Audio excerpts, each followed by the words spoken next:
you're traveling through another dimension. A dimension not only of sight and sound, but of mind. A journey into a wondrous land whose boundaries are those of imagination. Your next stop, the Twilight Zone.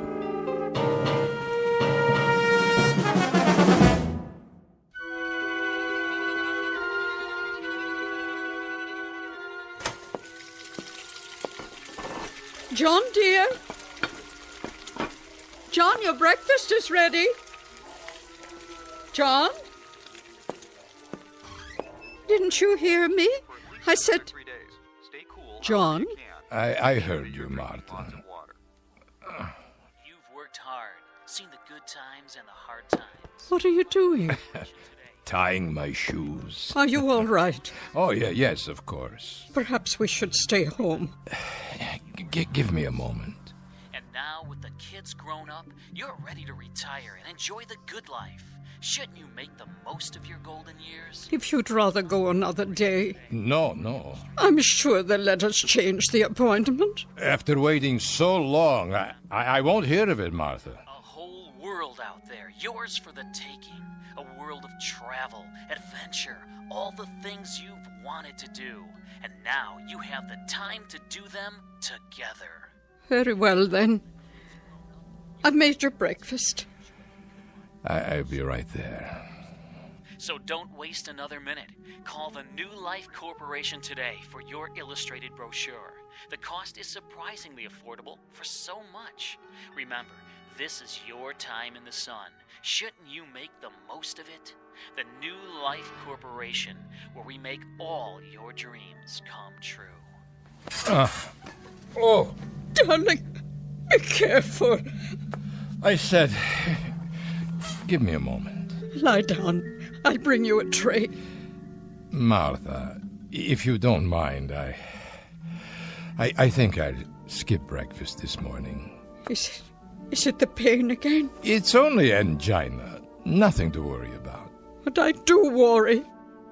Let me call the doctor, please. Nonsense. He's done all he can. There's no point. Oh, John. John, what are we going to do? You know as well as I, we must go. There's simply no more time. If you're sure. Of course I'm sure. Oh, John. There, it'll be all right. You'll see. And now, back to our program on the Vacation Channel, Adventure for Two in Paradise.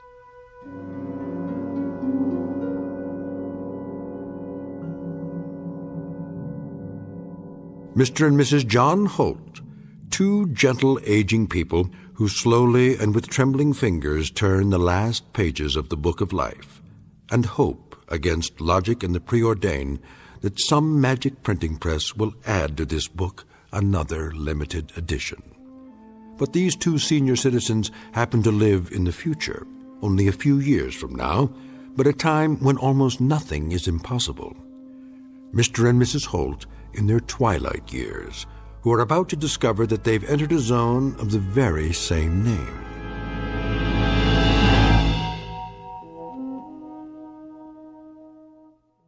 And now, The Twilight Zone and our story, The Trade-Ins, starring H.M. Wynant and Peggy Weber, with Stacy Keach as your narrator.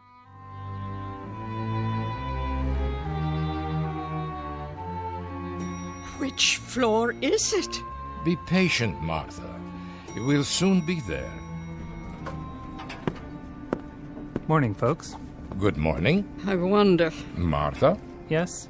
Can I help you? No, thank you. The New Life Corporation? That's right. 67th floor. Straight ahead when you get off the elevator. You can't miss it. Thank you, young man. That's very kind. No problem. Well, this is my stop. Take care, folks. Do you think he was one of them? One of their clients? Oh, I doubt it. Just a businessman on his way to work. But he was so young. Everyone is young, Martha. The world is for the young. Here's our floor. You look nice, dear. So handsome in your suit. Very old suit. But I'm sure it doesn't matter as long as we have the money. You brought it? In my coat pocket. All of it? Don't worry, it's safe and sound. New Life Corporation, please hold. Hello. You must be... Mr. and Mrs. Holt. Of course. Won't you take a seat? We have an appointment. With Mr. Vance. Certainly. I'll tell him you're here. Thank you kindly. I have a Mr. and Mrs. Holt to see you. Yes, sir. He'll be right out. Can I get you anything? Coffee? A soft drink? No. It won't be long. There are some ebooks in the waiting area. That's all right. My eyes, you see. He has trouble reading, even with his glasses. Please, Martha. I'm sure the young lady isn't interested in such things. Mr. and Mrs. Holt. Mr. Vance? We've spoken on the phone. How nice to finally meet. Won't you come this way?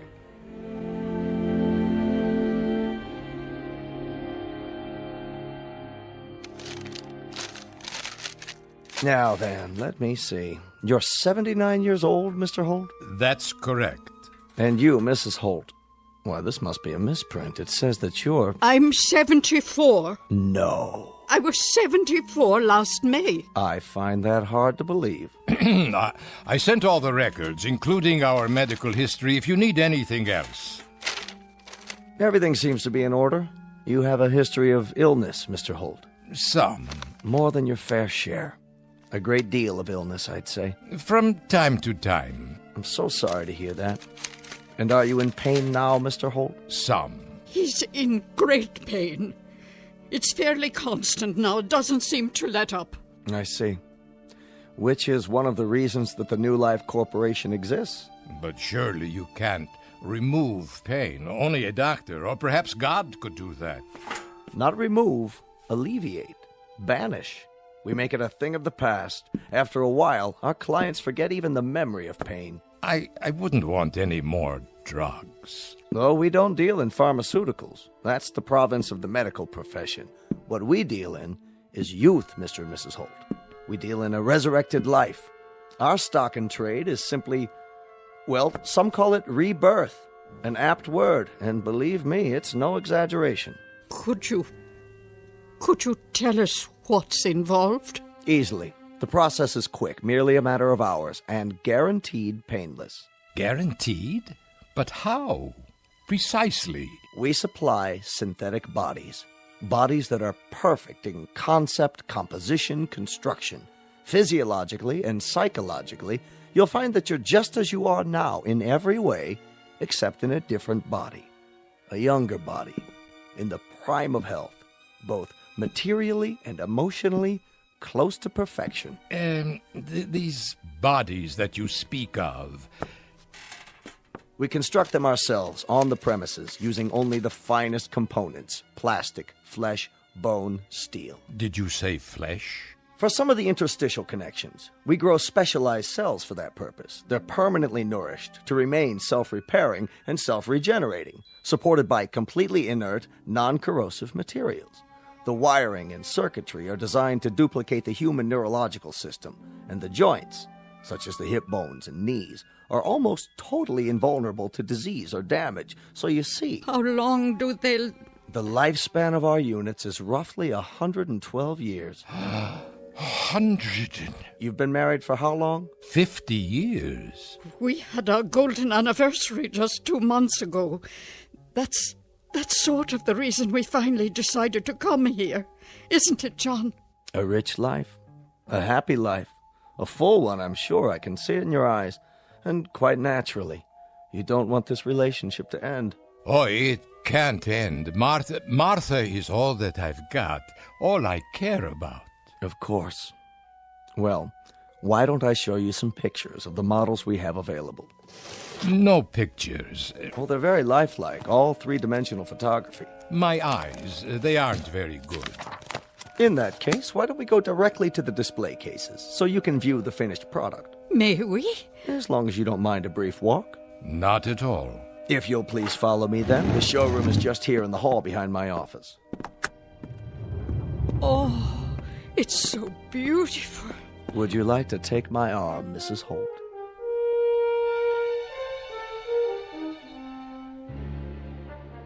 That man under the lights. Is he one of your creations? The young man in the tracksuit?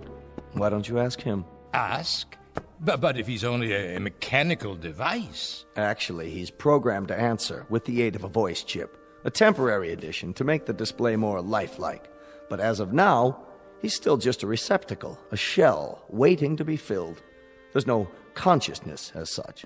He has a variety of preset responses, though. Go ahead. Ask a question. You there, young man. What are you doing? I'm training for the Olympic triathlon. Wait till you see how fast I can run. My shoes are manufactured by Mercury Plastics. I come complete with a brand new pair and a gift package of home workout equipment, all courtesy of the New Life Corporation. Oh, my word. He looks so strong. But I wouldn't need such muscles. I was never very athletic. A valid point. If physical achievement isn't important, then you might want to consider another model. Oh, who is the young lady? This is our Queen of the Harvest Moon Ball. I see. She's very beautiful. Hello. I was the homecoming queen at my school, and now I'm a champion ballroom dancer. Do you like my evening gown? You're quite lovely, miss. I come with a fabulous selection of gowns, all custom designed. My shoes are part of the package, too, thanks to the New Life Corporation. Well, you are the prettiest girl I've ever seen. I could never wear such a dress. Of course you could. You did. Do you remember the dance where we first met? Oh, I was never so slim. But you were. Now you're being silly. Please, let's move on. I think you'll like the next display. What's that? Look, John. There are two young people. Our beachcombers. His physique would be ideal for a man approximately 22 years of age. See the proportions and the musculature. Nothing too extreme. She has such a small swimsuit. The female component. Note how they complement each other. This particular model would be roughly 21 years old, 3 inches shorter than the male, of equivalent health and potential, capable of walking for miles along a beach. We've given them both a foot structure with the perfect arch and legs that are polymer reinforced. Look at the ankles. And the hands. My hands were never like that. Oh, yes, they were, Martha. Don't you remember? We like to see these two go as a package, and you needn't worry that there'd be others like them. Each model is designed with distinctive features. None are exactly alike. How would... Yes? I'm not clear on the procedure. What would happen? I mean exactly. Very simple. We put you to sleep, and then we transfer all your memories, personality, and so forth into these replicas. You'll awaken in your new bodies and live a lifespan and a quality of life never dreamed of before, with health, contentment, and purpose. And there's no pain? None. Are you sure? Are you sure there would be no pain? No pain, Mr. Holt. For the first time in how long I can only guess, you'd be free of pain. You'd be a young man again, in the prime of life. It's too much to believe. And you, Mrs. Holt, would be at his side. Instead of the end, it would be the beginning. Do you know what that means? What about the memories? Memories. They will be transferred in full. There's no loss. But the actual moment of transfer. If a new life begins, then the old one must end. A kind of death for the mind as well as the body. And so, that is what I will experience, death. Are you afraid of dying, Mr. Holt? Not afraid. But if all that I have been comes to an end, then this rebirth, it's not something for me to know. Perhaps that's even a good thing, to go to sleep at last. Oh, there's no loss of consciousness. The continuity is seamless. What you'll experience is a sudden, dramatic change for the better. It may take some getting used to, but we have a counseling service available. The process itself is so simple, so uncomplicated, you'd really be quite amazed. Mr. Vance? Mr. Vance, you're wanted in the teleconferencing room. Would you excuse me for a moment? Yes, of course. Please, feel free to walk around, look at the other models. If you have any further questions, I'll be right back. We'll be here. John, it's like a miracle. Yes, maybe too much like a miracle.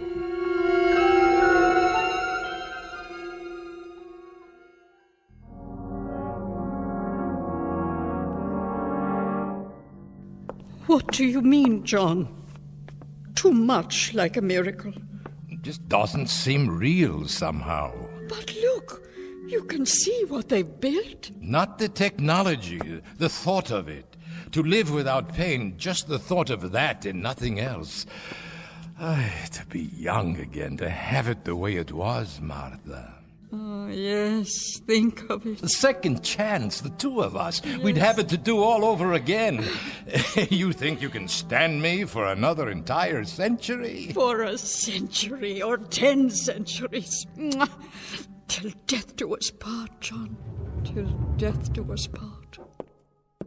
I do apologize, folks. That was a call I had to take. We understand. Well, now, have you chosen? These two here, the young ones at the beach. An excellent choice. Two of the finest we have.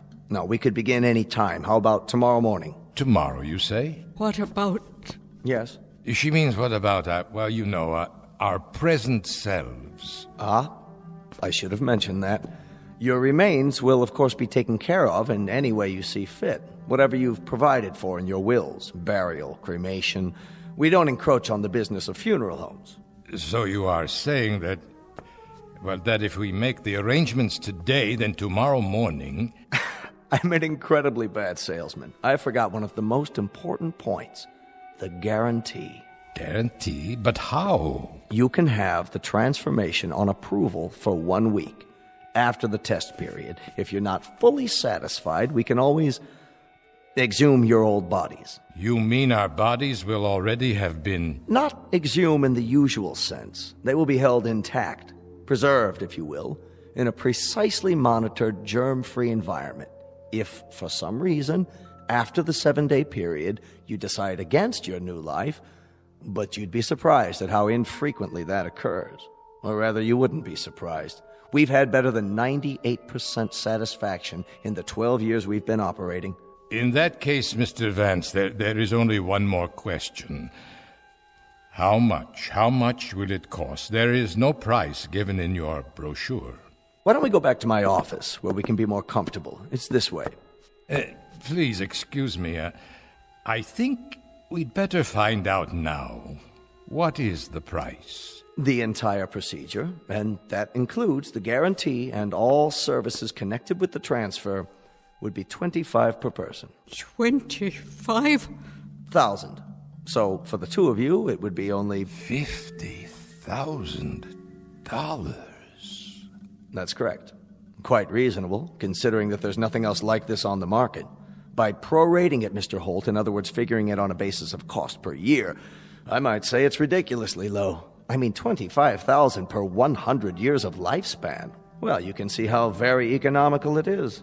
We've got nearly $25,000 in this envelope, Mr. Vance. We allow a 5% discount on multiples if they're purchased at the same time. The extended warranty is extra, but if I do say so, it's only prudent to... The $25,000 is all we have.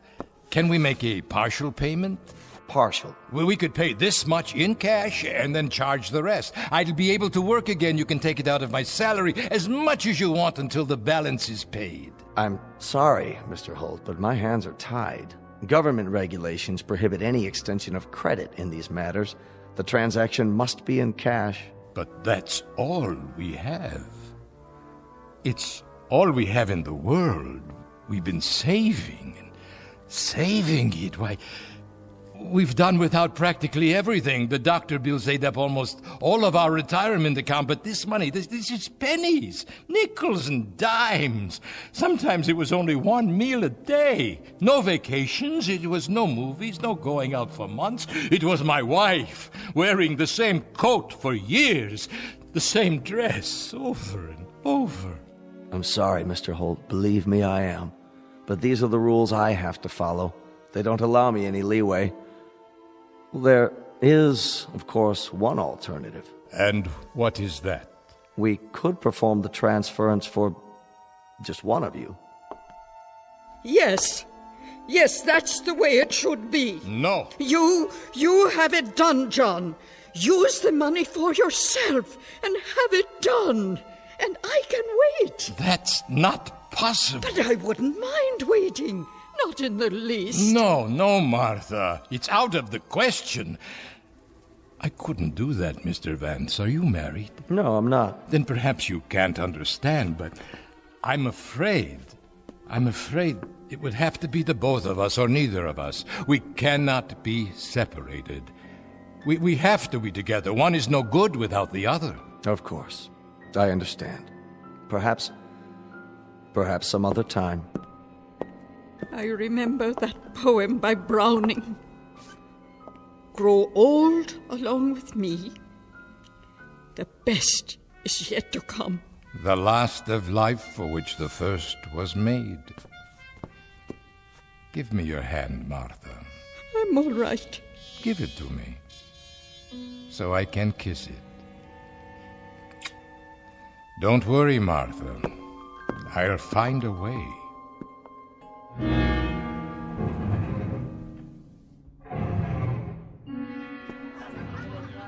Hi there, mister. Hello. What'll it be? A drink, yes. I'll have a drink. Sure, sit down. What? Oh, of course. What's the matter, Grandpa? Feet hurting you? No, not my feet. Well, take a load off. What kind of drink? What kind? You name it. Beer, scotch? Scotch, yes. That will be fine. House brand, okay? Pardon? Regular or special label? Which is less expensive? Don't worry, Grandpa. I got what you need. Make a new man out of you. Excuse me, well, I've heard. Yeah? What have you heard? That there is gambling in some of these establishments. Is that what you heard? Well, you heard wrong. Gambling's against the law. Yes, I know, but I understand that if a man wishes to participate in a game of chance, there are private rooms. Not in here. This place is strictly legit. That'll be $6. $6? For the drink. Just a moment. Say, Grandpa, what happened? You sell the farm? No, I sold nothing. Better be careful. There's some types around here who'd like to relieve you of that wad. Oh, I'll be careful. Very careful. Thank you. Where are you going? Oh. I think I'll go home now. I don't feel well. Hold on a minute. I gotta get your change. Okay. Yeah. All right, here you go. 7, 8, 9, 10, 20, 30, and 50. Thank you. Say, Gramps, you know that question you asked me about the private game? You know of such a place? Well, as a matter of fact, I just heard something. Might be of interest to a man like you. Is that right? See that door back there, by the phones? Yes. If you was to knock on that door, there's a man named Faraday. Has a few friends over sometimes for a private party. And when are these parties held? Well, it just so happens there's one right now. Maybe he could help you out. As a special favor, tell him Rich said it was okay. Now you say, I suppose that would be all right. If you let him know ahead of time, give him the word and all. Oh, I see. You would like a tip. Will this suffice? $5? Here, I can't see. Please, keep the rest of the change. Well, that's real generous of you, Grandpa. Faraday, big guy, bald-headed, wears a cashmere coat. I understand. If you want any more drinks, just let me know. I'll keep them coming. Thank you, young man. Hey, Grandpa, you didn't touch your scotch.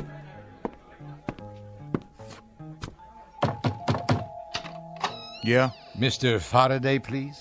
Nobody by that name. But the bartender, he told me. Which bartender? I believe his name is Rich. Wait here. This is the guy. Uh-huh. Are you Mr. Faraday? What do you want, Pop? I'm told that I can gamble here. Gamble, huh? Well, that might be arranged. If you have something to back it up. You got a bankroll? Yes, it's all here. Yeah, it looks like you do. Horse come in? No, sir, I'm not much for gambling. Is it enough? Why don't you step inside? If it's all right. Place your bets. Insurance. Here we go, down the derby. What's your pleasure? Dice, poker, red dog? I don't know very many games. I used to play a little poker. Did you now? When I was younger. Well, what do you know? There just happens to be a game open. There does? We got a chair for you right over here. Are you sure you don't mind? Oh, don't worry about it. Come on, Pop. Have a seat. There you go. We have a new player, gentlemen. Let the games begin.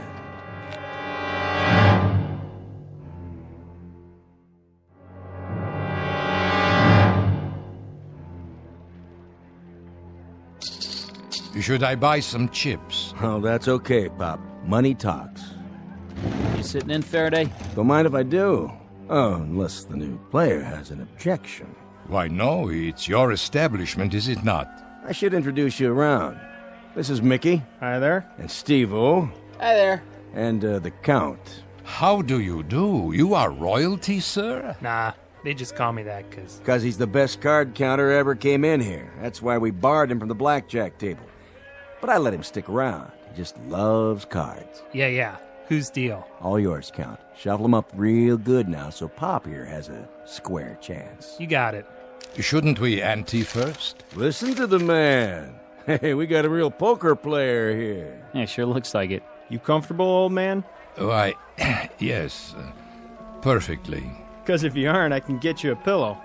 For your back or whatever. Lay off, Stevie. He said he's okay. I just thought... Hey, cut the chatter and play cards, all right? The game is 5-card draw. Jacks are better. Progressive. Jacks or better. So that means I have to have at least 2 jacks or... Ah, you've played this game before, haven't you, Pop? It's been many years. Oh, wait. If you got any doubts, I mean, maybe you shouldn't do this. Perhaps you're right, Mr. Faraday. You sure you want to be here? I just happen to need the money. Need it bad, huh? Very bad. Hey, we playing poker here or what? Hold it, I said. Don't anybody pick up your cards. Look, you know, Pop, there's 2 sides to every street. Yes? I mean, you can triple what you got in 10 minutes. Or you can walk away from the table with a big fat goose egg. It's been known to happen. You don't have to explain. I understand. You're the boss, Pop. 2 jacks or better, you can't open. Nobody gets them, next hand is queens or better, and so on. Ah, yes, it's beginning to come back. Deal them. Cut first. Go on, Pop, cut the deck. Beautiful. Here we go. To you, Faraday. Check. Now I'll open for $10. Okay, 10 it is. How about you? The smallest I have is a $50 bill. How much do you want to bet, Pop? Well, I suppose I'll bet 50. You mean you raise? I'll raise, yes. Too rich for my blood. I'll see him. You will? 40 to you. I know. Let me think. Okay, I'll see it. Aren't you gonna raise them? You do it. No, thanks. Here's the 40. Cards? Take 2. Mickey. 1 card. Make it a good one. 2 for me. It's up to you, fella. I have a question. Yeah, Pop? Is it required that I take any cards? Well, no. But if you think you can improve your hand... I believe I will play these. Oh, look at this. He's standing pat. Dealer takes 4 cards. $50. 50? You heard the man. I'm out. No way. Me neither. Not with these cards. Your turn. I'll bet 100 more. All yours, fella. Unless you want to see him, Mr. Faraday. Yeah, not this time. That's it, Pop. Do I show my cards now? No, keep them down. Nobody called you, so you win. Just take the pot. I see, Mr. Faraday. Thank you. Thank you all. See, Pop? It's easy. A nice, friendly table. That's what we have here. All right, next deal. Same game.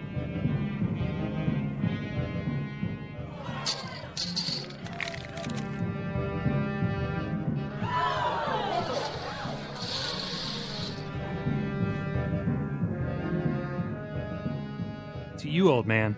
You in or out? How much? 1 to call. 1. Yeah, 1,000 more. Unless you want to raise. I can't raise. I only have $1,000 left. Yeah, we know. Then You sick, Pop? I'm all right. No, you're not. It's between you and the old guy, Faraday. Excuse me for a moment. You're pretty bad off, aren't you?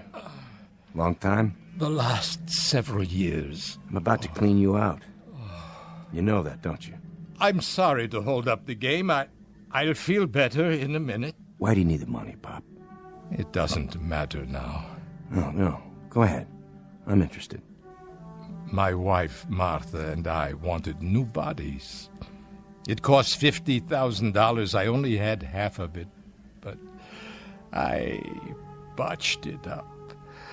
I'm no good at this. I'm no good at anything anymore. Just a tired, sick old man who can't walk to the corner without swallowing a pill, who leans on his wife when he takes 3 steps. Just a tired, sick old man, not worth anything to anybody. I wanted to be young again. I wanted to be strong. I wanted to begin all over. I wanted to wake up one morning and get out of bed and not feel pain. That's all.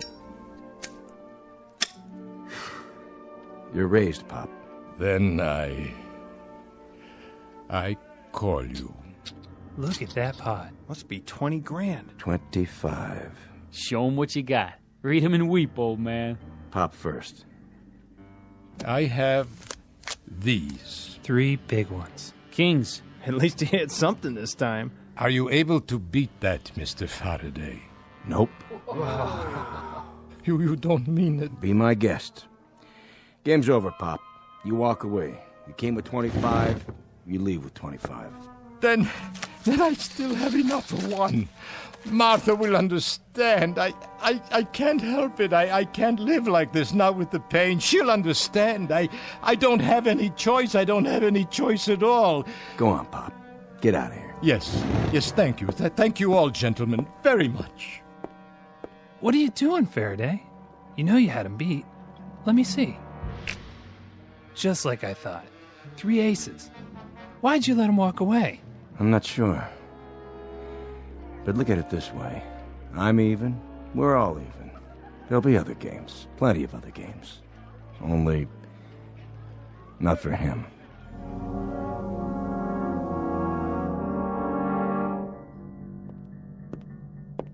Sorry to keep you waiting again. Martha. It's all right, dear.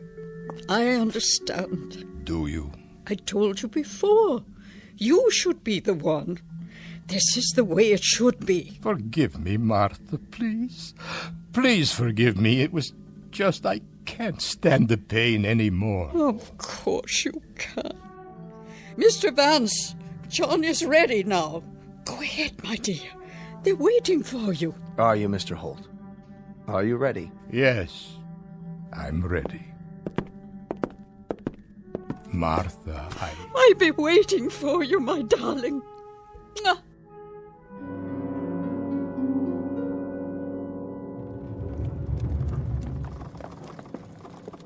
Mr. Vance? Just a few more moments, Mrs. Holt. What is under the sheet? It's my husband, isn't it? Only his old form. Go ahead. Take it on to preservation. Yes, sir. Your husband is fine. He'll be coming right out. Martha! Martha! Look at me! Oh, John! Oh, you look wonderful! Look at me, Martha! I could run a mile, I could do push-ups, handstands, anything, Martha! Look at how young I am! And no pain! No pain at all! No, thank you, Mr. Vance. Thank you, and bless you! Don't thank me. Thank the surgeons. I promise you I'll never forget it. Martha, my darling, do you know what happens now, do you?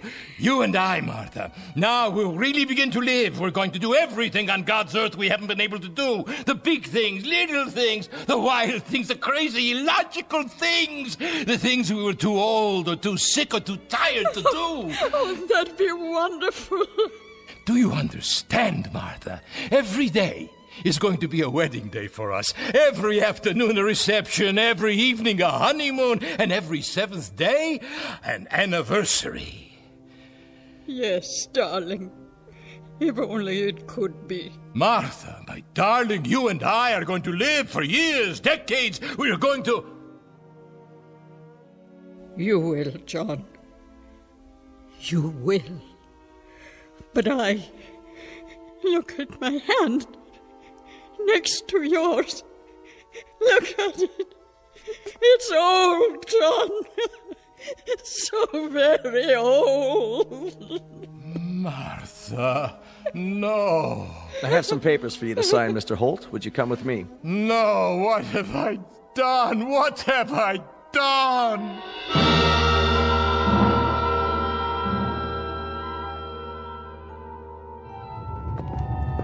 You can carry it back to the display now. Right, sir. The beach scene? That's correct, just as it was with the other. My husband. He's waiting for you, Mrs. Holt. Where? Through there, in my office. John. Martha. There you are. There is my husband again. My wonderful, wonderful husband. Martha, my dear, I must apologize. Hush. You are my dearest one. Martha, if it must come with occasional pain, then so be it. I wouldn't have it any other way. My love. Remember Browning. Grow old along with me, the best is yet to be, the last of life for which the first was made. Yes. Our times are in his hand, who saith, a whole I plan. Youth shows but half. Trust God. See all. Be not afraid. I'm not afraid. You know, John. Nor am I.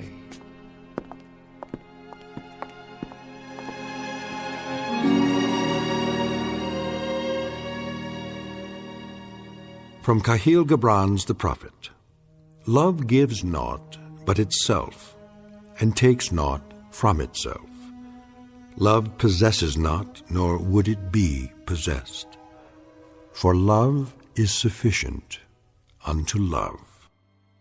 Not a lesson, just a reminder from all the sentimentalists in the Twilight Zone.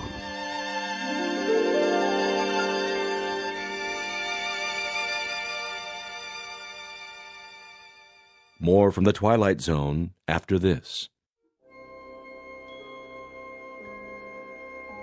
Hi, this is Carl Amari, producer of the Twilight Zone radio dramas. I'd like to take a moment to tell you about our official website at twilightzoneradio.com, where you'll get the latest news and information on these Twilight Zone radio dramas. Plus, at twilightzoneradio.com, you can digitally download 3 free episodes or any of our episodes for only $1.95 each. In this age of ever-changing technology, we've decided to make these episodes instantly available to you by making the Twilight Zone radio dramas a digital download-only series. This means that this series will no longer be offered on CD. The CD collections at our website are now being offered, while supplies last, at buy one, get one free. So be sure to get your favorites before they're sold out. Be sure to visit us often, and I'll see you in the zone.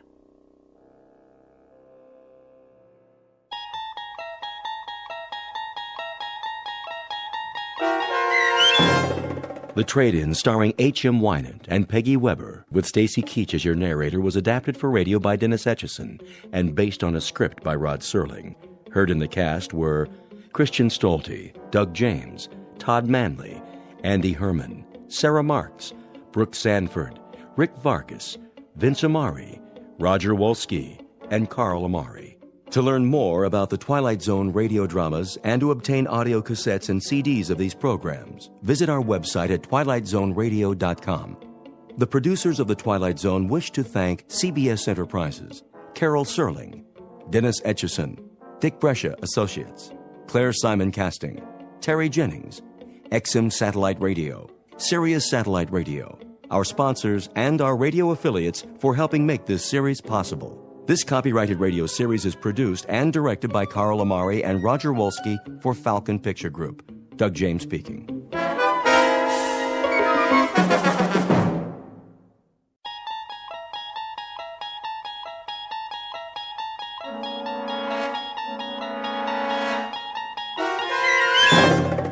You unlock this door with the key of imagination. Beyond it is another dimension, a dimension of sound, a dimension of sight, a dimension of mind. You're moving into a land of both shadow and substance, of things and ideas. You've just crossed over into the Twilight Zone.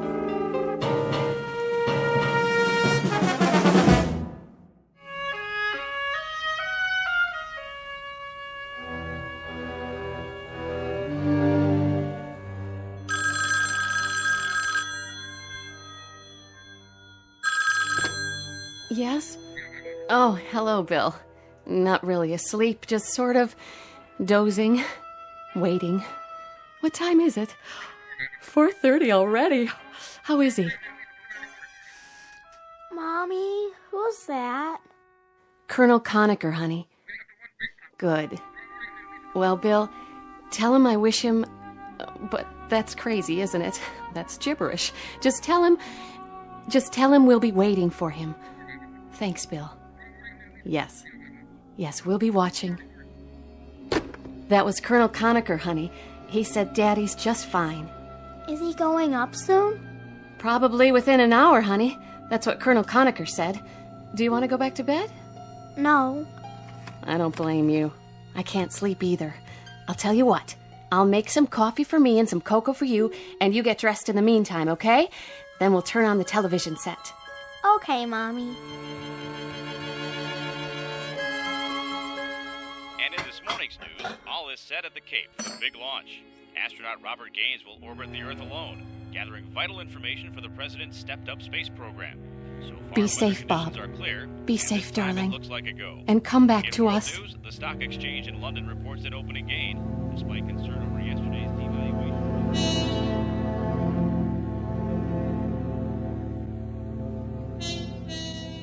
The year is 1963.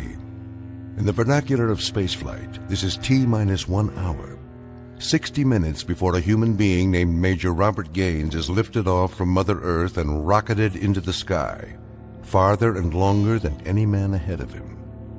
You may not have read about this one in the history books, because government security has kept the full story under wraps until now.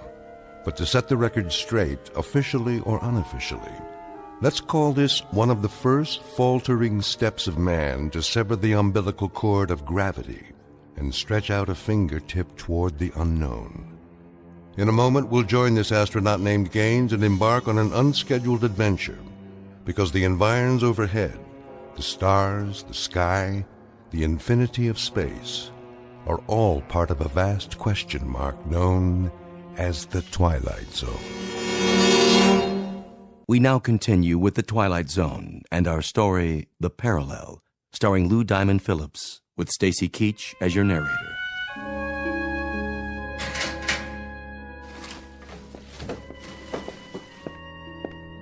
Hello, Gaines. Hey, Conacher. Pulse normal? Reasonable. Someplace between nonchalance and panic. I know the feeling. I talked to Helen. She's fine. Says to tell you they'll be waiting. Bless you for that. Any messages for the angels? Well, you could give them a kiss for me. Any that you happen to meet. Well, on my last orbit around, I'll lasso a pair of gossamer wings and I'll ship them down to Air Express. Collect.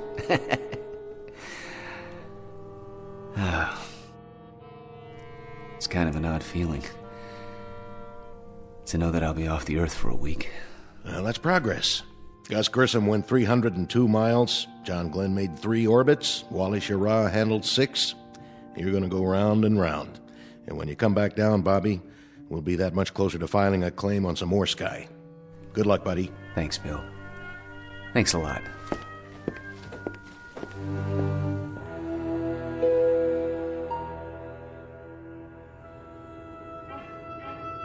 This is Capcom. The countdown for the MX-10 launch is T-minus 19 seconds.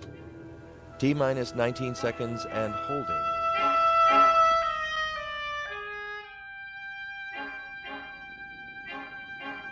T-minus 8 seconds. 7. Is that Daddy's rocket ship? 5. Yes, Maggie. Don't worry, honey. He's going to be all right. 2. 1. 0. Ignition. Main stage. Liftoff. Godspeed, darling. Godspeed.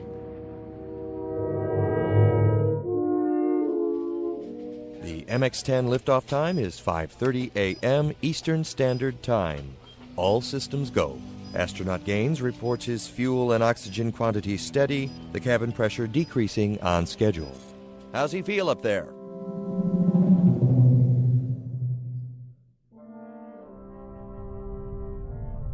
Go ahead, 10. We hear you loud and clear. 0G, and I feel fine.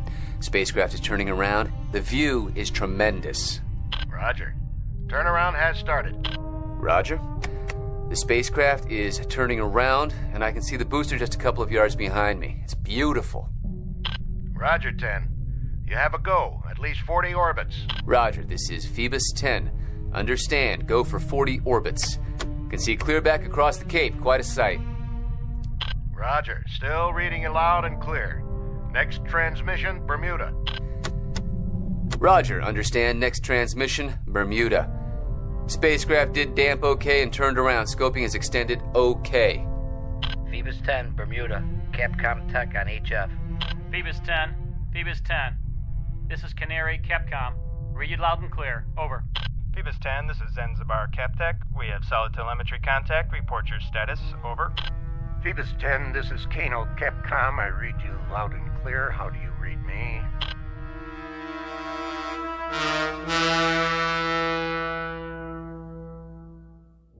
Phoebus 10, this is Capcom. We now have iOS. Over. Phoebus 10, your voice transmissions are starting to fade very badly. I've lost radar here. What? Let me see. I've lost radar. We don't have contact here either. No contact at all. Capcom Tech calling Phoebus 10. This is Capcom Tech. Capcom Tech calling Phoebus 10. Come in.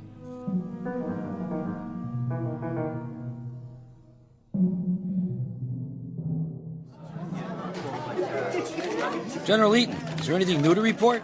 Gentlemen, you know it is not our policy to conceal information. But the situation as it stands now is that we have suddenly lost radar and radio contact. Until we discover the cause of the sudden loss, possible explanations are not available at this time. General, you've lost complete touch with Gaines. There's no contact whatsoever. Unfortunately, that's true. We hope that something had just gone wrong with his tracking signal transmitter. But the optical trackers tell us that they haven't locked on since the 15th pass. The 15th pass? I mean, they haven't been able to pick it up with their optical equipment. In the hour before the signal went dead, we established it. Then it just disappeared. There's been nothing on radar.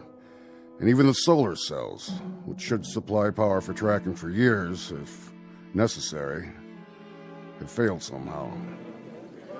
The batteries are obviously gone. But even assuming that the solar cells could have failed somehow, the optical sighting should have continued. But they haven't. Any other hypothesis? How about a meteor? The statistical possibility of a meteor hitting a satellite is fairly low. Very improbable. What about the capsule leaving its orbit and coming back down to Earth? That's hardly possible. There'd be no foolproof means of making it spiral in. The trick, once it reaches denser layers of atmosphere, is to slow it up enough so that it wouldn't burn like a meteor, and then have some means of depositing it on the ground. I don't think I'm violating any security by saying that Major Gaines's craft had no such equipment. You'll have to excuse me.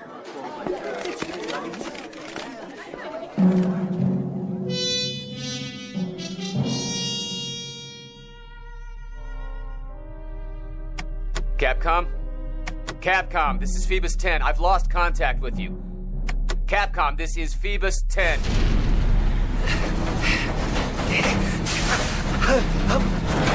I'm blacking out!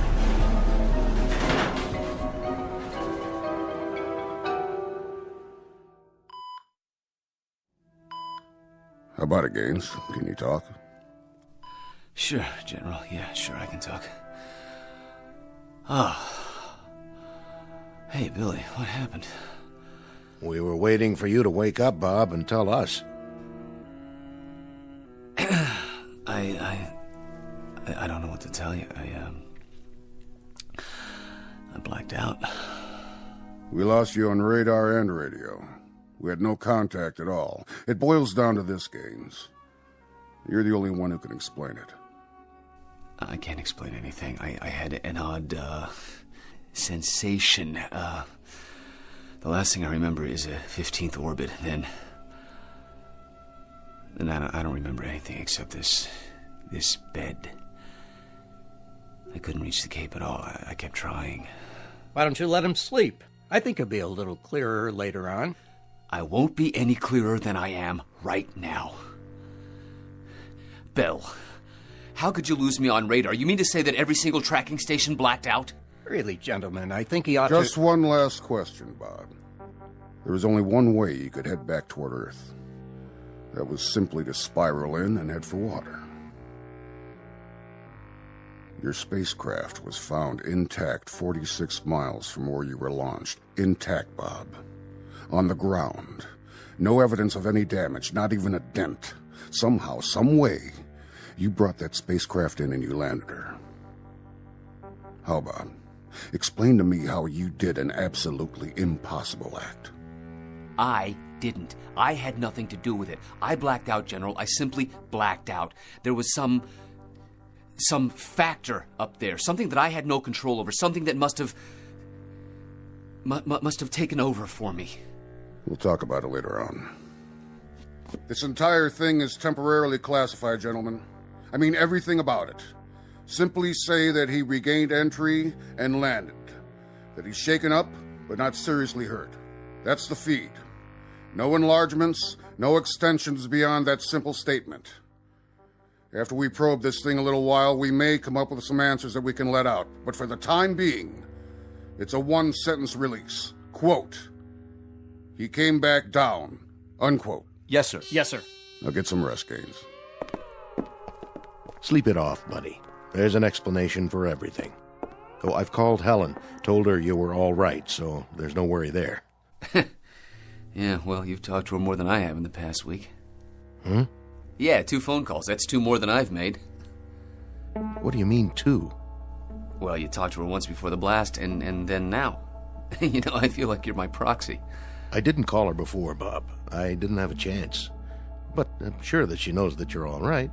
What's the matter? Just before I went up, we were talking in the locker room. You said you phoned her. I didn't phone her, Bob.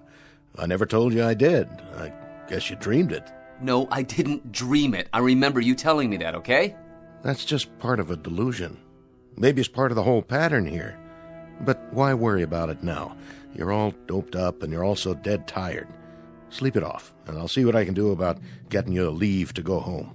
Rest easy, pal.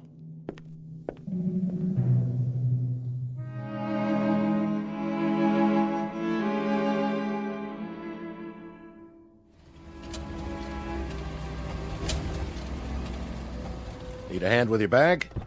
Nope, I got it. Now give Helen my love. And do me a favor. All your concerns, all your question marks, keep them in abeyance for a while. Stick them in a drawer someplace and bring them out one by one. But do it gradually. Give yourself time. And that's supposed to mean what?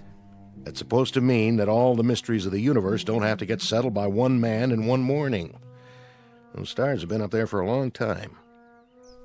I'll keep it in mind. Thanks for the services rendered. I'll talk to you later. No question about it.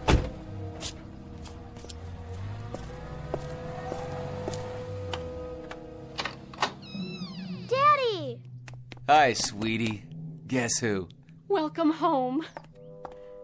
What's the matter, Bob? Oh, is that what you did for therapy while I was gone? You put up that fence? What do you mean? That fence.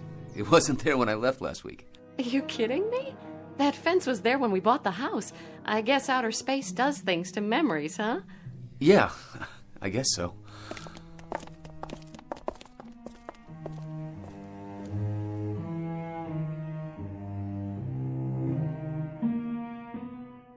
America's latest manned orbital flight into space ends on a note of mystery today, with a cloak of secrecy placed over the entire process. Got any more coffee out there?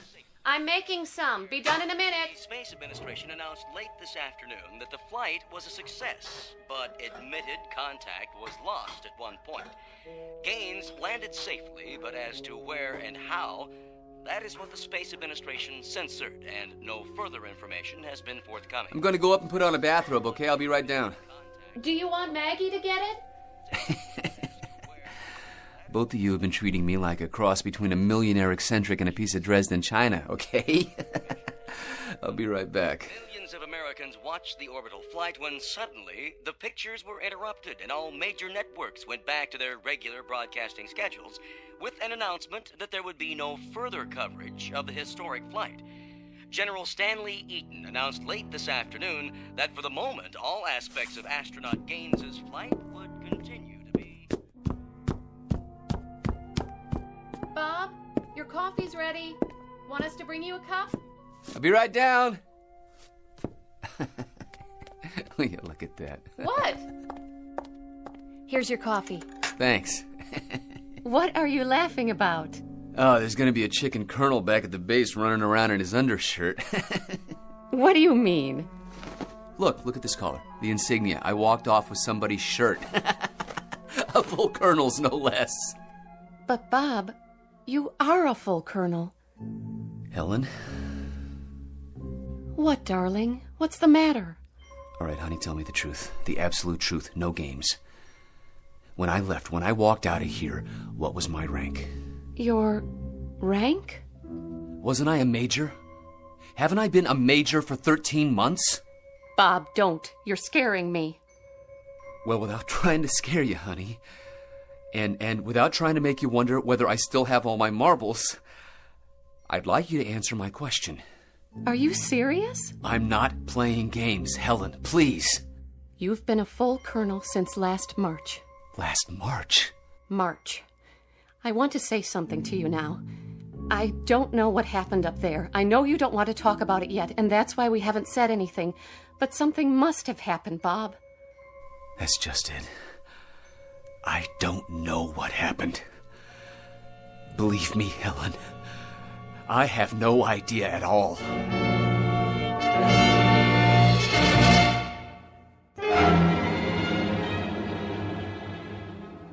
Listen, darling. You told me once that there were whole areas of space medicine that had only been touched upon, phenomena and reaction patterns that could only be guessed at. I'm sure this is one of them. I'm sure that there isn't anything wrong with you except a couple of odd fixations that will go away with time. I don't know what happened, but I do know that I'm rational, Helen. I do know that I haven't changed at all, but in some crazy, unexplainable way, the things around me have. Nothing's changed. You've gone through some kind of trauma, and somewhere along the line, Bob, you've gotten a hold of some delusions? Huh? Some distortions? Like the fence outside of the house. I don't remember it, Helen. You told me it had been here when we bought the house. And then there was this business with Bill Conacher. He told me he'd phoned you before the blast-off. He made it a point to tell me. But afterwards, he said there was no such phone conversation. It's not important, really. I mean, it's insignificant, and yet it's part of a crazy pattern here. Something is very wrong. Because he did tell me he called you earlier, and that fence wasn't there, and those eagles were never on my collar before, because when I left, I was a major. Come on downstairs. We'll have dessert. And don't let a white fence and a promotion end the world for you. Helen, I think it would be a whole lot better if we just dropped all the pretenses. If you think there's something wrong with me, just say so. But honey, I'd consider it a real favor if you didn't tiptoe around me, all right? All right. I was going to ask Bill Conacher if he'd like to come over for dinner. How about a piece of pie with your coffee? I helped Mommy make it. Oh, did you? I'll get it for you, Daddy. Thanks, sweetie. Careful, Mags. Don't break any more plates. I won't. So, why did you want to call Bill? I remember he said once that there were some aspects of prolonged weightlessness that can't be explained. Here you are, Daddy. You know, little girl. One day, I'm gonna lose you to some Navy ensign who'll marry you for your father's fortune and your cooking. Come here, baby. Give me a hug. Don't! Maggie, honey, what's the matter? Nothing. Maggie, tell me, what's wrong? He's different. How, honey? How? Tell me, how am I different? I don't know. But you are. You are different. You're very different.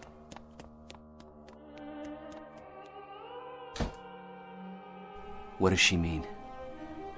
I don't know. Yes, you do. What does she mean I'm different? Am I? Am I, Helen? Have I changed that much? I can't explain it, Bob. I don't know how. But I have changed, haven't I? There's something different about me. The child sensed it, and you've sensed it too, Helen. Yes, I have. How? I don't know. It's just that you're not the same somehow. You didn't have to call Bill Conacher. That wasn't necessary. Tomorrow I'll report in, for psychiatric help. I don't know what it is that's happened, but something did. Something that's tearing us all apart, and until we find out what it is, it's going to keep on doing that.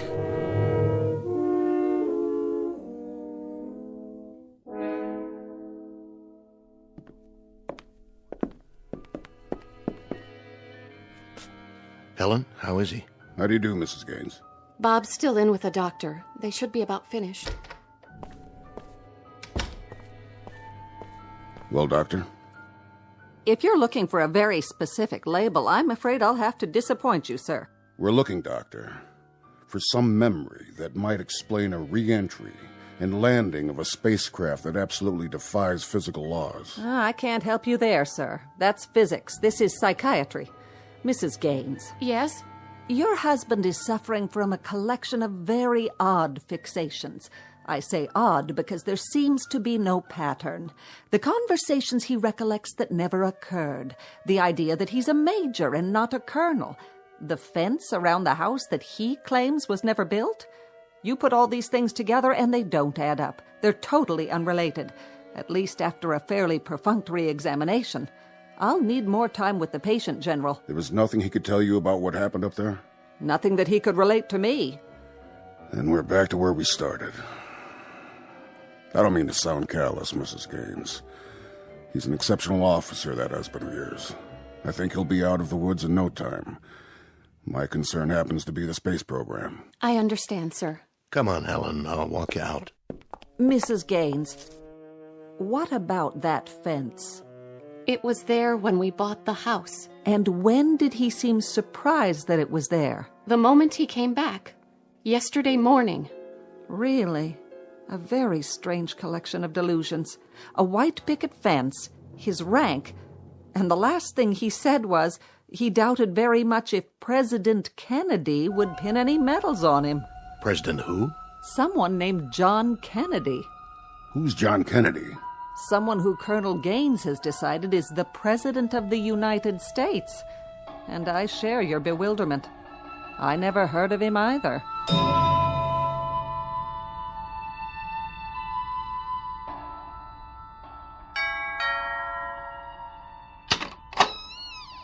Come in, Bill.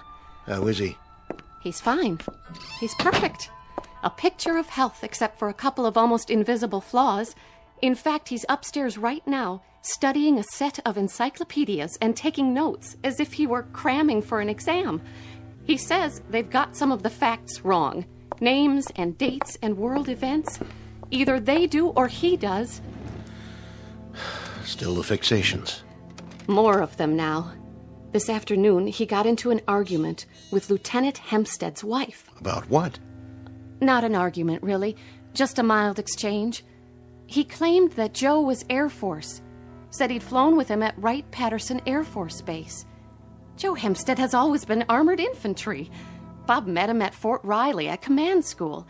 But he gets this this fixation, and after a while he makes you think that maybe you're all mixed up. And there's another thing. Go on, Helen. It isn't easy to say. Maggie noticed it too. There's something different about him. Something we can't put our fingers on, but... Bill, reassure me, will you? Tell me that this ice-cold feeling I have is way off. Tell me that the man upstairs is really Bob Gaines.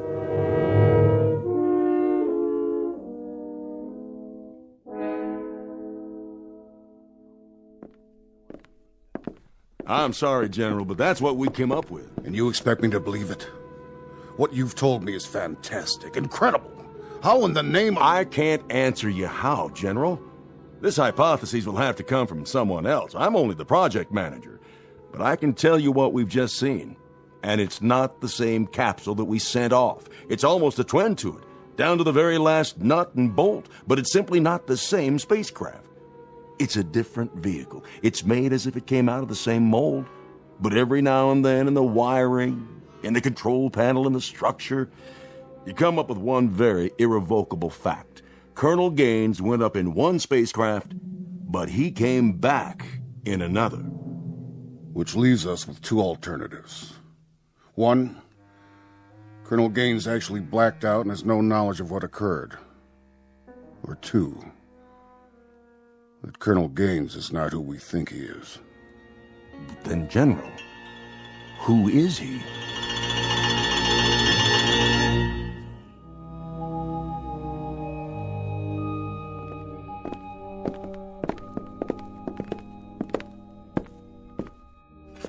Now, Colonel, I want you to examine the vehicle carefully.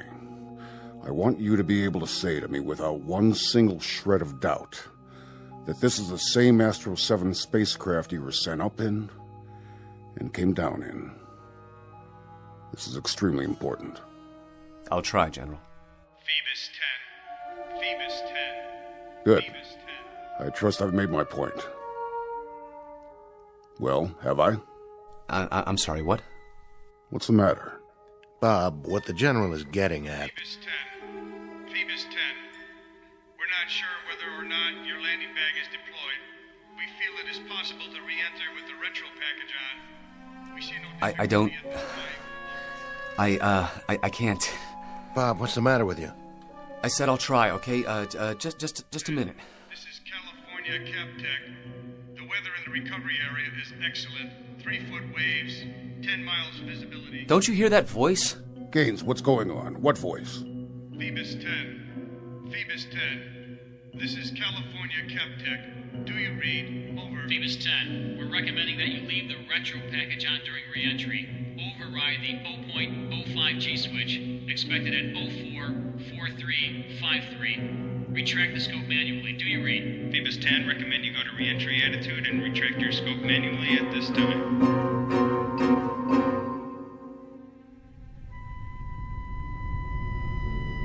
We have you on that. We'll give you the countdown for retro sequence time, Bob. You're looking good. We have only 50 seconds to retrograde. I'll give you a mark. 45. Mark. I'm on ASCS and backing it up manual. Good, Bob.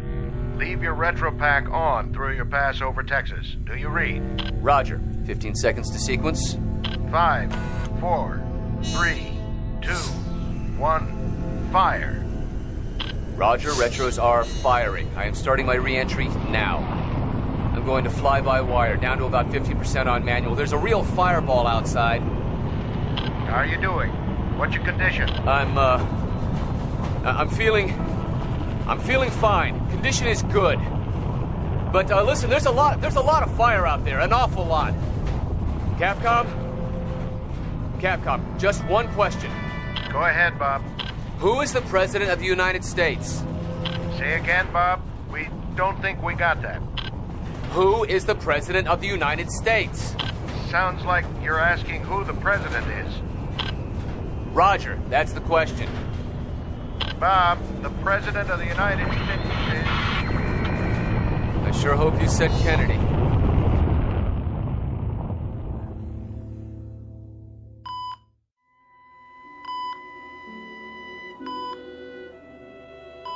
Our wandering boy is awake. Bill? I'm right here, buddy. How do you feel, Major? Well, that depends. Did you hear the question I asked up there, just before re-entry? You wanted to know who the president was. What was that, a gag? No gag. I didn't hear the answer. President Kennedy. You were gone 2 days, Major, not 2 years. What happened the second morning, Gaines? It was your 15th orbit. We lost you for a period of almost 6 hours. Lost? No radar, no contact. We couldn't find any reason for it. We threw the question at you several times later on after we picked you up again, but you ignored it. 6 hours? That's about how long it took. Then you came back in loud and clear. Gentlemen, please. Right now I think he'd better rest. Oh, all right, Doctor. Bill. Something happened. You're not gonna believe this. I'm not absolutely certain I believe it myself. There is, another dimension. I don't know where it exists or how, but it's a world that's a twin to ours. Same places, most of the same people, most of the same chronology of events, except every now and then there's something a little bit different. How do you know this? Because I was there, sir. For almost a week. That's impossible. We only lost you for 6 hours. I can't help that, sir. During those 6 hours, I lived out a week. Doing what? Looking at our counterparts, at us. Us? As we exist in a parallel world, General. A world that exists alongside us, but one that we can't see. And one that I stumbled into. I don't know how. Some kind of space-time warp or something, but there's a doorway up there. It exists, and every now and then, it's possible to fall through it, like I did. Well, how did you get back? I don't even know that. All I remember is standing by the spacecraft in the hangar, and then I was up there again, and now I'm back here. Bob, sleep on this for a little while, will you? Why? Because this whole thing may be a delusion. A delusion? Bill, I don't have any proof. But I can recount to you, minute by minute, everything that happened, every word that was said, every person I met. I could describe the streets, everything. This was no dream. We'll talk about it after a while, Major. Get some rest. Has anybody phoned Helen? She asked what you wanted for supper. Will I be able to leave? At least for an overnight. But we want you back here first thing in the morning. What for? I want to look at the psychiatrist's face when you start talking about parallel dimensions. We'll see you later, Major. One last question. Be my guest. If we each have a counterpart, and you saw them, where was yours, Bob? I don't know. But he's a colonel, a full colonel. And I hope he got back. He's got a very beautiful wife and a very lovely little daughter.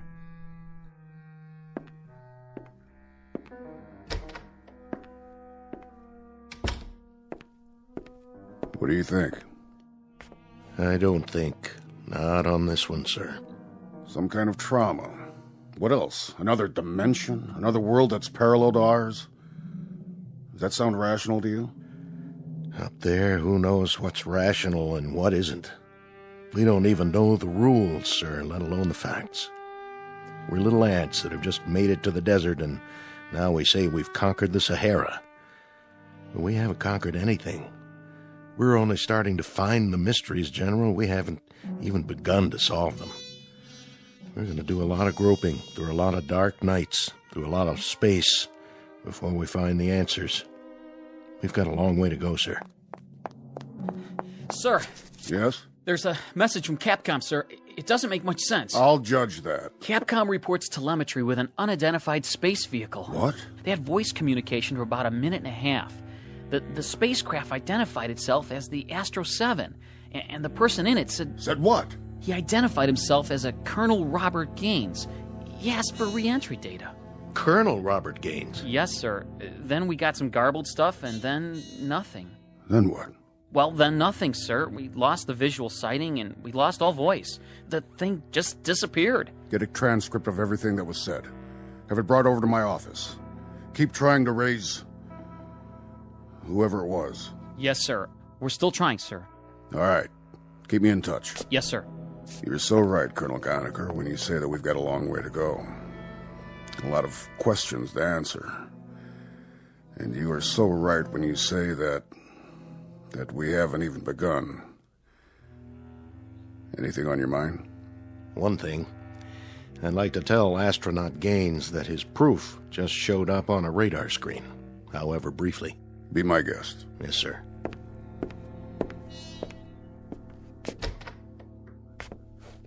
You forget your hat? I just wanted to give you some information. You expressed some interest before in a Colonel Gaines. You said something to the effect that you prayed to God he'd get back all right. And? Well, I thought I ought to tell you he's on his way. Thank God. Thank God for that.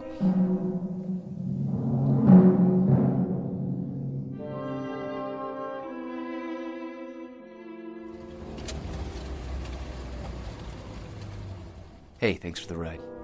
My pleasure, Bobby. I really mean that, you know. I do. I do know it, Bill. Daddy! Hey, sweetie. Do me a favor. What? Who am I? Why, you're my daddy, silly. Thank you, honey. That's all I wanted to know. Hey, where's... Mommy, come here. Bob? Yes. Oh, Bob, darling, welcome back. You don't know how glad I am to be back.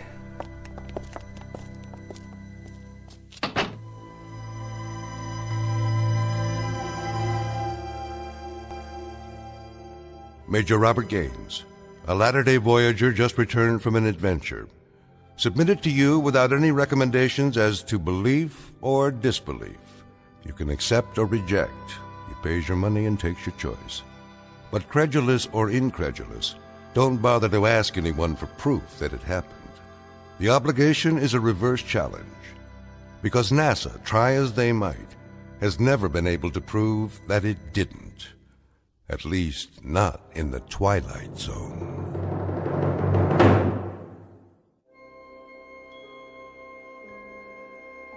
Hi, this is Carl Amari, producer of the Twilight Zone radio dramas. I'd like to take a moment to tell you about our official website at twilightzoneradio.com, where you'll get the latest news and information on these Twilight Zone radio dramas. Plus, at twilightzoneradio.com, you can digitally download 3 free episodes or any of our episodes for only $1.95 each. In this age of ever-changing technology, we've decided to make these episodes instantly available to you by making the Twilight Zone radio dramas a digital download-only series. This means that this series will no longer be offered on CD. The CD collections at our website are now being offered while supplies last at buy one, get one free. So be sure to get your favorites before they're sold out. Be sure to visit us often, and I'll see you in the zone.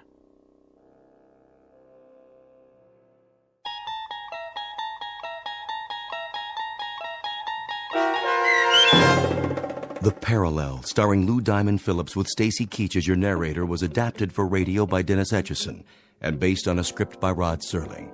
Heard in the cast were Maggie Carney, Lauren Patton, Roderick Peoples, Rich Kominick, Doug James, Guy Burrill, Meg Thalken, Carl Amari, Roger Wolski, and Mike Baccarella.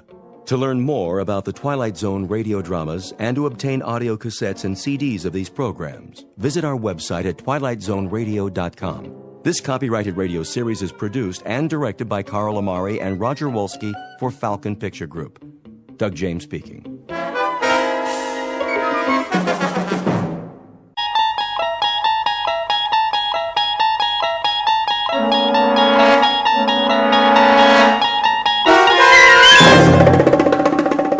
There is a fifth dimension beyond that which is known to man. It is a dimension as vast as space and as timeless as infinity. It is the middle ground between light and shadow, and it lies between the pit of man's fears and the summit of his knowledge. This is the dimension of imagination. It is an area which we call the Twilight Zone.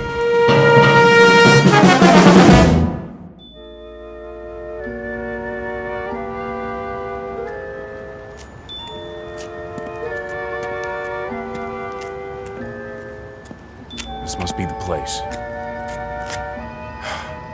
Okay, Rocky, quit stalling and do it. Yes. Hiya. Sorry, we're closed. Is this the Southside Loan Company? I said we're closed. Well, it don't look like it.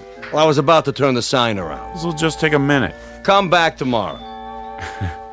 Well, see, that's just it. I can't come back tomorrow. 9 to 6, Monday through Saturday. Say, you got a nice shop here. A little bit of everything, huh? Bring in the merchandise. No radios, typewriters, or fishing poles. I pay top dollar. You do, huh? I have to lock up now. Bet you got a lot of rings, jewelry, watches, stuff like that.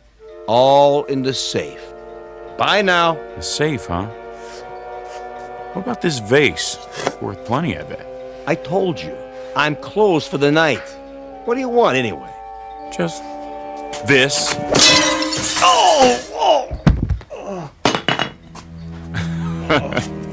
Don't worry about it. I'll close up for you. Now just point me at the safe and I'm out of here. Probably in the back room.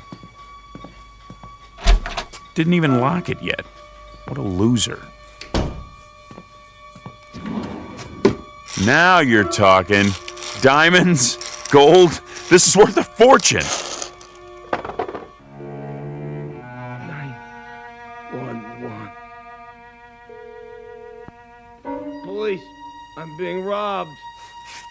What? What are you doing? Calling the cops? That ain't very nice now, is it? Should have finished you off when I had the chance. Oh! Now I gotta use the back door.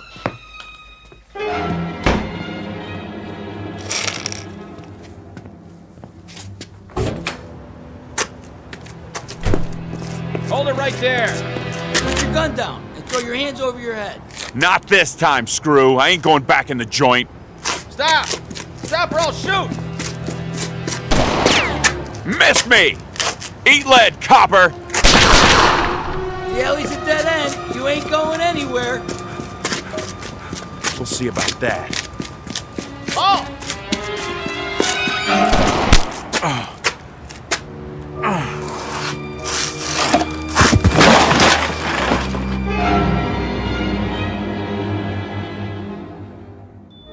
Portrait of a man at work.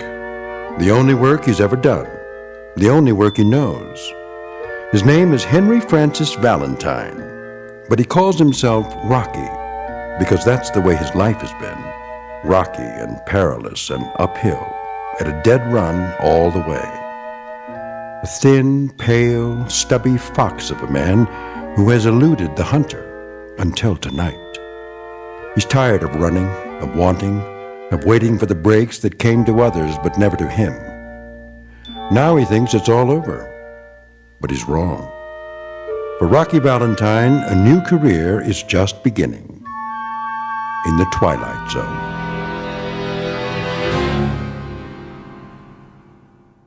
And now, the Twilight Zone and our story, A Nice Place to Visit, starring Hal Sparks with Stacy Keach as your narrator. Mr. Valentine? What? Mr. Valentine. Who are you? I'm known as Mr. Pip. Can I help you? Get your hands off me. Didn't do it. How do you know my name? It's my job to know everything about you, Mr. Valentine. I hope you don't consider me presumptuous, but I see that you're in need of... You a cop? Oh, no, no, no. I guess not. white shoes, white suit, white hair, some outfit. Never saw a cop dressed like that. I'm your guide, as it were. Guide? What? Whatever you may desire. I'm at your service. That I need like a hole in my head. I'm dizzy. What happened? You had an accident. Lost your step, so to speak. Some accident? Must have fell flat on my face. Don't worry. Soon you'll be as fit as a fiddle. Come along now. I'm sure you'll want to get out of those rumpled clothes. Clean up a bit. I told you, keep your hands off the merchandise. If I've said anything to offend you... Answer the question. Question? I want to know how come you know my name. I believe I already told you. You told me nothing. Let me clue you, fatso. I don't like games. Oh, but that isn't true. You calling me a liar? Not at all, sir. But according to my notes, you like games very much. Roulette, blackjack, poker, craps. Let me see that. Between the ages of 7 and 10, you were quite fond of Mumbly-Peg. Say, what do you want anyway? One thing and one thing only, Mr. Valentine. Your comfort. My job is to see to it that you get what you want, whatever it may be. Ha! Your heart's desire, as it were. It's a pretty big assignment, pal. I know, and I must say I'm rather looking forward to it. I'm sure it will entail a good deal of activity. Now, shall we go? What if I don't want to? What if I got other plans? Then of course you don't have to. It's entirely your decision. From now on, what you ask, you shall receive. Yeah? In exchange for what? How do you mean? What do you get out of it? Oh, nothing at all, Mr. Valentine. I assure you, the service is free. Don't put me on, fat boy. Nothing's free. Nothing. Anything I ever got in this lousy world I had to take. You know why? Because there wasn't nobody going around passing out favors. I'm sure there wasn't. So what's the pitch? You want me to pull a job for you? Is that it? I'm afraid you don't understand. No? We'll see about that. Guess what I got in my pocket? I'm sure I wouldn't know. A 38, that's what. Take my word for it. If you like. Oh, a wise guy, huh? Well, here's a good look. Okay, Santa Claus, hand over your wallet. But I don't have a wallet. Sure. Tell me another one.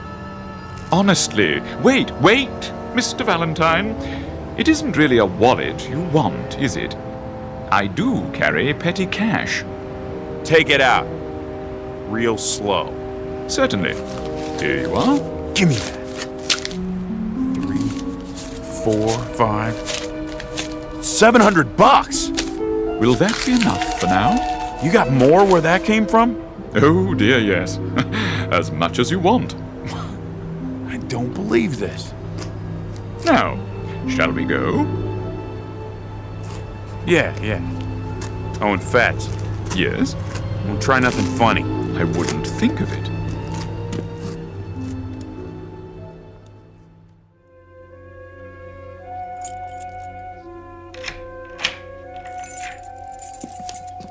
Here we are.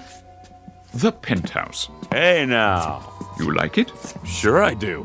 Oh, I'm relieved.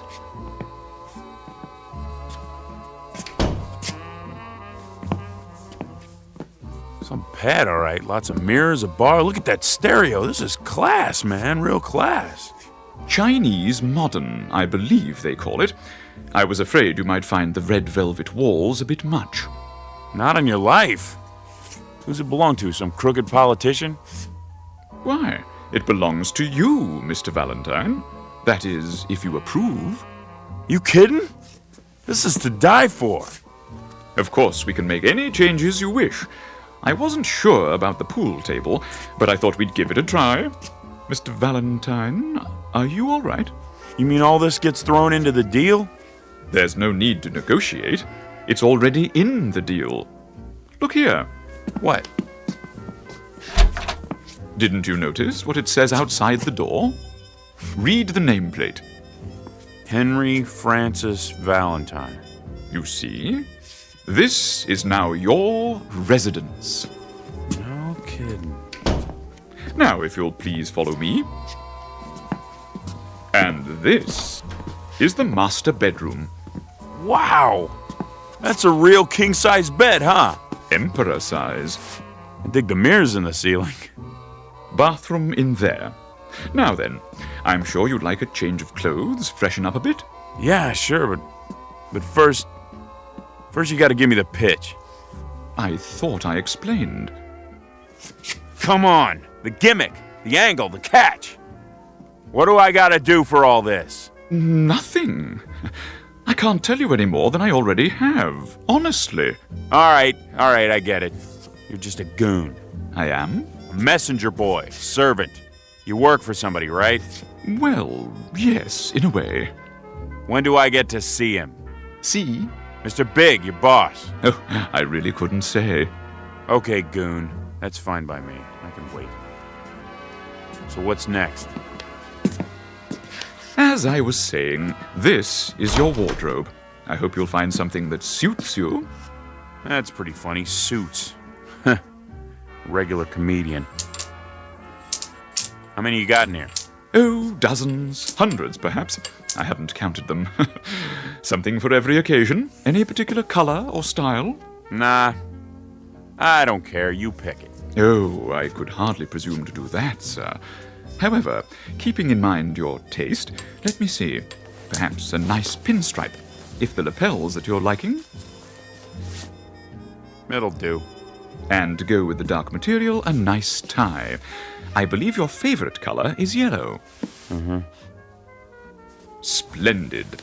It should go well with, let me see, a new pair of brown shoes, like the ones you have on. Well, sir? Make up your mind. What's the matter? You got no taste? My taste doesn't matter. Perhaps these, a smart black and white pair with tassels and pointed toes. Fine. I'll just lay your selections on the bed. Shirts, socks, and underclothes in the drawer. Quite a large stock. And in this ebony case, a selection of jewelry and accessories. Jewelry, huh? Let me see. Cufflinks, tie tacks, rings, watches, a little bit of everything. I'll draw your bath. Yeah, you do that. You do that.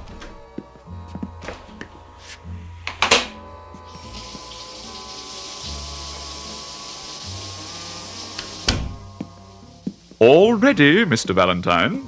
I've adjusted the water to medium hot. Hey, between you and me, Fats, who do they want me to bump off, huh? Must be somebody important, you know? A real VIP. Oh, no, sir. As I've already explained. I know it's free because I'm such a good guy. I'll leave the room while you bathe. Sit right there and wait. Yes, sir. I'll be out in a couple of minutes. Take your time. Please. Hey, Fats? Yes, sir? Don't try anything while I'm in here. I got my gun with me. One wrong move and you're Swiss cheese, you understand? Perfectly. When I tell you, pass in my new clothes one at a time. Absolutely. And no funny business.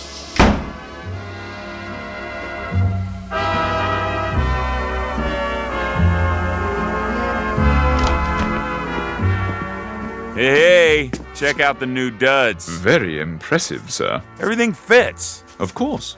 I'll say this, your guy sure knows his threads. Now, Mr. Valentine, if you'll follow me to the living room. What's all this? I took the liberty of calling room service. I thought you must be getting hungry. So? What'd you order, the whole menu?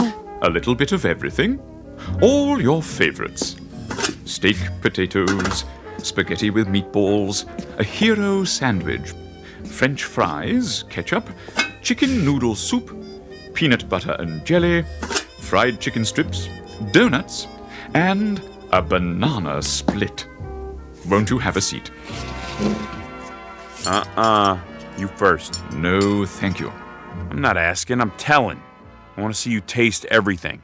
Oh, but I don't eat.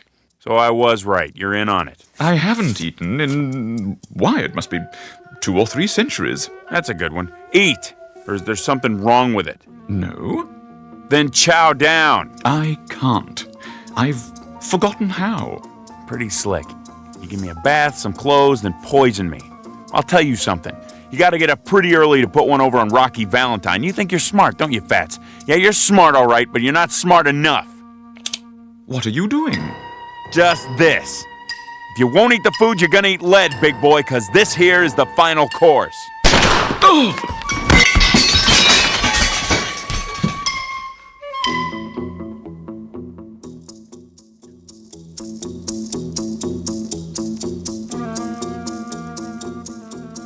You have me at a disadvantage, sir.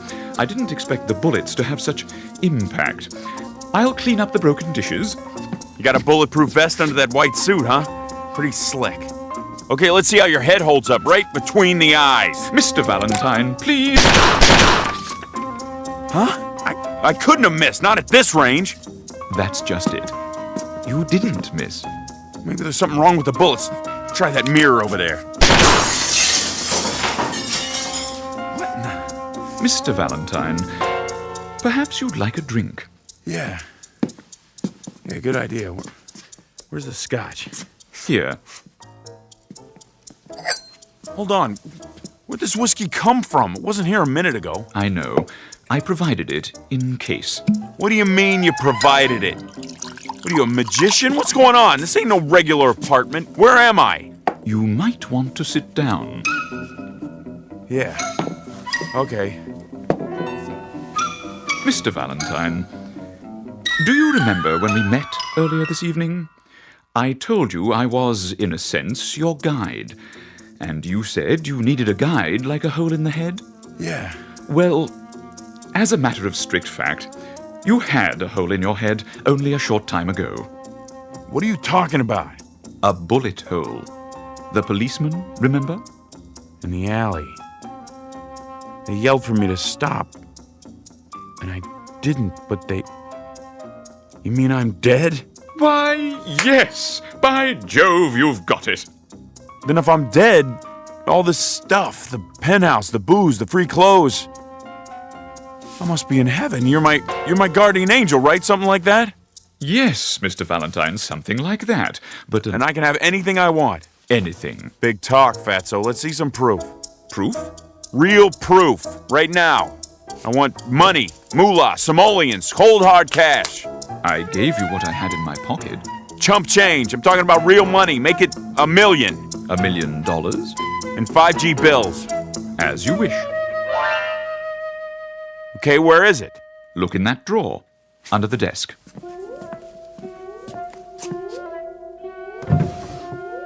You're putting me on $1 million. But what am I supposed to do with it? I don't want to spend it all by my lonesome. No? That's no fun. I need a chick. I take it you're using a slang term.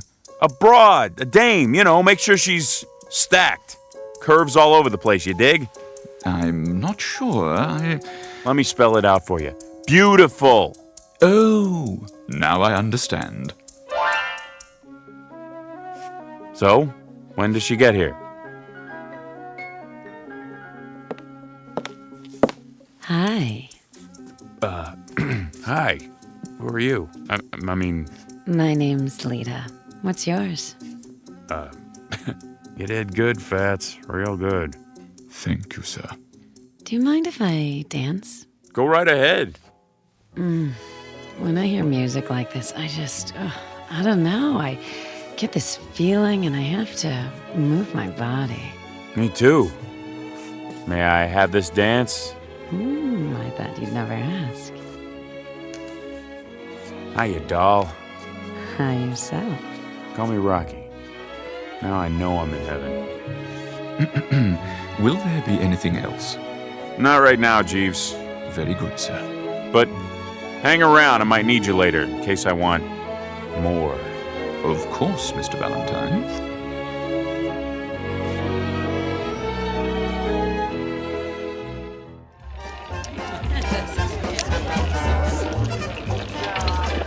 No more bets, please. No more bets. Hurry up, Rocky. Yeah, what are you gonna do? Are you all finished? Not on your life, sweetheart. How about 33 red? 33 red! Yeah! Hey, the gentleman in the pinstripe suit. that. How about that? I win again. Hey, Fats! Something I can do for you? No, something I can do for you. Put your money on the table right there. 14 black. Rocky's hot tonight. Am I right, dolls? You sure are. He is. He's a winner. I'm afraid I don't have any money. You don't? Well, what do they pay you in? Halos or something? Place your bets, ladies and gentlemen. Combinations, odd and even. Okay, let's go. No more bets. Come on. 14 black. 14 black. That makes what? 80 grand. Closer to 100. In an hour. How about that, Fats? Is Rocky hot or is he hot? He is most definitely hot. Hey, Lita. What, Rocky? Open your purse. Go cash these in for me, okay, babe? Sure. Hold on. Yeah? 100 G's, sweetheart. I count real good. Get me? Don't worry, Rocky. Be right back. What now, sir? Come on, let's see what's shaking with the cubes. I got this table spooked. Very well. The dice table is this way. No more bets.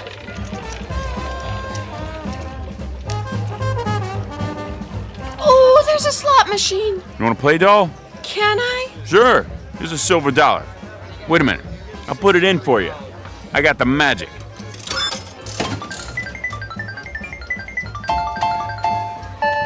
Jackpot! I told you. Would you like me to carry them for you? Yeah, sure. And give the ladies a tip. Very good, sir. 7 out. Line away. Step aside. Let me show you how it's done. That, sir? Here's your money, Rocky. Put it on the line. All of it, sir? Why not? When you're hot, you're sizzling. Money talks. Get your bets down. Hard ways, horn bets, any craps. Breathe on them for me, doll. Sure, Rocky. New shooter coming out. Yo, 11. Frontline winner. Here you go, doll. Go get yourself a new dress or something. Something skimpy. Gee, thanks, Rocky. How much loot we got? Approximately 200,000. Bet, sir? Let me see. Give me a proposition. How much for another 11? 16 to 1. Put everything on 11. Maybe you should hold some back, Rocky. Don't make me laugh. I'm gonna buy and sell this joint. Same dice. Yes, sir. Guess them for me. If you say so. Same good shooter coming out, looking for a point. Yo, 11. Winner, frontline winner. I'll have to get you a briefcase for your winnings, sir. You do that, Fats. Get 2. Get a whole bunch of them. I ain't stopping now, not the way my luck is running. Never had a night like this. Place your bets. Okay, buddy, let's do it again. Same bit, same bet. Hey, I'm dry as a bone. Anybody get me a drink or what? I'll get it for you, Rocky. Me! Pressing 11, all bets down. Come on now. Like the song says, luck be a lady.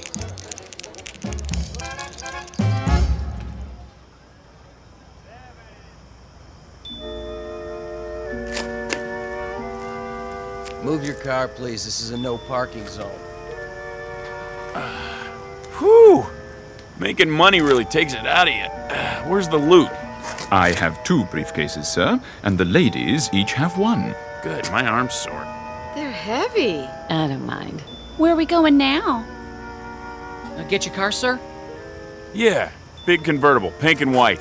And be careful with it, you hear me? Yes, sir. Loading and unloading only. No parking. Huh. Something bothering you, Mr. Valentine? Yeah, him. The policeman? He's only doing his job, maintaining order. Lousy screws. Think they're the king of the hill just because they got a badge and a few lousy inches? How do you mean? Every cop I ever see is about 6.5 feet tall. Look at him. Lording it over everybody. Oh, dear. That was indiscreet of me. I should have realized. Not your fault. Oh, but it is. I'll fix it for you. Officer, Yeah. come over here for a moment.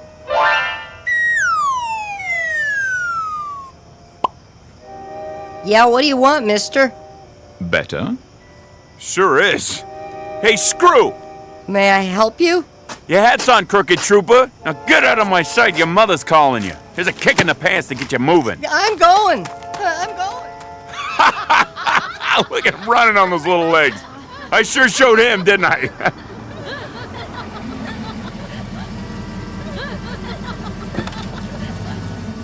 Your car, sir. Okay, kid. Here, you keep the change. Oh, that's $100 bill. Knock yourself out. Come on, let's blow this joint. I'll drive if you like, sir. I like. Okay, Fats, put the pedal to the metal. Whatever you wish, Mr. Valentine. You broads in the back seat, hang on. Should we fasten our seatbelts? Maybe we better. It wrinkles my dress. Hey, what do you say we open her up and see what this baby will really do? Very well. We're gonna crash. Not on your life. I got all the luck tonight. Punch it, Pip. Man, this is really living, huh? In a manner of speaking, Mr. Valentine. In a manner of speaking.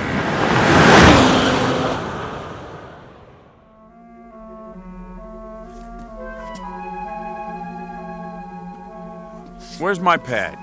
Just at the end of the hall. Fats, do me a favor. Yes? I want to get rid of that heap we've been driving. Is anything wrong? It seems to go fast enough. Yeah, but the ashtrays are full. I'll make a note. Change car. Wait a minute. Wait a minute. What is it, Mr. Valentine? We forgot the suitcase is full of dough. Oh, yeah. He's right. I set mine down and... No need to worry. After all, you can win it back tomorrow. Yeah, that's right. Hey, girls, go on inside. I want to talk to Fats. Okay. Sure, Rocky. We'll wait up for you.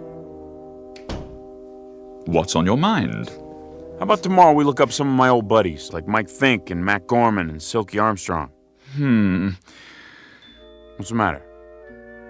Didn't they make it? Oh, it isn't that, Mr. Valentine. It's... Well, you see, all of this is your own private domain, as it were. It was made for you alone. What about the broads? I mean, they're extras, like in a movie? In a sense, yes. Everyone here is, except, of course, you and me. Oh. Well, we'll just party it up tonight anyway. You too, of course. I'm not permitted, sir. Why? Angels ain't supposed to have fun? Come on, who's to know? Sorry, sir.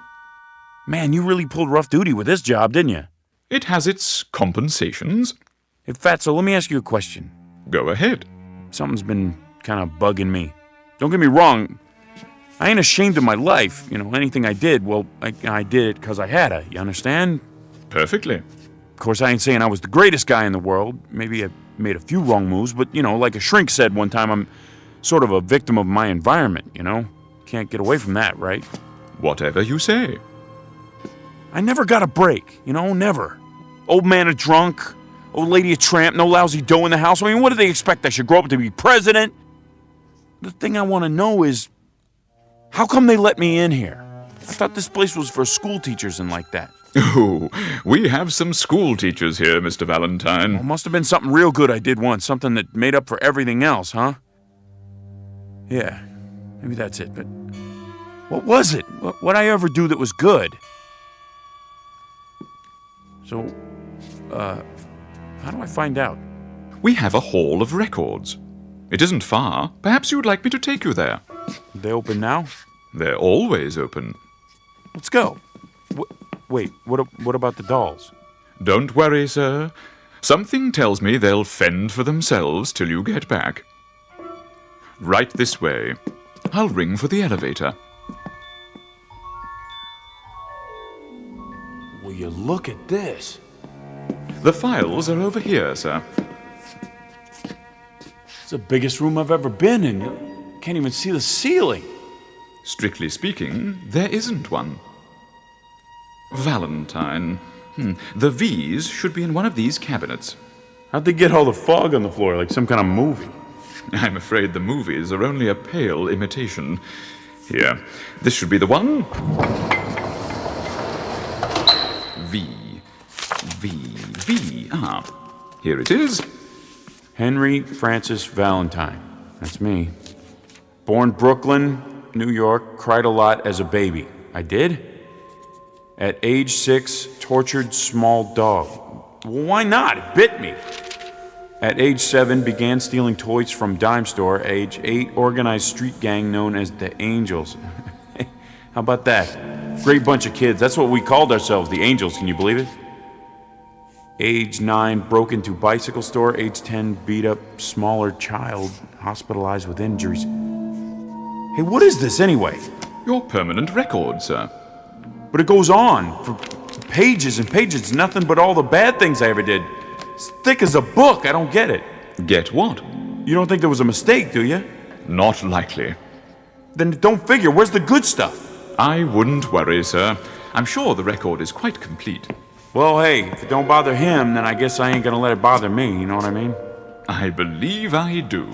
Seen enough? Yeah, plenty.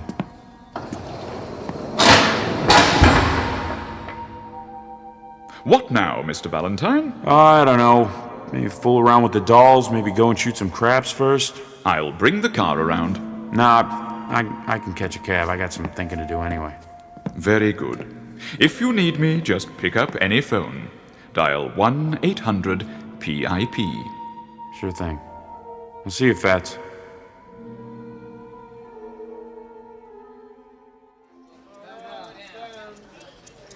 Place your bets, hard ways, any craps.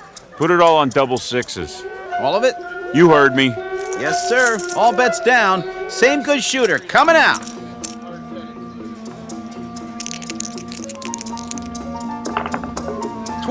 Midnight, winner 12. Say, you want to stay up all night? What? Double sixes, midnight. Let it ride, sir? No, forget it. Your chips. Yeah, sure.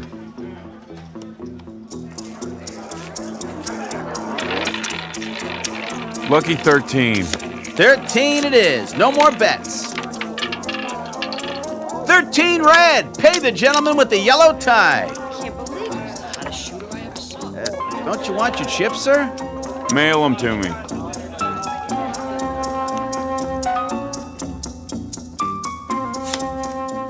Okay, pick up your hand. That's it. How many cards you want? I'm okay. How about you? I don't need any either. Lita, how many? I think I'll play these. Dealer stance, Pat. What do you got? Huh? Now's the time when you lay them down. Oh. Let me see. I got a full house. Great. What do you got, doll? I'm not sure. I'll tell you. Looks like a straight flush queen high. Oh, is that good? It's great. It's just great. Lita, show me your cards. But everybody will know what I have. It's okay.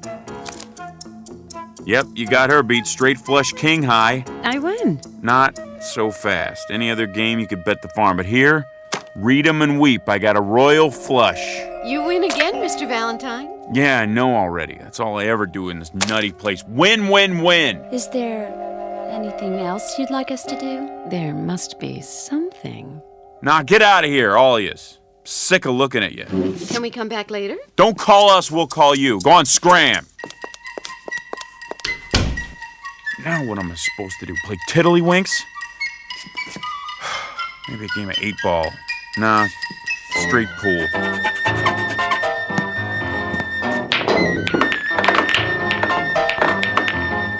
What's the good of that? One shot and I run the whole table. Where's the phone? 1-800-PIP. Yes, Mr. Valentine. What can I do for you? You can get yourself over here right away. I got a bone to pick with you. Really? Stop all that creeping around. Why don't you use the front door like regular people? Anything you say, Mr. Valentine. Anything I say. Will you knock it off? Is something wrong, sir? No! Nothing's wrong! Everything's peachy! Look, I've been here for a month and I can't take it anymore. I don't understand. I'll spell it out. I'm bored, Fatso. I'm bored. There's no excitement around here, you dig? No kicks. But the gambling, I thought you enjoyed it. I do, but when you win every time, that ain't gambling, that's charity. I could arrange for you to lose occasionally. Would that help? Yeah, maybe. No good, I'd know. Perhaps you miss your old vocation. Now you're getting warm. There's a nice bank you could rob. It's on the corner. Or would you prefer a jewelry store? Bank's okay, I guess. Fine. Now, as to the getaway car, we have quite a wide selection. Something inconspicuous, I imagine. Any chance I'll get caught? Certainly, if that's what you'd like. Let me make a note of it. Look, don't bother. Look, Fatso, I don't know how to say this, but it just ain't the same thing. What's the kick in knocking off a bank if everybody's in on it, huh? Even the dames. I never thought I'd get bored with beautiful dames, but... See, I wouldn't expect an angel to understand this.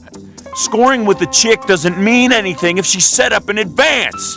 I mean, everything's great, really great. It's just the way I always imagined it. But, see, I tell you, Fats, I don't think I fit in here. Oh, nonsense. Of course you do. No, I'm serious. Somebody must have goofed. Look, I'm gonna go nuts if I have to stay here another day. I just don't belong in heaven. I want to go to the other place. Heaven? Whatever gave you the idea you were in heaven? Mr. Valentine, this is the other place.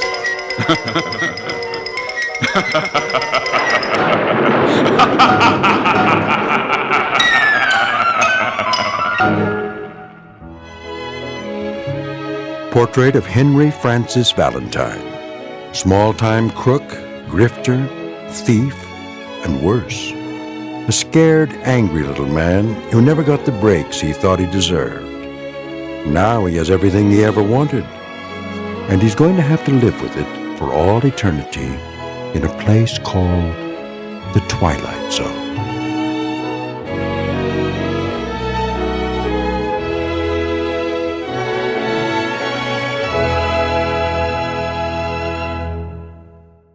More from the Twilight Zone after this.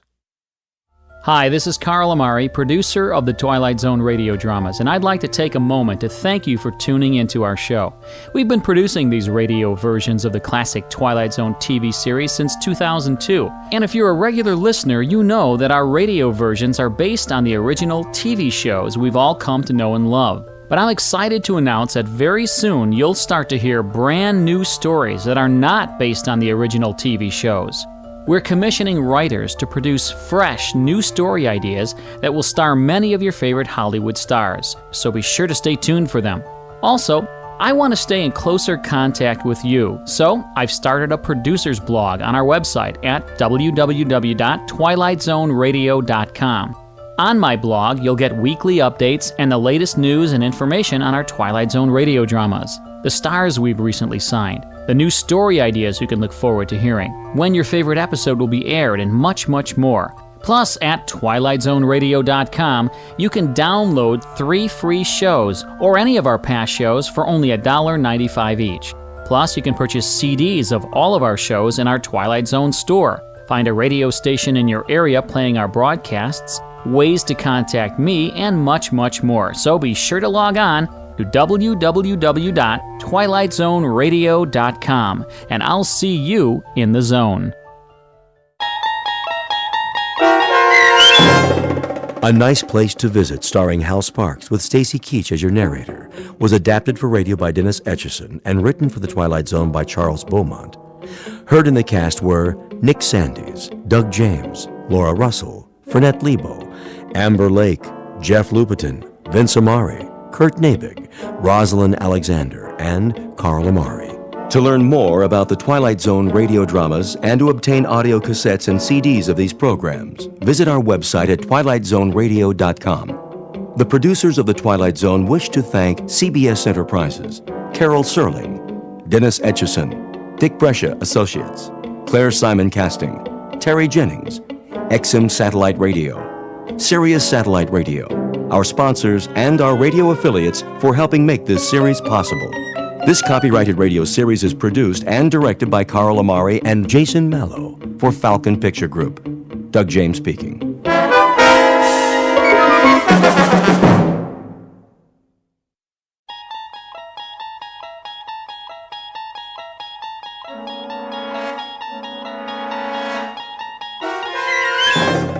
There is a fifth dimension beyond that which is known to man. It is a dimension as vast as space and as timeless as infinity. It is the middle ground between light and shadow, and it lies between the pit of man's fears and the summit of his knowledge. This is the dimension of imagination. It is an area which we call the Twilight Zone.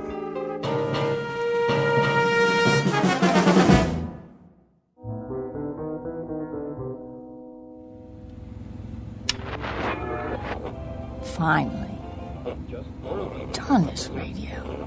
Voice of America International Broadcast. And now the news. Victims continue to pour into refugee camps as the bombing continues. Please. I can hear them in the night. I can hear them in the daylight. They're coming for us, but they'll have bodies to step over. More bodies than they can count. There will be no survivors. The road of the righteous shall not be breached, nor illusion tempt thee from thy path. They are coming for you. Remember my words and make your peace, brothers and sisters, because no one gets out of here alive. Have you ever driven cross-country? I don't know what I was thinking, but it seemed like a good idea at the time. Get away from it all, see the USA. Except that it's more than you bargained for. You try to keep a schedule, so you push yourself. You eat when you can, and keep the gas tank full. But you'd swear it's never going to end. After a while, the only thing you want is to rest. You're so tired, you start to see things that aren't really there. The highway winds ahead like a flat ribbon, and there's only the sound of the engine. And then suddenly, without warning, something moves out there. A jackrabbit, maybe, a small animal darting across your path. Or it might be your eyes playing tricks. But at the last minute, you swerve just the same, and something goes wrong. Very dreadfully wrong. This can't be happening. Please, stop.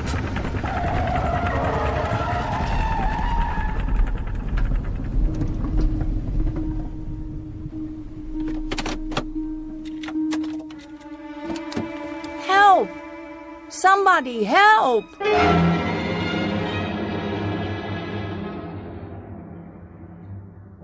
Her name is Nan Adams. She's 27 years old. Her occupation? Buyer at a New York department store. At present on vacation, driving cross-country from Manhattan to Los Angeles, California. She's gone just far enough to wear through the bald spot on her right front tire. But with any luck, she'll survive this little setback.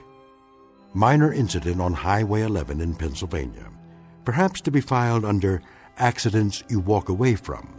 A conversational item for the winter months back home when Miss Adams talks of her trip to her friends over a glass of wine.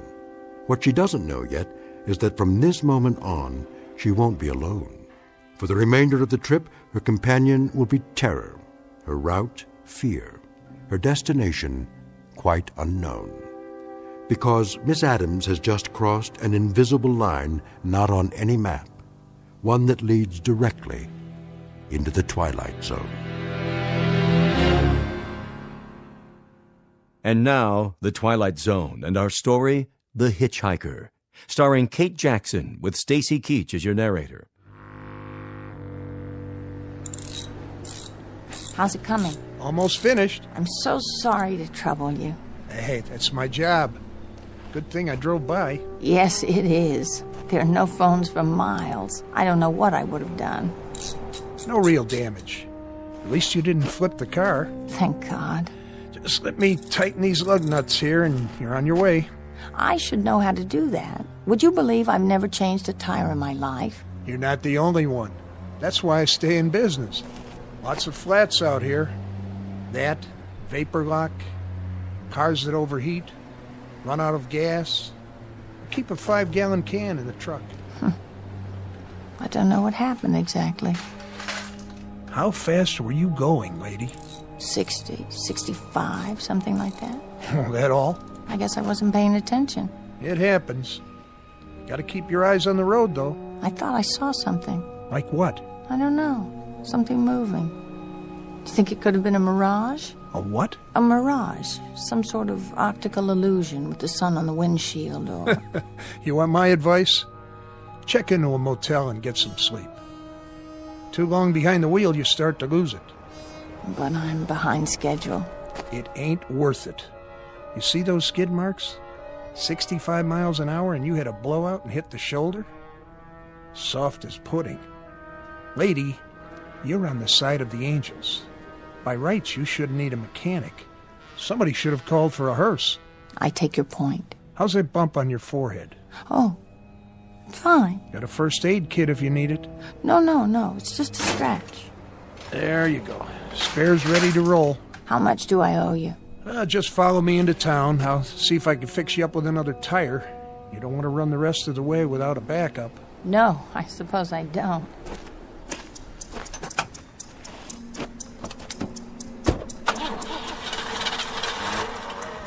Huh.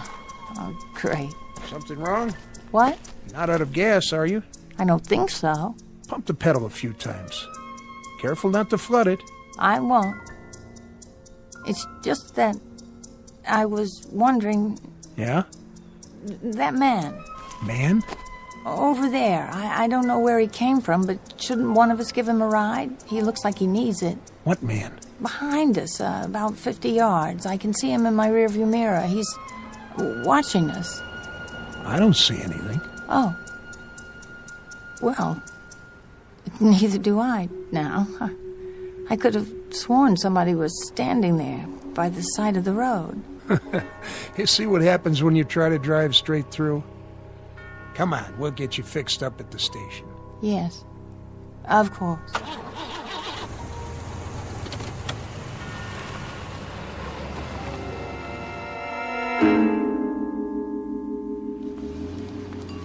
Let's see. 45 for a new tire, plus 5 for the mounting and balancing, and the tax. That doesn't seem nearly enough. What about the service call? No charge. I was on my way back anyway. Make it $53.50. I guess it's a lot cheaper than a funeral. You could say that again. You're very kind. Here you go. $6.50 change. I checked your other tires while I was at it. They look okay. Thank you so much. Anything wrong? No, nothing's wrong. I was just looking at that hitchhiker. What hitchhiker? Outside, by the pumps. Where? He's gone now.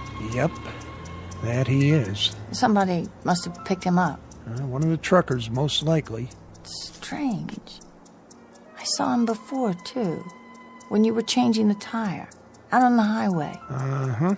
I'm sure it was the same man. Must have gotten himself a lift then, too. Right after we passed him. Yes. That must be it. Well, I'd better get going or I'll never make L.A. Shouldn't be too hard. Brand new car. Good weather. Ought to make it easy. Better take a rest first, though. I can't. I'm already a day late. Get some food in you at least. If you want to make it in one piece. Yes, I... Look at that. Huh? He didn't get a lift. He didn't? I just saw him again. You saw... The hitchhiker.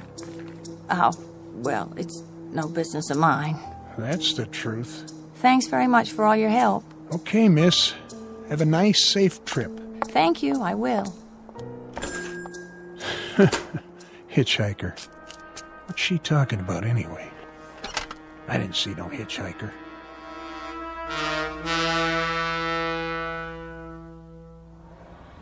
Oh, it can't be the same man. It can't. Who is he? I saw him again 50 miles farther on. It was impossible, of course, but I did. And then again on the long, straight stretch through Virginia. Not menacing, really. An ordinary man. If anything, drab. A little mousy. Just a shabby, silly-looking scarecrow man. I shouldn't even think about him at all. But it's the coincidence of the thing. The fact that wherever I go, there he is. And I think he sees me. His eyes are always turned my way. Is he smiling? Why? Whenever I stop, I see him. No matter how far I travel or how fast I go, he's ahead of me. He's always ahead of me.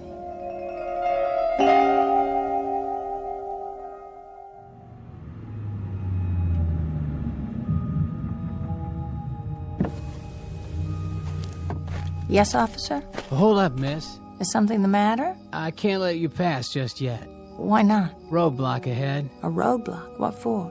Construction. Some big trucks blocking the way. Just a few more minutes. All right. I'll wave you on. Sit tight for now. This could take all night. Where's my map? I can't believe it. There is no other way. This is the only road west. Oh, no. It can't be, but it is. It's him. Going west, you say? I didn't say anything. I thought I heard... No, I'm not going west. I'm sorry. I'm just going up the road a little ways. I'm really very sorry, but I can't help you. Are you sure? Oh, please. Please. It has to stop. It's true. Miss? Miss, please. You can't go through yet. It isn't safe.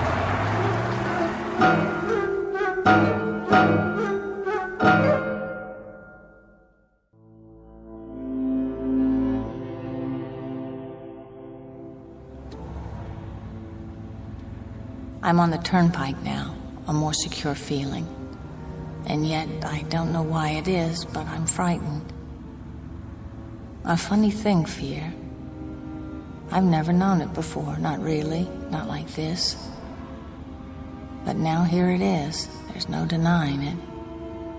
Can't quite put it into words, a fear that's just about as vague as its object.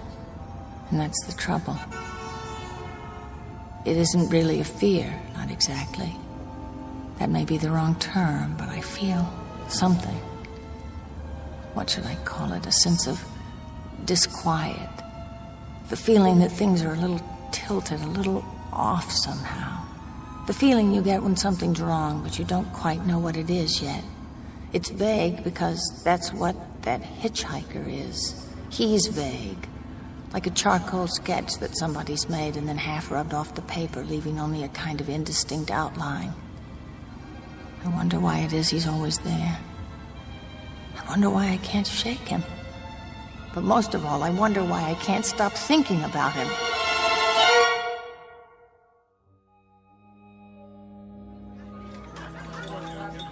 It was the kind of place you never expect to find in the middle of the night.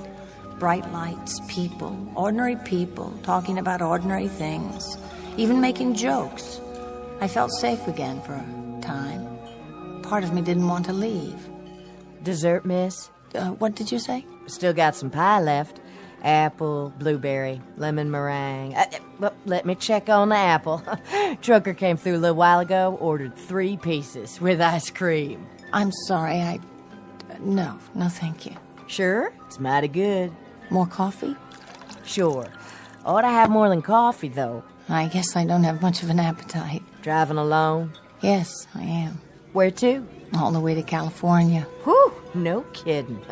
That's a haul. Couldn't get me to drive all that way, at least not by my lonesome. Actually, I was looking forward to it. You were? In the beginning. You see... End of the counter, Angie. 2 burger baskets to go. Coming up. Well, as the man said when he kissed the cow, everyone to his own taste. You got that right, Angie. Yeah, that's a good one. Yeah, I keep telling her she ought to be on television. How much do I owe you? Let's see. Here you go. Put it on mine, Rich. That's all right. I said I got it for you. No, really. Say, don't I know you from somewhere? I seriously doubt it. Come on over here a minute. Give the change to the waitress, will you? Sure thing. Hey, girlie, why don't you be friendly? It's mighty lonely driving long distance. All right, that's enough. This is no girly. This is a lady. Now knock it off. Sure, Rich. I'll see you next week. Thank you, but you didn't have to do that. Hey, listen. Do yourself a favor. There's a decent motel a couple blocks from here. You look like you can use it. What about a gas station? There's one right next to it. Still open, too. I do need to fill up. Hey, you can't do better than the Bite-A-Weed. It's nice and clean. I suppose I could. Do you get many hitchhikers? Hitchhikers? You mean around here? It's pretty rare, is it? Yeah, I'll say. There's no road, just the turnpike. Guy'd be a fool hitching a ride here. I mean, look at it. Miles and miles of straightaway and practically no speed limit. Now, what car's going to stop and pick up a guy under those conditions? Would you? No. No, I probably wouldn't. In fact, I'm sure of it. Of course, a guy might get a lift before the turnpike starts. By the toll house or something. But then it'd be one long ride, and most cars wouldn't pick up a guy for that long a ride. And, you know, this is kind of lonely country out here, flatlands and hills and that sort of thing. You didn't see any hitchers, did you? Oh, no.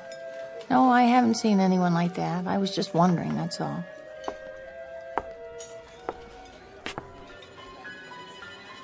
Anything wrong, miss? Oh, I don't know. I was just thinking. Something on your mind? I was just thinking how good it'll be to stop driving. It's getting so that I actually hate that car.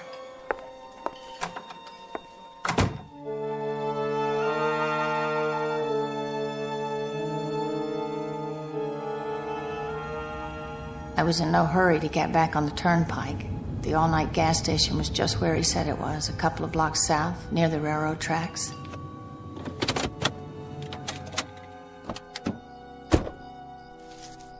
There was no one around, no one at all. To tell the truth, I felt relieved, even if it was self-serve. You'd think I'd have plenty of experience by now, pumping my own gas, but I was used to full service. There was only a little booth where you pay when you're finished. It's not working. Can someone please show me how to start the pump? Hello? Hello in there? Please, I want to buy some gas. If there was a night man on duty, he must have taken a break. There was nothing for me to do but wait until he came back. The lot was bright enough with those, what are they called, sodium vapor lights? There was absolutely nothing that didn't show. And maybe that was why I began to get the feeling again. Part of it was the way everything beyond the station was pitch black. I was in an island of light, and the light wasn't normal. That was the other part. Sodium vapor bulbs put out a kind of orange glow instead of white, so some things take on a different color. My skin, for instance, it was, well, a sickly green. I stood there looking at my arms and hands and listening to the traffic on the turnpike, and I felt it before I saw it, felt it and heard it. It's him. I know it is. Where is he? Where? Get away from me! Do you hear me? Stay back!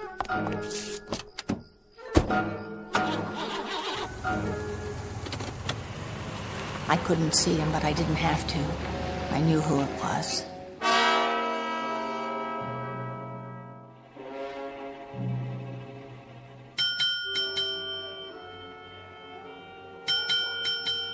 Yeah, can I help you?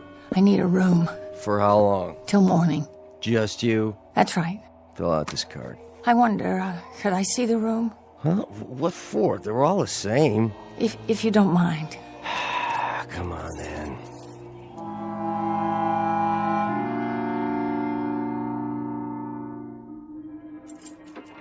Just clean it, new towels, everything. That's fine. How's the lock? The lock? On the door. It works fine. There's a deadbolt, too. See, case hardened steel. Nobody gets in or out unless you open it from the inside. Good. Need privacy, do you? I just sleep better when I know everything's secure. Traveling alone, huh? Business trip, is it? Yes, it is. Don't worry about me. I'll be up at the crack of dawn, as soon as I lay my head down for a few hours. Thanks. Bye now. One thing. Yes? Cash or credit, no checks. In advance. Oh, of course. I'll get you change. Keep it. Thank you. Good night. I told myself I'd be safe enough, at least for a while. I had to rest sometime. Clean sheets. What was that? Nobody out there. imagination. Yeah, that's it. Besides, no one can get in. What was that? It's in the room.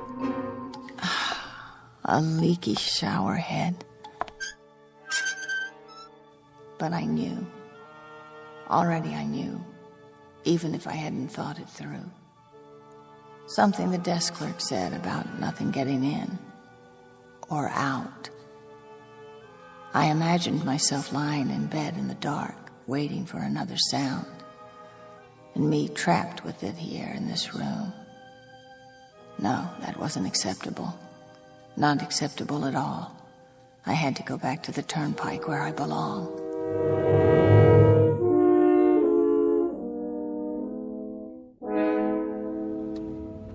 Good, the on-ramp.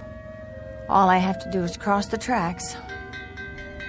No, there can't be a train at this time of night. It's ridiculous. I have to get across.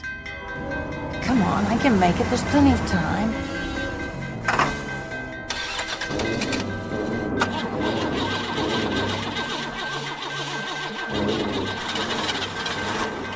Miss, going my way? Get away from my car!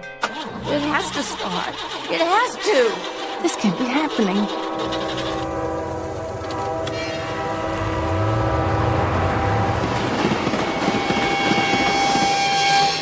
It was him. It was. Where are you? What do you want from me? The fear is no longer vague. The terror isn't formless. It has a form.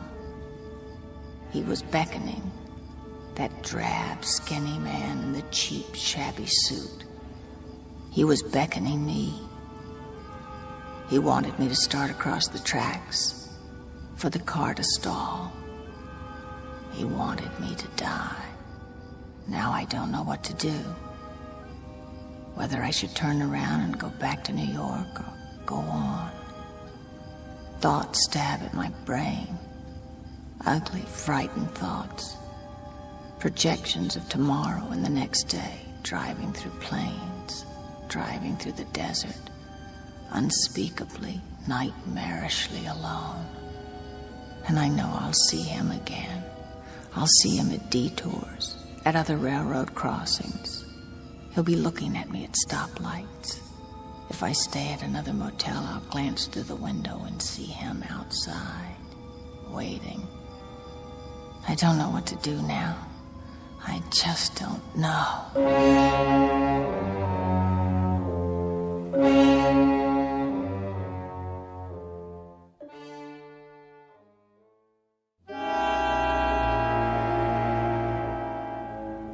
Three days and 3 nights now. Past Tennessee into Arkansas, through the Ozark country and into Oklahoma and Texas. Stop for coffee and then drive on. Stop for food and drive. Stop for coffee, and the routine goes on. Towns without names pass by. Landscapes without form. The numbers on the dashboard clock change, and I don't even see them. Now it isn't a trip, it's flight. Route 80 isn't a highway anymore, it's a means of escape, so I keep going. Conscious of only one thing, I've got to get where I'm going before that hitchhiker closes in.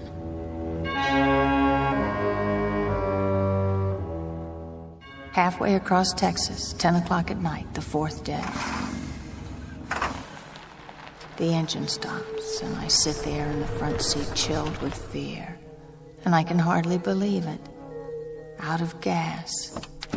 I can't believe this. I should have stopped earlier, and now it's too late. Wait. That sign. Yes. Gas eats 500 feet. I can see it from here.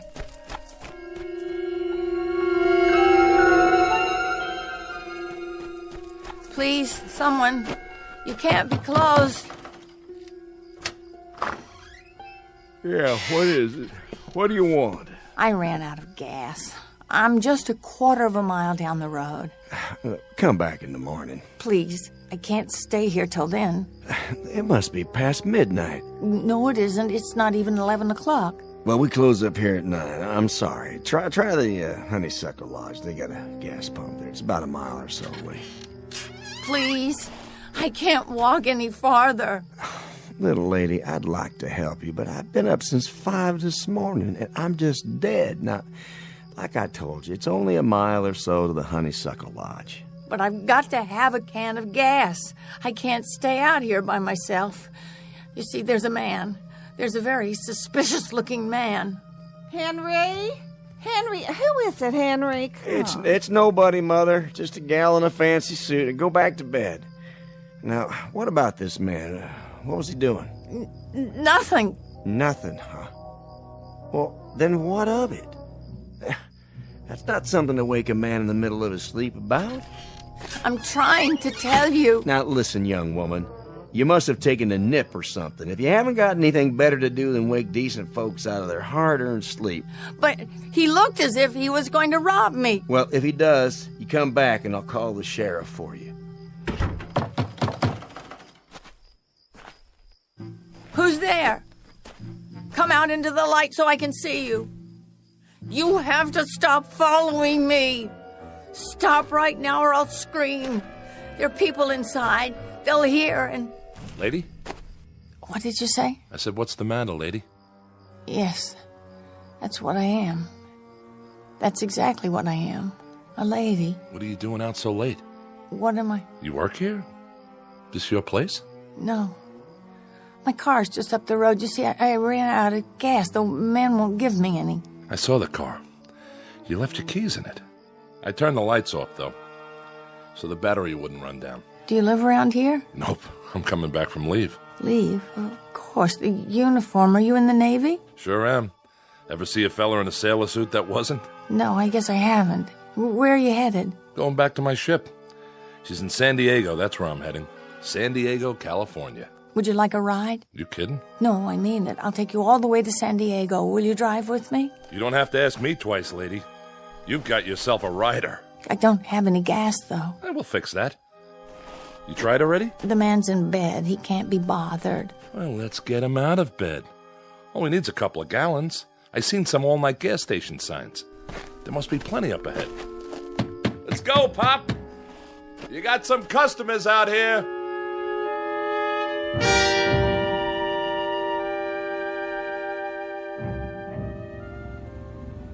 I can drive if you want. Oh, that's all right. I'm used to it. You mind if I take off my shoes? My feet feel like 2 hot bricks. You go right ahead. Oh, I keep thinking I'll wake up or something, middle of the night. No cars, no nothing, and who do I meet? A lady who looks like a movie star. Hardly. Brand new car and a ride all the way to the coast. When I tell the guys back on this ship, you know the odds for even one guy believing me? I'll write up an affidavit for you and we'll get a notary to sign it. Anytime. You hitchhike much? Back and forth on leave. It's tough sometimes in the open country. Trucks aren't so bad. They'll pick you up. But you have trouble with cars. People in cars don't like to pick up hitchhikers at night. I suppose not. But I'll bet if you got a good ride in a nice car, you could go places faster than, say, a person in another car. I suppose. Take me, for instance. Suppose I'm driving across the country at a nice steady clip of about, say, 55 miles an hour. Well, couldn't a guy like you, just standing beside the road waiting for lifts, beat me to town after town? Provided you got picked up every time in a car going 65 to 70 miles an hour. I guess. Maybe he could and maybe he couldn't. What difference does it make? Oh, it's no difference. It's just kind of a crazy idea I've had after so long in this car. That's one way to pass the time. Oh, no! What's going on? What's the matter? Did you see him? See who? That man. What man? The one who was standing beside the barbed wire fence. I didn't see anybody. That wasn't nothing but a bunch of steers in the moonlight. What do you think you're doing? Trying to run into a fence post? There was a man, a gray, thin kind of man with an overnight bag in his hand. You must be overtired or something, lady. There was nothing there but some cattle and a fence. I saw him. In fact, there he is now. Hey, give me that wheel.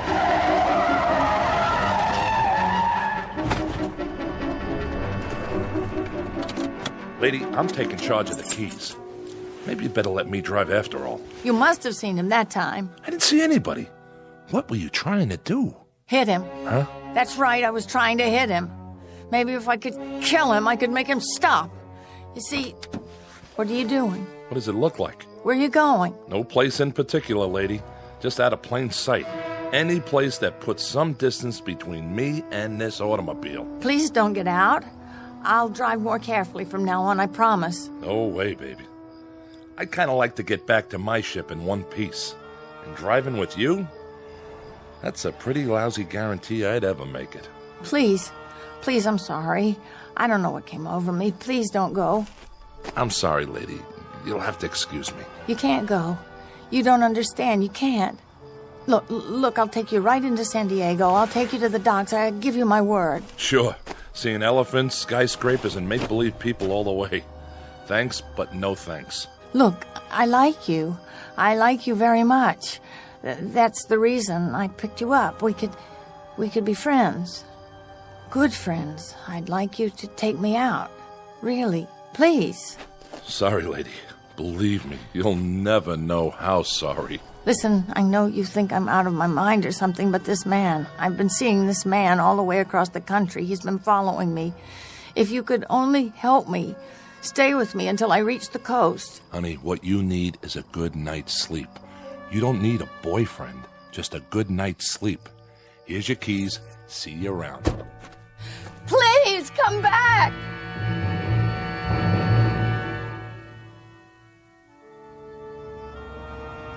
There is nothing to do but drive on into the next day. As the air grows warmer, the car gets hotter than it ever has, and you begin to wonder if the tires are going to melt. The windshield colors over with smashed insects, wasps and bees and dragonflies, all stuck to the glass. And if you're driving west into the sun, it gets hard to find your way. But I see him again, in the middle of the Texas prairies. And then everywhere, wherever I pull off, even for a moment, for gas, for oil, for a drink of pop, a cup of coffee, a sandwich, he's there. He's outside the entrance to a rest stop near El Paso. He's sitting by a drinking fountain and a little camping spot on the border of New Mexico. He's waiting for me outside the Navajo reservation where I check my tires. I see him again when I buy 12 gallons of gas in Arizona. He's everywhere I go, always ahead of me, always looking at me, always waiting for me. Now I'm outside a diner near Tucson. There's a phone booth, and I'm going to call home. Back to New York. Put in a call to my mother so I can speak to someone familiar. Someone I love. Someone who will bring back reality for me. Just a voice, that's all. But I know it will be enough. Just a warm, familiar voice so I won't lose my mind.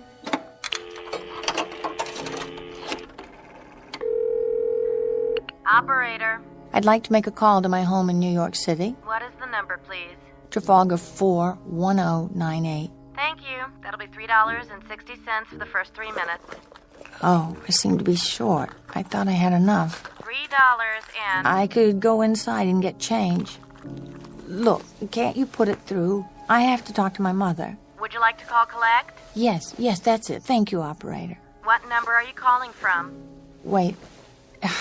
There's no number. It's been scratched off. If you can't give me the number... Don't hang up. Here, I found some coins. I'll put them in now. 50 cents more, please. Yes, I know. I've got it. Thank you. Go ahead, please. Mrs. Adams' residence. Hello? Hello, Mother? This is the home of Mrs. Adams. Who did you wish to speak to? Who's this? This is Mrs. Whitney. Mrs. Whitney? I don't know any Mrs. Whitney. Is this Trafalgar 41098? Yes. Where's my mother? Where's Mrs. Adams? Well, Mrs. Adams is not at home. She's still in the hospital. The hospital? calling. Is this a member of the family? What's she in the hospital for? She's been bedridden for 5 days. Nervous breakdown. Who is calling? Nervous breakdown? But there's nothing wrong with my mother. She's never had any problems. It's all taken place since the death of her daughter. The death of her daughter? What are you talking about? What do you mean, the death of her daughter? Who is this? What number is this? It's all been very sudden. Nan was killed just 5 days ago in an automobile accident in Pennsylvania. A tire blew out and her car turned over. Please deposit 60 cents more if you wish to continue this call. Please deposit 60 cents. Please deposit 60 cents. Please deposit 60 cents. Very odd, but the fear has left me. I'm numb now. I have no feeling. It's as if someone pulled out a kind of plug in me, and every emotion, including fear, is drained away. And I'm only a cold shell. I'm conscious of the things around me, the vast, soulless night of Arizona, the frantically blinking stars that look down from the darkness. Ahead of me stretches 1,000 miles of empty mesa, mountains, prairies, desert, and somewhere among them, he's waiting. Somewhere I'll find out who he is and what he wants. Though just now, for the first time, looking out at the night, I think I know. I know that he's here now, without even looking in the rearview mirror. I believe you're going my way. Yes. Yes, of course I am.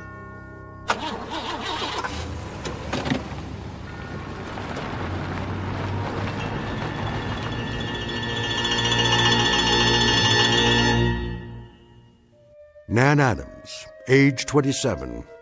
She thought she'd take a drive to California, to Los Angeles. She didn't make it because of a detour through the Twilight Zone. More from the Twilight Zone after this. Hi, this is Carl Amari, producer of the Twilight Zone radio dramas. I'd like to take a moment to tell you about our official website at twilightzoneradio.com, where you'll get the latest news and information on these Twilight Zone radio dramas. Plus, at twilightzoneradio.com, you can digitally download 3 free episodes or any of our episodes for only $1.95 each. In this age of ever-changing technology, we've decided to make these episodes instantly available to you by making the Twilight Zone radio dramas a digital download-only series. This means that this series will no longer be offered on CD. The CD collections at our website are now being offered, while supplies last, at buy one, get one free. So be sure to get your favorites before they're sold out. Be sure to visit us often, and I'll see you in the zone.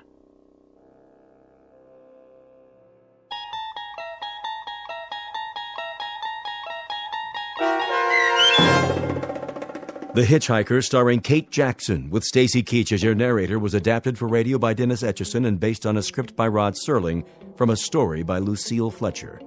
Heard in the cast were Mike Starr, Nick DiGilio, Todd Manley, Peter DeFaria, Turk Muller, Doug James, Kurt Nabig, Carl Amari, Deb Dotzer, and Meg Falcon. To learn more about the Twilight Zone radio dramas and to obtain audio cassettes and CDs of these programs, visit our website at twilightzoneradio.com. The producers of The Twilight Zone wish to thank CBS Enterprises, Carol Serling, Dennis Etchison, Dick Brescia Associates, Claire Simon Casting, Terry Jennings, XM Satellite Radio, Sirius Satellite Radio, our sponsors, and our radio affiliates for helping make this series possible. This copyrighted radio series is produced and directed by Carl Amari and Roger Wolski for Falcon Picture Group. Doug James speaking.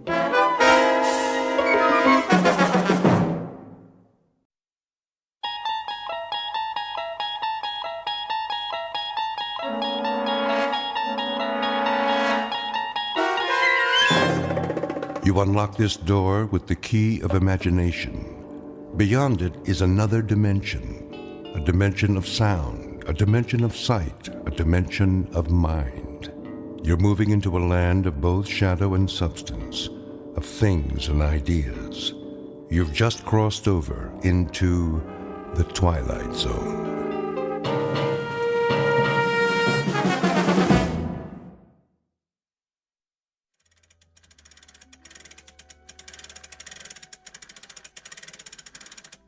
There. That should do it.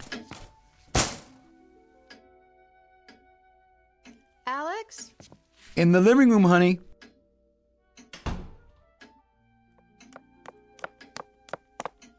Are we late? Relax. They can't start till we get there. Is this dress all right? My favorite. I should have bought a new one, but I couldn't make up my mind. You look lovely. I borrowed this brooch from your mother's room. Do you think she'd mind? Of course not. Everything's yours now anyway. Let me see. Something old, something new. The ring's new. I suppose. Something borrowed, something blue. There must be something. Will this handkerchief do? It's blue. Perfect. How are you doing? Ready as I'll ever be. You look extremely handsome, Mr. Walker. Why, thank you, Mrs. Walker. Not yet. The Justice of the Peace has to say the magic words. That is, unless you've changed your mind. Very funny. Oh my gosh, look at the clock. We are late. No, we're not. I just got it running again. How did you do that? Little tender loving care. No one's wound it since Mother passed away. I wish she could be here today. So do I. I have the license in my purse. What else do we need? Car keys? Right here. Then that's it, I guess. Shall we? My arm, miss? With pleasure, kind sir. Oh! What? Did the realtor call? Not this morning. Why? I just wondered if the papers are ready, so he can show the house. I'm sure they are. Then all you have to do is sign them this afternoon. And finish straightening up, vacuum the rugs. I don't know what we're going to do with all the boxes. We haven't even started on the attic yet. That can wait. Just think, tonight we'll be miles from here. Oh, Alex, won't it be wonderful to get away for a few days? Not much of a honeymoon, I'm afraid. It's exactly what we need. Some time alone. Just the two of us. You must have been going crazy cooped up here. Don't be silly. You needed me. Your whole life is wrapped up in this house. Mine and Mother's. Well, this will be the start of your new life. Our life. Sounds great. Let's go. Yes, sir. Hold on. Now what? The picture of her on the wall. It's crooked.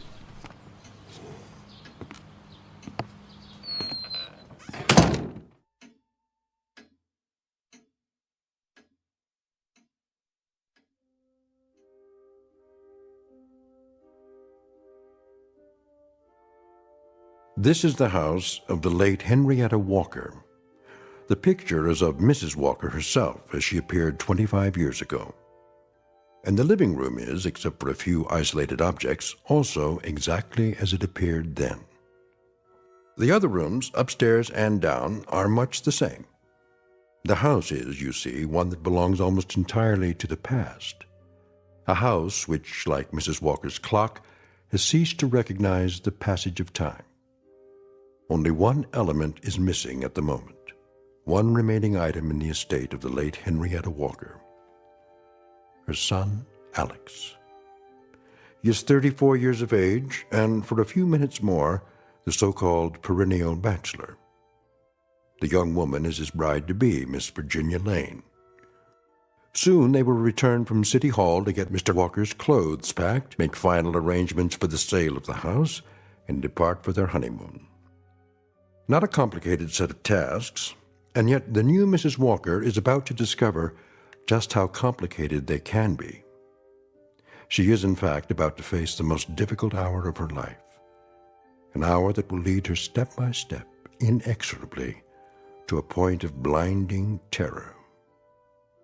60 minutes during which she will be reminded of the following: that memories have power, that ownership involves a good deal more than a marriage license or a contract of sale, that the past is never truly dead, and that the oft-heard phrase, "you can't go home again," has little meaning in the Twilight Zone.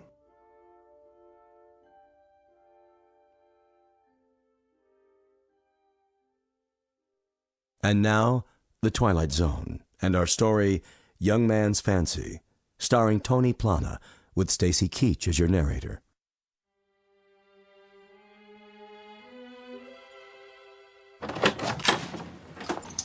Oh, Alex, I'm so happy. Wait. What's the matter? Shouldn't I carry you over the threshold? Not of this house. Our own place, as soon as we get one. Right. After you then, Mrs. Walker. My pleasure, Mr. Walker. Well, here we are. For another hour, at least. Feel any different? Like a new woman. An honest woman, at last. Worth the wait, I hope. More than worth it. Shall we get started? Dear, we should finish packing our suitcases. Yes, of course. Did you phone Mr. Wilkinson? What? The real estate man. Does he know when we'll be back? Oh. No, not yet. Hadn't you better call him now? You have those papers to sign, too. Remember? Yes. Did you leave the vacuum cleaner out? I wanted to get the place straightened up a little before we leave. She trained you well. Who? Your mother. She was always so neat and orderly. Yes, she was. I'll put it in the closet for now. You should call Mr. Wilkinson first. I should? Before it gets any later. All right, if you like. Do you have his number? In the drawer.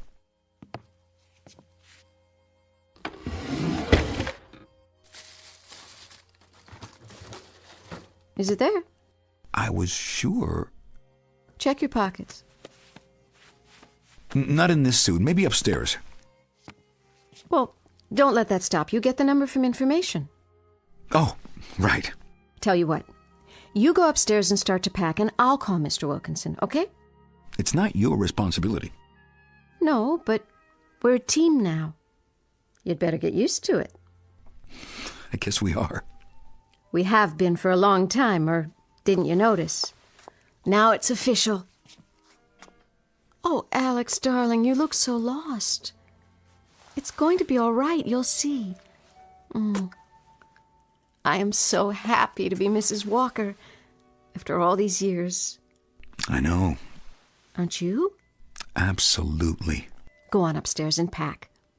I'll be up soon. Thanks. For what? For being so patient. I love you, you know. I love you too. Now go ahead.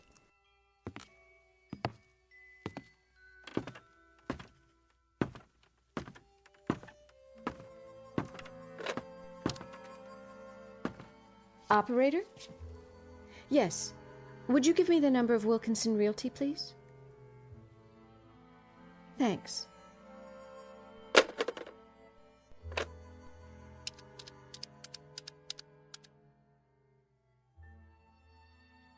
Mr. Wilkinson, Virginia Lane. Oh, I mean, Virginia Walker. Yes. Yes, just a little while ago.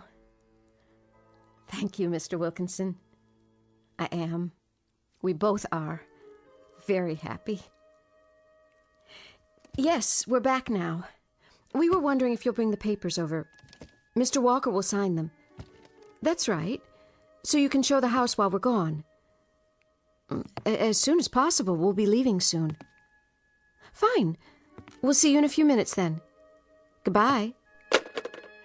Virginia? Oh, Alex, you startled me. Sorry. I thought you were going upstairs.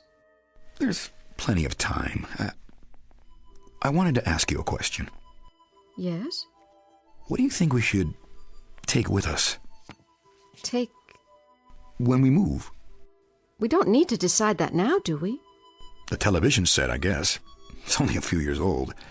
And there are some things in the other rooms that... I thought we decided to discuss all that after the house is sold. Sold. That sounds so final. We really don't have a choice, do we? No, but I just thought maybe we should decide now. I mean, like in the kitchen, for instance, we could take the refrigerator and stove. They're almost new. I just bought them for Mother a few months before she... All right, Alex, fine. But let's discuss it later. Why not now? Because we have to get ready to leave. Oh. Well, then. What about the radio? The radio? The big console. What about it? It's an old one, but we could have it fixed. These are collector's items now. Who collects old radios? Plenty of people. It was old when I was little. They don't even make parts for it, do they? You'd be surprised. The cabinet alone is worth something. Well, some antique dealer, I suppose. Maybe it still works. It could have come unplugged from the wall. I should check. Weighs a ton, I bet. Yes, Alex, it does. But you'll hurt your back. Look at all this laminated wood. The carving and staining. The work they put into it. The craft. And the big bands we used to hear. Duke Ellington, Tommy Dorsey. You're not that old. No, but there were stations that played rebroadcasts of the big bands. We used to sit in here all the time, listening to them. Mother's favorite was Guy Lombardo. Who? Isn't that something? What is? I just remembered. She used to be crazy about a record of his called Looky, Looky, Looky. Do you know that one? I don't believe I do. Looky, looky, looky, here comes Cookie, walking down the... Alex. Broken. I knew it was, but... But what? You can't imagine what it was like. Mother used to sit here, in this chair, looking at her movie magazines.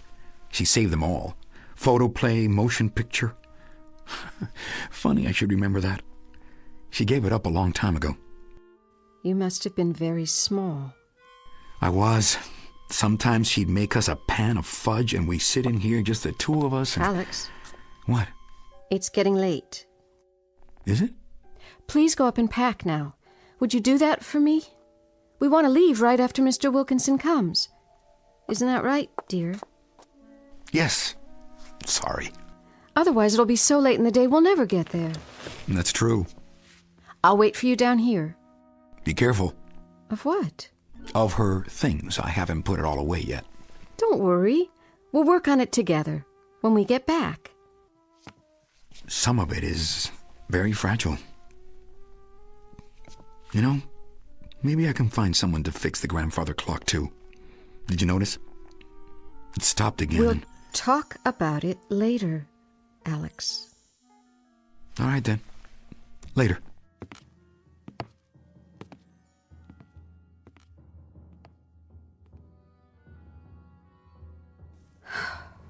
Put it all in boxes. Starting with this picture of her. You think he's still yours, don't you? Well, he may have been once, but not anymore. He's mine now. You'll never get your claws on him again.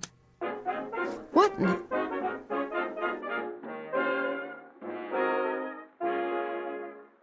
And that was Looky, Looky, Looky, performed by Guy Lombardo and his orchestra on our program of vintage favorites from the big band years. Next up on our hit parade from 1930. How can this radio work? It's broken.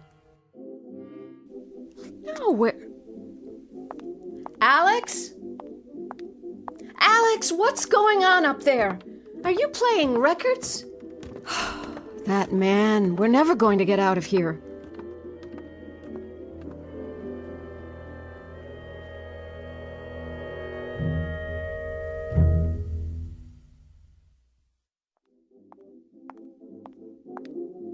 Alex?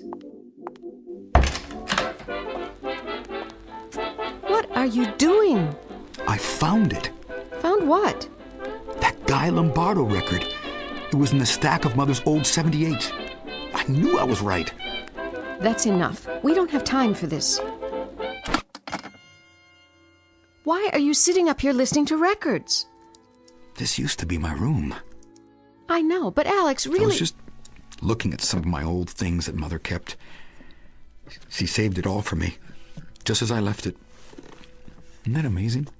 I thought you were packing so we could go. I will. But look at this. A Dick Tracy watch. With a picture of Dick Tracy himself on the dial. Alex, Looks as good as ever, doesn't it? Wonder if it works. Oh, no. Mainspring's probably broken. I could take it to a watchmaker. What for? So you can wear it?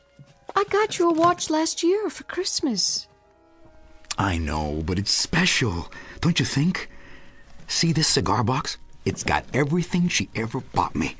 My Spider-Man action figure, my Incredible Hulk, and the Wild Wild West hat, belt, and spurs. There's a secret compartment in the buckle. I'm sure some collector will be glad to have them. Oh, look. My Speed Racer cards. And my G.I. Joes. Look, here's my army men in the cardboard battlefields. See, you folded them like so, and then you'd set them out on the table and move the little green plastic figures around. Would you put them away now, please? Here's a picture of me when I was a boy, with my Batman outfit. See the utility belt? That was for my Batarang. I used to walk around the neighborhood all dressed up. Sometimes I'd wear my bat cape, too. Isn't that funny? The other kids laughed at me, but I didn't care. And these books, I read them all. The Hardy Boys and the Secret of the Cave, Bill Bolton and Hidden Danger, Tarzan and the Ant-Man, Tarzan and the Jewels of Opar, Jungle Tales of Tarzan, and my comic books. Alex, please. I wonder why Mother kept them. It's all as I left it, in the same order. Don't you know? Most mothers throw things out when their sons grow up, except for a few school papers, items that have sentimental value, but my mother saved it all, every little thing. Because she would have liked for you to stay exactly as you were when you first had them. Virginia? Oh, I'm sorry. I didn't mean that. Don't worry, I'm putting it away, all of it. Don't be angry with me. Alex. I'm not. I think you are. I think you resent having to clean out this house. You resent me for coming in here like an outsider, an intruder. I don't think anything of the kind. Don't you? Are you sure? You don't think I'm trying to come between you and your past? To steal you away? Because if you do, maybe we shouldn't have... Shouldn't have what? Nothing. Go on. Say it. Oh, Alex. It's just that we're both on edge. This has been a difficult time. More for you than for me, I'm sure, but we're going to make a new start, move on.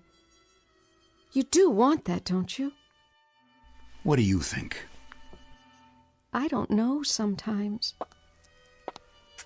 I only want us to be happy. It's all I've ever wanted. Go on downstairs, honey. I'll put these things away. Then I'll get packed. All right, Alex.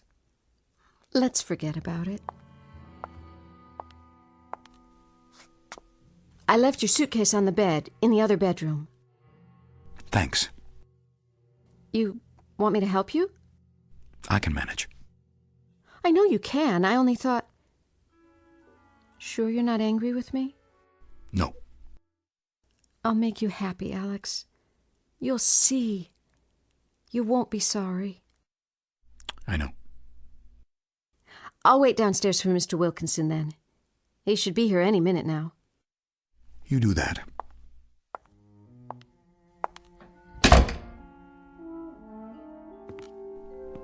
Oh, Mother. I don't want to sell the house. You believe me, don't you? I don't want to sell it. But what else can I do?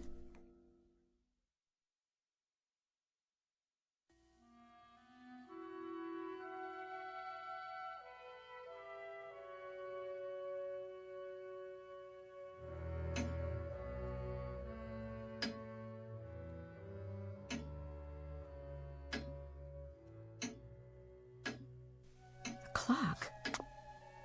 But no one touched it. Oh!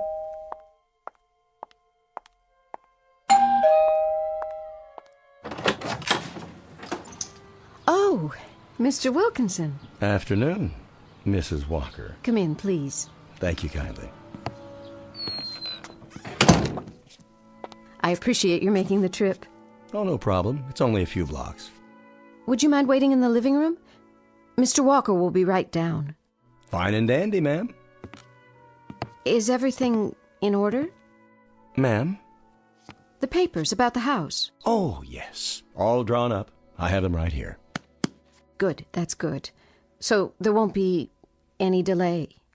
None that I can see. Alex? Alex, dear? Yes? Mr. Wilkinson is here with the papers. Be right down. A lot to do, huh?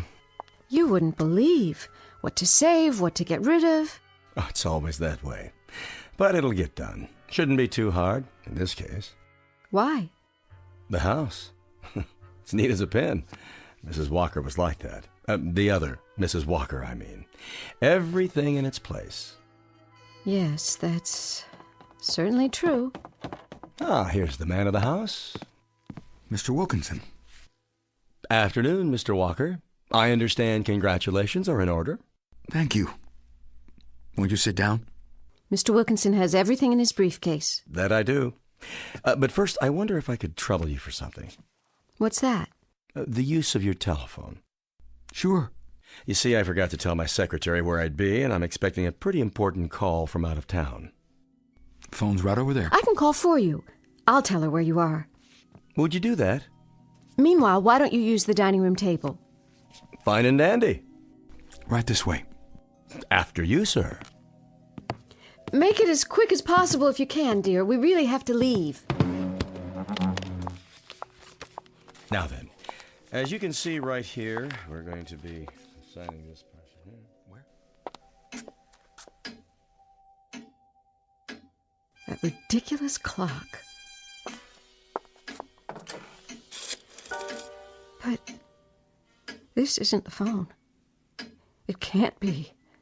It's ancient. Where did it come from? Excuse me, did you get through? What? The phone call. I...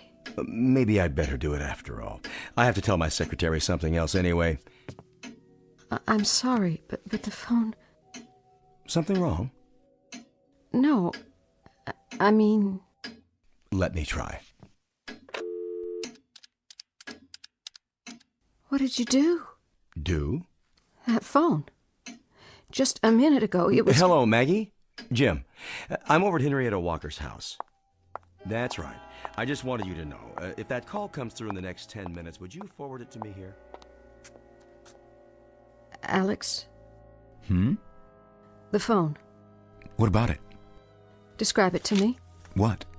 When you were a boy, what kind of phone did you have? Does it matter? Just tell me. It was a long time ago. Let's see. One of those old two-piece units, I think. Yes, with the earpiece on a separate cord. Really ancient. I wonder what happened to it. But that's not the phone you've had in recent years. You're sure? Sure, I'm sure. What's the big deal? I thought I saw it in the living room just now. I must have been mistaken. And would you call Charlie Fisher? Tell him that escrow's been approved for 60 days. We have the form for him to sign. He can come by the office, or we'll mail it out. Right. Fine and dandy, Maggie. See you. Bye.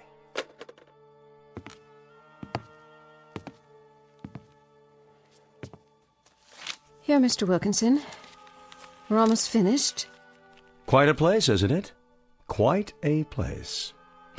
No, we shouldn't have any trouble at all selling it. Something you don't understand, Mr. Walker? Pardon? I see you haven't signed yet. If you have a question, that's why I'm here.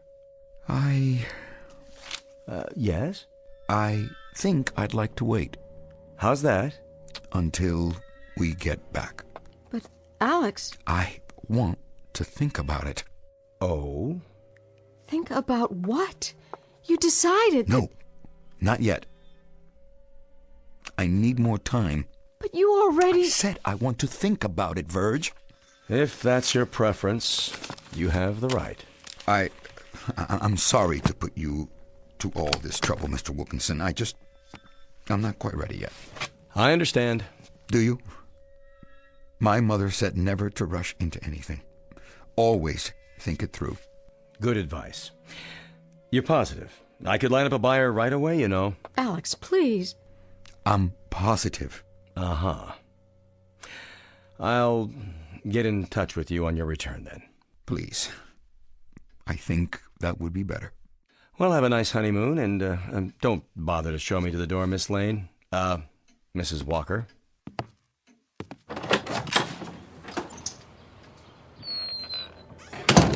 Alex, I don't understand what's happening. Shh. He's gone. You'll have to explain it to me because... Quiet. Listen. To what? The grandfather clock. It's running again.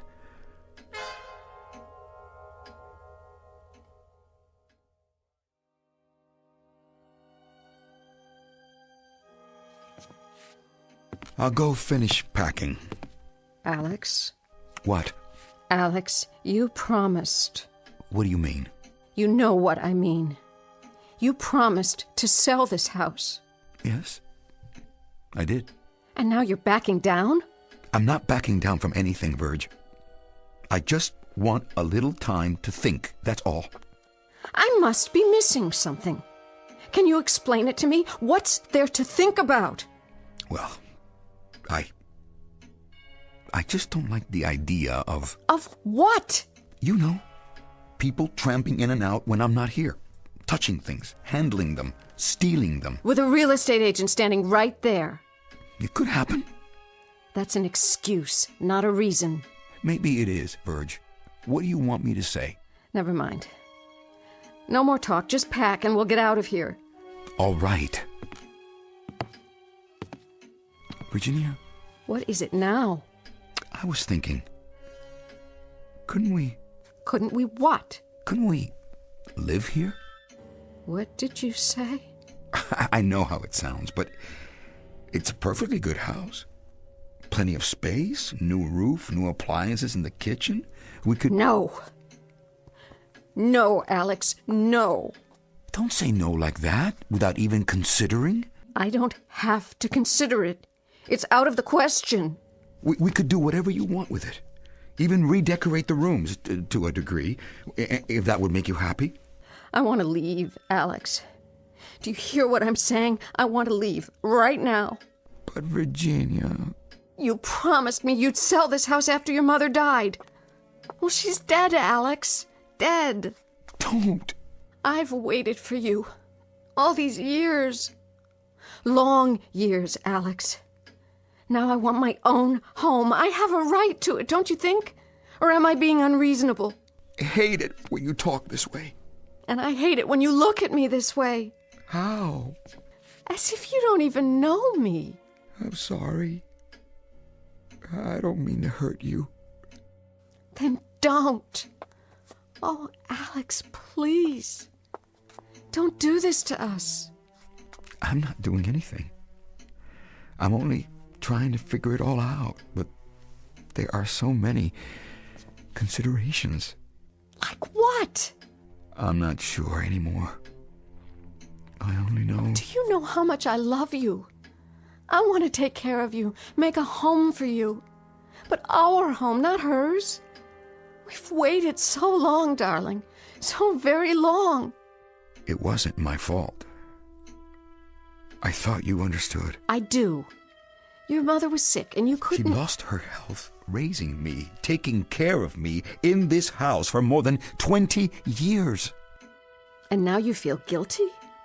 My father deserted us when I was only 2 months old, Virg. 2 months old. And she had to make do as best she could for the both of us, and... All right, Alex, all right. Please, let's go before it's too late. Before something else can happen to... Like what? I don't know. I only know that I'm frightened. This house has some kind of hold on you. It's as if your mother still... Still what? I don't pretend to understand, but we've got to move on now, or we'll never get away.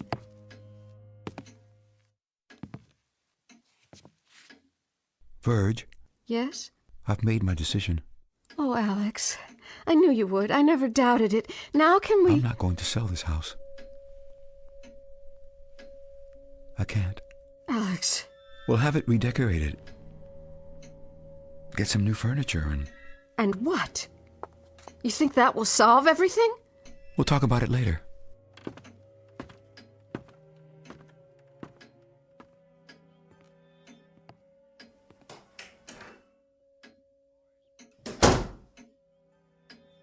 No, Alex.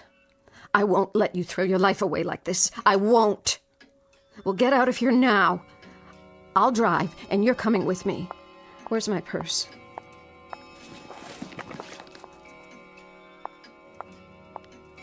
You. In the picture. Look at you, so high and mighty, watching everything that goes on in this house. Watching him. Well, you won't watch him anymore. I won't have it!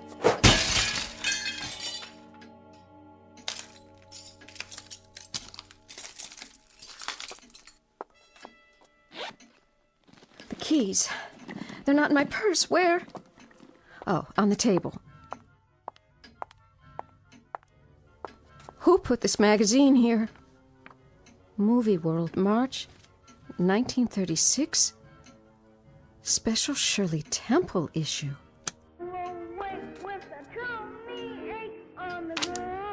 It's you, isn't it, Henrietta? This is one of your magazines. Well, it won't work. I'll fight you. Where are you now? In the kitchen? You can't hide from me.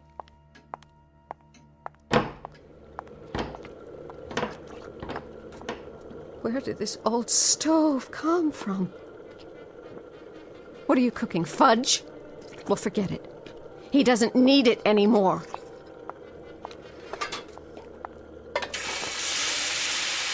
I know what you're doing. You're changing everything back to the way it was. That's what you want, isn't it? For time to go backwards, to stand still. Well, it'll take more than that, old woman. He's not a child anymore.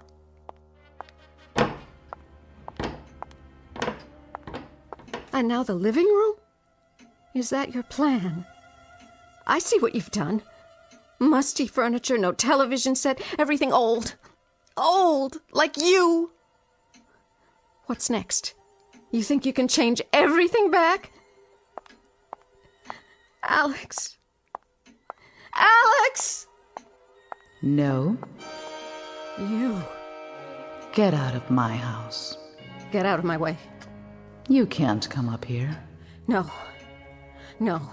You can't have him. I won't let you. Back. I'm warning you. Stand aside. You don't belong. You're not one of us. Maybe not. But he's mine now. He'll never be yours. He is now. He is. It's already been decided. I'm the one he needs. How can you be? Because I am. I've always known it. I won't try to destroy him like you did. My love will make him strong, not weak, not dependent. Foolish girl. You know it's true. You've always known, and hated me for it. Well, your hatred isn't strong enough. Your desire to dominate him. You've lost. We're married. He's not your little boy anymore. He's alive, not dead. You can't have him back. It's too late.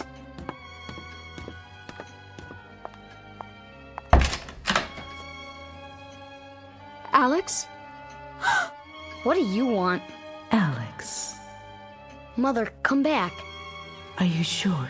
Yes, Mother, I want you to. Alex! If that's your desire. It is. I'm never gonna leave you. I promise. Very well, son. Goodbye, lady. Alex! You can go now? Alex!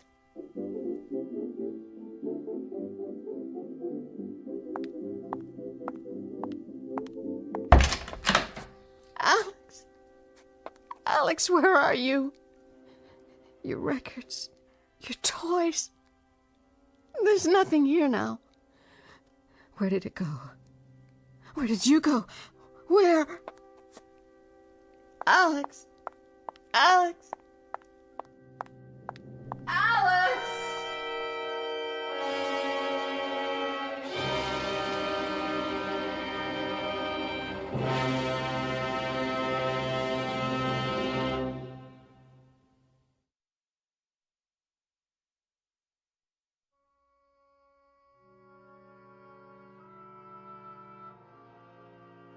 The contest is ended now.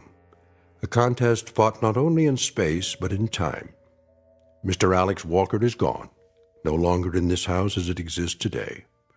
He has returned, in flesh and in mind, to that period of his life from which, emotionally, he had never really departed. Mrs. Henrietta Walker has also gone back to that same era, forced to return there by a little boy whose will to remain forever a child is so powerful that time itself fell prey to it. As for the short-lived Virginia Walker, now once again Miss Virginia Lane, she finds herself in an empty house, excluded and alone, the victim of a tragic warp in mind and time, as recorded in the Twilight Zone.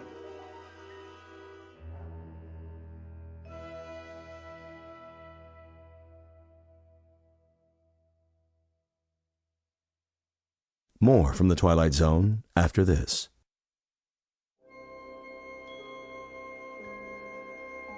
Hi, this is Carl Amari, producer of the Twilight Zone radio dramas. I'd like to take a moment to tell you about our official website at twilightzoneradio.com, where you'll get the latest news and information on these Twilight Zone radio dramas. Plus, at twilightzoneradio.com, you can digitally download 3 free episodes or any of our episodes for only $1.95 each. In this age of ever-changing technology, we've decided to make these episodes instantly available to you by making the Twilight Zone radio dramas a digital download-only series. This means that this series will no longer be offered on CD. The CD collections at our website are now being offered while supplies last at buy one, get one free. So be sure to get your favorites before they're sold out. Be sure to visit us often, and I'll see you in the zone.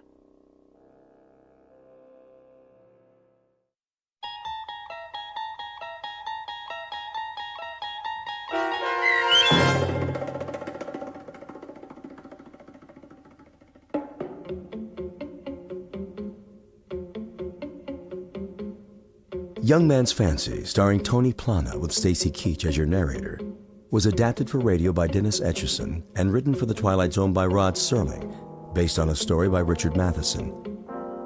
Heard in the cast were Fernette Lebo, Doug James, Nydia Rodriguez, and C.J. Amari. This copyrighted radio series is produced and directed by Carl Amari for Falcon Picture Group and Westwood One. Sound design and custom Foley effects for The Twilight Zone by Cerny American creatives Bob Benson, Craig Lee, Matt Sorrow, Tim Cerny, and Todd Beyer. To learn more about the Twilight Zone radio dramas and to contact us, visit our official website at twilightzoneradio.com. Doug James speaking.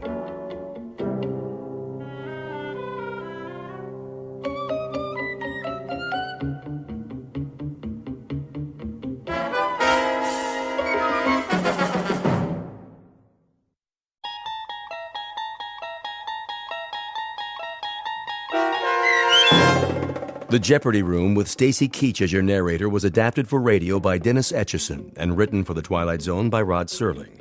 Heard in the cast were Yasin Piyankov, Jamie Vann, Terry Berner, Katrina Lenk, Ned Noyes, Anna Sverutza, and Lisa Dotson. To learn more about the Twilight Zone radio dramas and to obtain audio cassettes and CDs of these programs, visit our website at twilightzoneradio.com. The producers of The Twilight Zone wish to thank CBS Enterprises, Carol Serling, Dennis Etchison, Dick Brescia Associates, Claire Simon Casting, Terry Jennings, XM Satellite Radio, Sirius Satellite Radio, our sponsors, and our radio affiliates for helping make this series possible. This copyrighted radio series is produced and directed by Carl Amari and Roger Wolski for Falcon Picture Group. Doug James speaking.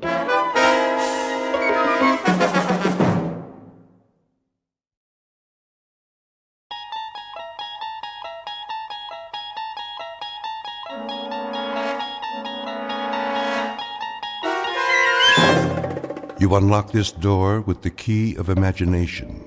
Beyond it is another dimension. A dimension of sound, a dimension of sight, a dimension of mind. You're moving into a land of both shadow and substance, of things and ideas.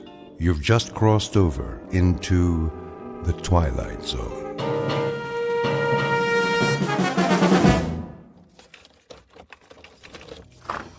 Here is your room, gentlemen. Thank you. I'll turn on the lamp. Leave it off for now. As you wish. I am sorry it's so small, sir. It suits our purposes. Where is the bath? Down the hall. The hall? I can give you one with a private bath if you prefer. No. I said this will do. I'm afraid the dining room is closed at this hour, but you may take a meal at the cafe down the street. We're not hungry, my friend and I. Then I bid you good evening. Good night. Check the window, Boris. You chose the right room. Of course. There is Kuchenko, in his room, across the alley. Binoculars? Right here, Commissar. Yes. See? The Major lies on his bed, but he does not sleep. He will sleep very soon. Give me one shot with this rifle. Not yet, Boris. That would be too easy. Easy? A clean kill. I have something more challenging in mind. Something along the lines of a game, perhaps. I don't like games. Not even a game of cat and mouse? What for? To make him squirm a bit before the hammer falls? We waste time, Commissar. Patience, my friend. Hand me the phone. Who are you calling? Hickory Dickory Dock. Front desk. Yes. Excuse me, but do you have a Mr. Kuchenko in your hotel? One moment. Sorry, no one by that name. Ah, but I happen to know that my friend is staying there. Perhaps he's registered under another name? Andreev? I'll check. Yes, Mr. Andreev, room 963. Very good. Will you connect me, please? Yes, sir. Look, he hears it. Of course he does. He rises from the bed to answer.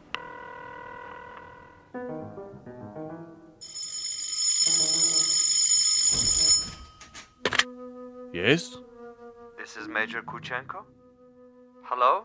Major? Are you there? Major?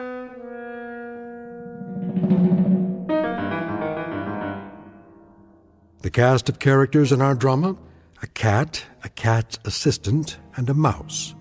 This is the latter, the intended victim, who does not know but may have already guessed that he is to die. His name is Major Ivan Kuchenko, and he was lately an officer in the former Soviet Union. At this point, he has, if events go according to certain predetermined plans, perhaps 3 or 4 more hours of living. But an ignorance shared by both Major Kuchenko and his executioner is the fact that both have taken rooms at adjacent hotels in a section of the city located beyond the checkpoints of the Twilight Zone.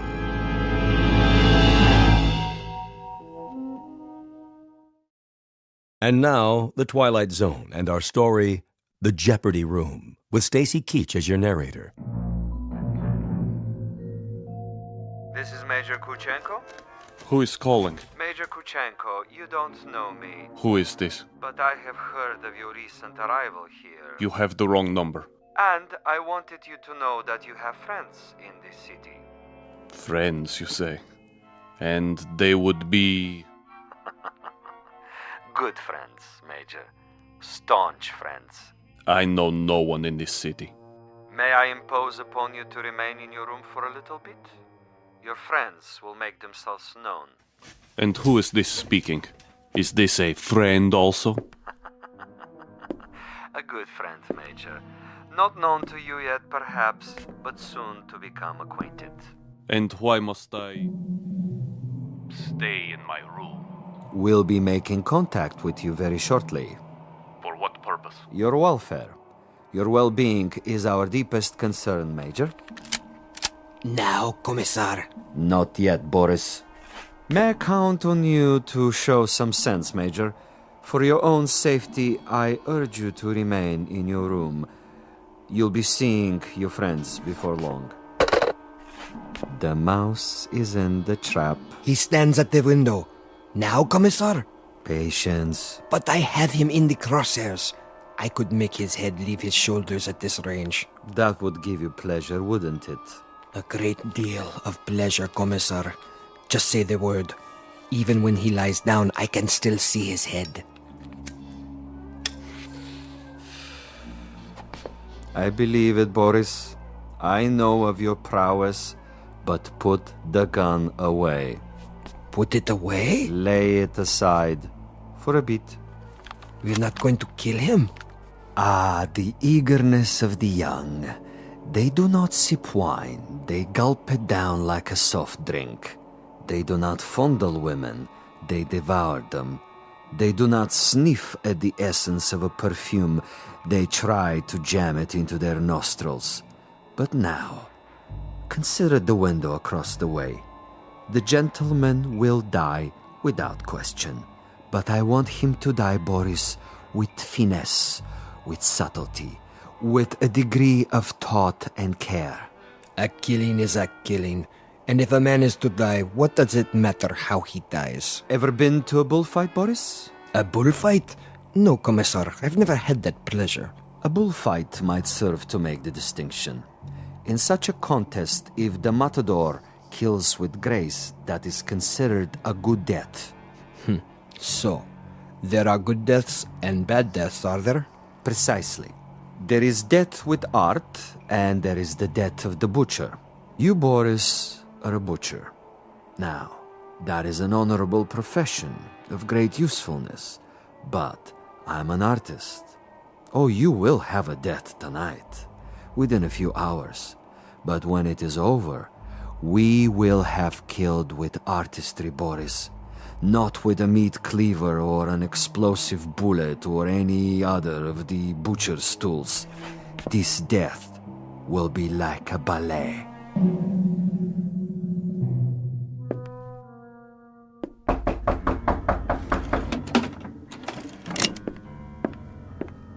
Yes?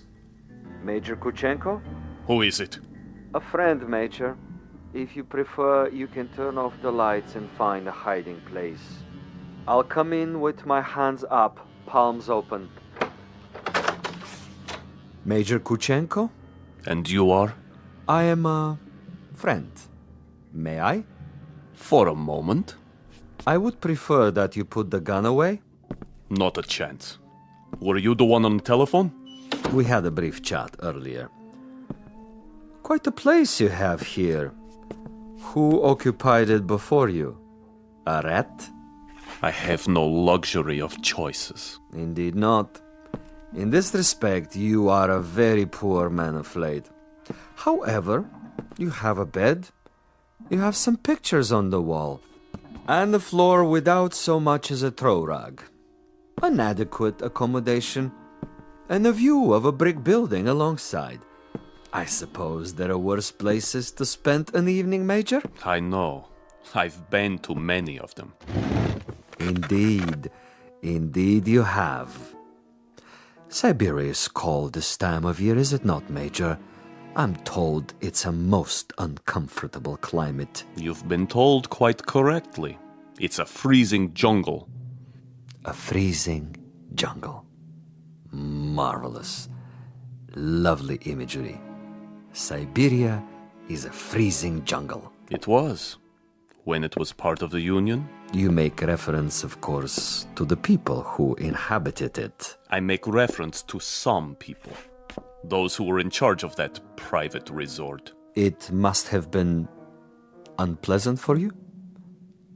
At least sufficiently unpleasant to motivate you to renounce your native land and try to seek asylum elsewhere? For a time. Asylum is no longer necessary under the new regime. But of course the old ways die hard. Some of the same people remain in charge, and they might be concerned about their public perception in this new world. To the victors go the spoils, and that includes access to certain, let us say, sensitive information? I don't know what you're talking about. Really? But I think you do. You were a political prisoner. You served a term of 12 years. You escaped and you moved quickly when the borders were opened. To bring us up to date, you have made your way to a neutral country, somehow avoiding an official debriefing. You have made contact with certain foreign agencies, and now you're desperately trying to get on an airplane that will take you to a Western nation. But for some reason, you feel that you're still under surveillance? Oh, it's more than a feeling. I know I'm under surveillance. Do you know by whom? I know very well. Can you tell me who they are? Look in the mirror. Commissar Vasilov. Very discerning, Major. You remember faces? I remember pain. I remember some interrogations that went on for many weeks. I had no calendar, but I made marks on the wall of my cell. How resourceful. I remember one particular man who smoked Balkan cigarettes in a long holder and stood in the corner of the room, smiling and nodding, making jokes, while I went from agony to agony. So, Major, now we may dispense with the amenities. The masquerade, the little give and take of two strangers feeling each other out. Agreed. Now we get to the point. Do you honestly think that we would permit you to book passage on an aircraft out of here? That would be quite impossible. As a former member of the military, even as far back as 12 years ago, you have information that we would find embarrassing were it to be released elsewhere. Why, if the government we worked for no longer exists? Because the new government contains many of the same players reshuffled into different positions, and they have their new careers to consider. Consequently, Major, it is not to our advantage that you leave. It would, of course, be simpler and more convenient if you accompany me back to our embassy. I am sick, tired, and torn, Vasilov. But I am not insane. I would sooner cut my wrists over a sink and bleed to death. That would be my choice in the matter.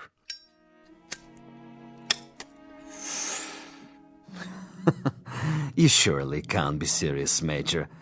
I'm rather a connoisseur of the several hundred ways for a man to depart the earth. And you can believe me when I tell you the cutting of the wrist is not a particularly felicitous modus operandi. Quite apart from the pain, which of course must be attendant, is the fact that one dies slowly, and because of this, he has to be an eyewitness to his own demise. No, my dear friend, I'm afraid we are of two minds about that kind of death. But enough. I have brought you a small gift. Consider it a peace offering. Careful. Gently, Major. Gently. This happens to be a bottle of Amontillado. Quite rare and most pleasing to the palate. I have to repeat what I told you before, Commissar. I'm not insane. I'm quite aware of what would happen to me if I drank any of that. Why, Major? I'm disappointed in you. With your kind indulgence, allow me to use your own water glasses. If you assume this is to be cyanide or some other poison, you're quite wrong. Am I? Undoubtedly. You see, I don't share your death wish. I'm a healthy man with excellent expectations as to my longevity. No, indeed, Major. I was about to propose a social drink. The two of us. I'll drink first, and then you. Satisfactory? Such ritual, Commissar. Such tribal rites. Yet you have only one purpose with me. Why don't you get it over with? If you're trying to disarm me and make me get rid of this pistol, it'll take more than a social wine. Indeed, Major. Now, as to my business with you, we both know what that is. Go ahead and say it. Very well. I'm to see that you're dead by tomorrow morning. Is that plain enough? Quite plain. And you shall be, Major. With a degree of immodesty, I can say that I've killed 800 times you. But I've done it, Major, with subtlety, with originality, with ingenuity. I'm the last of the imaginative assassins, an artist of the profession, as it were. Excellent. Flavor. Bouquet, just the proper dryness. Really quite an exceptional wine. Join me, Major? And now? And now I will tell you something else. I will tell you something about you and me. Please. You, Major, are a malcontent, a genuine curiosity, a rebel with no cause to speak of. You have to go to prison camps, to interrogation centers, or hide in filthy little rooms. You can never accept that which is ordained. And you? I, on the other hand, am a survivor. I adapt to my situation. I haven't a large salary, and my job, at least the way it's laid out, is a rather dull one.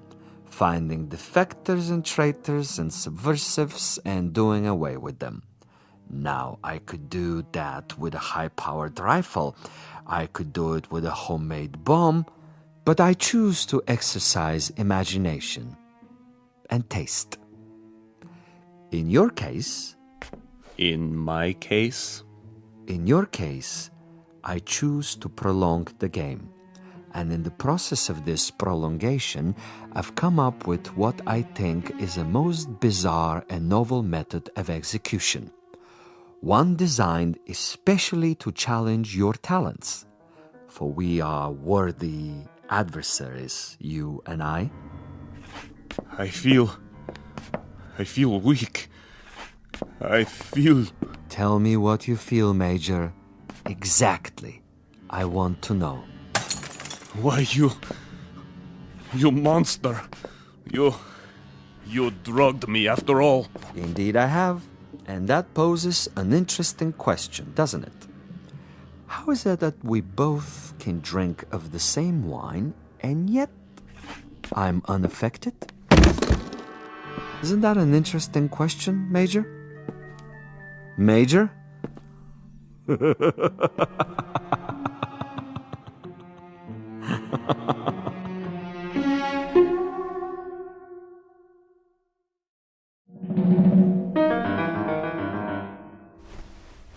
My head. He's gone. But I'm still alive. So he wants to play a game. And he has left something behind. What is this? Greetings, Major Kuchenko. I'm an exceptionally good judge of men. Are you? And in my judgment of you, I made an assumption that you are sufficiently observant to see the tape recorder on top of your dresser and curious enough to play it. How could you resist? This will also suggest to what complicated ends I'm willing to go to make a simple execution different and imaginative. First of all, to clear up one point. You may remember our discussion. Before I left you, I proposed a question. Isn't it odd that we both drank of the same wine and how different the effect? Isn't it odd? Really quite incredible and bizarre. How can it be? In all honesty, Major, how do you explain it? Go ahead. I'm listening. You... Perhaps you have figured it out already. The truth is, I have been imbibing this particular drug for many years, a sort of experiment with myself as the subject. I have now reached the point where my physical tolerance has risen so that I can drink it by the gallon and remain quite unaffected. This in itself is a rather common and uninspired trick, a phenomenon well known to the scientific community. But you will also note, and I hope with a degree of pleasure, that you have not been poisoned. You're very much alive. Where are you? As you've probably perceived, I'm rather a gamesman when it comes to killing. I adhere to my own rules and ethics. Hence, Major Kuchenko, I have taken the liberty of removing your pistol so that you won't hurt yourself. Now listen to the following quite carefully. This is the game, and these are the rules. You have been asleep for roughly 3 hours. During that time, in addition to dictating this on the recorder, I have done the following. I have placed a booby trap in your room. It is not visible, but it is attached to a very common object that is in the room. If you trigger this object, it will detonate and you will immediately be blown up. Why not get it over with now, sadist? Now, for a proposition. If during the next 3 hours you are able to find this booby trap and cut the wire, you will be permitted to leave the room alive and unharmed. This is a guarantee. You have my word on it. Your word? But the following conditions are of the essence, Major.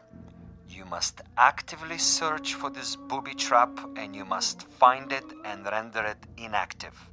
It goes without saying that, as of this moment, you are being observed. How? Attempt to turn out the lights and you will be shot. The moment you stop an active search, should you refuse to play the game, you will also be shot. If you are unable to find the trap within 3 hours or attempt to leave the room at any point during that time, I am afraid the same conditions apply. You will receive a bullet in the head. So there you have it, Major. Find the booby trap, cut its wires, and you're free. Fail to find it, or fail to look for it, you're dead. Look for it, find it, but fail to recognize it, you're also dead.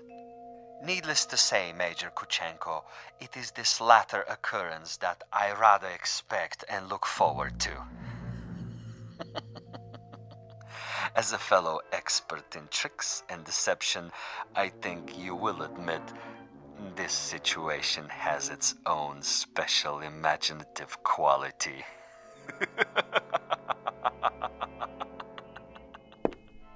Where are you? Where are you?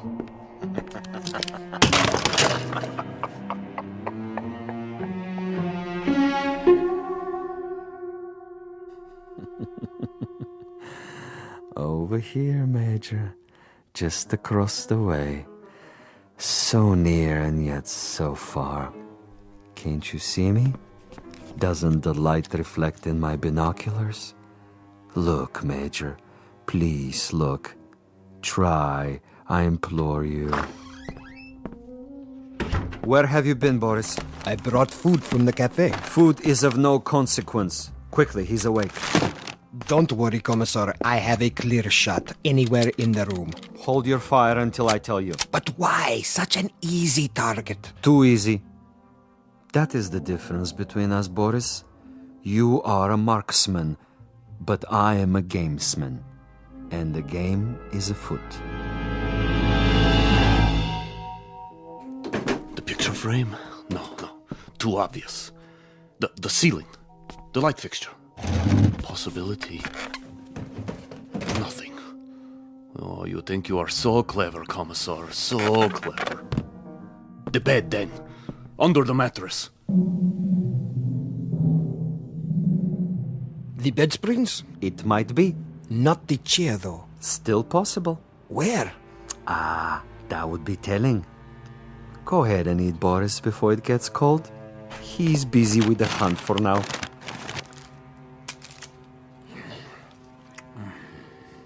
What did you bring? Sandwiches. Have one, Commissar. I never eat while I'm working.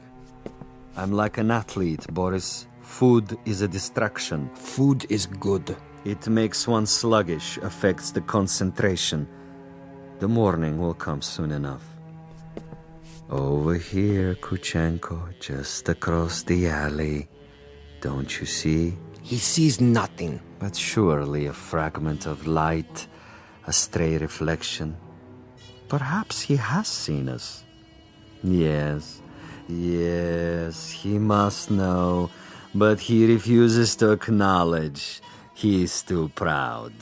He knows he must do this on his own and will not give me the satisfaction. The bookshelf? Or the books themselves? Which one? An atlas? A novel? The Bible, of course. It's already been moved an inch, 2 inches. But the wire? Where? One way to find out. The bookcase itself, then. Behind the books. In the wood, the nails. Or under the floorboards. Wait, think. Where would I put it? You want a real battle of wits, Vasilov? You've got it. Think. 4 walls. Ceiling. Light fixture. Floor. A picture. Bed with frame. Box springs. Mattress. Headboard. A night table. Bookshelf. Dresser. Window. Desk. First the drawers. The top one. Slowly.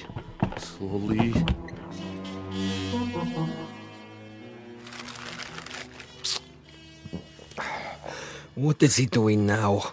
The desk. He's down on his hands and knees removing the 2 bottom drawers so he can see what's under the top one. Bravo, Major. Good thinking. Is that where you put it? The possibility exists. Look at him, glistening like a mackerel. He stops to wipe the sweat from his eyes. And? And now he looks under the top drawer, crawling on his back. Yes! I think he's got it. Let me kill him. Don't be a fool. There are rules. Now he sees a length of wire. He grasps it between his fingertips very, very carefully, and he has removed it. Something is wrong with the bomb? I doubt it. Then it was not in the drawer? Oh, there is a piece of coat hanger I placed there. A decoy. A drawer would be common, uninspired. And I'm not, you'll forgive the modesty, a common executioner. Where is it, Commissar? In a most ingenious place. Really, quite an ingenious place. Not in the books, the desk, the mattress. Think of another common object in that room, Boris. I have it. Yes? The doorknob. Interesting idea. Then where? I'd rather not tell you at the moment, Boris. I think you'll enjoy the next few minutes more if you share the Major's ignorance. You seem very sure. Sure? That he'll find the trap. You take a risk. Not at all. That's not what I'm sure of. That is to say, I'm reasonably sure he'll find it, given his mental capacity, but he'll find it too late. He's looking toward us. But he can't see us. It's quite dark in here, and it wouldn't matter if he did see us. Now he's returning to the table. You're getting warm, my young friend. The ashtray. Extremely warm, but not hot. Where then? Please, Commissar, please tell me. Take the glasses. What do you see? He stands over the telephone. He is reaching out. Hot now, Boris. Extremely hot. Oh, he has picked it up. I thought for a minute there... You thought what? The telephone. Precisely. The telephone. But he just lifted the receiver. Indeed. He lifted the receiver to call out. If, on the other hand, the Major's telephone were to ring and he were to answer it... That's it, isn't it? If he picks up the phone after it rings... You have it now, my friend. When the Major's phone rings and he answers it, I have placed a tiny bottle of nitroglycerin inside the mechanism. The explosion will only occur after the ring and the lifting of the receiver, at which point the electrical contact will be made, and Major Kuchenko will not even have time to say hello. But what if no one calls? Oh, someone will. I promise you, someone will.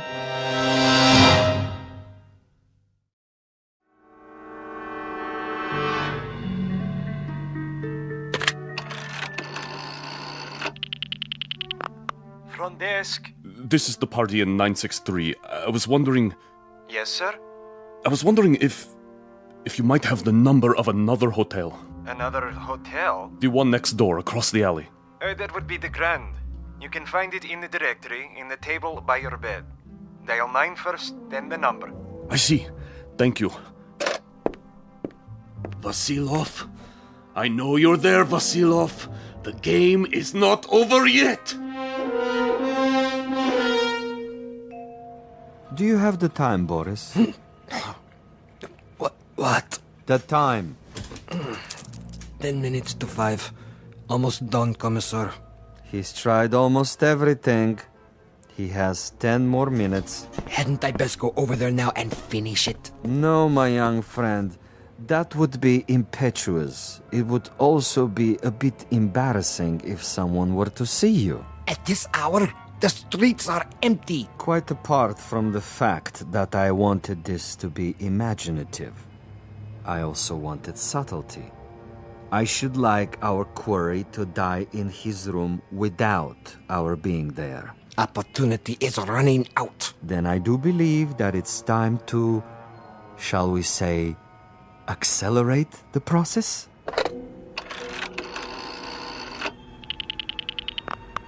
Hotel Mont Blanc?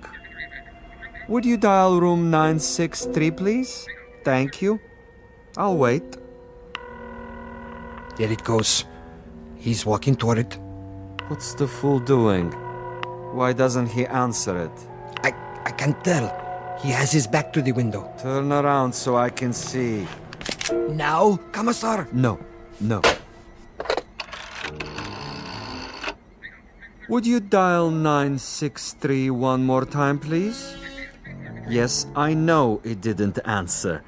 Ring it again. What's he doing, Boris? His back is still to me. It can't be busy. I don't know. What's he doing? Use the glasses.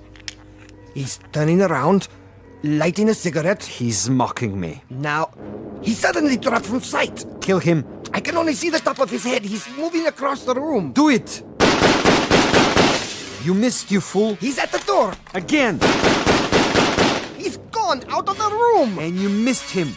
You missed, you idiot! Flight 17 to Rome, Paris, and New York, now pre-boarding. Ticket, sir. Ticket? Oh, yes. Mr. Andreev. Passport? Right here? I see. Is anything wrong? No, sir. Everything seems to be in order. How many bags? No luggage. Not even a carry-on? I'm traveling light. Then here's your seat assignment.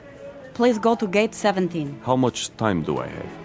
Boarding for coach class begins in 5 minutes. Good. Sir? I mean, thank you. I'll be there.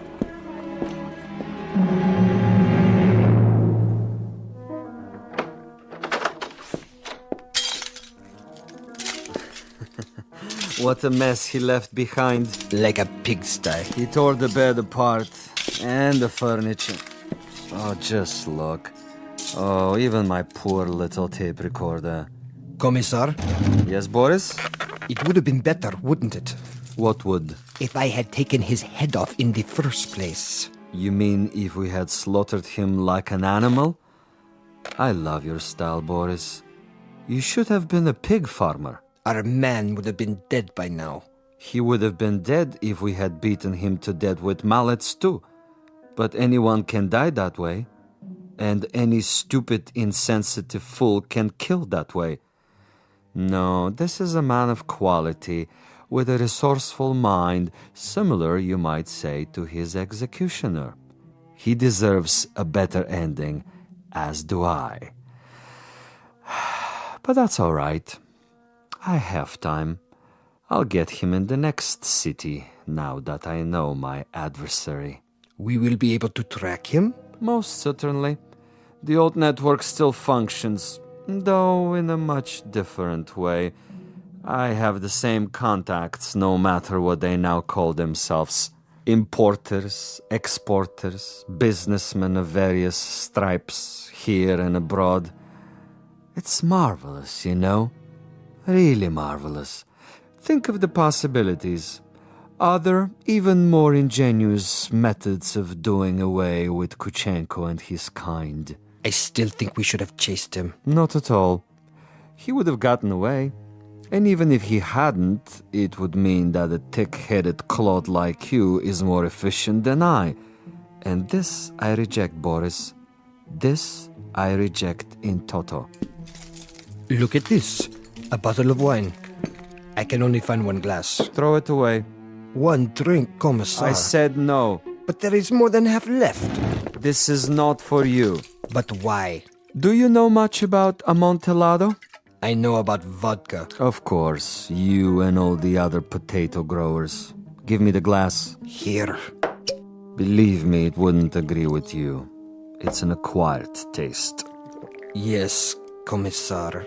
If you say so. I say so. There are some secrets that you're not ready to learn. But in time, Boris. In time.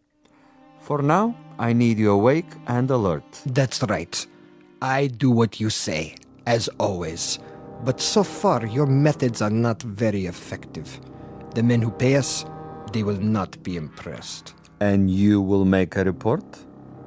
Only I can do that. I am the one they listen to. I can request another assignment. You're free to do so. Until then, I take no further orders from you.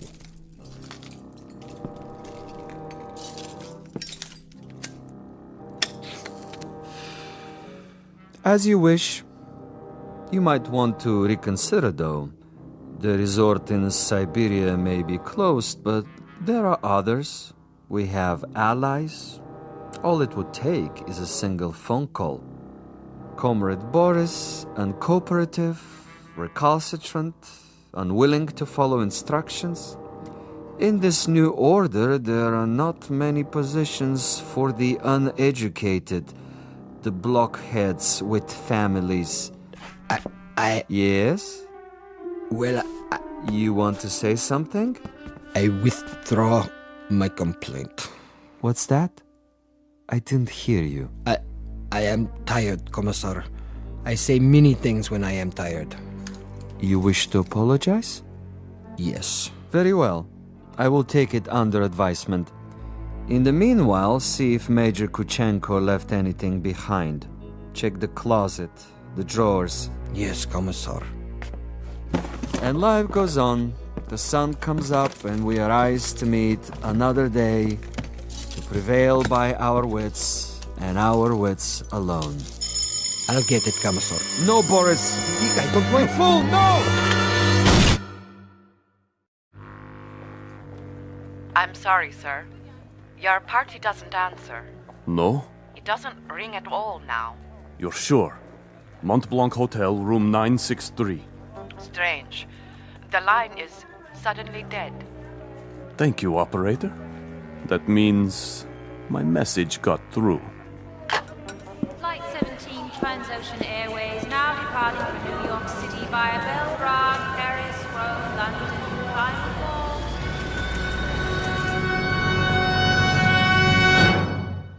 Major Ivan Kuchenko on his way west, on his way to freedom. A freedom bought and paid for by a most stunning ingenuity. Exit a gunman named Boris and one Commissar Vasilov, who forgot that there are two sides to an argument and two parties on every line. This has been a collect call, placed direct to you from a phone booth located somewhere in the Twilight Zone. More from the Twilight Zone after this. You are about to enter another dimension, a dimension not only of sight and sound, but of mind, a journey into a wondrous land of imagination. Next stop, the Twilight Zone. Hi, this is Stacy Keach. I'd like to take a moment to tell you about our Twilight Zone website at twilightzoneradio.com. At twilightzoneradio.com, you'll find the latest information on these Twilight Zone radio dramas, including behind-the-scenes photographs, plus the newest product releases, trivia contests, ways to contact us, other Twilight Zone-related info and merchandise, plus links to other fascinating websites. So make your next stop twilightzoneradio.com. Visit twilightzoneradio.com to purchase these Twilight Zone radio dramas on cassette and CD, or call toll-free 1-866-989-ZONE. That's 1-866-989-9663.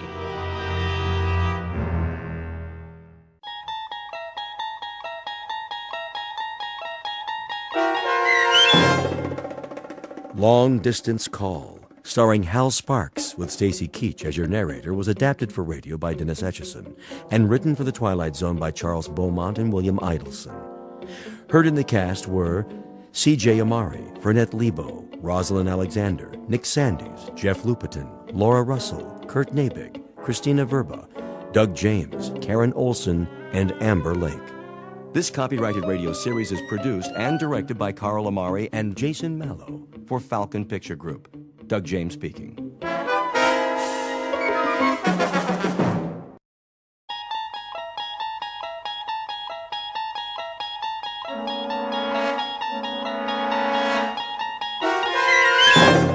You're traveling through another dimension. A dimension not only of sight and sound, but of mind.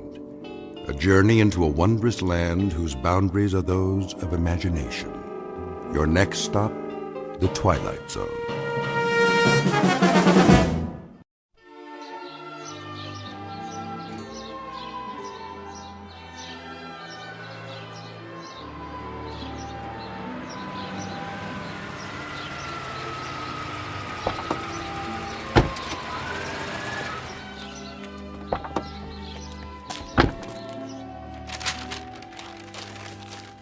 There. Superhero wrapping paper. Billy's going to like this one. Hi, Mommy, we're back. So I see. We picked up a few things. You did, huh? Grandma! Don't bother your grandmother, Billy. She's resting. I want to see her. She'll come downstairs for the party. When? In a little while. I'll call you when it's time. Why don't you go play for now? Just on the patio, though. Okay, Pumpkin? Okay. How is she? Okay, I guess. She didn't want any lunch. The doctor said he'd try to stop by. Maybe we should cancel the party. No, it'll cheer her up. You know how much she loves Billy. But the excitement... She wouldn't want it any other way. Well, we'll make sure it doesn't take very long. I'll go up and see how she's doing. Oh, and there's something in the bag for Billy. Mother asked me to get it. If you have a chance, maybe you could... I'll wrap it up. Thanks, Sil. I'll be back in a minute. Take your time, honey. But I think she's asleep.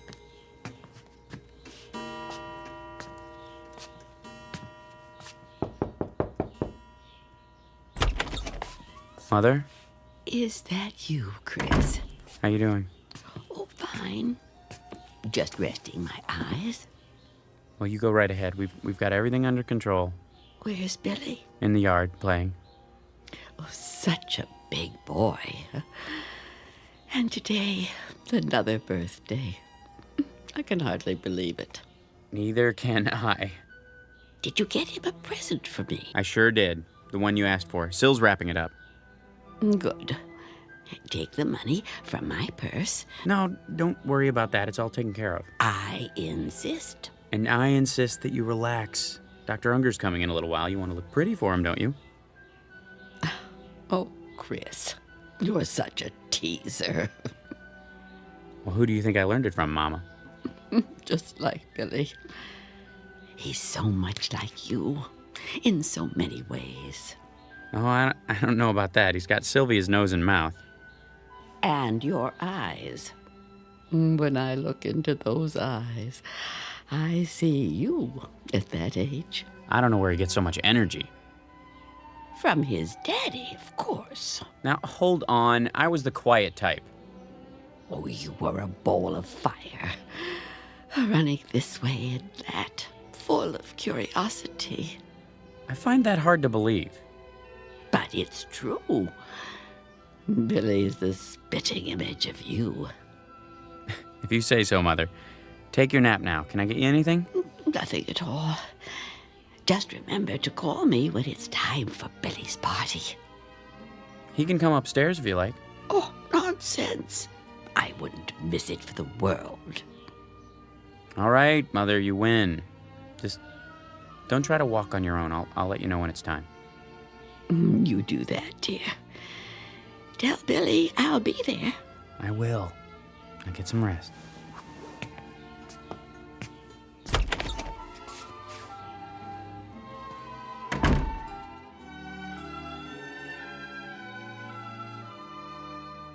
As must be obvious by now, this is a house hovered over by Mr. Death, that omnipresent player in the third and final act of every life. It has been said, and perhaps rightfully so, that what follows this life is an unfathomable mystery, a bridge into darkness, passage over which is reserved exclusively for the dead. Or so the philosophic claim. But in a moment, a child will try to cross the bridge that separates light from shadow. And of course, he must take the only known route, that indistinct path through a region called the Twilight Zone.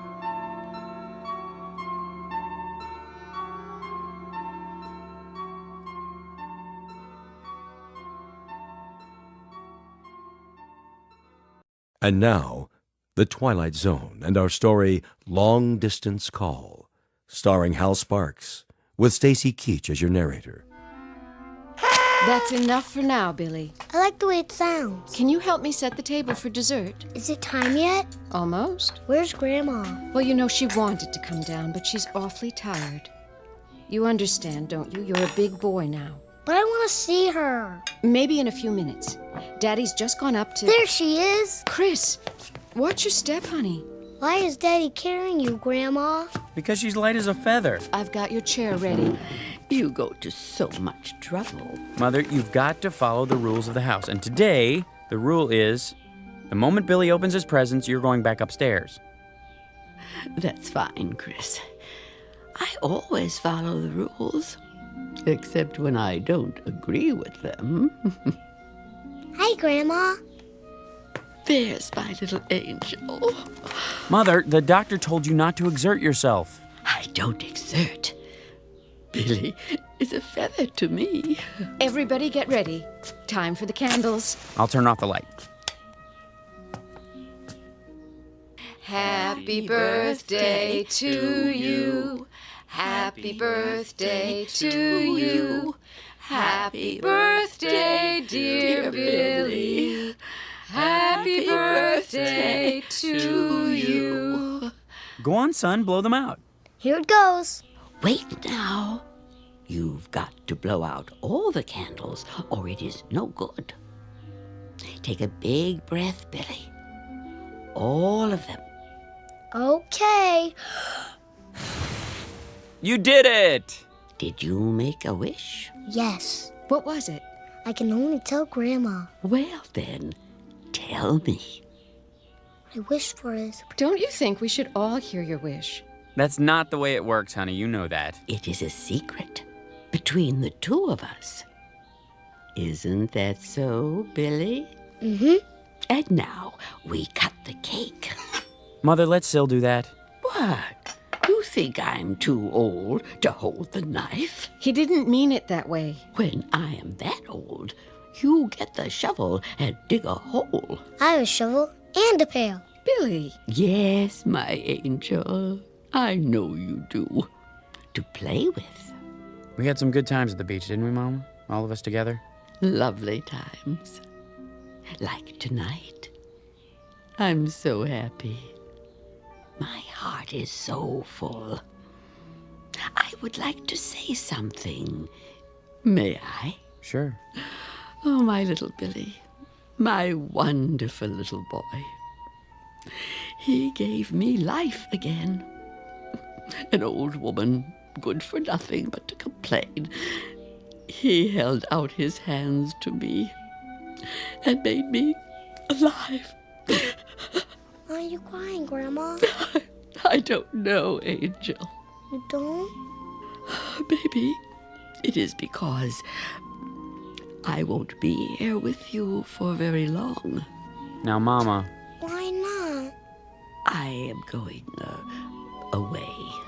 Where? No, please. Don't lie to him. Tell him the truth. I will be gone. But where? Come on, Billy. Grandma's tired. I want a piece of cake. Good idea. After we open the presents, let's go into the living room. Yeah, presents. Is anything wrong, Gran? No, a little short of breath. That's all. Take my arm. It's not necessary. You go. I can walk. We'll go together, all right? Look at that, son. A real cowboy gun. Bang, bang. Sit here, Mama.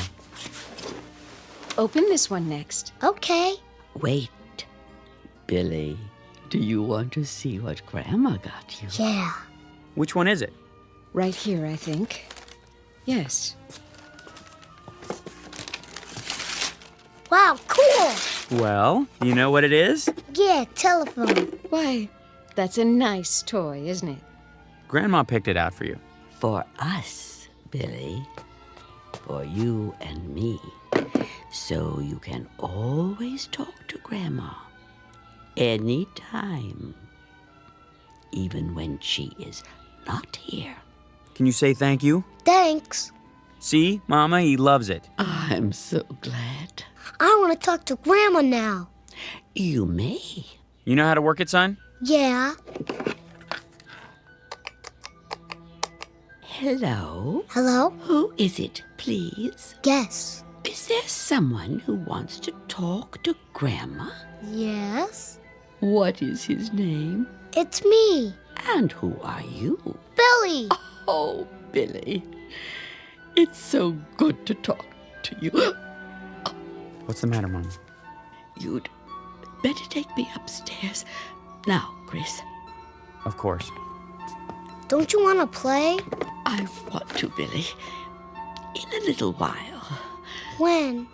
Whenever you like. You talk on the phone. I will hear you. Come on, up you go. Don't hurt yourself, Chris. Not a chance. I'm not a little boy anymore. I think I could carry my mother upstairs. Can I call now? Not yet, Billy. I have a message for her. Hello? This is me. Grandma, please don't be sick. Don't be sick, Grandma. Can you hear me? I don't want you to be sick anymore.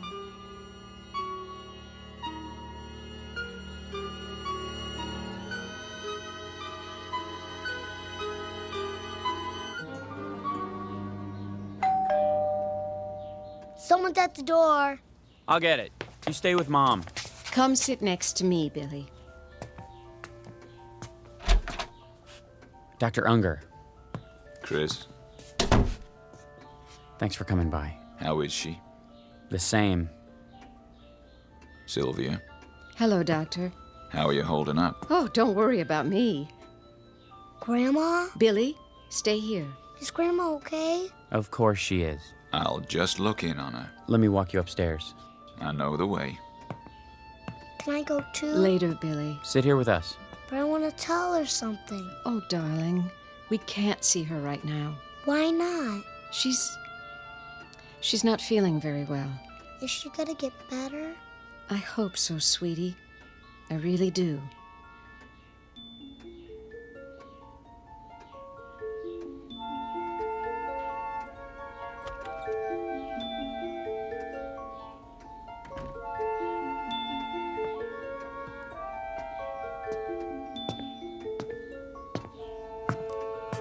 She isn't in any pain.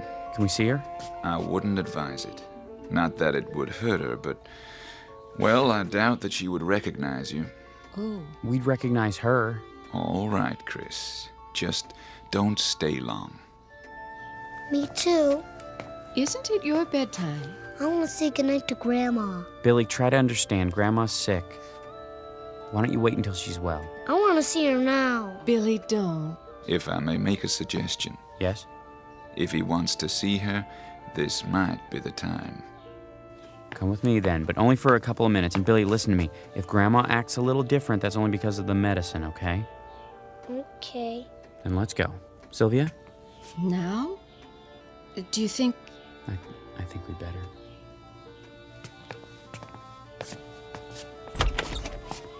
Mrs. Bales, Yes, I have some people here who would like to see you. you do? Go on in. I'll wait in the hall. Hi, Mama. What? Grandma, My angel. are you sick, Grandma? Not anymore. Then why don't you get up? Billy. How you doing, Mama? Who are you? Who am I? I don't know you.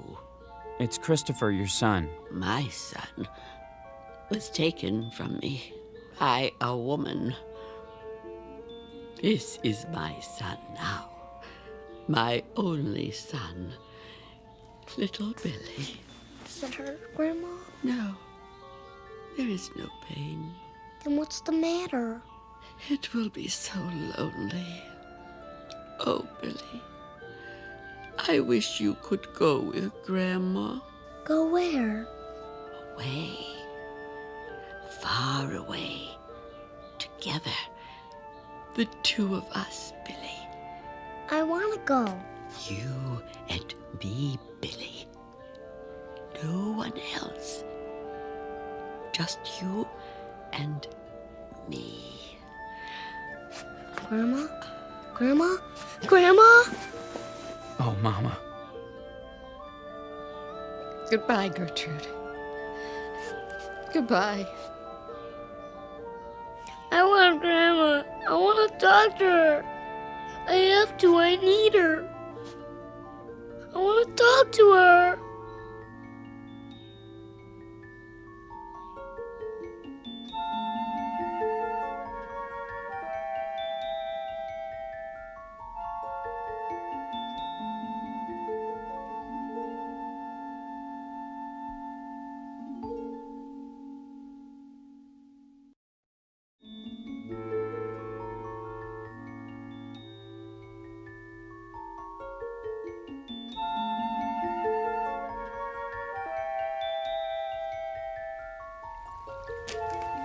Hello, fishies.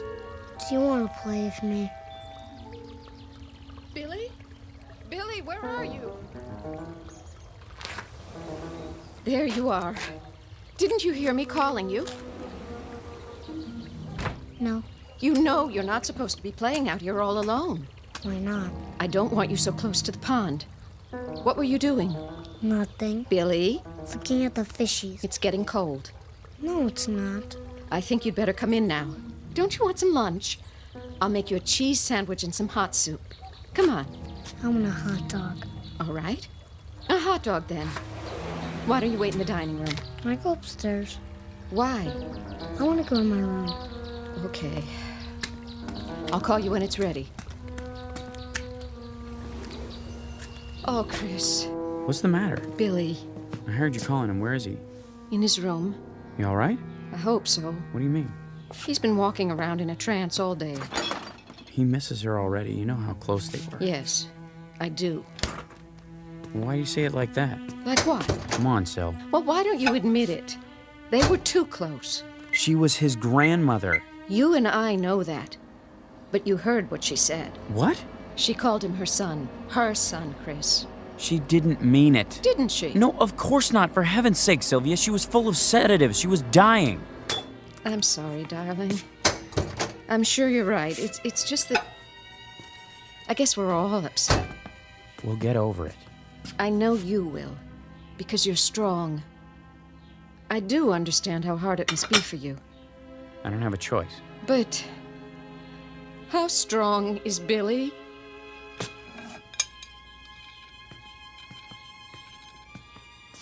Billy, lunch is ready. Billy, are you still upstairs?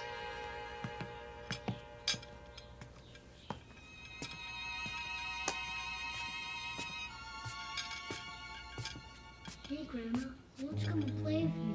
What? Are you cold there? I'm having a hot dog for lunch. What are you having? I couldn't do it. Mommy got me. I was gonna play. Going to what? Bye. Who were you talking to? Grandma. Billy. She says she's lonesome. She wants me to come and stay with her. Can I, Mommy? Can I?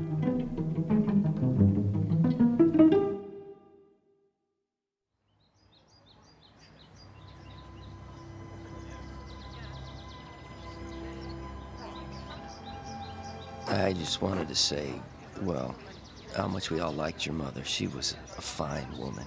Thank you, John. If there's anything we can do, anything at all. I appreciate your coming. A wonderful woman, Mr. Bales. She was, Mr. Pennington. And I know she was fond of you. She mentioned you often. If you need any help, at the house. We'll keep that in mind. I think everything's under control. How's that dear little boy of yours? Fine, Mary. He's with the babysitter. I'd be happy to take him anytime. Shirley's just down the street. She's been very good. We have plenty of food at home if you want to stop by. That's all right. We should get home to Billy, though. I'll bring over a casserole so you don't have to cook. Bless your heart. I made dinner ahead of time. All I have to do is heat it up. Well, don't be a stranger. You two, both of you. We should see each other more often. Very kind of you to come.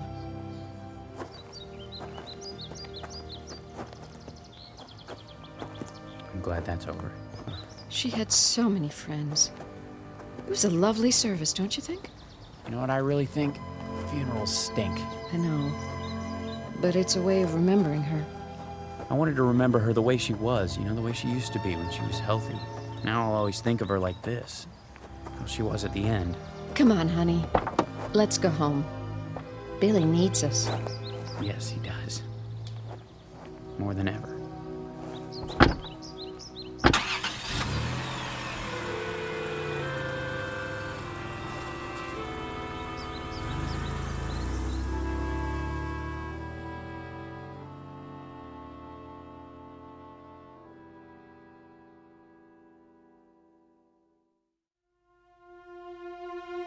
What?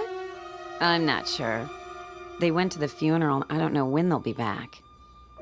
Yeah, I'll call you. No, don't come by. I told you I don't know. Oh, he's a good kid. Kind of depressed with his grandmother dying and all. Doesn't want to play or anything. And oh, wait a minute. Hey, Billy boy. Where you going? Outside. Is that okay with your mom? Yeah. You sure? What are you gonna do out there? Play. Oh, yeah? Well, that's good. That's real good. How come you decided to play? Somebody wants me to. Wants you to what? Go outside. All right, just don't go out of the yard, okay? Okay. Oh, nothing. He's just going out to play. It's the first time he wanted to do that today. No, I don't have to watch him. He's a good boy. He never wanders very far. He just sits and plays by himself. It's sad. I don't... Wait, what was that? Something's happened. I gotta go.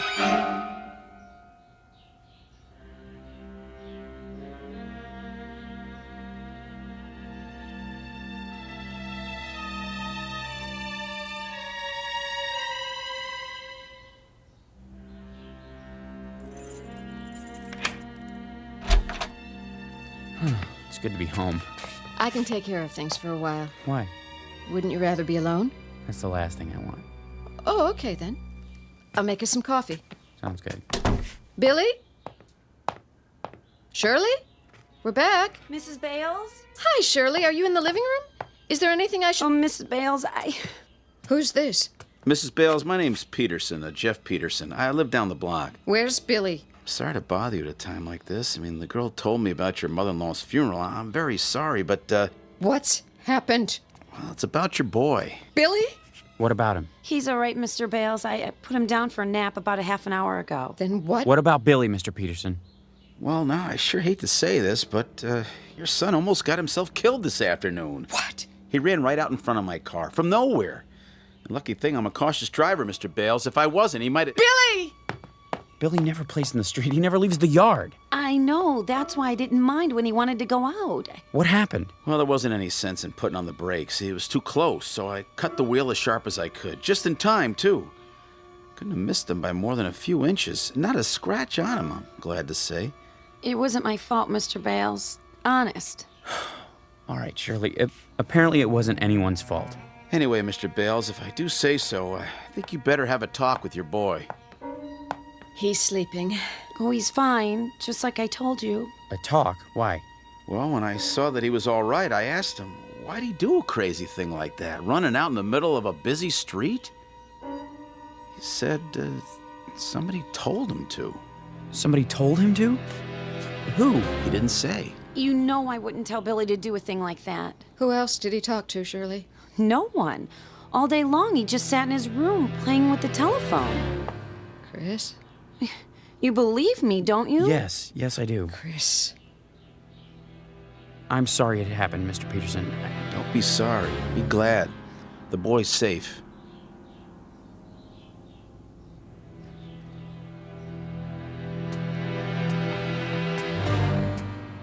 What is it? You'll see. Well, he is all right, isn't he? He's not really asleep. He was faking it. Oh, for crying out... Listen. Listen to what?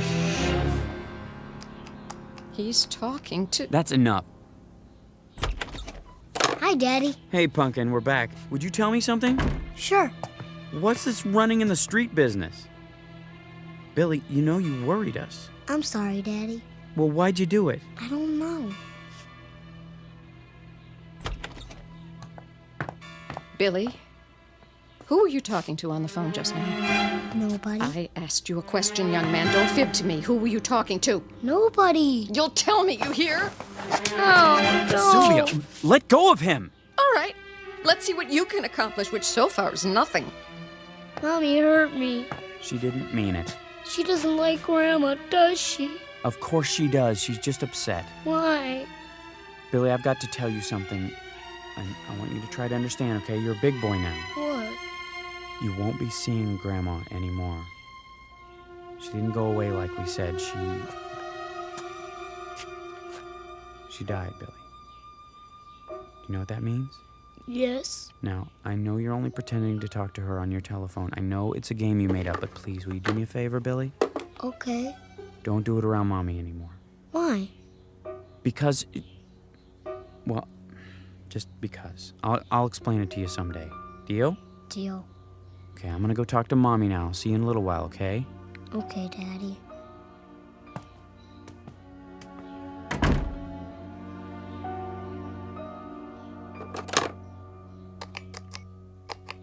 I am back.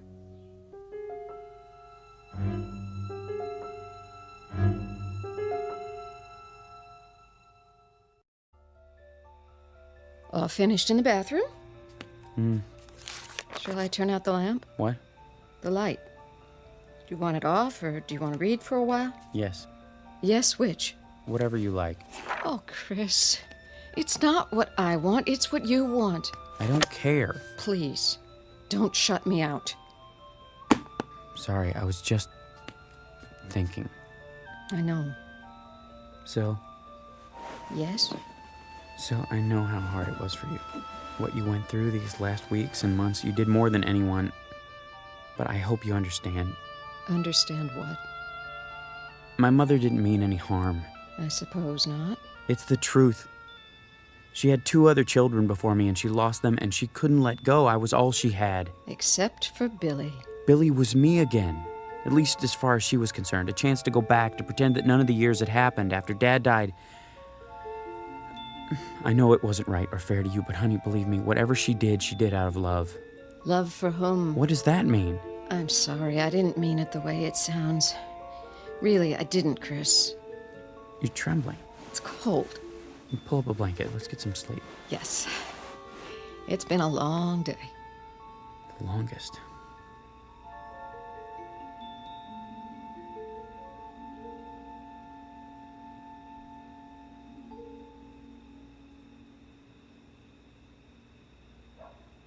Hi. Yeah. Me too. Is it cold there? Billy? You're giving me an ice cream bar? Oh, that would be cool. How about some candy? Me too. No! I won't have it! Mommy! Who are you talking to? What's the matter? Give me that! What is it you're hearing? I want to know! That's my phone! Hello? Hello? Give me my phone back! Whose voice is that? Who? Mommy, give it to me! Not until you tell me. Say it! Say it! It's my phone! It's from Grandma! That's it! No more of this stupid telephone! You broke it!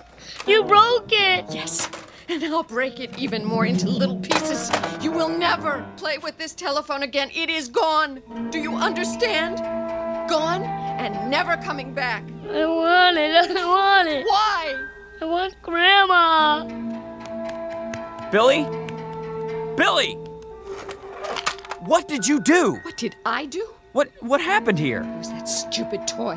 I woke up and... I'm sorry, Chris. I lost my temper again, but... Why did you break it? I heard her. Heard who? Who do you think? What are you saying, Syl? She was there. On the phone. She didn't say anything, but I could hear her. Breathing. That's crazy. I know. But I heard it. Come on, honey, snap out of it.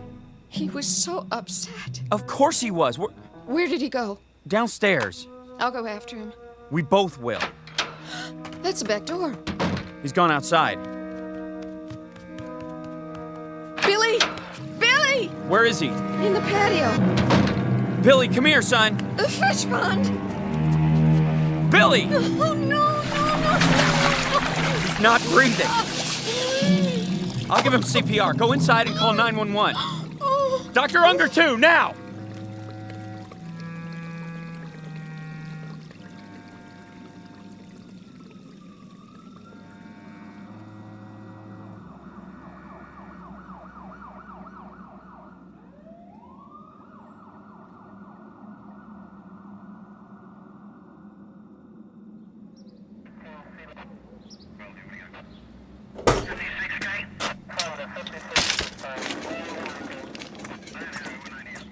Lift him.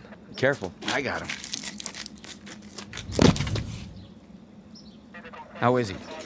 He's breathing. Thank God. We'll do everything we can. Put him in the ambulance. If we had gotten here a few minutes earlier... I'm going with you, Billy. Oh, my Billy.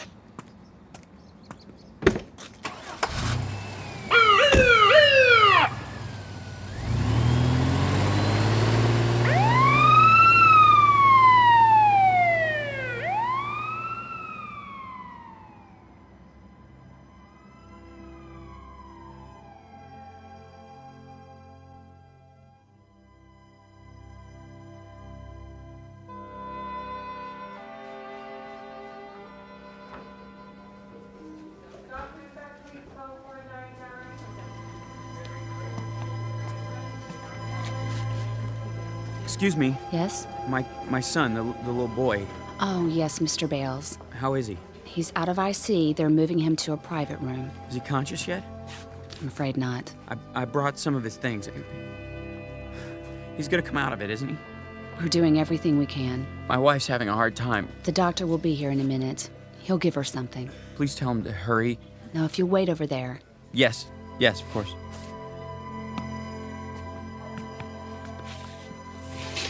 Well? Take it easy, honey, please. He's gonna be all right. Is he? Yes, I promise. You can't promise that. He's getting the best treatment. It doesn't matter. What? It's too late. Don't even think that. No? Why not? We have to face facts. What facts? She's already taken him. That's not true! Yes, it is. She took him away. She has him now. Syl, don't say that! That's what she wants. What they both want. I can't fight her anymore. She's won.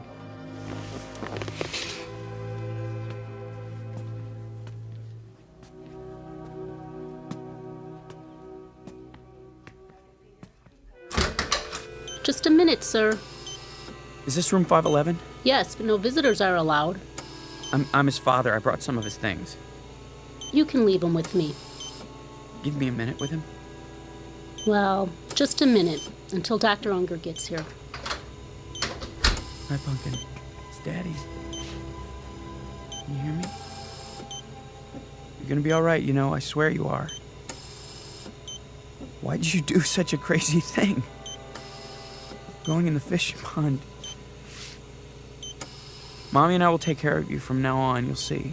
She doesn't mean to get you all upset. She's sorry. She's so sorry. She only meant you don't need that telephone anymore. It was Grandma's idea, but I'm the one who got it. I shouldn't have listened to her.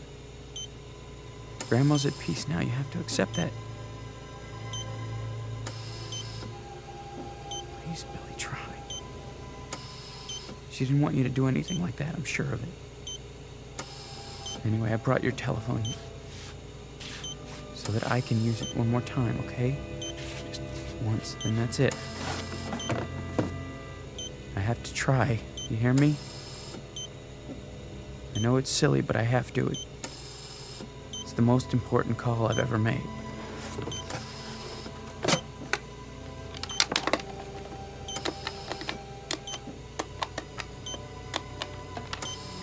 Mother,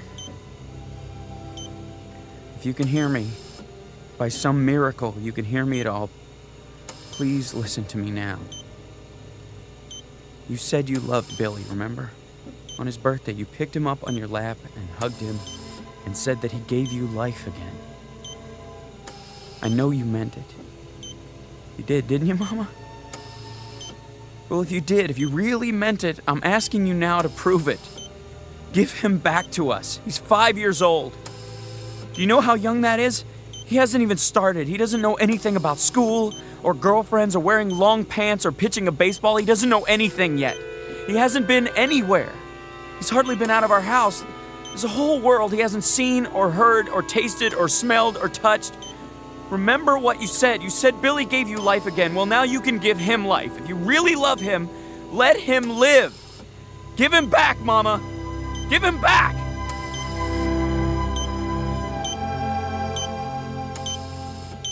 Nurse! Nurse!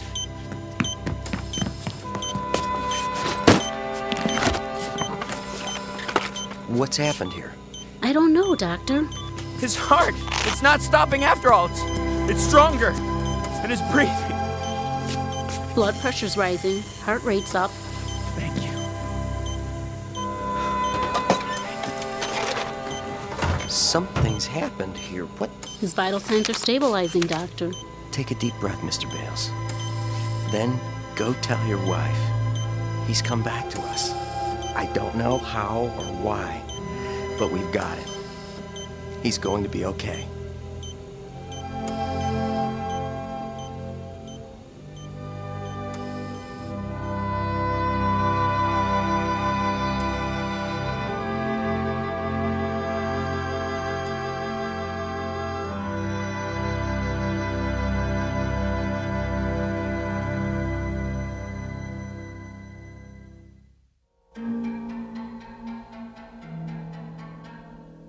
A toy telephone, an act of faith, a set of improbable circumstances, all combine to probe a mystery. To fathom a depth, to send a facet of light into a dark after-region. To be believed or disbelieved, depending on your frame of reference, a fact or a fantasy.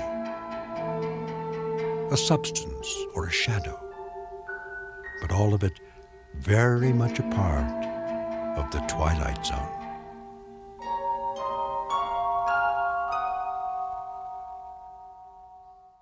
We'll return to the Twilight Zone in just a moment.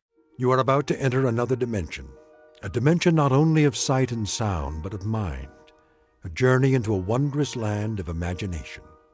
Next stop, the Twilight Zone. Hi, this is Stacy Keach. I'd like to take a moment to tell you about our Twilight Zone website at twilightzoneradio.com. At twilightzoneradio.com, you'll find the latest information on these Twilight Zone radio dramas, including behind-the-scenes photographs, plus the newest product releases, trivia contests, ways to contact us, other Twilight Zone-related info and merchandise, plus links to other fascinating websites. So make your next stop twilightzoneradio.com. Visit twilightzoneradio.com to purchase these Twilight Zone radio dramas on cassette and CD, or call toll-free 1-866-989-ZONE. That's 1-866-989-9663.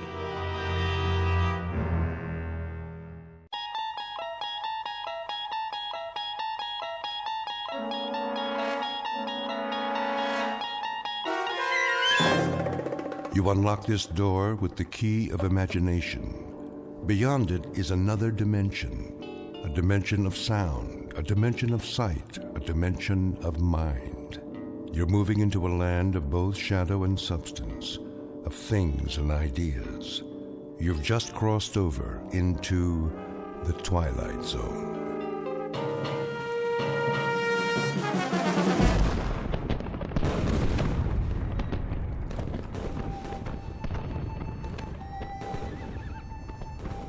The date is Tuesday, September 11th, 1864.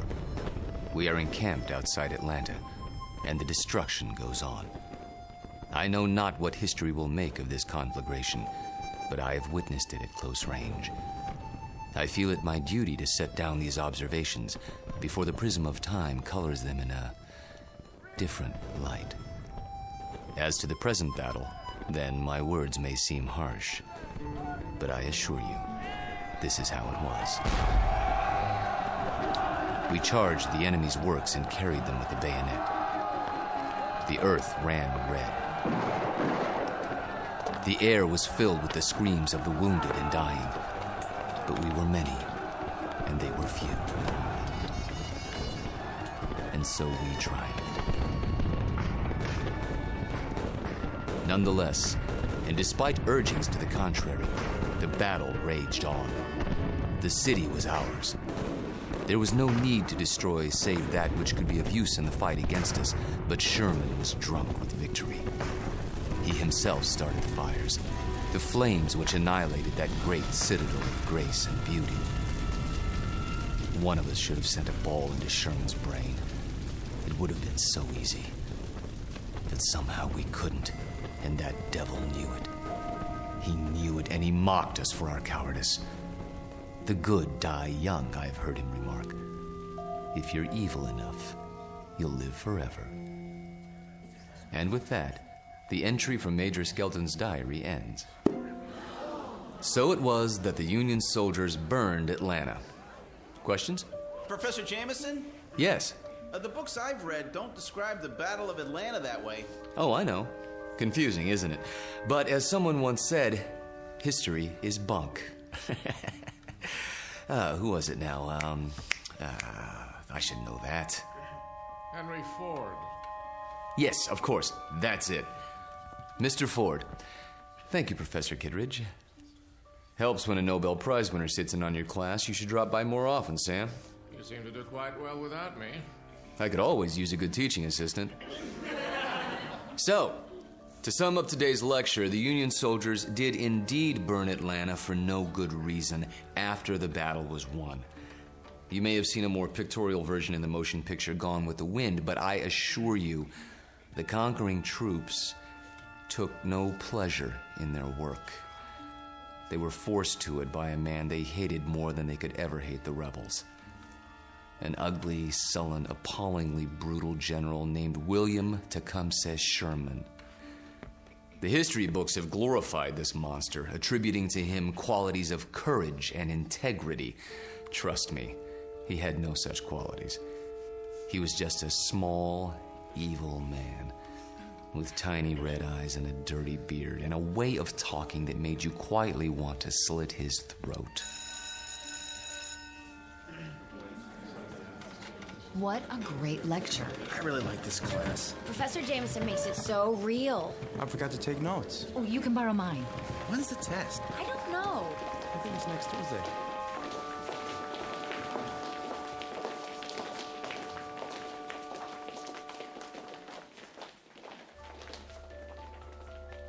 It has been said that universities are worlds unto themselves, inhabited by the young. These are the inhabitants of Collins University, a very small world indeed, young people hungering for knowledge, which can be imparted only by age. You have just met Walter Jameson, for 12 years the college's most popular and respected history professor. Students crowd his lecture hall and listen in fascination as he brings the dead past to life for them. It doesn't seem to matter what period of history he's discussing. He makes that period as real as this morning's headlines. Some explain this ability simply as the mark of a consummate actor. However, there are those who don't agree, like Professor Samuel Kittredge, Nobel Prize winner in chemistry, who has another, more disturbing theory about Walter Jameson, and that theory is about to be put to the test. Very soon we will find out whether our star professor received his degree from a major university or from the Twilight Zone. And now, The Twilight Zone and our story, Long Live Walter Jameson, starring Lou Diamond Phillips, with Stacy Keach as your narrator.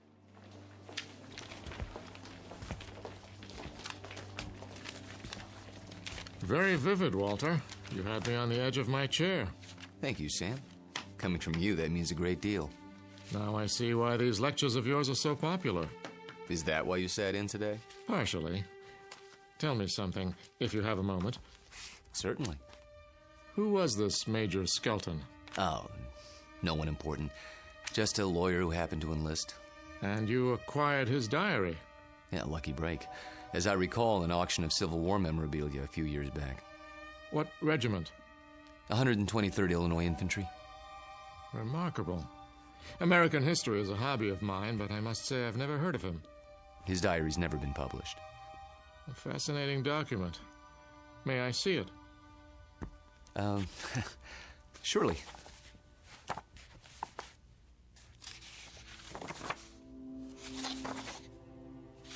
Well preserved. It was stored in someone's attic for 100 years. I don't think it had ever been read. You come across objects like this once in a while, put away in boxes. They didn't know what they had. You could resell it for a nice price, I imagine. Original source materials are hard to come by. Don't suppose I could borrow it? I never lend books to absent-minded professors. Remember the last time? Yes. I guess you're right. Time for some coffee? What? I'm going past the student union on the way to my office. Not today. I have a paper to work on for the conference. Oh, I almost forgot. Can you come by for dinner? Whose invitation? Yours or Susanna's? Mine, this time. Something on your mind? Nothing special, just your company. We have a chess game to finish, if I'm not mistaken. Say 7 o'clock? All right, 7 it is. Good. See you then.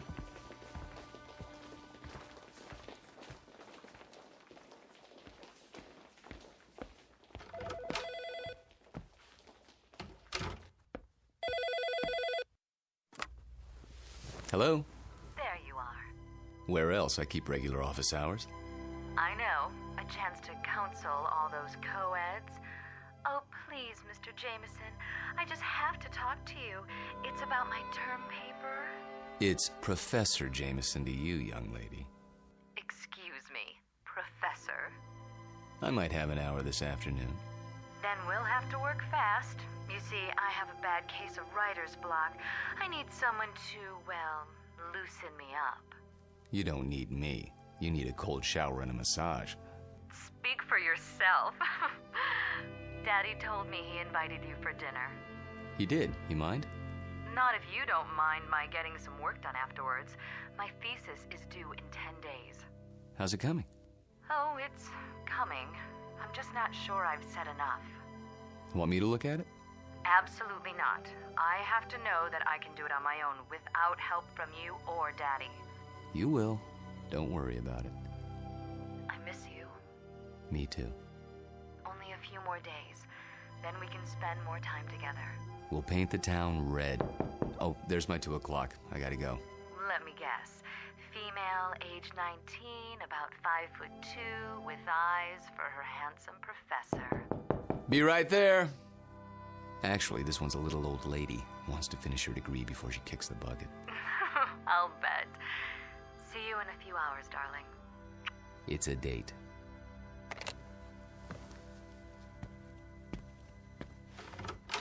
Oh, there you are. Come in, Janice.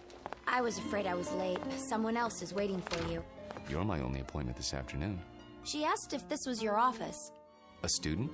No, I don't think so. She's sort of elderly. She acted like she knew you. Hello? Hello? She'll probably come back. Oh, I'm sure you're right. Now then, Janice, how can I help you? I'm sorry to bother you, Professor, but I'm having trouble with the assignment. Can't find all the books? The research library isn't supposed to check out certain materials, but sometimes... It's not that. I've got everything I need, but the authors on the list, they don't agree with your version.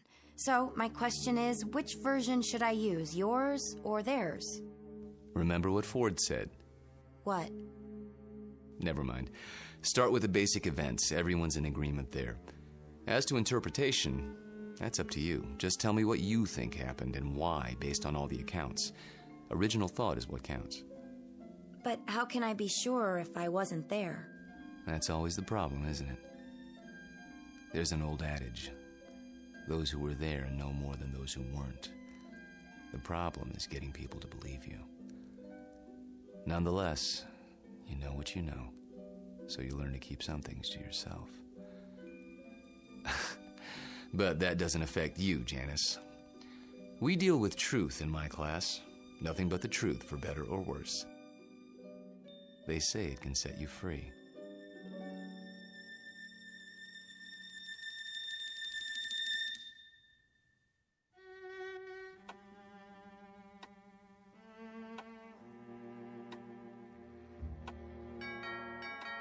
I'll get it, Father.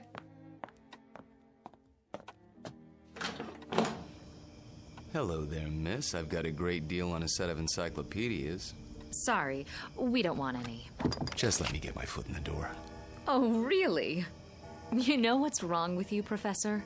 What? You're always on time. Sort of takes the mystery out of things. Oh, so I'm not mysterious enough for you. That's just it. You're too mysterious. Except when it comes to keeping dates. Get in here. Mwah. What's that for? Because, like my new dress? Awful. Get rid of it right away. You mean here and now? Watch it. You're a PhD, not some sorority girl. And not yet, I'm not. There's a little matter of a thesis, remember? A mere technicality. Anyway, it doesn't matter. You're about to give it all up and become a housewife. The devil she is. Hello, Sam. I didn't see you there. I'm giving you my daughter's hand, not her brain. Which I inherited from you. She'll get that PhD if I have to... Spank her. I know. Well, I like that. Spare the rod and spoil the child. Pour yourself a drink, Walter. Dinner's almost ready. Don't tell me you're the cook again tonight. Indeed. And why not? Don't you think it's about time Susanna learned for herself? He won't let me. Force of habit, after her mother died. Let's go into the dining room, shall we? I'll serve. You sure there's not something on your mind, Sam? Nothing that a good meal won't cure.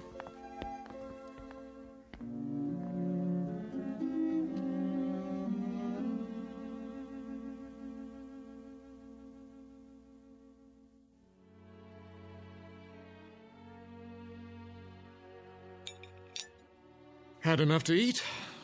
I take it all back, Sam. She'll never be the cook you are. I wouldn't even try. Well, you could try. Who knows? Maybe you've inherited your father's talents. What do you think you're doing in here? I'll do the dishes later, unless this is the men's hour. Cigars and brandy and all that. Not a cigar, a pipe. It's not the dishes I'm worried about. It's a little matter of a doctoral thesis. Upstairs with you. Walter and I have some talking to do. I don't believe this. It is the gentleman's club, right here in my own house. Just for a while, Susie. Then you can have Walter to yourself. You're not going to treat me this way, are you? Worse, you might have to support me. Then the wedding's off. Good night, Daddy. See you before you go? It's a requirement.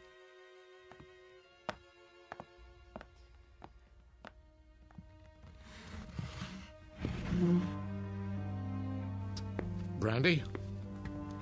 By all means. You know, you don't have to worry about her. She'll accomplish anything she sets her mind to, with or without us.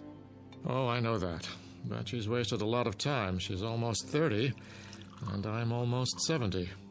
You're talking about chronological age. You're both still very young. I don't feel young lately. Aches and pains. Let's sit down. The chessboard is exactly as we left it.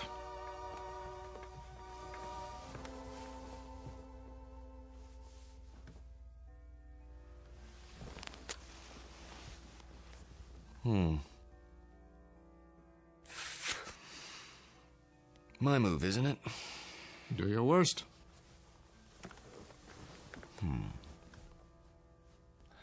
How about pawn to king's bishop 4? Look at that. You don't like it? Not the move. Your hands. What about them? Extraordinary, isn't it? They looked very much the same when we met, those two hands. Firm, smooth, not the slightest discoloration. Time marches on. For some of us. Walter, tell me something. Of course. How old are you? You know the answer. 44. My move.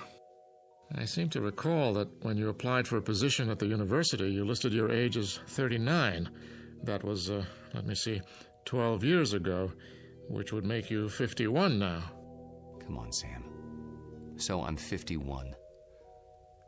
Too old for Susanna, is that it? In a sense. What are you getting at? This is between the two of us. It won't go beyond this room. Really, Sam? Walter, when I met you, I was 58.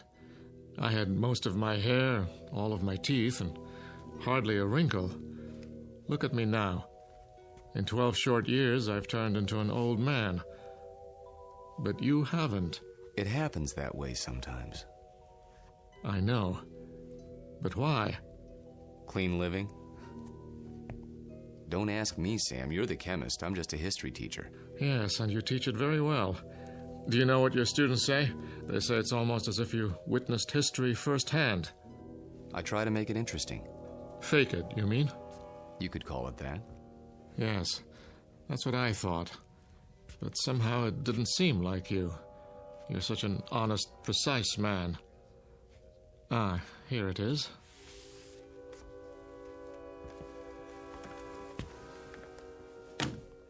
What have you got there? A book, a first edition. Photographs, mostly. Taken by a fellow named Matthew Brady during the time of the Civil War. Well, what is it? You look as if you'd seen a ghost. Perhaps I have. Hand me that magnifying glass, will you? I don't see... Was your grandfather in the war by any chance? No. In that case, I'd say we have something of a mystery on our hands. How so? You got me interested in your Major Skelton today. Oh, that. I was curious to see what he looked like. So I went through the Brady pictures, not really expecting to find anything. Here. This is a shot of Sherman and 3 staff officers. Yes, typical of Brady's work. Moody, grim, not a smile between them.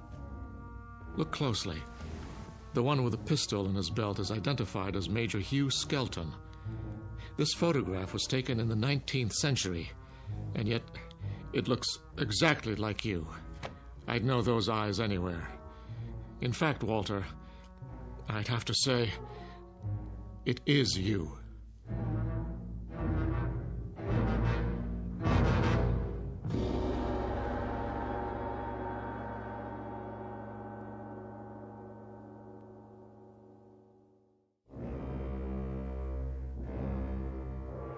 It is you, Walter, isn't it? Photographs can be deceptive. Poor lighting, grainy images. You shouldn't have kept the ring, you know. It's a dead giveaway. Ring? It is a bit like mine. Not like it. The same. Sam, really, you can't be saying what I think you're saying. That wouldn't make sense. It wouldn't be rational. It wouldn't... Come now, Walter. We're not children. You know exactly what I'm saying. I've been accused of many things in my time, but never of being inarticulate. Oh, you're joking. Just because a man in a picture happens to look like me... And happens to wear the same ring, and happens to have the same small mole on the left side of his face.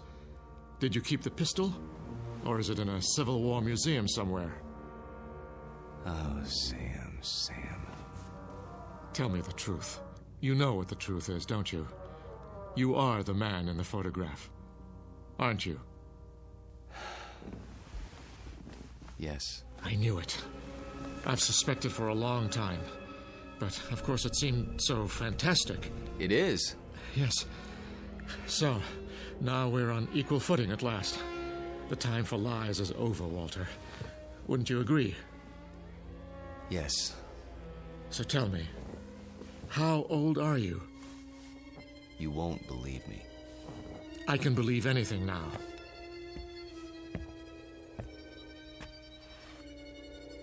This bust on your mantelpiece? What about it? It's after a Greek statue, as I recall. The head of Cato the Elder. That's right. Let's just say, I'm old enough to have known this gentleman personally. But he lived more than 2,000 years ago. I said you wouldn't believe it. No, it isn't that, but 2,000 years? How, Walter, how? You don't know what you're asking. In heaven's name, this is what mankind has been dreaming of. Sam. To live forever. To go on learning and understanding eternally, without end, without death. Sam. Tell me the secret. I can't. You must. You owe it to the world. I owe the world nothing but contempt and pity. Then tell me any part of it. I'm almost 70 years old. I have a heart condition. I'm going to die, but I don't want to until I finish my life's work. Walter, listen to me. Do you understand? I'm not ready to die. I can't tell you the secret because I don't know what it is myself.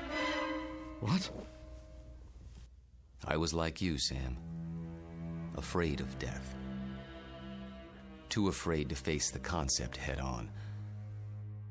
When I thought of all the things there were to know and the pitifully few years man had to know them, I went cold with fear. And with anger, too, at the impossibility of it all. The combination was paralyzing. Every night I dreamed, as you dream, of more time, of immortality. Only if man lived forever, I thought, could there be any point to living at all.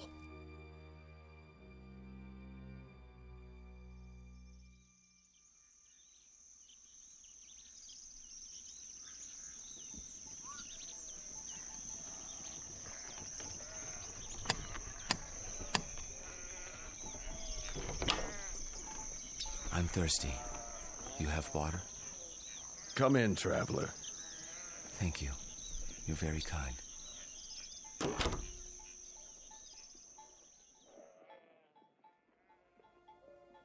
One day, on the road, I met a man, an alchemist.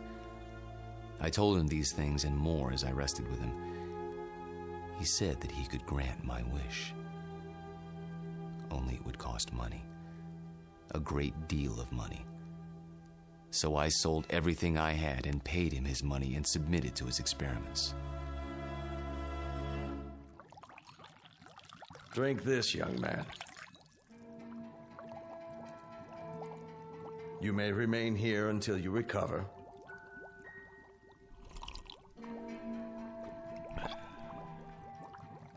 I feel strange. That will pass.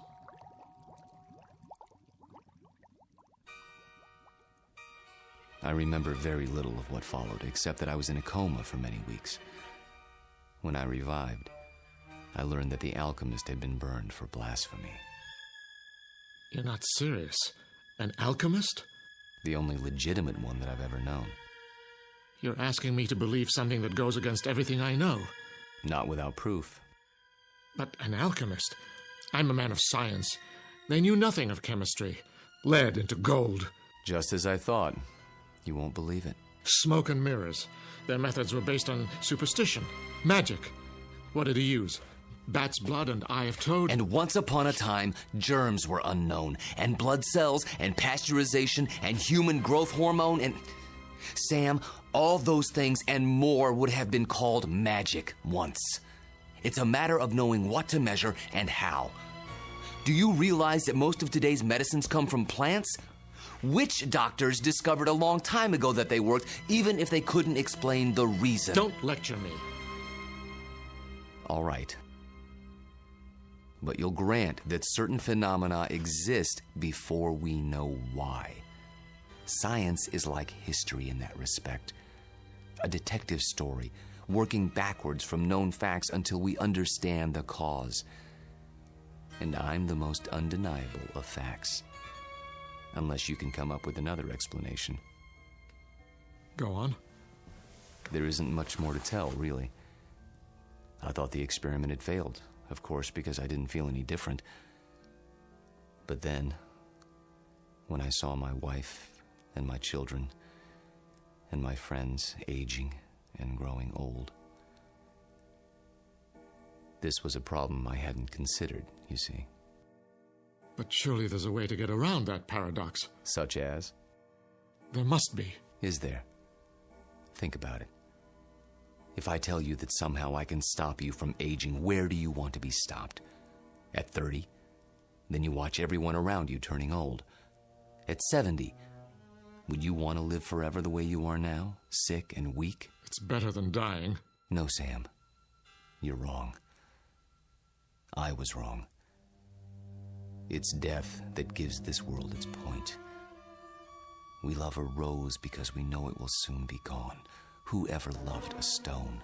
I'm not a rose, and I'm not a stone. I'm a man. Very old, very frightened. Of what? Death? Yes, of death. You're a fool. I want to die. Then why don't you? Because I'm a coward. Like all men. Because I'm tired of living and scared of dying. That's why. There's a revolver in my desk at home, Sam. The same one you saw in the Civil War photograph. Every night, I hold it in my hand and pray for the courage to pull the trigger. But I can't. You mean to say you've survived all these years without an accident, without being injured or wounded? Some people are lucky that way. They go through life without ever breaking a bone or seeing the inside of a hospital. Oh, I've come close to death plenty of times. But never close enough. Thank you. For what? For reassuring me. I thought that if a man lived forever, he would grow wiser. But that isn't true, is it? You grow tired. That's all.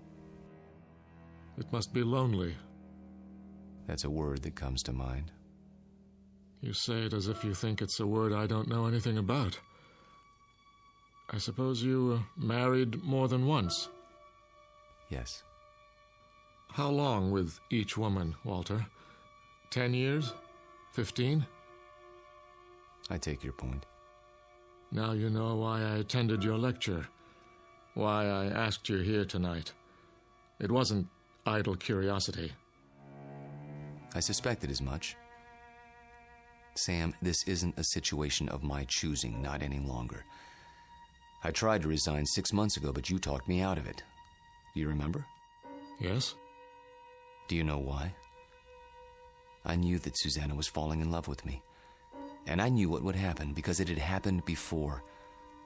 A few years of happiness, and then I warned her. I did everything I could to discourage her. Except tell her the truth.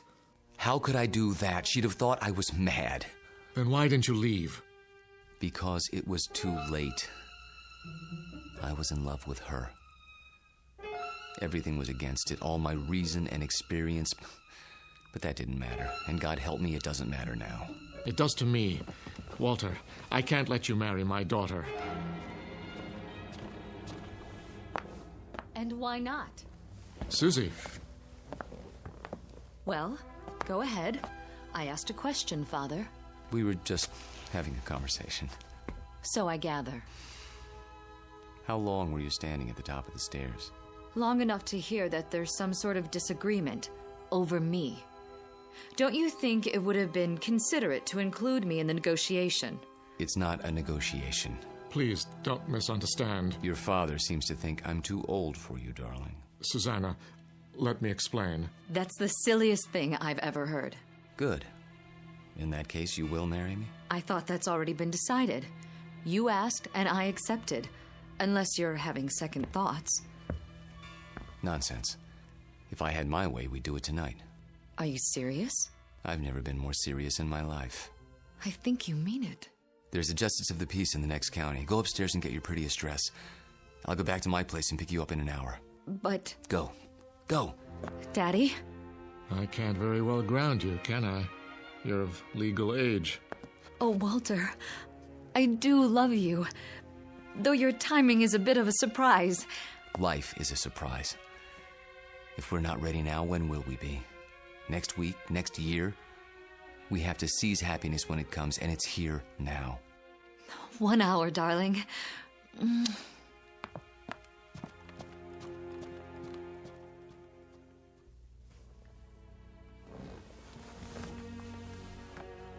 I'll tell her. She won't believe you, Sam. No one would. In fact, by tomorrow, you won't believe it yourself. We'll see. Yes, we will.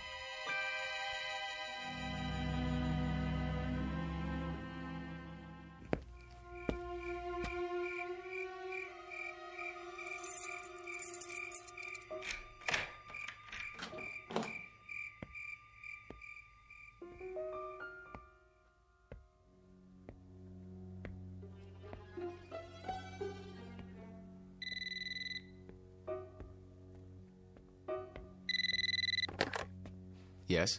I'll give you one last chance, Walter, if that's your name. Sam, please. The irony is, I truly like you. We've been fine friends. But when it comes to my daughter... You deny her happiness? Is that what you call it? People who love each other don't have secrets. They share their lives. They grow old together. Susanna's entitled to the same thing. Not a mockery of it. You don't think this is easy for me. There's nothing ahead for her but a broken heart, as she sees herself age while you don't. How long do you think you can keep it from her? And if I go away, will that make her happy? She'll suffer, but she'll get over it. You don't belong here, any more than that antique pistol in the photograph. It's still here, in my desk drawer. And so am I. That's reality, Sam, for better or worse. She's upstairs now, packing. If you come back, I'll expose you. Not just to her, but to the university and the world, starting tonight. You mean it, don't you? You don't leave me much choice. Give me a few minutes. I need to think it through. Good. If you love her, you know what to do. Yes, I know what to do. Only, I don't know if I have the courage.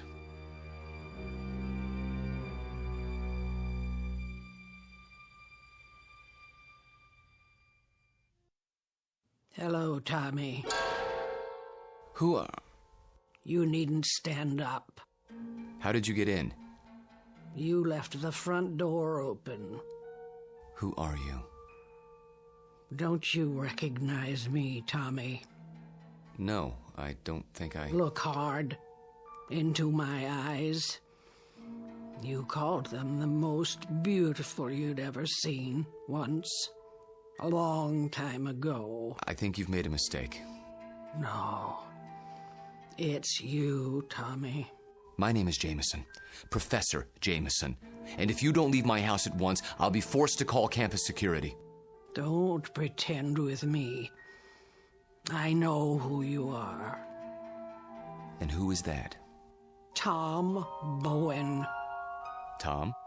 My husband. That's impossible. I've never been married. You mean you don't remember? How convenient for you. We married right after the Great Depression. We lost our farm to the drought. Crops died and blew away like dust. And you, still a strong, vital man. So we packed up the car and moved west. The living would be better now, you said. And it was. For a while. We had a little girl. Did you know she passed away last year, Tommy? A grown woman herself, getting on in years. It's not right to outlive your children. But me, I had to keep going. It was like I'd been waiting all these years, waiting to know where you went when you ran off. And now, I found you. My dear lady, perhaps if you told me who you're looking for, I could... Oh, stop. Please, stop. I saw your picture in the paper. I knew it was you by those eyes. And the ring. You always wore it. So I had to see if it was true. It is. No, Lord, look at that. I can't explain it. I only know what I see. I've grown old, and you haven't. Don't. Please. And now you're going to marry someone else and leave her the way you left me. Lorette, for God's sake. I can't let you marry her, Tommy. You're mine. Don't touch me. What's this? Put the pistol down. Oh, I remember that gun. You used to keep it locked away. Said it belonged to your great-grandfather. Take it out and oil it like you knew you were going to use it someday. Is it still loaded? I said put it down. Tommy, what you're doing, it's wrong. You can't go on hurting people the way you hurt me. I won't let you. Lorette, for the love of... What was that? I didn't hear anything. Are you sure? I thought... Thought what? I don't know. Susanna, dear, please wait. Don't try to stop me. I've made up my mind. I know. It's not like I'm going away. Walter and I will be married, and then we'll come back and I'll move my things into his house. It's only down the block. I'll still see you every day and... Shh. I did have some things to say to you.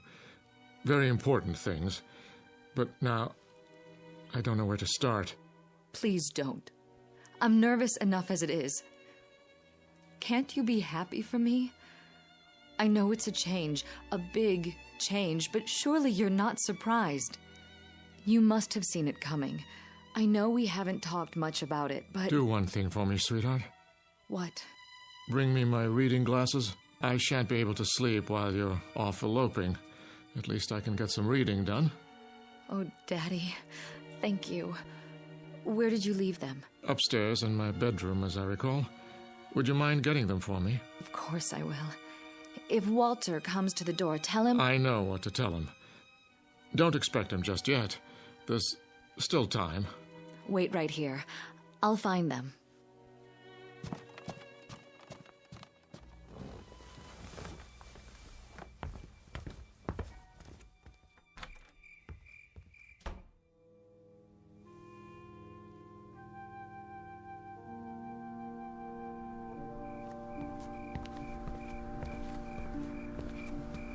Oh, Excuse me, I didn't see you there. I saw my Tommy. He's resting now. Good evening to you, madam.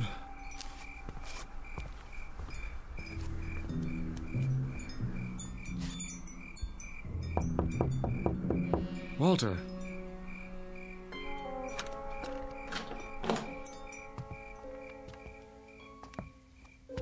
Walter, where the devil are you? Hello, Sam. Why are all the lights off? I was just, thinking. The window's open. I know. I'll close it. No. What's the matter? It's a strange feeling after all this time. What do you mean? I mean, I've come to my senses. Tell Susanna. Tell her if you would. You're hurt. Turn on the light. Stay away. I'll call a doctor. No. But your hand, there's blood on it.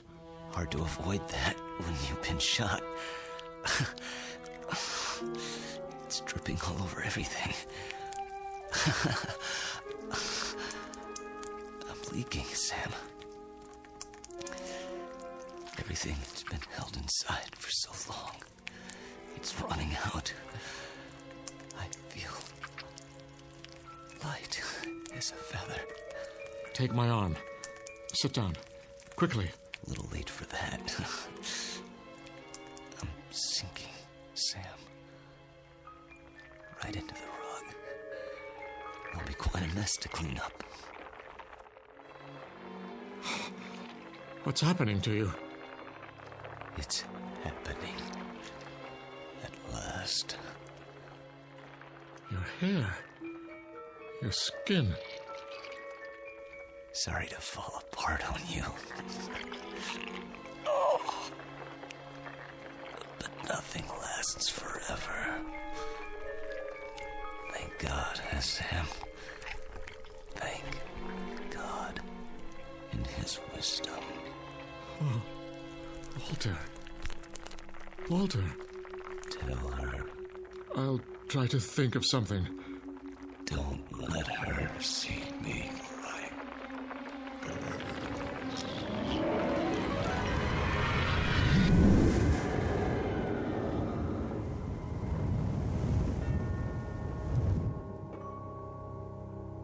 Dad? Walter? No, Susanna. Stay back. Daddy! Go home. Where's Walter? Susanna, please, go home, now. Walter? He's gone. Gone where? I wish I could tell you. But there are his clothes, his shoes. Daddy!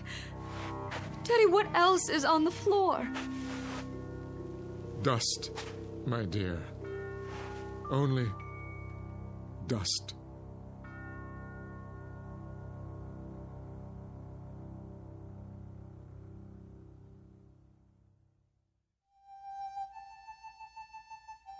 Professor Walter Jameson, an expert in the subject of times long past, and above all, a consummate actor, since before this university was founded. He's finally completed his life's work, A history of the world that begins in the cradle of civilization and ends in our time. Because the future was not his specialty. In fact, the simple truth is he had no future left. The past has a way of catching up with us, sometimes when we least expect it. They say that time heals all wounds, but it also wounds all heals. Rest in peace, Professor. You've just passed the ultimate final examination in the Twilight Zone.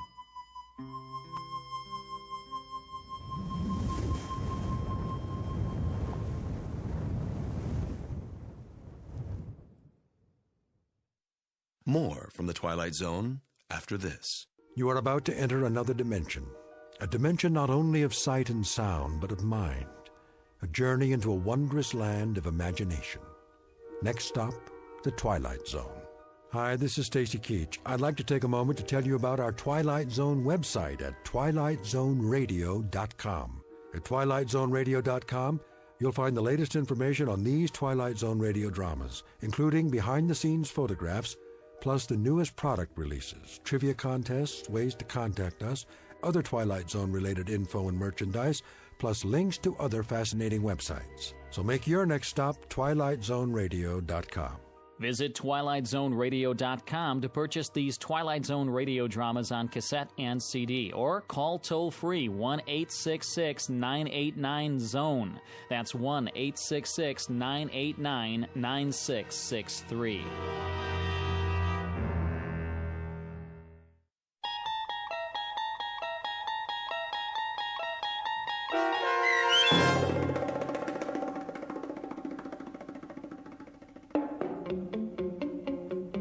Long Live Walter Jameson, starring Lou Diamond Phillips with Stacy Keach as your narrator, was adapted for radio by Dennis Etchison and written for The Twilight Zone by Charles Beaumont. Heard in the cast were David Darlow, Alyssa Fraden, Elizabeth Lido, Ann Whitney, Jeff Lupetin, and Christian Stolte. To learn more about the Twilight Zone radio dramas and to obtain audio cassettes and CDs of these programs, visit our website at twilightzoneradio.com. The producers of The Twilight Zone wish to thank CBS Enterprises, Carol Serling, Dennis Etchison, Dick Brescia Associates, Claire Simon Casting, Terry Jennings, XM Satellite Radio, Sirius Satellite Radio, our sponsors and our radio affiliates for helping make this series possible. This copyrighted radio series is produced and directed by Carl Amari for Falcon Picture Group. Audio editing, sound design, Foley effects, and mix for the Twilight Zone radio dramas are by Cerny American creatives Craig Lee, Michael Slaybach, Bob Benson, and Jason Rizzo. To learn more about the Twilight Zone radio dramas and to contact us, visit our official website at twilightzoneradio.com. Doug James speaking.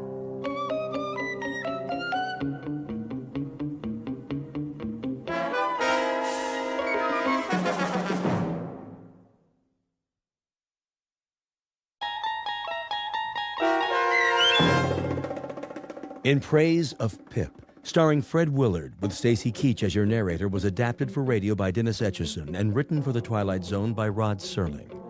Heard in the cast were Mike Starr, Chad Reinhardt, Christopher Bolf, David Darlow, Linda Ryder, Jeff Lupetin, Peter DeFaria, Doug James, Joby Cerny, Kurt Nabig, Anna Savrutsa, Jason Mallow, Carl Amari, and Amanda Amari. This copyrighted radio series is produced and directed by Carl Amari and Jason Mallow for Falcon Picture Group. Doug James speaking.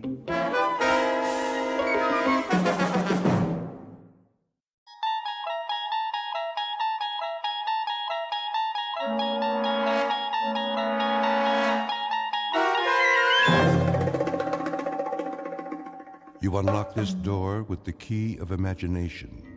Beyond it is another dimension. A dimension of sound, a dimension of sight, a dimension of mind.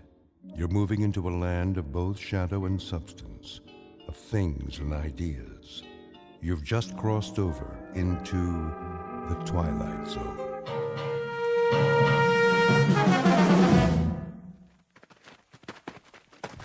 This is far enough. Hold up, men! Looks like we're in the clear, Sarge. Don't believe everything you see. Want me to call base camp? Not yet. Oh, my aching back. You can say that again. On your feet, Private. Oh, well, we got a real nice spot here. Nobody told you to fall out. Mean we ain't gonna have a picnic? Pick up your gear. Now. Yeah. Listen up, you jokers. This isn't war games. You want to get home in one piece, you follow orders, or you can lay down and die right now. You got that? Sergeant? What is it, Phillips? I can do some recon if you want. Check out the river. Not now. If it's all clear, maybe we could cross. Forget it, Pip. I need you here. But, Lieutenant, base is only a few clicks away. If Charlie's behind us... Charlie's close. I can feel him. You've been here as long as I have. You'll feel him, too. Listen to this, Sergeant. He eats and he sleeps jungle. He lives in the trees like a monkey. He was made for this. You? Well, you're a bunch of city boys. You don't know jack. Now cut the chatter. I was thinking. Yeah? Maybe the kid has a point. If the river's secure, we could cross and make a circle back to camp. If it's secure. That's a big if. Only one way to be sure. He's too great. That's just it. He's fresh off the boat and he knows it. So he follows orders. Tell him to cut a path to the river and come straight back, he'll do it. He won't mess around. Just one man. If he stays low, keeps moving, it might work. Give him 10 minutes. If he's not back, we move out. Pip? Sir? I want you to go down there. I want you to turn around and gently... In the river? Okay. All right. Now get moving. Yes, sir. And where's he going? Yeah, he's in a mighty big hurry. That's probably the chow he ate. No, he's gonna have himself a little swim. Hope he took his suntan lotion. Cool it! Come on, Phillips. You can do it. Pip? Pip? Pip! Pip? Pip! Mr. Phillips? Mr. Phillips? Yeah, I'll be right there, Mrs. Feeney. I was just resting my eyes. Must have been dreaming some nightmare. Mr. Phillips, are you in there? Sure, Mrs. Feeney. Just let me get the locks on the door. Hey, you got a message for me from Pip? Quick transition from a war zone in Southeast Asia to a rooming house stateside. That's the way the mind works, moving through time and space as if they were the elements of a dream. Only sometimes the dream may not go away quite so easily. Submitted for your approval, one Max Phillips, age 46, slightly the worse for wear, whose life so far has been as drab and undistinguished as a bundle of dirty clothes. Occupation, small-time bookmaker. And though it's a bit late in his career, he has an errant wish that the rest of his life might be sent out to a laundry and come back shining and clean. This to be a gift of love for a son with the unlikely name of Pip. Mr. Max Phillips, who is soon to discover that a man may not be as wise as he thinks. Said lesson to be learned the hard way in the Twilight Zone. And now, The Twilight Zone and our story In Praise of Pip, starring Fred Willard, with Stacy Keach as your narrator. Mr. Phillips, I can't wait all day. Oh, sorry, Mrs. Feeney. What do you got for me? A message from Pip? Afraid not. Oh. Well, come on in. I must have fell asleep. You ever take naps? I started taking them lately. It makes you feel refreshed. Besides, I ain't getting any younger. Smells like a brewery in here. Nice, huh? Nice? No. Typical, yes. Pour you one? I didn't come here to socialize. Oh, sure. Well, is it about the rent? Because I'm pretty sure I paid it. Check your book. You'll see that I... You got a visitor downstairs. I do? Some kid. That right. What's his name? I didn't ask. Well, tell him to wait a couple of minutes. I already did. You did? Then I better straighten up. Yeah, you better. I think he's got some more business for you. No kidding. You're a doll, Mrs. Feeney. Did I ever tell you I love you? All the time. Speaking of which, do you know what time it is now? Sure I do. Only first, tell me what day it is. It's 8 o'clock. In the evening. What? It can't be. Well, it is. September the 13th, 1963. And you look like an X-ray of an ulcer. Anything else you want to know? Yeah, where's a clean shirt? Lower right-hand drawer. You got one left. Thanks. You know I'm crazy about you.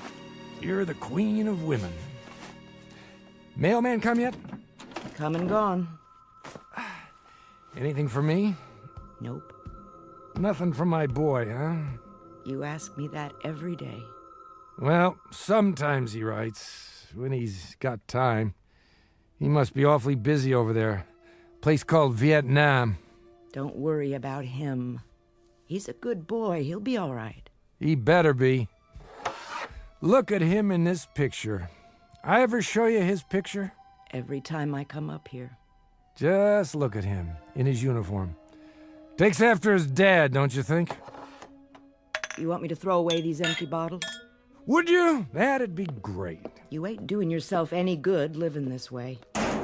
You know that. A very astute observation, Mrs. Feeney. That's why I'm crazy about you. I love your astute observations. I mean it.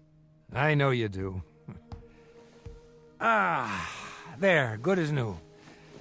Take a look in the mirror, would you? Who's that good-looking man? Why, it must be Max Phillips, purveyor of tickets of chance on equestrian events. Take my advice. Find yourself a new line of work. Well, now, here's an observation of my own, Mrs. Feeney. One of these days, I'm going to drink my last drink, accept my last bet, perform my final con, and then I'll be ready to go out and meet Pip when he comes back. And you know what I'm going to tell him?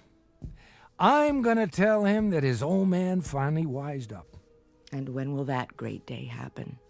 Oh, one of these days. That's what they'll put on your gravestone. Mr. Max, one of these days, Phillips. It's kind of a pity, you know.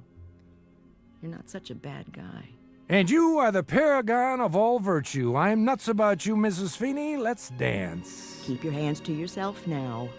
And then later, you and I can toast marshmallows together and sing camp songs. How about it, Mrs. Feeney?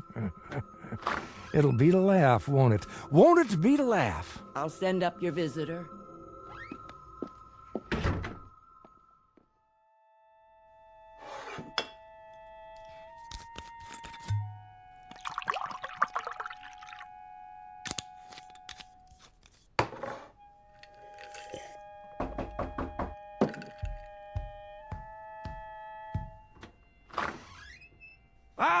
Well, hi there. Pete, isn't it? George. Georgie, that's right. Hello, Mr. Phillips. Please, step into my office. Thanks. Drink? I've got a bottle. No thanks, Mr. Phillips. How about a cigarette? I've already got one. Oh, you got two by any chance? Oh, yeah, sure. Thanks, kid. I just ran out. There, that's better. Well, Georgie, what can I do you for? Another bet? Mr. Phillips, Shady Boy lost yesterday. He sure did. That's the way of the world, Georgie. The rich get richer and the long shots lose. So what's to do? But you told me he had a good chance. Did I? Well, see, the thing of it is, though, it rained yesterday. Tears up the turf pretty bad. You said he ran good on a wet track. I said that? Yes, sir. Proving how little I know about handicapping. Look, Mr. Phillips. What, George? Sure you don't want a drink? Just a little one? Look, I bet every nickel I had on him. Ah, that's a real shame. What am I going to do? I give up. What? Well, I was hoping, maybe we could work something out. Like what? You know, George, it's funny, but I can't think of a single thing. Can you? It's funny, all right. Just a big joke to you, huh? Lots of laughs. Where'd you get the money, George? What do you care? I'm serious. Where'd it come from? Doesn't matter. I got it, all right? You borrowed it? Sort of. From where? The place where I work, all right? The place where you work. An office. A white-collar crime, huh? I told you, I only borrowed it. Sure you borrowed it, without anybody knowing that you borrowed it. How right am I? So what happens now? What do you think happens? I'll go to jail. Now that I'll make book on. Poor Georgie Porgy, one of the new breed. A Johnny-come-lately brains right out of college and a second-guesser head.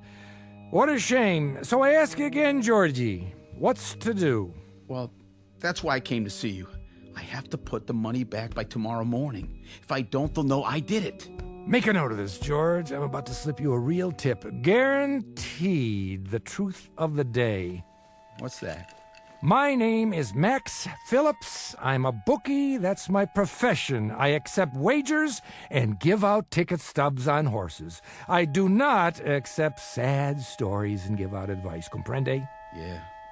However, I will loosen up this much. I will go so far as to remind you of the following. If you're dumb enough to bet on horses, not to mention dumb enough to steal the money you're betting, then, young George, you happen to be up the proverbial creek without the proverbial paddle. Well, maybe guys like me wouldn't be that dumb if guys like you didn't make it so easy. Let me get this straight. I made it easy for you? Supply and demand, buddy. As long as there are people like you, there'll be guys like me. Get it? Maybe so. But you laid on a pretty good story how easy it'll be. I've never done this before. How was I to know? How old are you? 19. My kid's 19. See that picture over there in the dresser? He's a lot like you, but he's got smarts. He wouldn't bet that 12 o'clock was midnight. Good for him.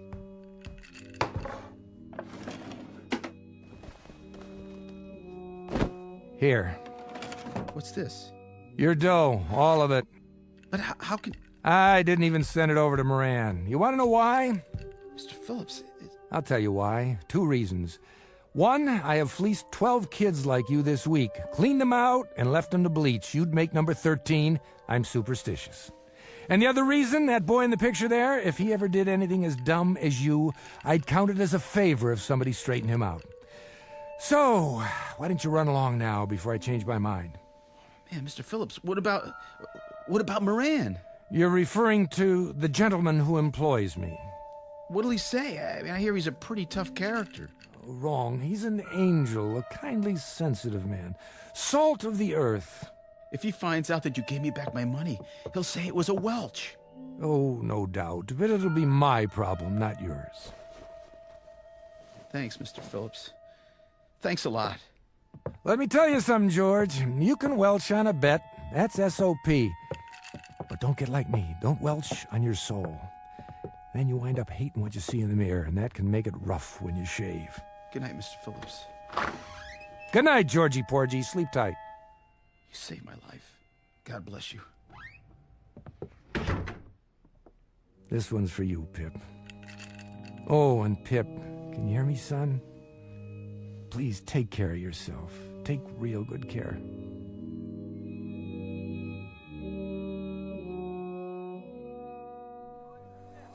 More wounded? I'm afraid so, sir. And more on the way. You know we can't handle any more, Lieutenant. I filled up every cot I can lay my hands on. You'll just have to do the best you can. But we can't keep up with all the casualties. Better than sending them home in body bags. And God help them. This one on the stretcher, the boy from Huang Ho? That's right, sir. We were caught in an ambush. Multiple shrapnel wounds, abdomen, extensive tissue damage. Not a pretty sight. Can you do anything for him? Shot of morphine. Other than that, we can't touch him here. This is only a field hospital. The kind of surgery he needs. Level with me, Doc. What are his chances? Not very good. Oh, that's tough. He's a good kid. Phillips Pip. It's an odd name. It's what everybody called him. Well, Private Pip, I wish you a full recovery and a long life. Short of that, someone to mourn you.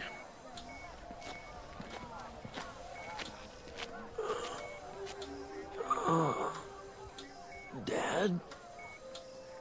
Dad, I need you. Help me.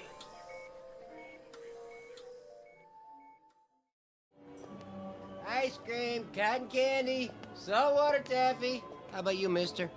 Me? Oh, no, I don't eat that stuff. My boy, though, used to like ice cream cones when he was little, the kind with nuts. That right. Ice cream! Cotton candy! Hey, give me an ice cream, huh? For old time's sake. And make sure it's got lots of nuts on it, okay, pal? Suit yourself. Here you go. Get your ice creams right here. Tastes good. Don't it, though? Hey, Vinny, what are you doing here? Looking for you. What do you think? Some other time, Vinny, I'm going for a stroll. Eating an ice cream cone. You know how it is. Yeah? Nice time of day. The weather's cooling down. I don't need any company. Maybe you don't. But Mr. Moran, he wants to see you. Oh, does he? Would you just tell Mr. Moran that I'll be around tomorrow with his dough? No reason to worry. He knows where I live. He wants to see you now. No kidding. Let's go. 98, 90, 2 grand, 220, 230. Yeah? Max Phillips is here, boss. Show him in. This way. I know the way. How long have I been coming here, Vinny? Shut the door and wait here in case I need you. Sure, boss. In case you need him, that's a laugh. Might need protection, huh? Against me? Sit down. That's all right. I won't be staying long. I got another engagement. So, Max, haven't seen you in 5 days. I know. Seems like years. Where is everybody? Everybody was here. Now they're gone. That a fact? We settled accounts tonight. Oh, yeah. Where were you? A reasonable question. That's me. Always reasonable. I must have took the wrong bus. You don't need to take a bus. It's 2 blocks. Well, how about it was such a beautiful day, and I thought I'd take a stroll on the boardwalk. Hey, you remember those ice cream cones with chocolate and nuts on the outside? Guess what? They still make them. I must have bought my kid 1,000,000 of those. I must have... Enough already. You give me the wrong story now, and you'll end up under a bus instead of on one. That can be messy, if you catch my drift. Oh, I catch it all right. Here you go, Moran. Catch this. $1,341. Not bad, huh? Things are looking up. That depends on who's doing the looking. From where I sit, I don't like the view. Then maybe you should clean your glasses. Max. What am I going to do with you? What am I going to do with you? Smoke? Sure, thanks.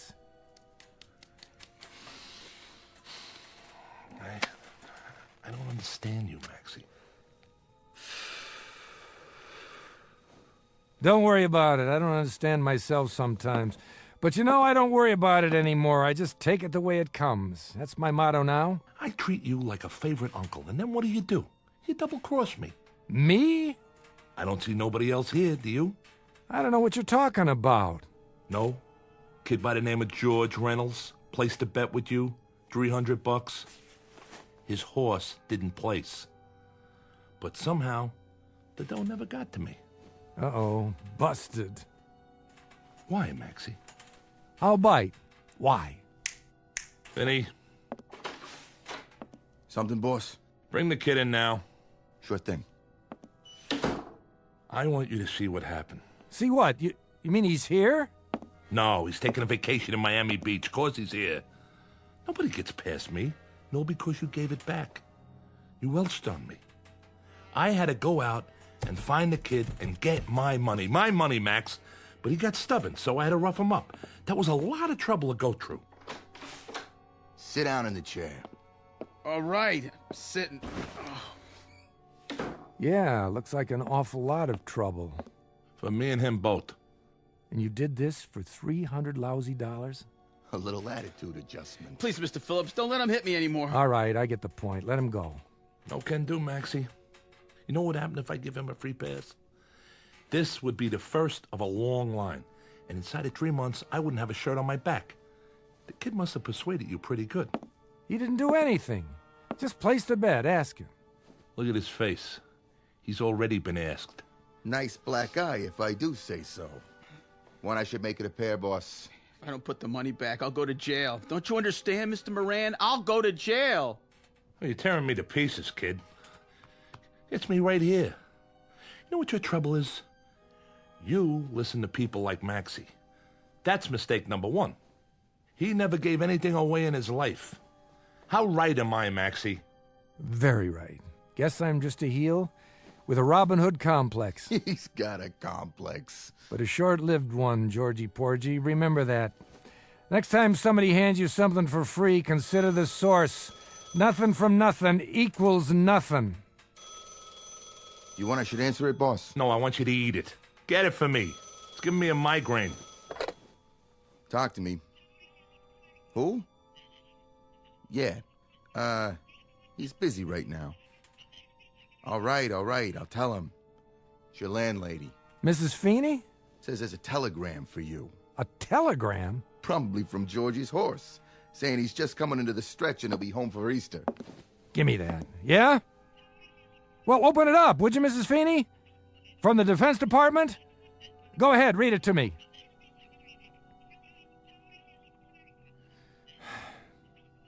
Thank you, Mrs. Feeney. No, I'm all right. Thank you. What did it say? Bip's been wounded. My son is dying in a hospital somewhere, a place called Laos. There isn't even supposed to be a war there, but my kid is dying. It's to laugh. I swear it's to laugh. Hey, Maxie, that's a tough break. Yeah. I'm real sorry to hear it. See that amusement park down there? My kid loved to go to amusement parks. That one especially. I used to take him on Saturday nights. Just the two of us, like tonight. This is a Saturday. Oh, look. He ain't dead yet. What I mean is he, When I wasn't too drunk, or when I wasn't out conning somebody for you, Moran, I'd take him to the amusement park and we'd have a ball. Take it easy, huh? You know, Moran, I think you're wrong. I think I have given something away. And you know what it was? My son Pip. The good part of me. The clean part. The only part I was proud of. Give me that envelope. What are you doing? Take your money, Georgie. Put it back where it came from Monday morning. Nobody'll be the wiser. Except you. Thanks, Mr. Phillips. I hope you learned something. Now get going. If you say so. Hold it right there. Don't listen to him. Look, Max, I'm sorry about your kid and all, but that don't give you no call to... Moran, no more from you. No more. 20 years ago, I should have spat in your eye. I don't know why I didn't. 20 years. I should have remembered how little time a man has to raise his son. The honor goes to you now, George. It's a little belated, but it's the best I can do. Just a minute. Go ahead and get out of here while you can. Walk fast, and don't stop, no matter what. I'll never forget this, Mr. Phillips. You ain't going nowhere. Yeah, he is. Who says so? This. What's that? Are you crazy? You pull a knife in here? In my place? Tell your man to take his hand out of his pocket. If he's reaching for a cigarette, tell him the smoke's starting to bother me. But if he's reaching for anything else, tell him I'll cut his heart out before he gets his hand out of his coat, and then I'll go to work on you. Don't listen to him, Vinny. Do it. With pleasure. No, you don't! How'd you like that? How do you like this, you cheap punk? Boss, he stuck me. You're nuts, Max. I'm getting out of here. Not so fast. Let go of me. Okay, as soon as I make sure you're not getting up. Mr. Phillips, your stomach. You're bleeding. Get lost, Georgie. Get lost fast and don't look back.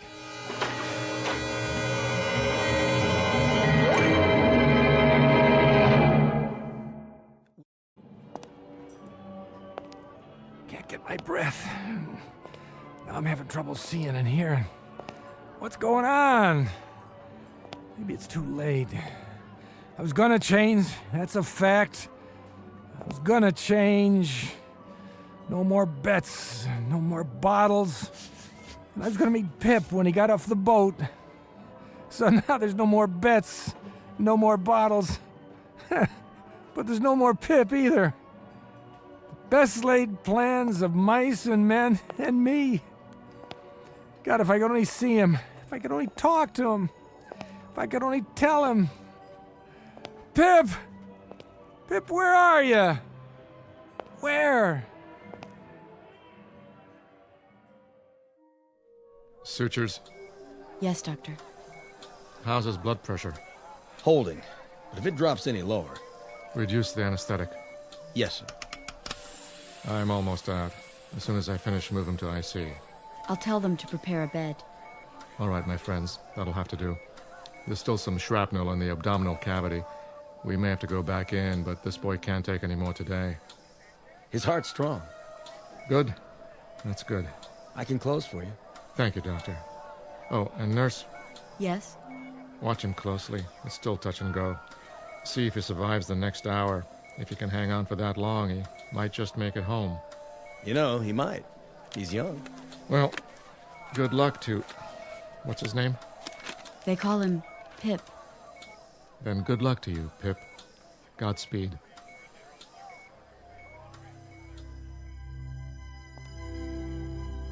Why'd they shut this place down? It's early. Isn't anybody here to sell tickets?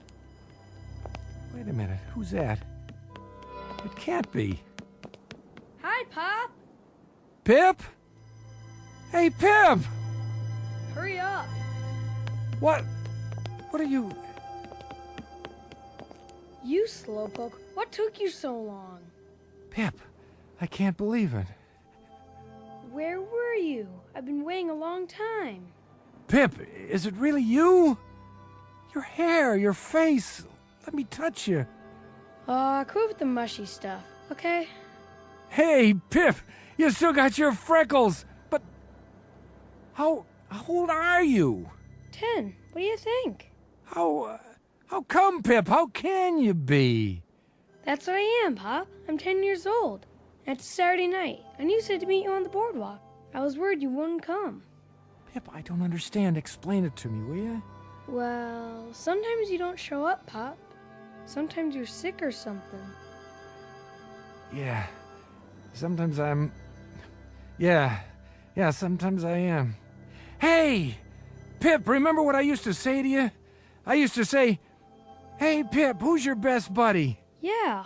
Attaboy. Let me see that smile. You always had the greatest smile. Hey, Pop, you know something? You're my best buddy. That I am, Pip. That I am. From now on, you can count on it. Hey! So what do we do first?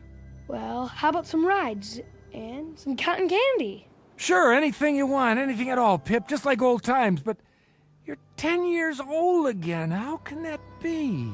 Don't worry, Pop. We're here, and we're together, and we can go on some rides. Sure we can. Sure we can, Pip, only looks like they shut the place down, the lights, the rides, everything. I got an idea. We can go someplace else. We don't have to. Take a look, Pop. It's just like it used to be. Why, you're right, Pip. How'd you do that? I didn't do anything. Come on. Sure, Pip. Let's go. We'll ride the roller coaster, the Ferris wheel, everything they got. I can go slow if you need me to. What's the matter? Don't think your old pop can keep up? Well, you keep holding your stomach. It looks like you're bleeding. Ah, no, I'm not bleeding. It's soda, that's all it is. I spilled it on my shirt. Come on, let's get going. Let's have some fun. Ice cream, cotton candy. Can I have some cotton candy, Pop? Of course you can. 1 cotton candy, please. Here you go. Hey, you got ice cream too? The kind with chocolate nuts on it? You used to like that, didn't you, Pip? Mm-hmm. Make it 1 of each. You got it. Ice cream, cotton candy. Let's go on the Ferris wheel.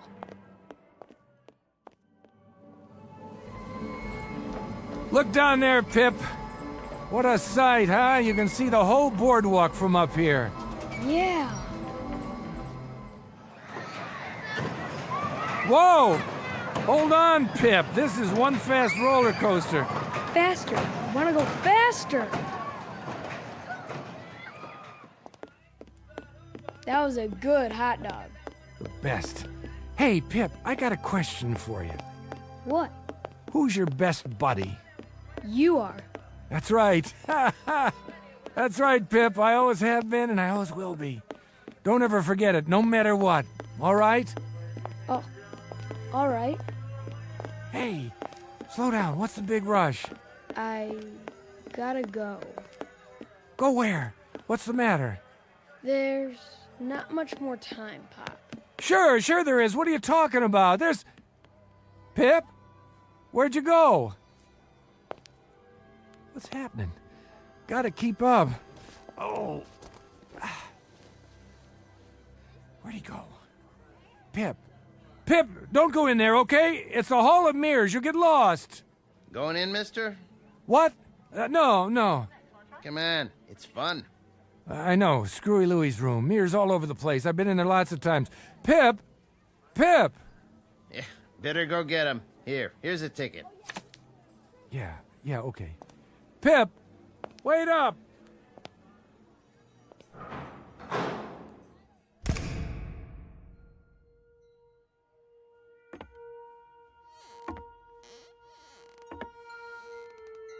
Pip?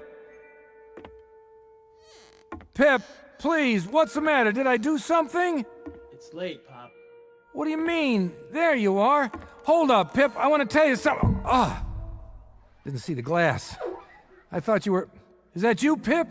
Or a reflection? Dad? Where are you? Where'd you go?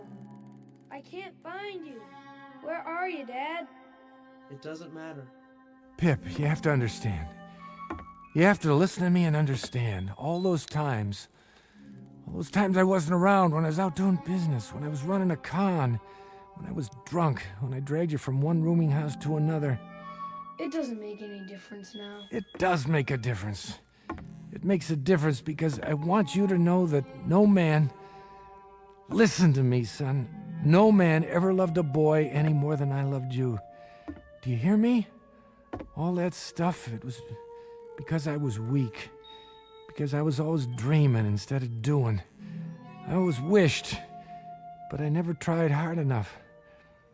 Pip, as God is my witness, I loved you. I have to go, Pop. No. Pip, you can't leave me now. You can't just go away. All these mirrors. I only had an hour, Pop. But why? Because I don't belong here. The hour's up. And it's time to die. What? Not you, Pip. You're just a kid, a little boy. Bye, Pop. You can't die, Pip. There's too much I have to tell you. Too much I have to make up to you. I want to spend the rest of my life being your dad. That's all I have to live for now. Nothing else means anything. Pip, come back. I promise. No more bottles. No more lousy, crooked jobs, understand? No more waiting for when I don't show up. No more lies. Come out of the mirrors and let me see you. Stop hiding from me. Which one, Pip? Which one is really you?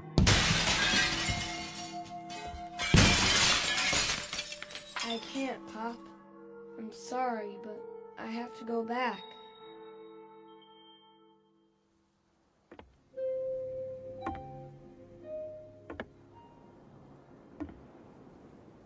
Hey, God. Hey, God, I'll make you a deal.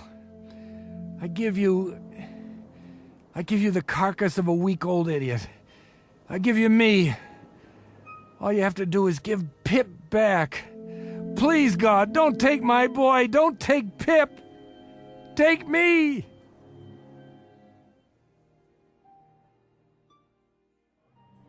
Get your ice cream and cotton candy. Tickets right here for all the rides. How many, little lady? Lots. Give us a stack of tickets, will you please? My daughter loves the rides. Sure thing. Thank you. There. Now, sweetie, which one do you want to go on first? The Ferris wheel. Are you sure? That's a mighty tall ride for such a little girl. Oh, please. Oh, all right. You run ahead and get in line. I'll be right there. Yeah. Hi, Mrs. Feeney. Oh, Pip. How you feeling today? Fine. Just fine. I won't need this cane much longer. Good. I was so sorry about your injury. But at least you came back to us in one piece. That I did. Even got a Purple Heart out of it. That's nothing special, though. Oh, you look so handsome in your uniform. Thanks. See you back at the rooming house for dinner? Sure will. Come on, Mommy. I'm coming. That little leprechaun wants to ride the Ferris wheel. Would you like to go with us? No, I think I'd just like to walk around. It's a beautiful day. Your father, God rest his soul, used to love taking you here. He talked about it all the time. I remember. We had some good times. We had some wonderful times. Mom! Well, maybe I'll see you when we get off the Ferris wheel. Sure. Have a good time. Hey, Pop, you know something? You're my best buddy. You always were.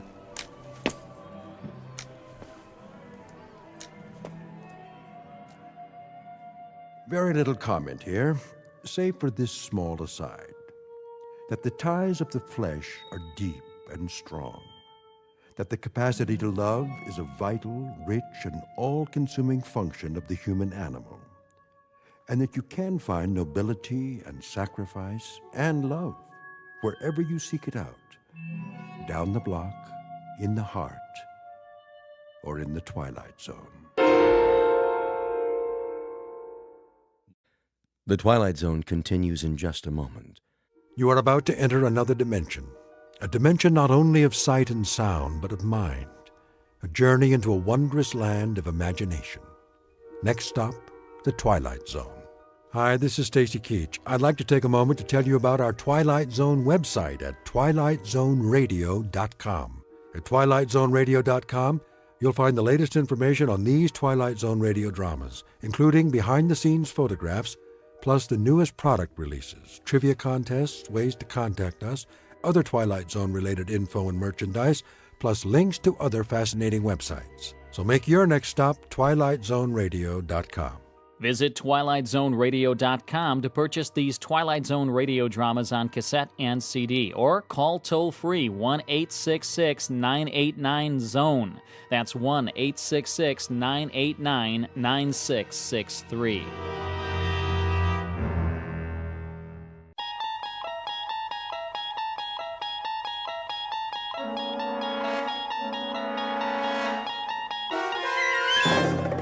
You unlock this door with the key of imagination. Beyond it is another dimension, a dimension of sound, a dimension of sight, a dimension of mind. You're moving into a land of both shadow and substance, of things and ideas. You've just crossed over into the Twilight Zone.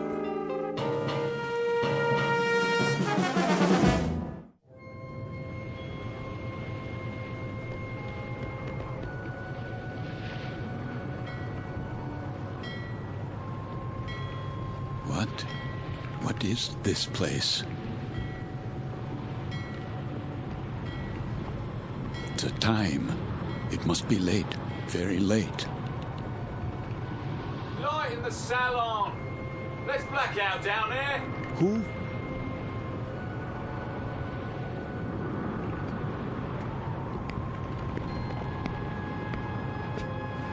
Forgive me, sir. Yes? Are you addressing me? Begging your pardon, but they'll be finished serving dinner soon. They? The galley crew, sir. Why do you tell me this? Well, I only meant... What? What did you mean? Well, all I mean to say is, you'd best go in now, sir, if you want your evening meal. My meal? The salon will be closing in a few more minutes. Oh, yes, of course. In the salon. Is that what you call it? Yes, sir. It's very dark out here. Would you like to follow me? Follow? The lights, you see. From now on, I'll have to switch them off when we open the door to the deck, and then on again. You understand, sir? Because of the blackout. The blackout? Yes.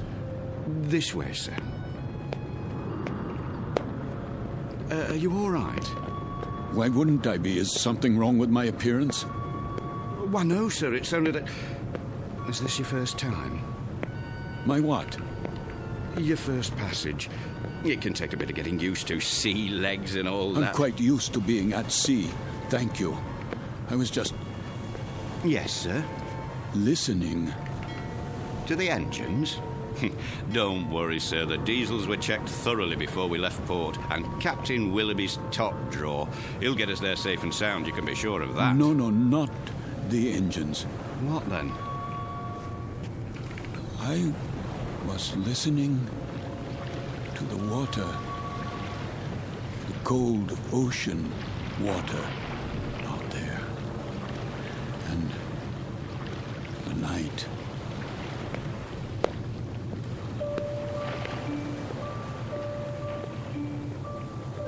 This is the deck of a small freighter, the SS Queen of Glasgow, located somewhere in the North Atlantic. Her registry, British. Gross tonnage, 5,000. Age, indeterminate. At this moment, she is 1 day out of Liverpool, her destination, New York. Duly recorded in this ship's log is the sailing time, course to destination, weather conditions, temperature, longitude, and latitude. But what is never recorded in such a log is the fear that washes over a deck like fog and ocean spray. Fear like the throbbing strokes of pistons from the engine's diesels, each one a heartbeat, parceling out every hour into breathless minutes of watching, waiting, and dreading. For the year is 1942, and this particular ship has lost her convoy. Now she must travel alone like an aged, blind thing groping through the unfriendly dark, stalked by the unseen periscopes of steel killers, enemy U-boats that also watch and wait. The Queen of Glasgow is therefore a frightened ship, and she carries with her a premonition of death. In a moment, her crew and passengers will find out just how real that premonition may be, when a course is set that leads them all into an area known as the Twilight Zone.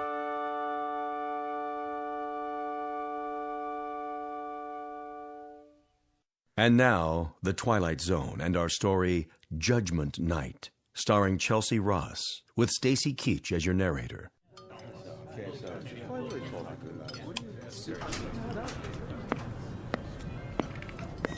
Why does he keep playing with the lights? Thought I'd gone blind for a second. My apologies for the momentary darkness. Wartime regulations, you know. Think nothing of it. Perfectly understandable. Wasn't it a lovely meal? Yes, indeed. Glad you enjoyed it, ladies and gentlemen. Something more, perhaps? Not for us, thank you, steward. We were just leaving. Come along, dear. Wait, Mommy, where's my doll? Why, here you are, little girl. You dropped it by your chair. Can you thank the nice man? Thank you. You wouldn't want to leave your dolly behind now, would you? Come along, Joanna. It's well past your bedtime. Yes, Daddy.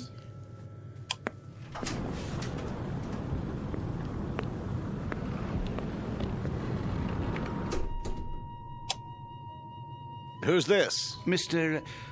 Oh, I'm afraid I didn't get the gentleman's name. You are... Forgive me, I'm... Lancer. What's that? Aren't you Lancer? Oh, yes. I'm Jerry Potter. We looked for you at dinner. I was detained. I... Saw your name on the purser's list. We were wondering where you were. You were? Will you join us? Oh, no, that's not necessary. There are 3 other tables. 3 empty tables? I'm really not very hungry. Well, the captain wasn't able to join us tonight, so there's plenty of room. Come on over, I insist. Very well. Coffee, sir? Ah, yes.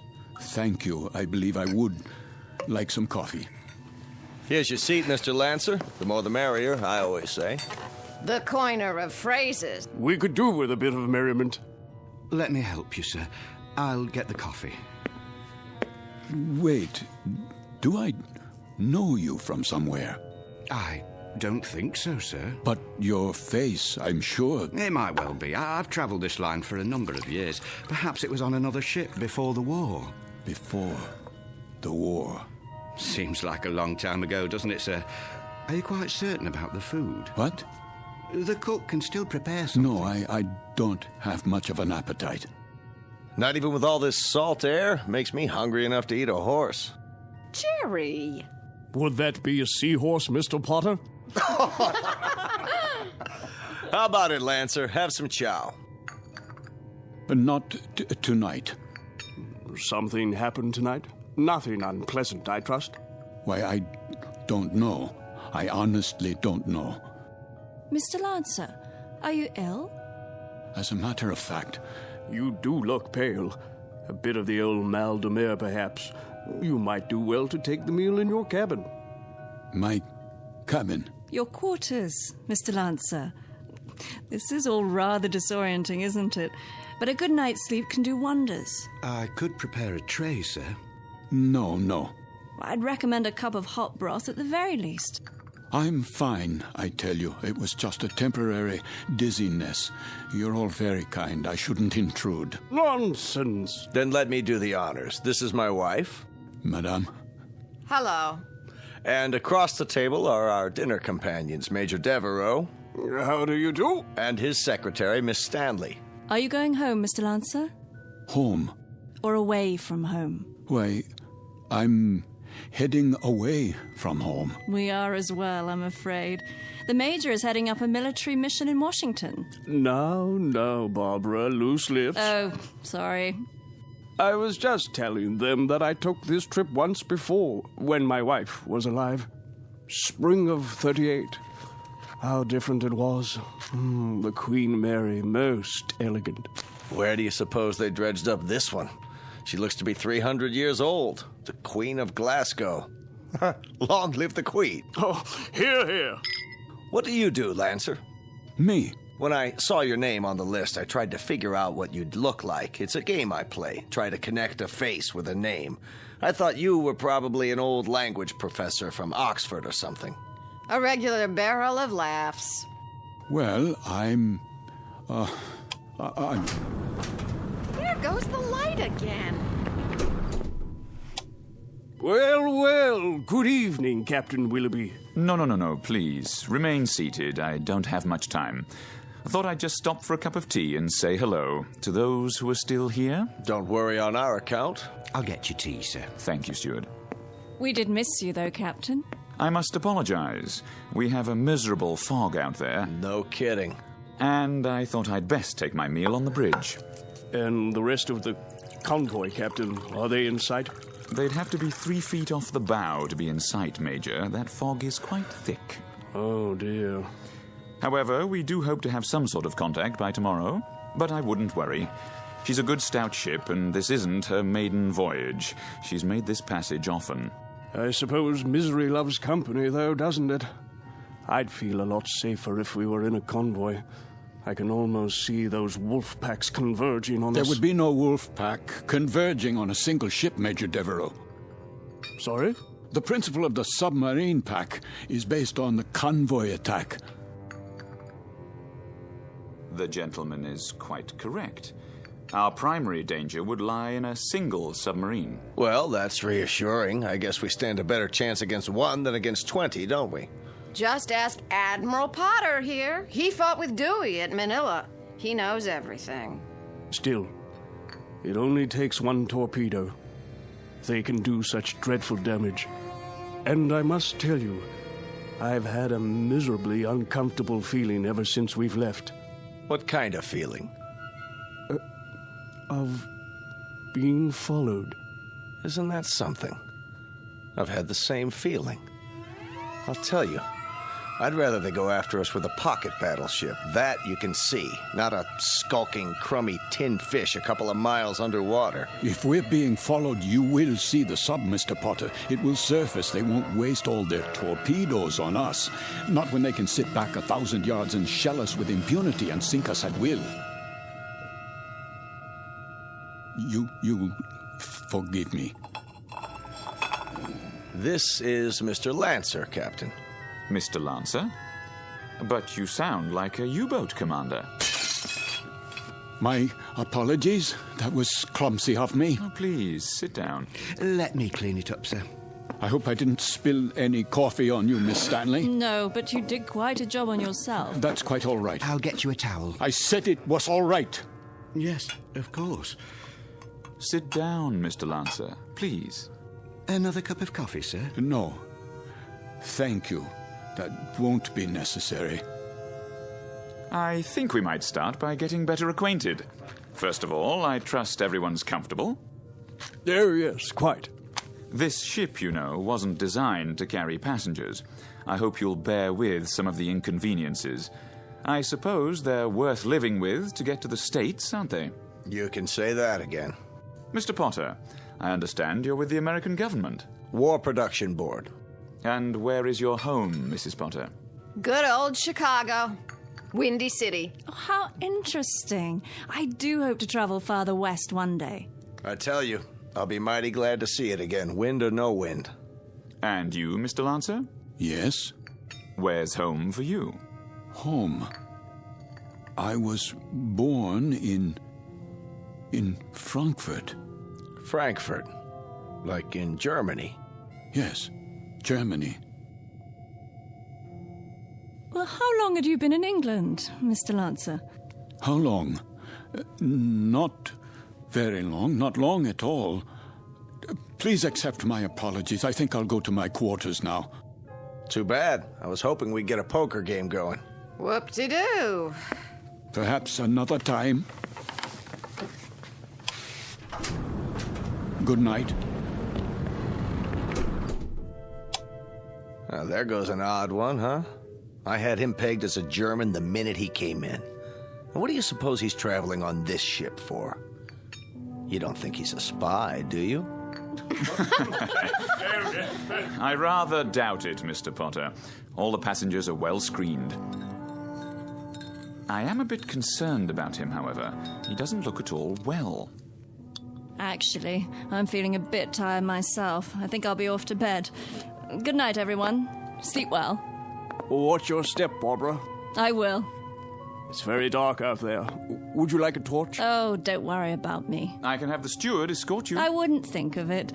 See you all at breakfast. I'll get the light switch. Thank you, Captain. Good night.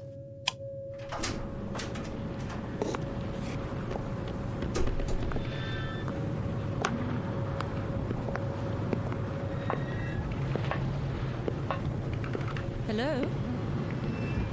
Is someone there?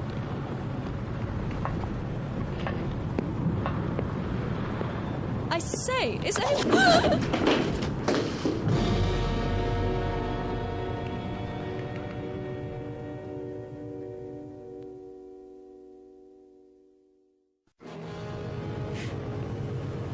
Who's there?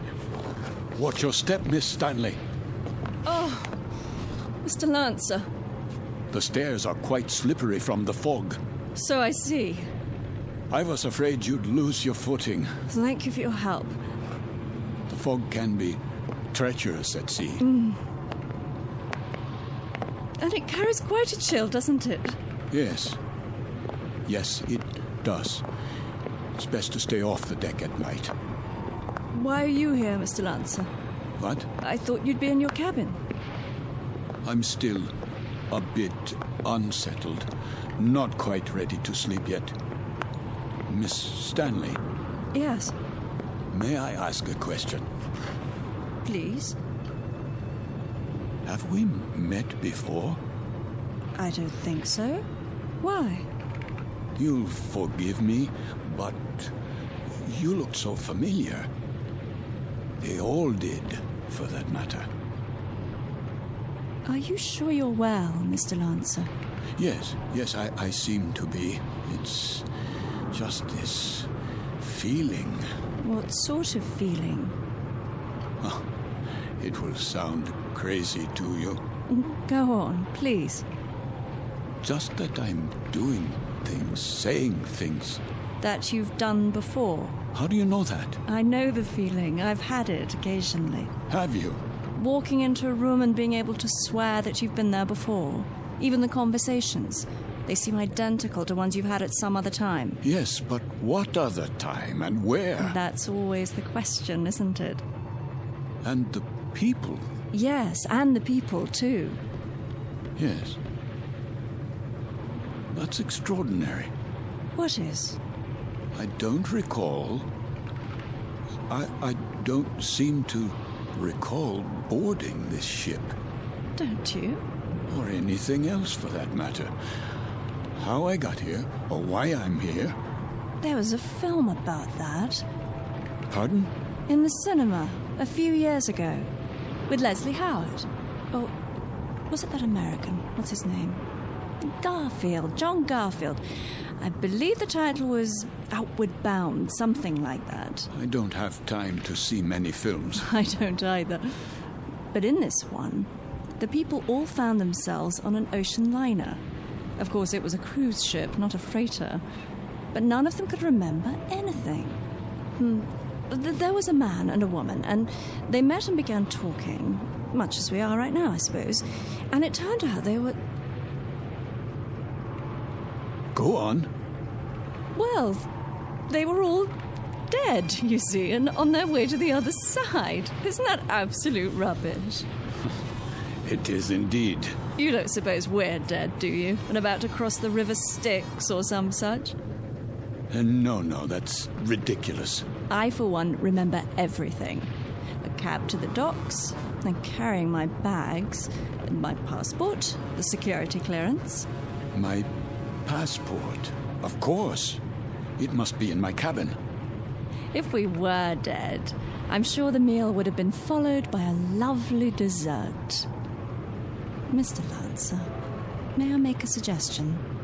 Why don't you see the ship's doctor? I'm sure they must have one, even on a freighter. For what purpose? It has to be some form of temporary disorientation.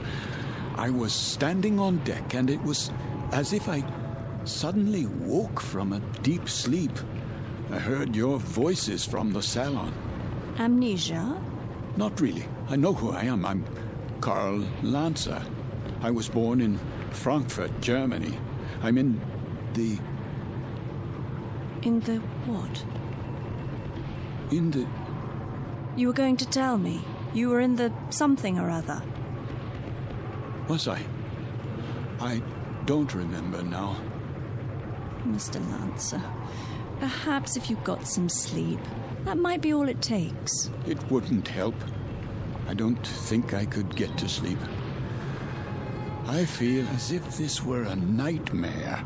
I feel strange. I feel as if there were a disaster waiting out there, some doom that's about to happen. As if we were being stalked. I know we are. It's stalking us. Yes, there's a sub out there, a U-boat. I know it. I know it's out there. I know. Who's there? Mr. Lancer? Yes, I'm Lancer. Would you come with me, please? Where? The captain's compliments, sir. He wonders if you could join him in his quarters. For what purpose? He'd like a few words with you. Go on, Mr. Lancer. I'll see myself to my cabin. Sir, this way.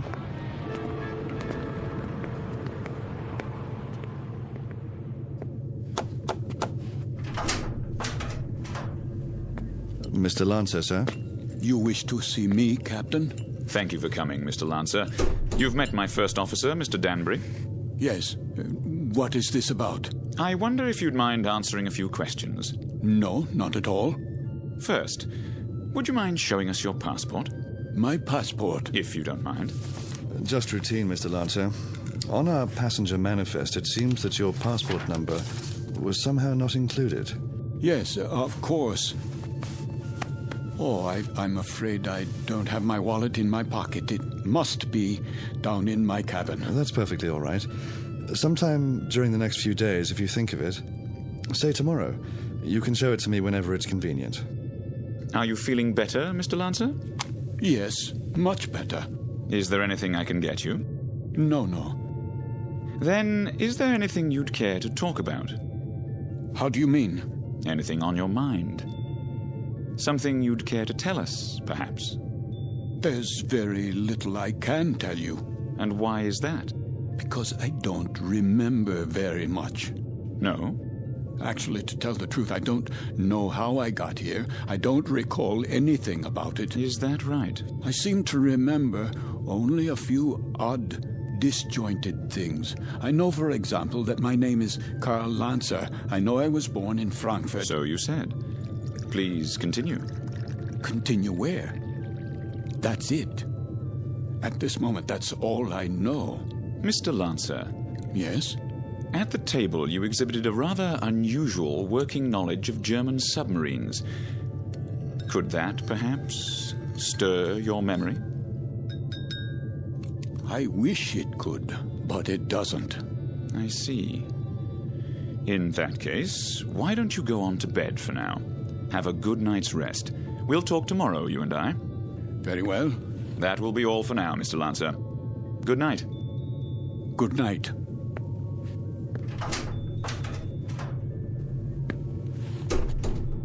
Most peculiar. I'd agree, sir.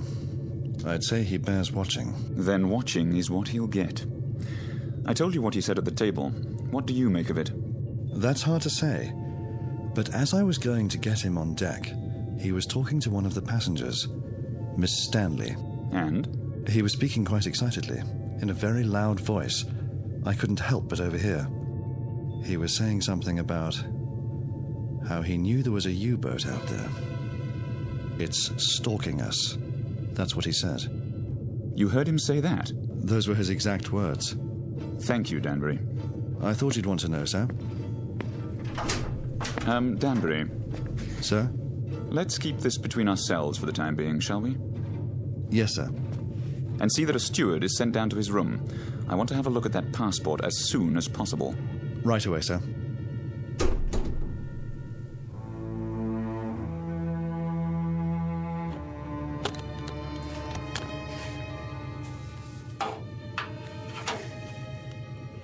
There you are, sir.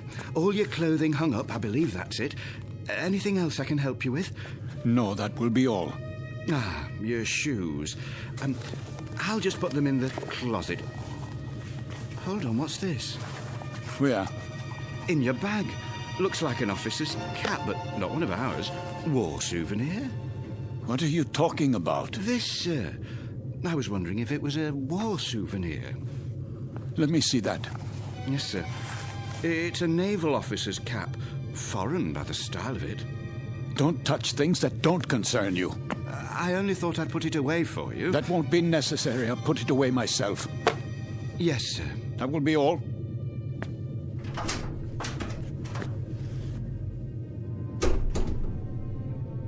It is a German officer's hat. A submarine commander's. What does it say inside? It must have an identifying label. Yes, here. But this can't be. It says, Karl Lancer, Kapitan, Kriegsmarine.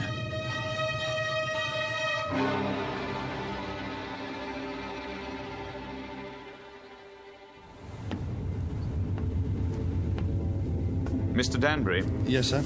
We've slowed down again. See if you can impress upon that very temperamental engineer the rather dire necessity for speed. Engine room. Engine room. McLeod, can we get any more revs? We're losing speed badly. Begging your pardon, sir, but I've got these blooming engines trained to the limit now. Kindly tell the captain that if I keep them going at this rate, there'll be a breakdown before morning. In that case, we'll be going a precious lot slower in a drift than under power.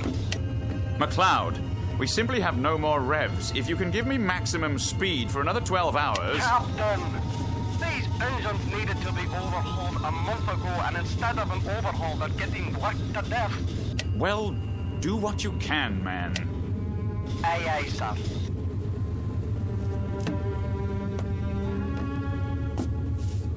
What do you think, number one? Sir?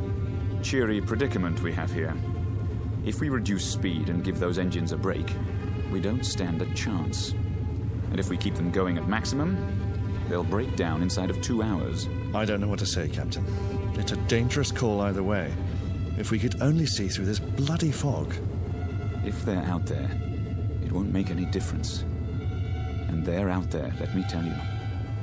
God knows they're out there, waiting like vultures.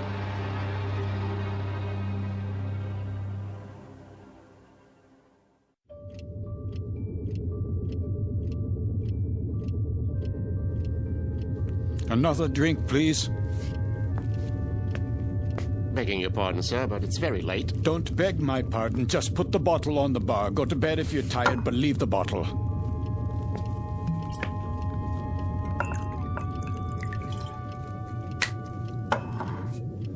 That doesn't sound right. Sir? The bearings. Bearings, sir? Yes, on the engines. They always sound like that, sir. You get used to it. You should hear McLeod on the subject. He's the engineer. Says the engines on this tab were originally designed for Lord Nelson. Is that clock accurate? Why, yes, sir. She's a real antique, that one. Captain Willoughby had her on the old Harcourt Bay. Keeps perfect time, she does. It says 5 minutes past 12 at 1:15. Not for a while yet. No, but at 1:15, something will happen at 1:15. Something, sir? What might that be? I don't know. I really don't know, except the hour and the minute, 1:15. It sticks in my mind. The tray for the bridge, please. Just being made up, sir. The cook will be done in a minute. Have a seat at the end of the bar. Been here long, has he? Sitting like that for 3 hours. One drink after another. Just sitting there, drinking. Wiping the sweat off his face and asking for more. And not getting drunk, mind you. That's 3/4 of a bottle gone. I'd swear it was lemonade. I've never seen the like.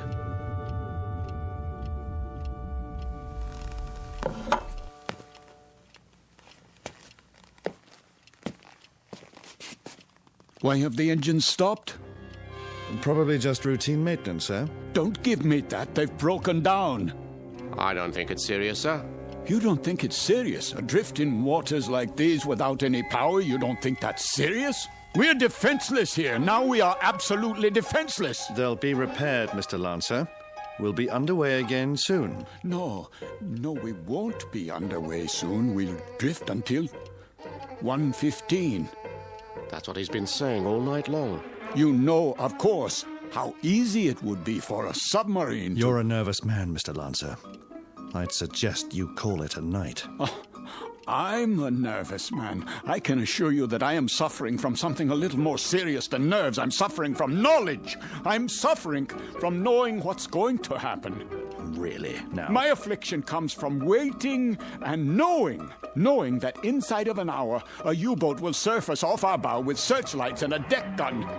We'll be attacked and we won't be able to run away. Here, sir. Sit down, man. How does it feel to you people just standing still and waiting for a shell or a torpedo to smash into you, waiting for the ship to blow apart so that you can find yourself in the water, closing in on you, filling your lungs so you can't scream? I said sit down, man.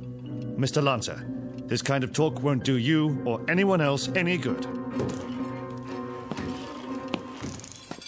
Here's the captain's tray, sir. Leave it. Is something wrong? The gentleman is ill. He doesn't know what he's talking about. Carry on. Yes, sir. Go on, cook. Back to the kitchen with you.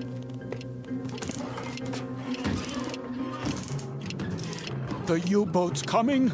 We must get the engines started or abandon ship. That's what we must do. Yes, we must abandon ship. Do you hear me?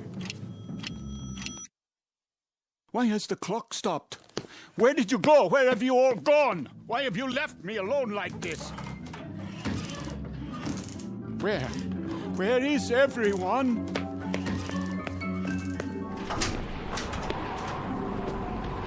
What is that? The searchlight. It's here. That's the U-boat. The U-boat is here.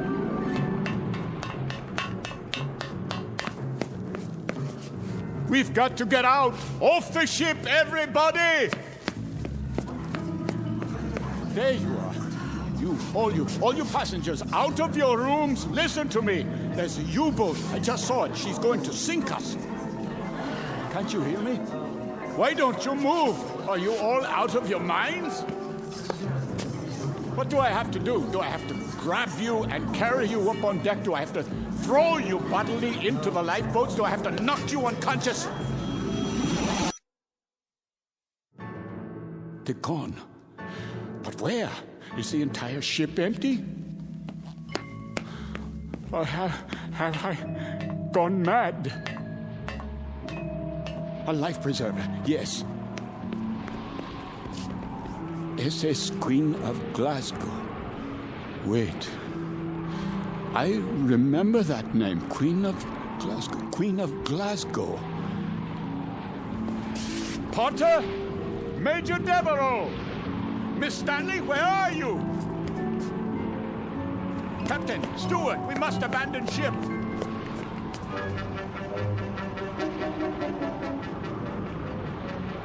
Feuer frei! Ja, Kapitän. Feuer!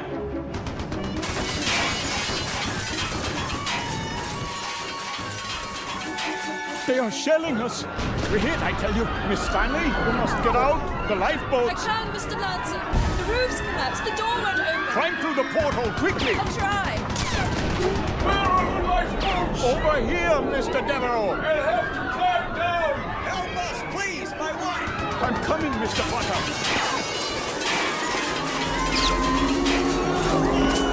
Watch out! The rail is collapsing.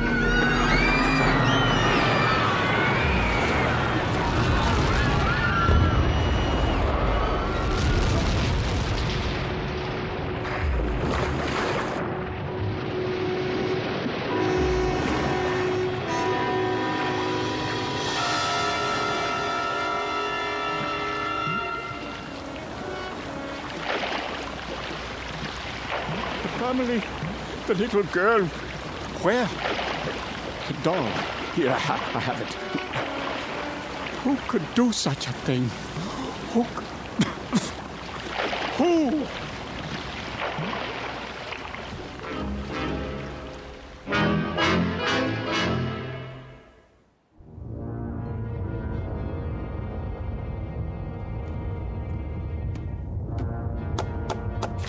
Ja? Not much to show, Captain Lancer. That's all. Very little wreckage floated to the surface. Only this life preserver. There were no survivors. Then I'd say that's a good catch tonight, wouldn't you? Very good catch. It says SS Queen of Glasgow. Ah, a 5,000-tonner. Isn't that what the registry reads? Yes, sir. Cheer up, Lieutenant. Hand me the coffee. Well, pour it. If you wish, sir. You have nerves, Mueller. Not really, sir. A little shaky, perhaps. Oh, why? Nothing, sir. I asked you a question. Why? There were women and children on that ship. So? We gave them no warning. You'd have us give them warning, eh? So their radio man can send out their position, which quite incidentally is our position. You have sentiment, but no brains. You're an old woman, Mueller. You know that? I just find it difficult. To do what? To reconcile killing those people. Without warning. It makes me wonder if we're not damned now. In the eyes of the British Admiralty, we most certainly are. I mean in the eyes of God. You're not just a fool, Lieutenant. You're also a religious fool. Perhaps a mystic, too. And if we are damned, what will happen? I've had dreams about it. Maybe people like us have a special kind of hell waiting. Maybe to be damned is to have a fate like the people on that ship. To have to suffer as they suffered and die as they died. You are a mystic, Lieutenant. We'd ride the ghost of that ship every night for eternity. Every night, Herr Kapitän. For eternity. What are you talking about? They could die only once. Just once. But we can die 100 million times. Every night. rides the ghost of that ship every night.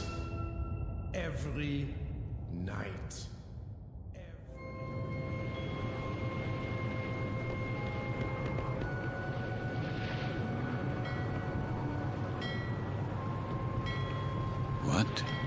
What is this place? The time. It must be late. Very late. Light in the salon. Let's black out down there. Who?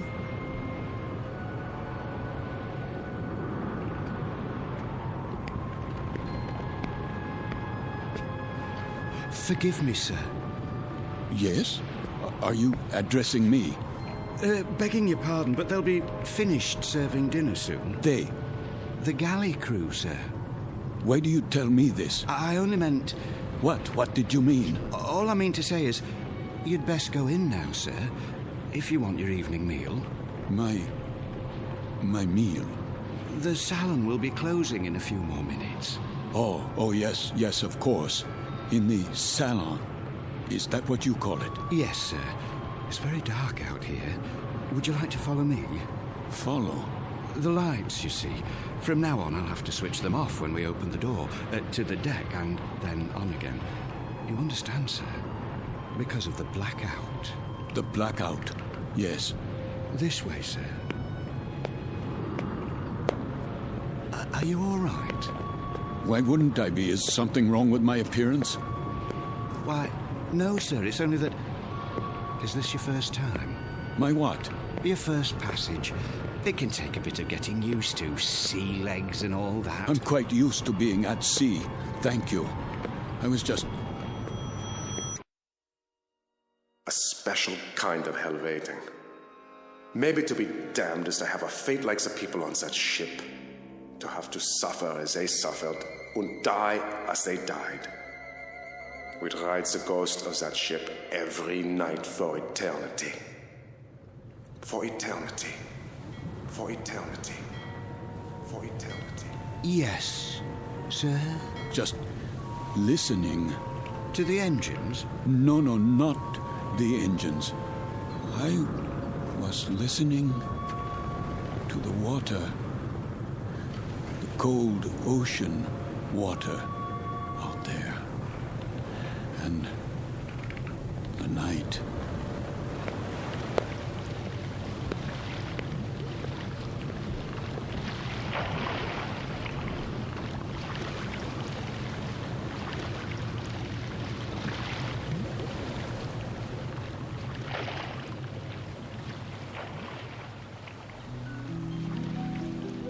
You've heard talk about paying the fiddler, the comeuppance awaiting every man when the ledger of his life is opened and examined. The credits and debits added up, a tally made, and then the reward or the penalty paid. In the case of Karl Lancer, former Capitan and U-boat commander, Navy of the Third Reich, this is the penalty. This is the justice meted out. This is Judgment Night in the Twilight Zone. More from the Twilight Zone after this. You are about to enter another dimension. A dimension not only of sight and sound, but of mind. A journey into a wondrous land of imagination. Next stop, the Twilight Zone. Hi, this is Stacy Keach. I'd like to take a moment to tell you about our Twilight Zone website at twilightzoneradio.com. At twilightzoneradio.com, you'll find the latest information on these Twilight Zone radio dramas, including behind-the-scenes photographs, plus the newest product releases, trivia contests, ways to contact us, other Twilight Zone-related info and merchandise, plus links to other fascinating websites. So make your next stop twilightzoneradio.com. Visit twilightzoneradio.com to purchase these Twilight Zone radio dramas on cassette and CD, or call toll-free 1-866-989-ZONE. That's 1-866-989-9663.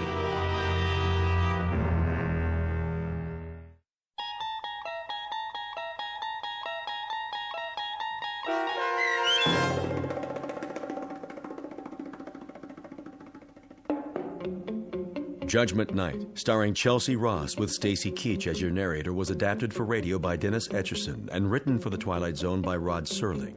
Heard in the cast were Nick Sands, Damian Arnold, Richard Shafson, James Houghton, Sarah Wellington, Christian Stolte, Fernette Lebo, Doug James, Martin Astrop, Anna Rose Benson, and David Darlow. To learn more about the Twilight Zone radio dramas and to obtain audio cassettes and CDs of these programs, visit our website at twilightzoneradio.com. The producers of The Twilight Zone wish to thank CBS Enterprises, Carol Serling, Dennis Etchison, Dick Brescia Associates, Claire Simon Casting, Terry Jennings, XM Satellite Radio, Sirius Satellite Radio, our sponsors and our radio affiliates for helping make this series possible. This copyrighted radio series is produced and directed by Carl Amari for Falcon Picture Group. Audio editing, sound design, Foley effects, and mix for the Twilight Zone radio dramas are by Cerny American creatives Craig Lee, Michael Slaybach, Bob Benson, and Jason Rizzo. To learn more about the Twilight Zone radio dramas and to contact us, visit our official website at twilightzoneradio.com. Doug James speaking.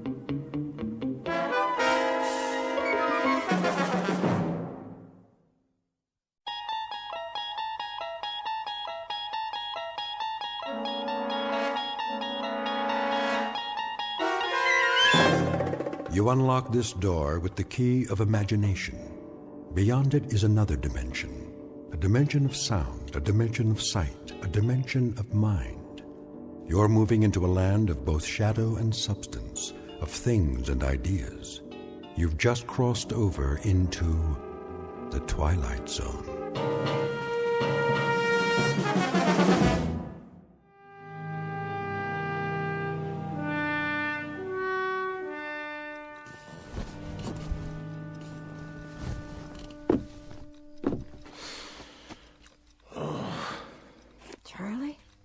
Go back to sleep. It's early. What time is it? I don't know. My watch stopped. Oh, look at the clock. It says 7, but it's wrong. Oh, it can't be wrong. You wound it, didn't you? It has to be wrong. Look out the window. It's still dark. Must be 3 or 4 in the morning. When did you turn the light on? I don't need it. Leave it off. So, this is the day, huh? This is the day. Well, if you got 3 or 4 hours yet, what do you have to get up now for? Can't sleep. So, I thought I might as well go over to the jail. You know what I think? What? I think you're crazy. If it really is the middle of the night, you're crazy to get up now. What's so special about today? Ella. Just about hanging a little? I said, why don't you go back to sleep? Why don't you? There's going to be all kinds of excitement today, reporters and everything else. You're the one that could use some sleep. Bring breakfast over about 8:30. You want some coffee now? Pierce will have some at the jail. Just bring Jagger's breakfast at 8:30. What about you? I can't eat. What time do you string him up? Ella. You know what I mean. What time does he get hung? Hanged. That's what I said. What time? When you're talking about an execution, Ella, the word's hanged. It's at 9:30. And you know something? I hope they stay away. I hope everybody stays away, not just the reporters, the whole town. Because when I think of a bunch of cold-blooded gawkers who get their jollies from watching a boy die, I want to... Well, why shouldn't they? Why shouldn't the whole town turn out to watch it? Including you? I haven't decided yet. Why would you want to see a thing like that? Why would you even think about it? Because if anybody deserves it, he does. Dirty little animal. I'm leaving now. I understand that after the neck breaks, they only feel it for a couple of seconds. Well, it ought to take more time than that, Charlie. For what he done, this is a mighty easy way to pay it off, don't you think? Easy? To get strung up by the neck? All I can say is you have a funny view of what's easy and what's hard. Just remember to bring his breakfast over. Hey, Charlie. How does he want his eggs? Edible. They're the last ones he's gonna eat, so do one thing for me, will you, Ella? Make them edible.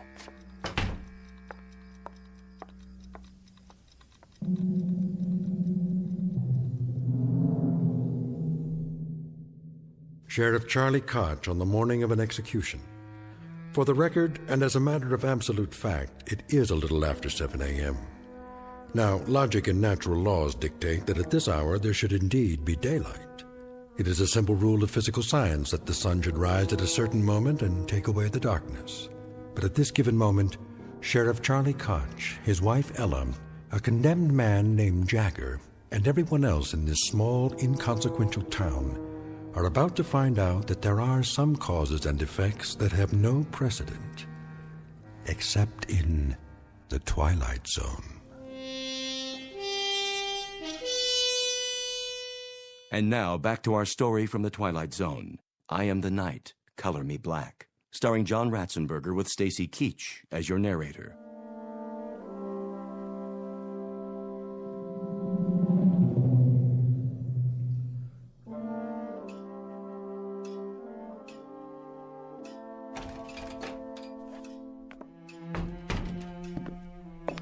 Morning, Sheriff. Pierce, anything doing? Nothing much. You sure? Yep. Take your feet off the desk. Sure thing, Sheriff. Glad you finally made it. This ain't the day to be oversleeping. You tell me all about sleeping, Pierce. You're the expert on that. Hey, don't get me wrong. I mean, I ain't complaining. You ain't complaining, but at 2 or 3 in the morning, you've had a 4-hour shift. And, buddy, that doesn't break anybody's back. 2 or 3 in the morning? What have you been drinking? It's 7:30. Then why is it pitch black outside? What are you talking about? Take a look.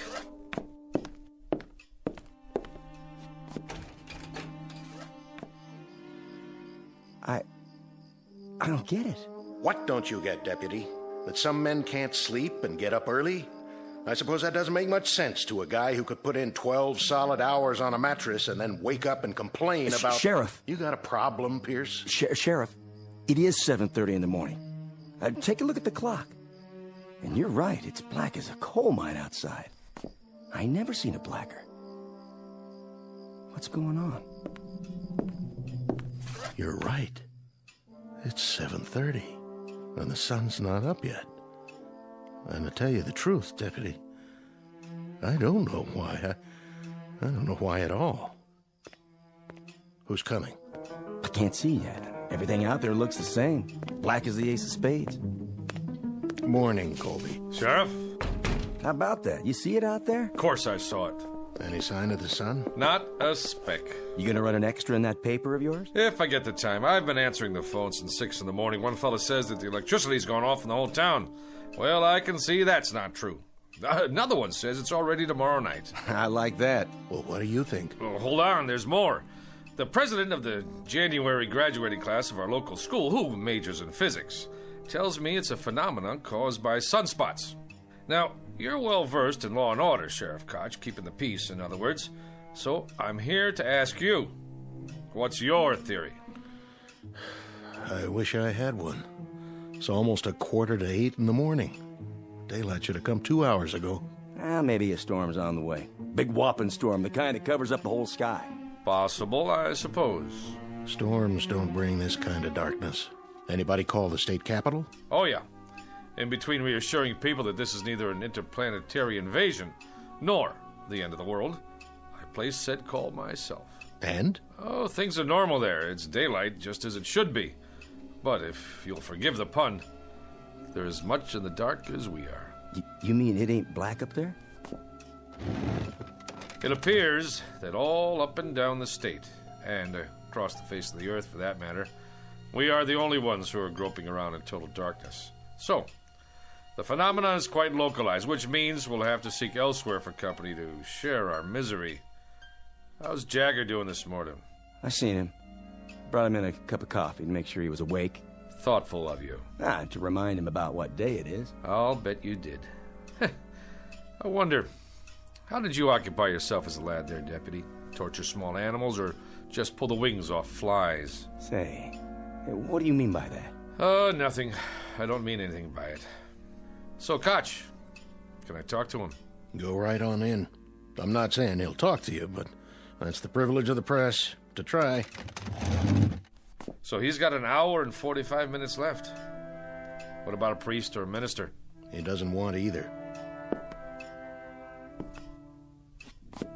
As a point of interest, Sheriff, entirely off the record, do you believe Jagger's guilty? Mr. Colby, I arrest people on the basis of evidence. I jail them on that evidence, and I'm responsible for their meals and their health until they get sentenced, executed, or let loose. As to guilt or innocence, it's a matter for the jury, public opinion, and God to decide. And that part of it, thank the Lord, has nothing to do with me. Uh-huh. So, let us all praise God for the morning's impartiality.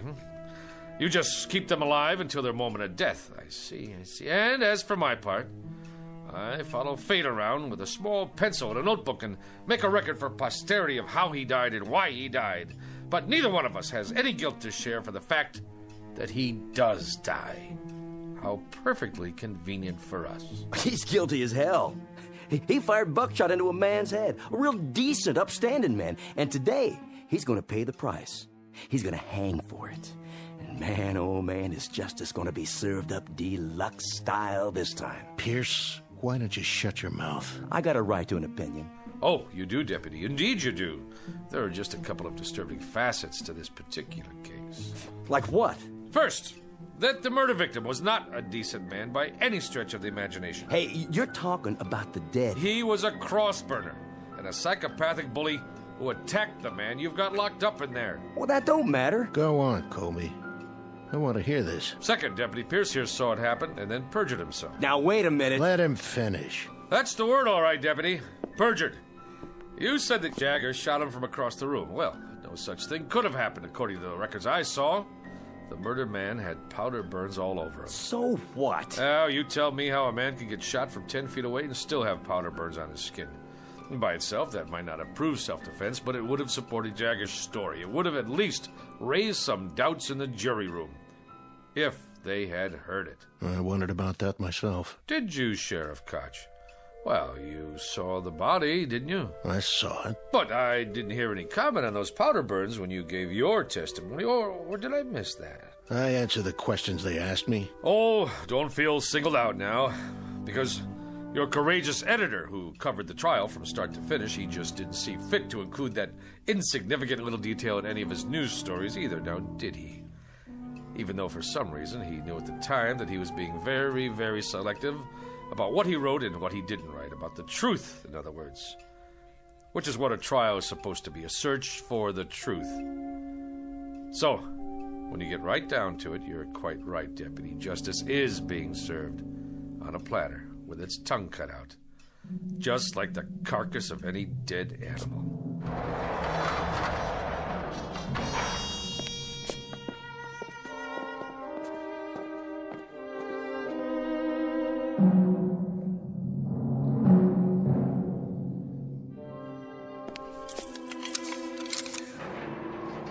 Call me when you're ready. I will. Smoke, Jagger? No, sir. You don't mind if I have one? Go ahead. I quit years ago, but I picked up a pack last night. I don't know why. And this morning, I looked at it like I've never seen a pack of cigarettes before. It didn't even feel right in my hand. I know it's bad for me, but I put it in my pocket just the same. Now, why do you suppose that is? Can I ask you a question, Mr. Colby? Anything you like. I can't promise I'll have the answer, though. I was just wondering, what kind of day is it?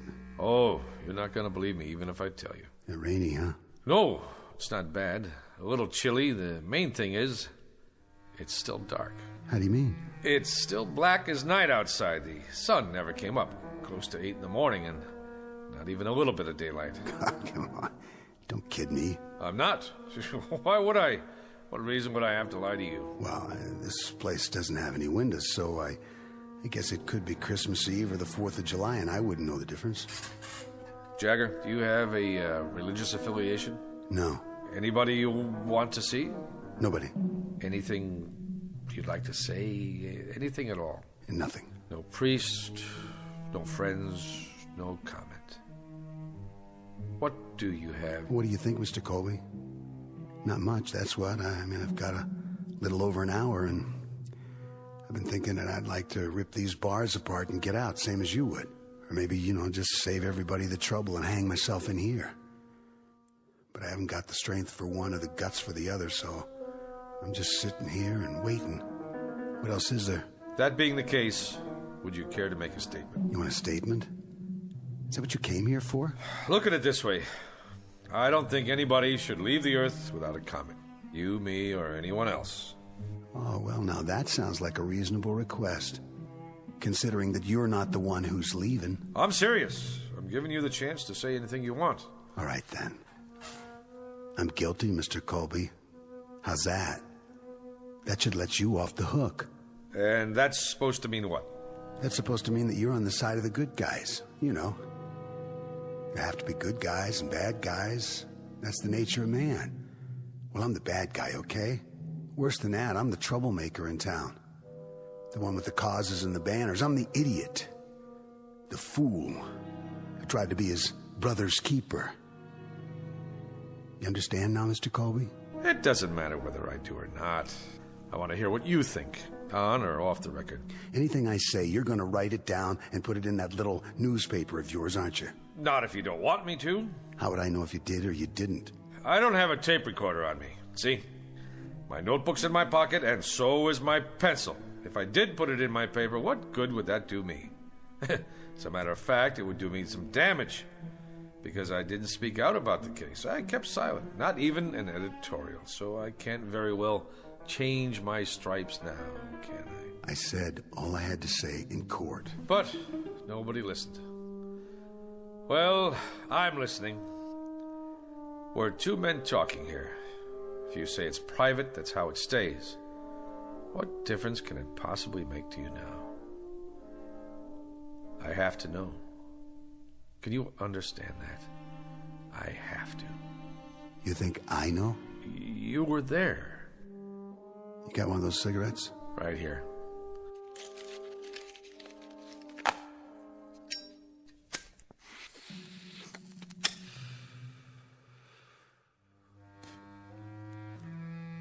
There was a shotgun. It wasn't mine, it was his. Everybody knows that, but they convicted me on premeditated murder. Even though I'm the one who tried to take it away from him before he could go out and use it. So you fought with him? I either loaded the gun and put it in his hands, or I tried to get it away from him. Take your pick. All I remember is the gun going off, and that's what counts, isn't it? Not motives, not what's in your head. You know what road is paved with good intentions. Good, bad, it doesn't matter. I'd say there's a big difference. A huge one. Except that the man I killed, he was the White Knight. I wouldn't say that. Well, I would. The things he did, other people only thought about. What they wanted to see happen but didn't dare do. He was the cross burner, the bomb thrower. He did their dirty work for them, like whipping some poor, scared guy just for being black, when nobody else had the guts to pick up a stick or a rock to do it themselves. So the White Knight ended up with his brains spattered all over the place. And I was the cause of that, one way or the other. There's no way the people around here were gonna pin a medal on me. You don't think much of this town, do you? Do you? The man wasn't a saint, but he died. And what the jury said was that regardless of how it happened, we cannot dispense life or death because someone offends us. That's the distinction between men and animals. And that's well said, Mr. Colby. You tell it to the man who fixes up the rope, okay? You tell it to the sheriff and his deputy out there. You tell that to the town while they stand around and watch my eyes bulge out and my tongue swell up and I choke and do my little dance for them. You tell them all about the difference between men and animals. But you better draw pictures. Because this kind of language they just don't get. Catch! You ready, Mr. Colby? I'm ready.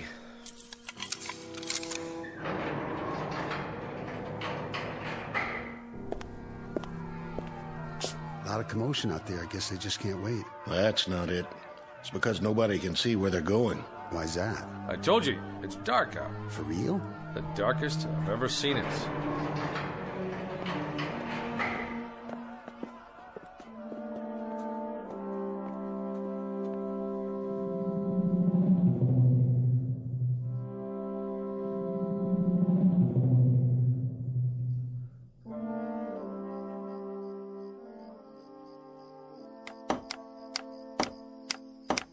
Get the crossbar on there real good. I got it, officer. And the rope. Make sure it's fixed right. Don't want it to break now, would we? No, sir. Could you point your flashlight up here one more time? You got it. How's that? Looks A-okay from here. You done real good, boys. Boss? What? Well, sir, you had us add cleats to the support, and then you wanted a bigger crossbar, and now you ordered a new rope, but just for today? Well, the old setup was just fine the way it was, as far as I could tell.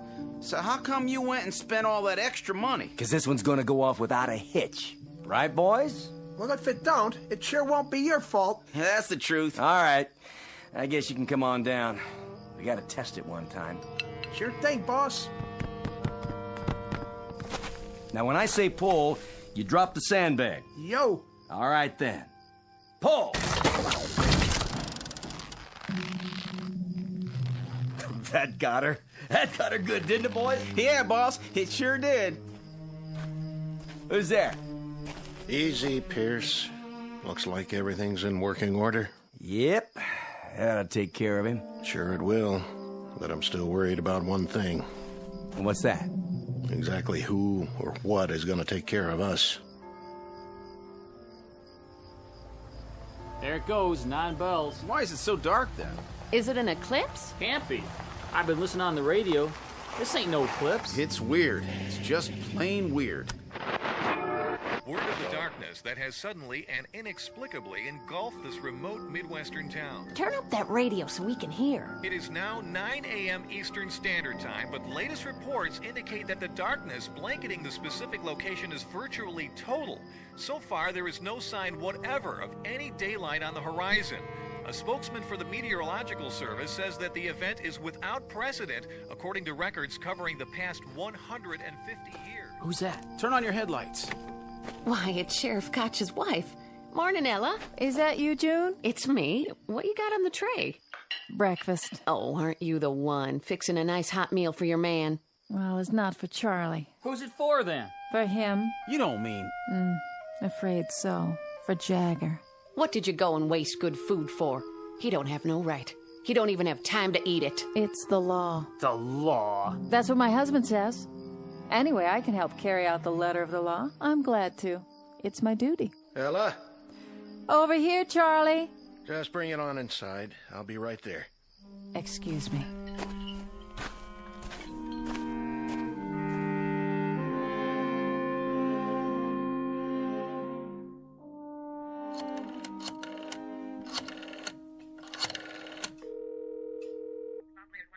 The governor, please.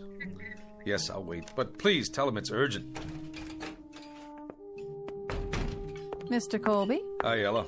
Where should I put this? What? No, this is the editor of the Sun-Times. That's right. I'm calling to see if there's been a stay in the... Yes, I'll hold. What do you have there? Charlie said to bring it. Breakfast? For the condemned man. I guess you can just take it on in. To the cell? The hall door is open. It's right down there. I know where it is. Charlie said to fix a plate of eggs. He didn't say I had to spoon feed it. Yes, well, of course, if he's on the phone. He's not? What do you mean nobody called? No, listen. After the automatic appeals, there's always a request to the governor's office for a stay while they argue it before the circuit court. Morning, Mrs. Koch. I thought that was you. Yes, I'll hold. Thanks for bringing the tray. Just in time, too. I wouldn't want it to go to waste. When did you make these eggs? When? They're cold. Well, that's not my fault. You could at least have brought them on time. Charlie, you listen here. I couldn't drive because there's no street lights, so I walked over. I couldn't even see where I was going. That's just how long it took me. All right. I'll take it into him. If he doesn't like it, he can throw it in the trash for all I care. Well, now, don't do that. I mean, I haven't had nothing to eat this morning. I said I'll take it to him. Yes, I'm here. I see. You sure? That's it, then. All right, yes. Who was that? The governor's secretary. And? No dice. I see. Well, there you go. Sure is a big, fat surprise. No, but I'll tell you what is. It's a surprise that someone can go to trial for his life with a third-rate public defender who's afraid to stand up to the local DA. It's a surprise that no private lawyer somewhere heard about the case and went to bat pro bono. It's a surprise that the public defender didn't even try to call the governor a half hour before the sentence is carried out.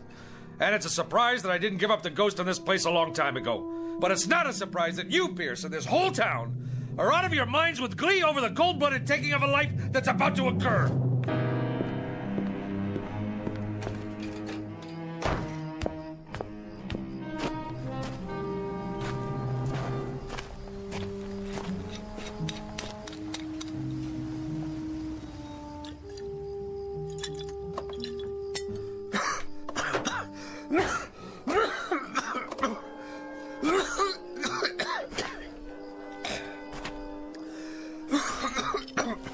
I think you dropped this. It's all right, Reverend Anderson. It's empty.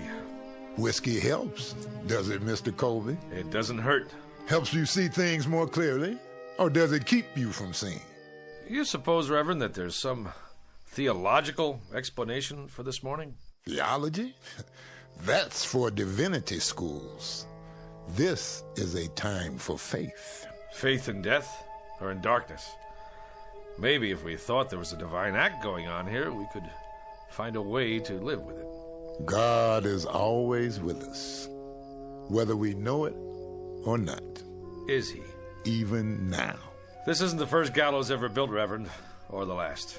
Won't be the first man to lose his life at an untimely age, and we won't be the last mourners on this earth either. Did you see him? Did you talk to him? Briefly. He wouldn't see me. Wouldn't even let me in his cell. That's a pity. He's a lonely boy. But at least he won't be lonely for much longer. That's the truth. He's going to glory. I'm glad you think so. And you don't, Mr. Colby? It would be easier if I did. But I gave up my faith years ago. Now I'm not sure I ever had it. We all stumble in life, lose our way for a time. But the shepherd doesn't give up. He keeps on looking for us. What happens if the shepherd loses his way too? It must be time. Listen to them.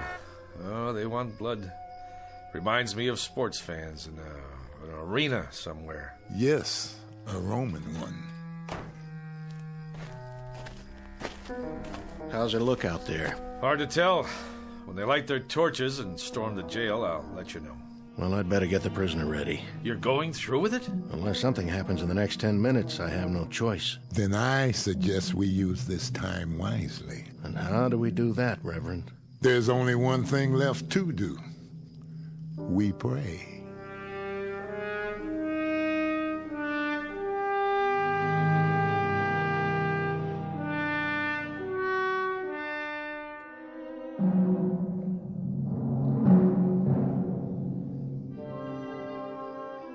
No time to pray now. It's 9:25.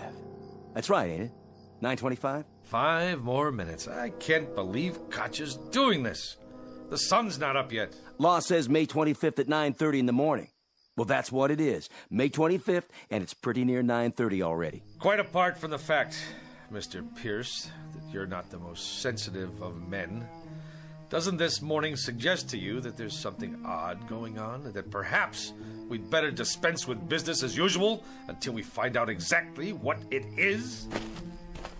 You know something? I take an awful lot of crap from you. And just who are you, anyway? A little shot editor of a crummy little paper? That's right, a crummy little paper that crawls along on its hands and knees from one edition to another. The way I figure it, you got more creditors than you got readers. That'll do it, Pierce. That won't do it by a long shot. And maybe you feel like turning your cheek to this bum, but there ain't no rule book says I gotta. He says I perjured myself, says I lied. And he wasn't throwing no bouquets at you either. Maybe because I don't deserve any. You know, Colby, you're right.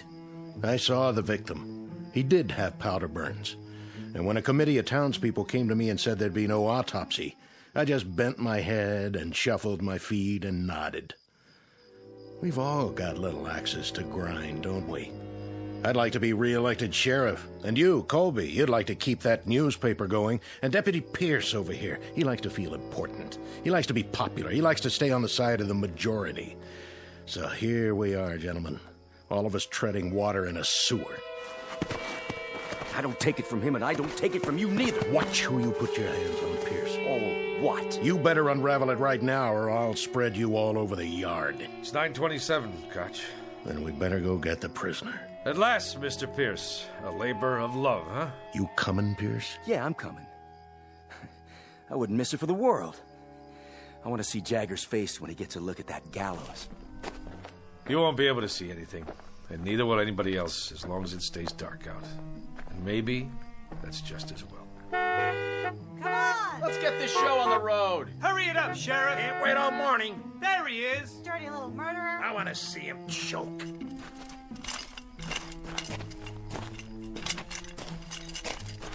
You don't need the chains. I'm not going anywhere. He has some minutes, doesn't he? He's used them already. We're behind schedule. You can talk to him now, Reverend.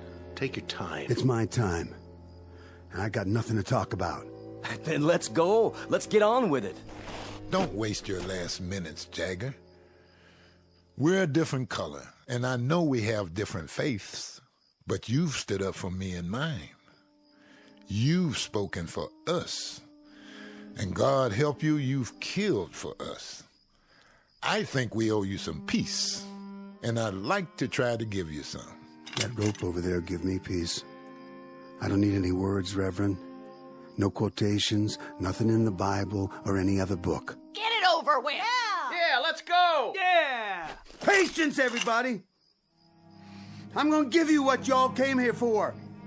I'll dance at the end of the rope, and I'll choke, and I'll swing back and forth like a rag doll. Yeah, you'll see. You'll get your money's worth. I promise. This way. I told you, I'll do this myself.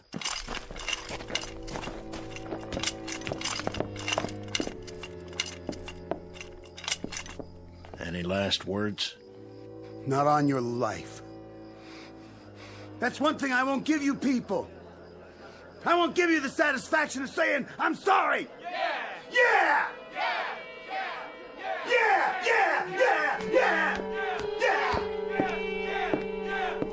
Don't return their hate. Don't dishonor yourself. Why don't you go home? Go on. Get out of here.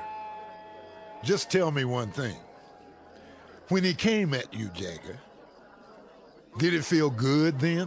What's the difference?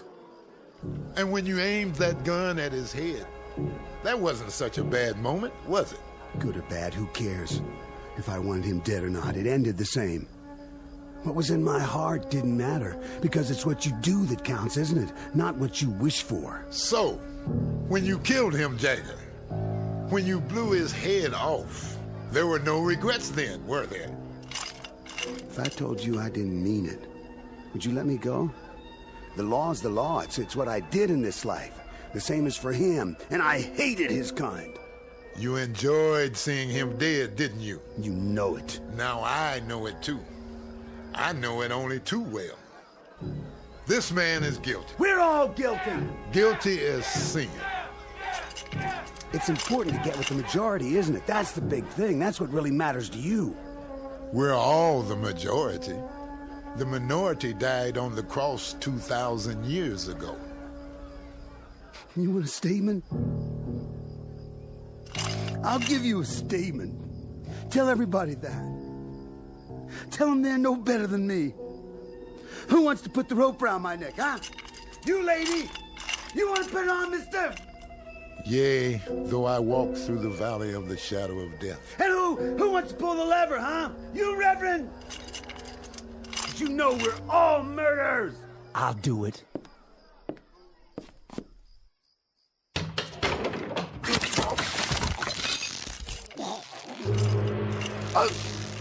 Hey!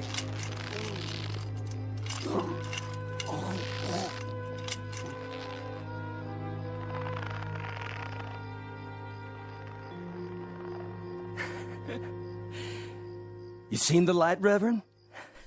You finally seen the light? Have you?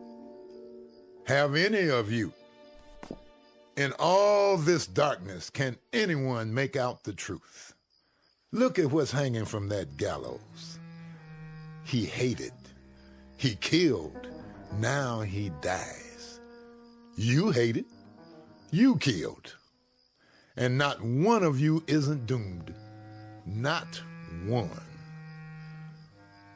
Do you know why it's dark?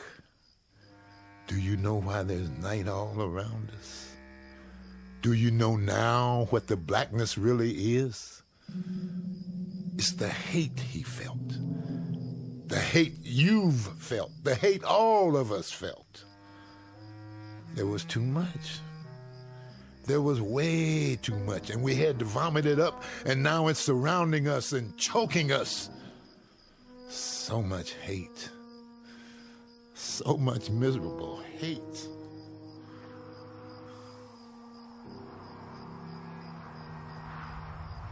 Oh, it's getting colder. Look what's happening. It's getting even darker. You can't hardly see anything now. Take me home, Charlie. I want to go home. I will, if I can find the way. That's crazy, isn't it? What he said. Isn't it crazy? You know what's going to happen, don't you? I mean, you know what's going to happen next. Oh, believe me, this here stuff is going to lift. It'll just all of a sudden just plain lift. Because it's just a fog is all it is. Nothing more than a fog. And it'll lift. And there'll be the old sun, high up and bright. Wait and see. There'll be the old sun shining to beat the band. I don't know. I don't know if there'll ever be daylight again. Only God knows. And I'm not even sure about that. Reports now coming in of similar occurrences here in the United States and abroad. At 9 o'clock this morning, a dark cloud suddenly appeared over several widely separated U.S. cities. The government of Israel has verified the fact that a rectangular area over the West Bank appears to have gone dark. In China, correspondents just filed a news item about several square blocks, including a political prison, thrown into darkness early this morning.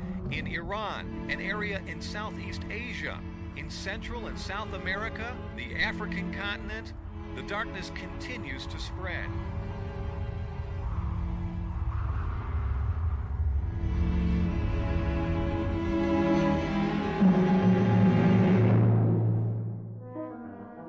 Witness the effects of a sickness known as hate.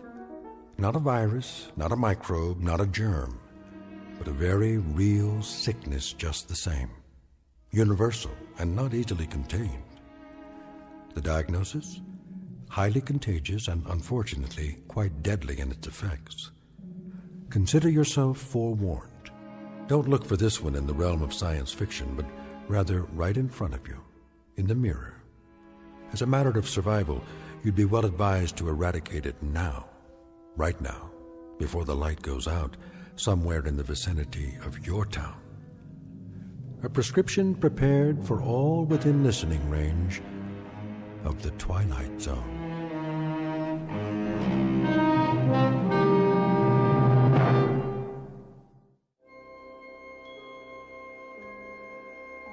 Hi, this is Carl Amari, producer of the Twilight Zone radio dramas. I'd like to take a moment to tell you about our official website at twilightzoneradio.com, where you'll get the latest news and information on these Twilight Zone radio dramas. Plus, at twilightzoneradio.com, you can digitally download 3 free episodes or any of our episodes for only $1.95 each. In this age of ever-changing technology, we've decided to make these episodes instantly available to you by making the Twilight Zone radio dramas a digital download-only series. This means that this series will no longer be offered on CD. The CD collections at our website are now being offered while supplies last at buy one, get one free. So be sure to get your favorites before they're sold out. Be sure to visit us often, and I'll see you in the zone.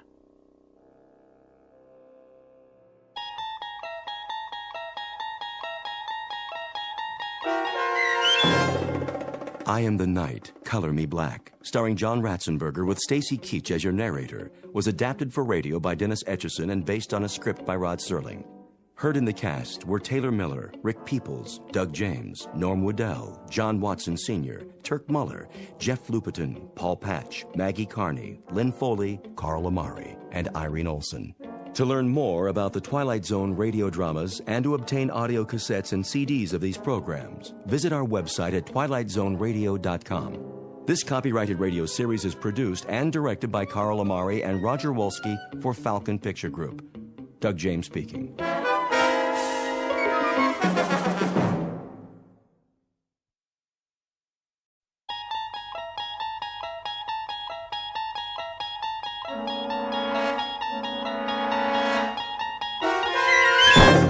You're traveling through another dimension. A dimension not only of sight and sound, but of mind. A journey into a wondrous land whose boundaries are those of imagination.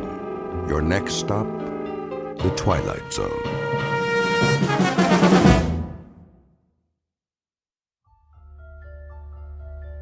It was the day no one would ever forget. Not next week, next year, or the year after. Not for the rest of their lives, no matter how hard they tried. All in? Yes. Yes. Anne? Yes, Daddy. Good. That's good then. Seatbelts, everybody. Where are we going now? Home. Oh. Unless anyone wants to stop for ice cream. Can we? If you like. I think your mother would approve. Don't you? Well, I guess so. What about you, Anne? I want to go home. I'm kind of tired. Me too. Very well then. Some other time. Dad? Yes? I was wondering. What, Tom? Well, when they closed the casket? Are you sure they closed it real tight? So she would never be wet or cold or anything? You don't have to worry, son. She's resting now. In a much better place. I promise.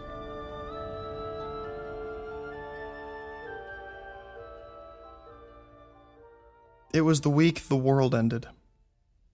And yet, incredibly, it was also the week something new, something truly fantastic began.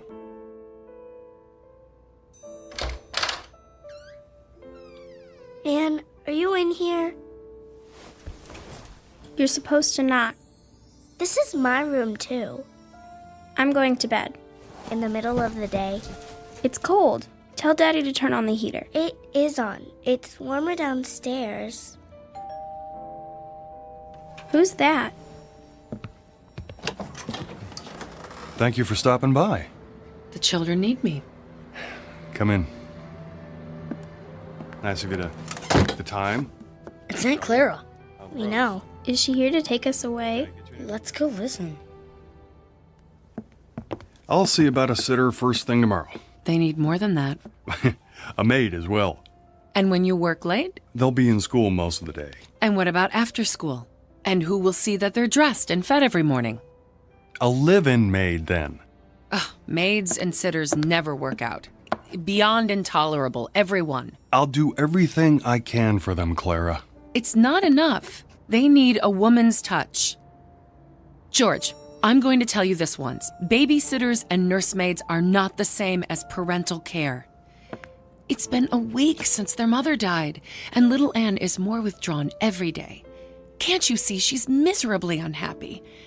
And it's only going to get worse. You're right about Anne. But Tom and Karen seem to be adjusting. Oh, nonsense. They're only covering up. They're sad, lost children. They have no anchor now. It's going to take time, Clara. Well, that's all well and good. But how much time? This is ridiculous. I know my own children. Do you? Clara, please. Daddy. Now you've upset the children. There they are. How long have you been listening? We were on our way out to play a game. Weren't we, Tom? Yeah. We were just... Oh, come to me, my dears. No. Anne, please don't run away.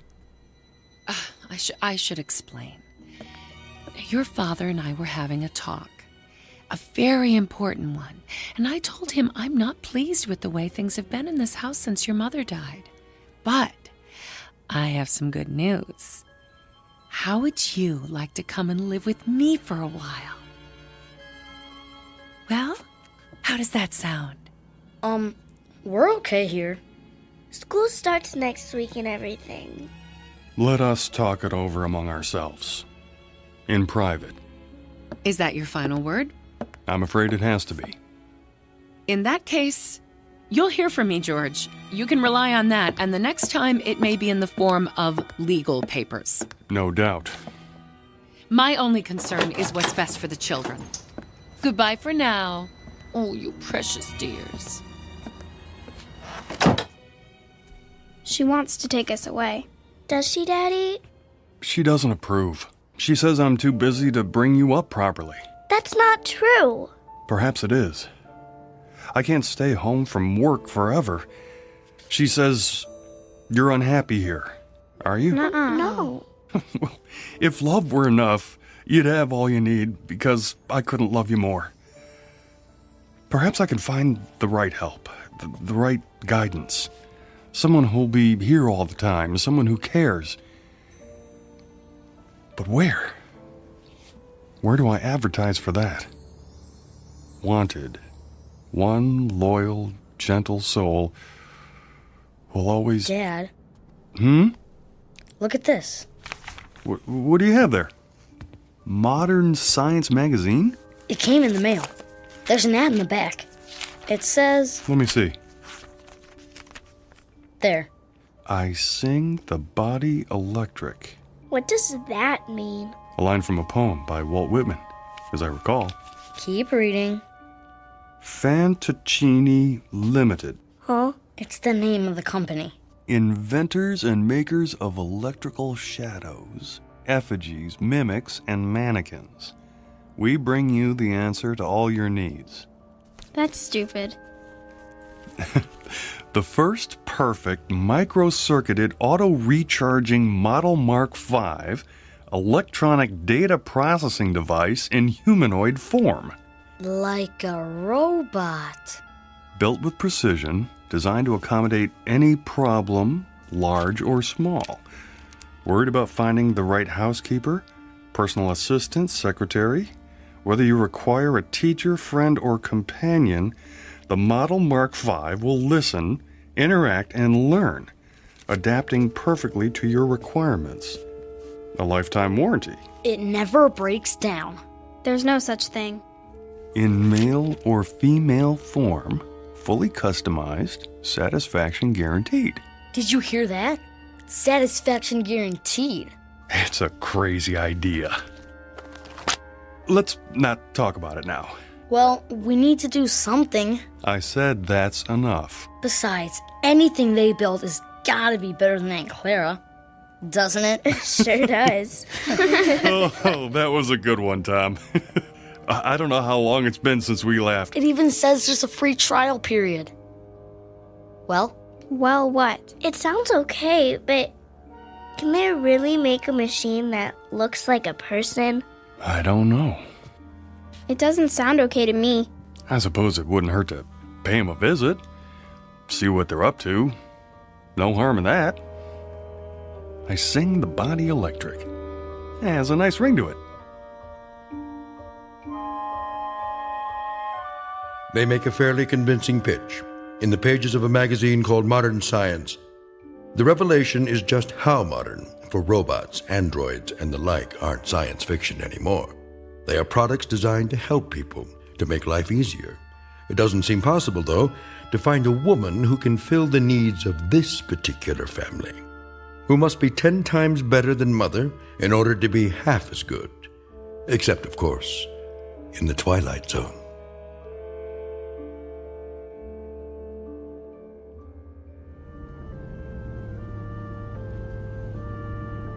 There's the sign.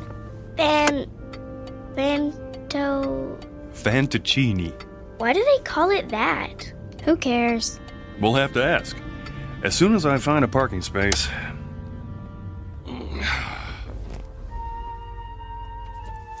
Okay.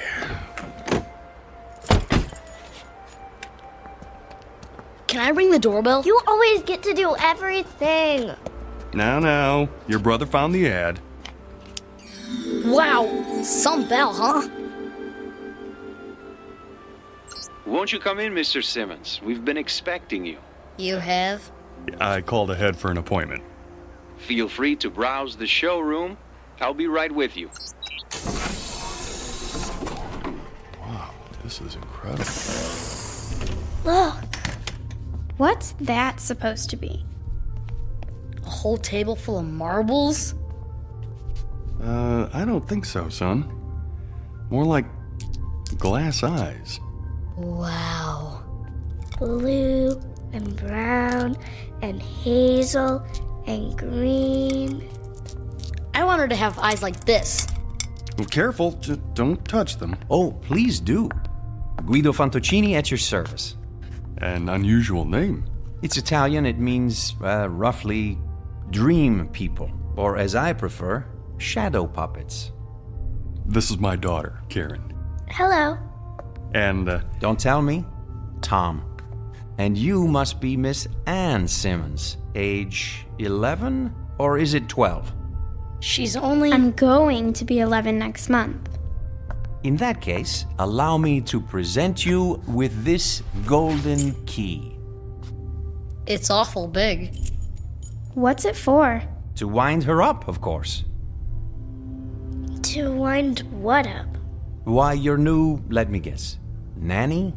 Tutor? Oh, that and more, I'm afraid.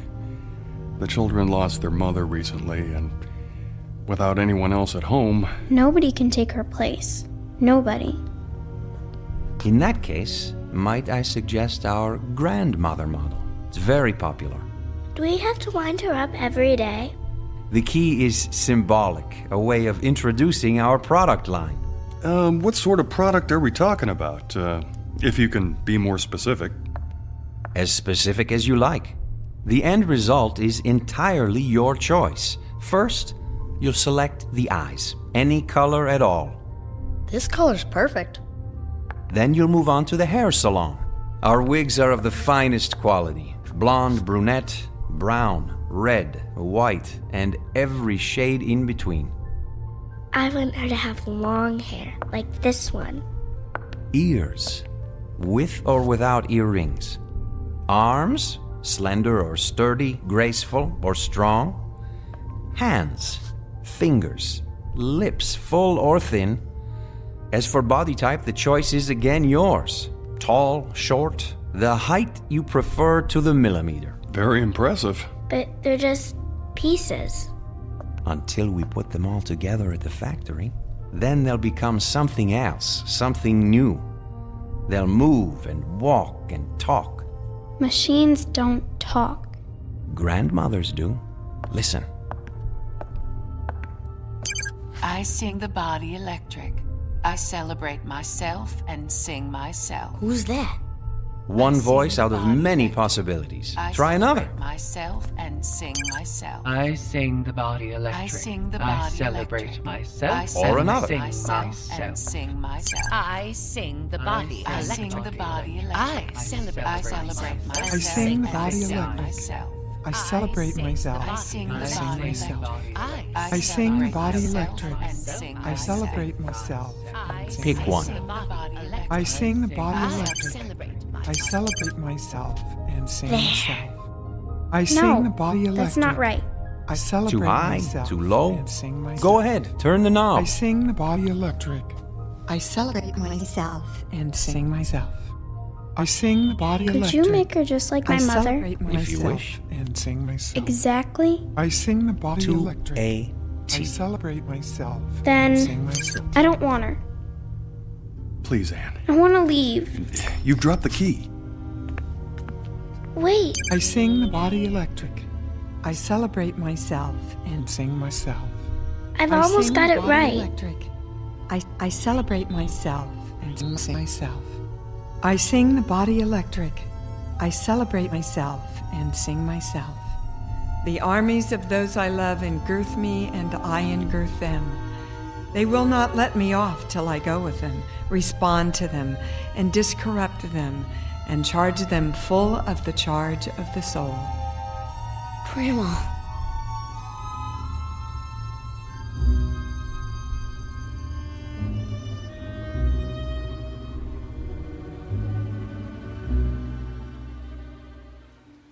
Hey, Ann, you want to help me fly my kite?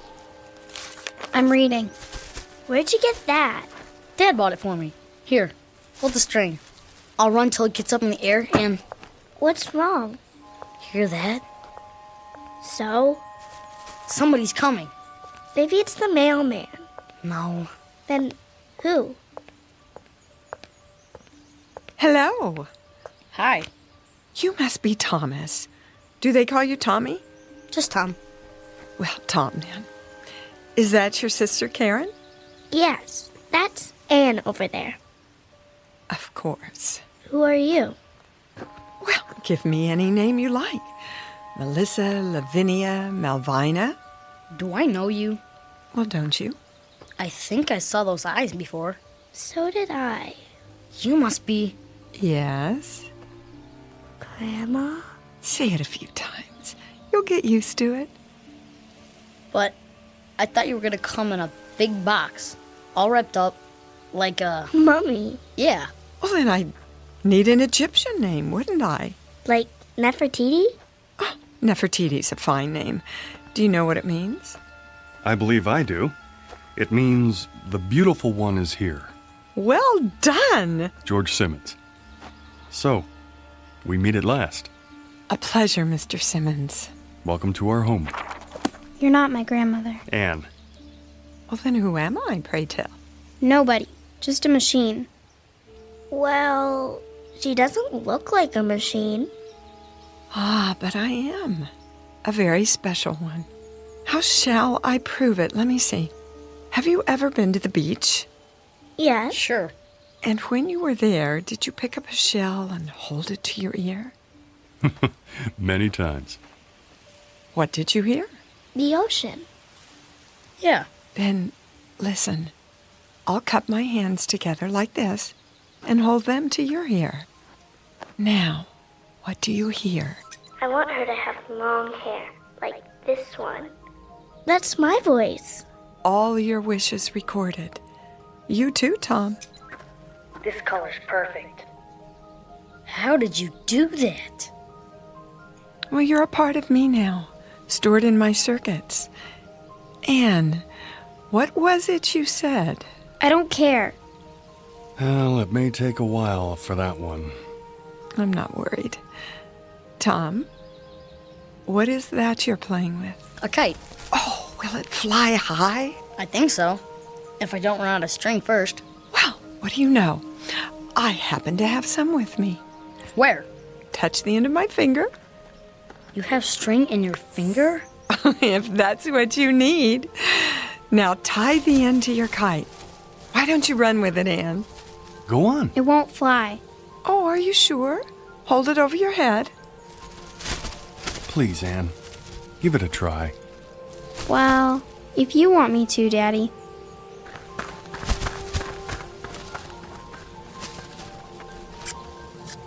Hey, look at that! Don't let go of the string. Oh, I wouldn't think of it. How high shall we fly? The moon. The moon it is. It's almost out of sight. What do you say? Thank you. Yes. Thanks very much. You're a great kite flyer. Now, what's my name? Grandma. Anne, look at what Grandma did. Anne? I don't want to play.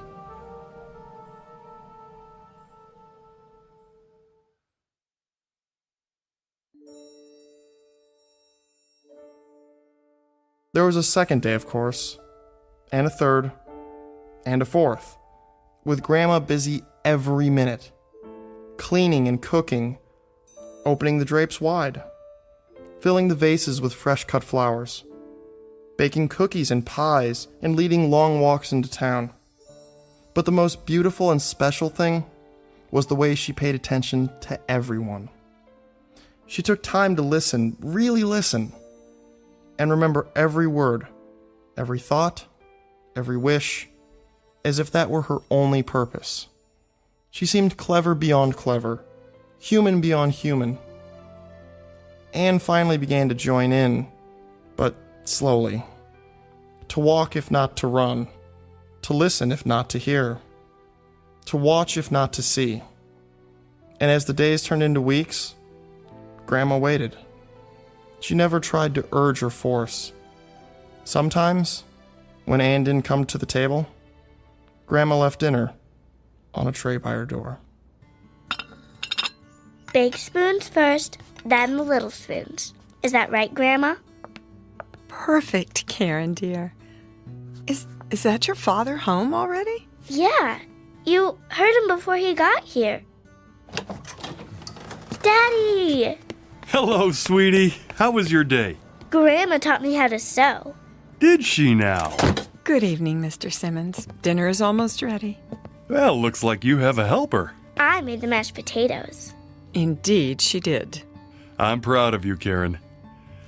Where's Anne? She's upstairs doing her lessons. Anne! Come down and help your grandmother! Oh, it's all right. I can handle the rest. That's not the point. Dad, whose car is that out front? Which one? The new one. Oh, well, let me see. Oh, yes. It's ours. It is? I came home early to surprise you. Can we go for a ride? All of us? I don't see why not. We'll take a run to the ice cream parlor after dinner. How's that? Now, go and wash your hands and tell your sister dinner's ready. Okay. Yeah. Thank you for being so good to us. Good for us. And that includes me. I'm sorry about Anne. I'll have a talk with her. Now, don't you worry about Anne. She'll accept me eventually. You seem very sure. Mr. Simmons, children are the most complicated creatures in the world.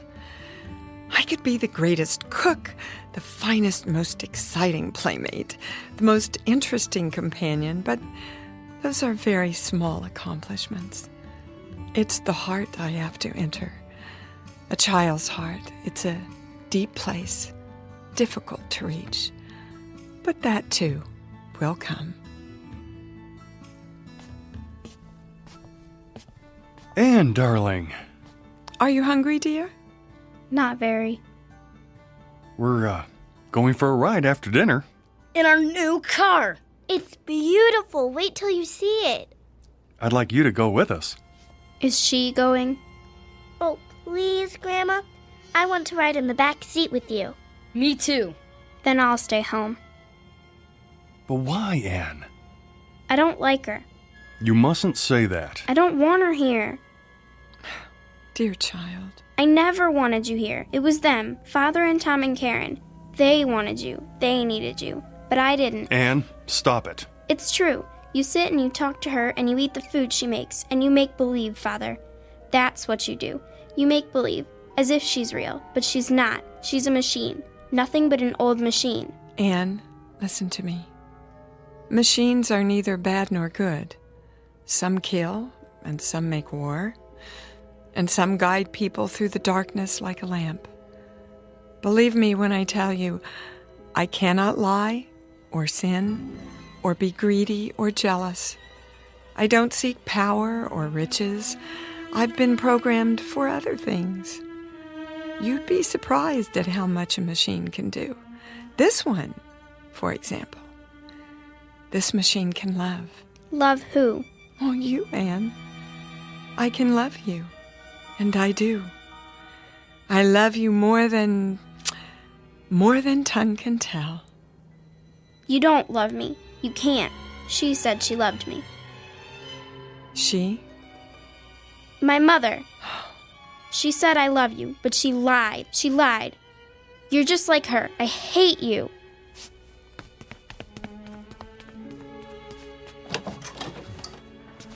I'll go after her. Not this time. There's no place for her to go.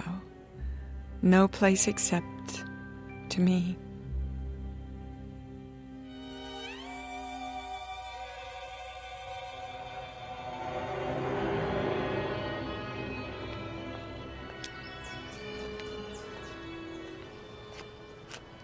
Anne, come home with me now.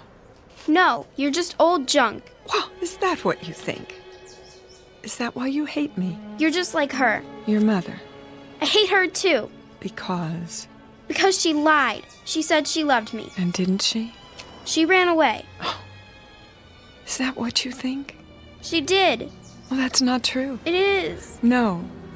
Death left her no choice. But she let herself die. She shouldn't have done that to me. She shouldn't. She left me. And you think I'm like her? You are. You're only trying to trick me. Oh, it's not a trick. It is. I don't give you permission to love me. There she is. Anne, come back. No, I won't. I won't. Anne, stop! The light's red! Anne! No, child! You mustn't! There's a truck! Leave me alone. Then stay where you are. I'm coming. Anne, no!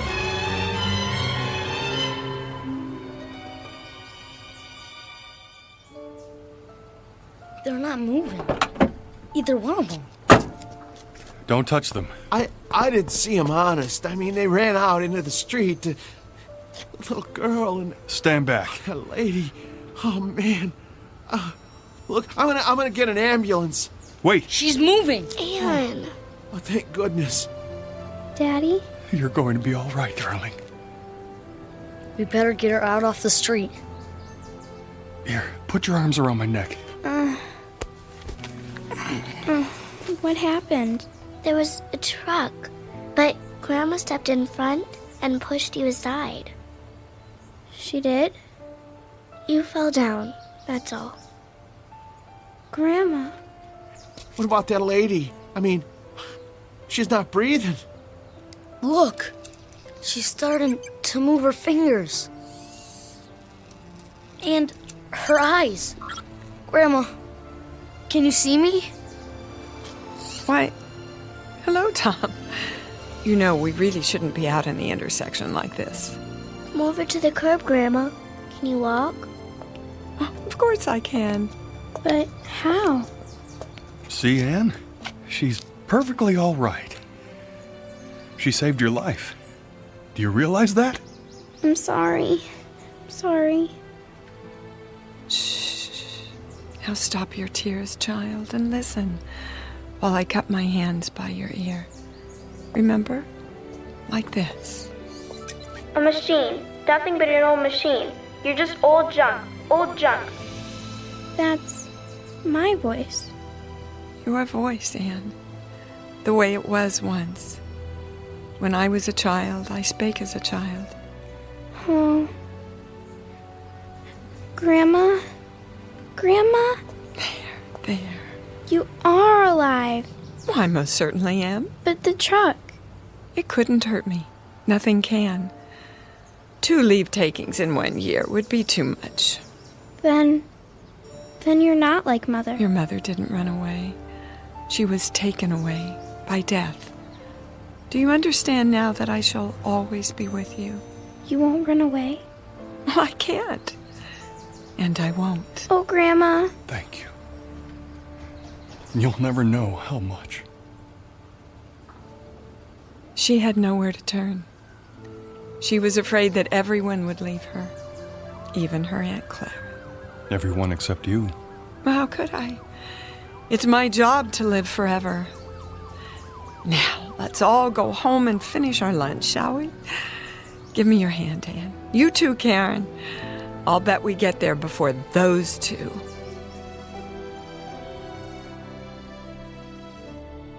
As of that moment, Grandmother became an irreplaceable member of the family, an integral part of their lives. She was more than important. She was vital, the very essence, the most crucial part of being alive. And she shared it all with them, without effort as if it were what she was born to do.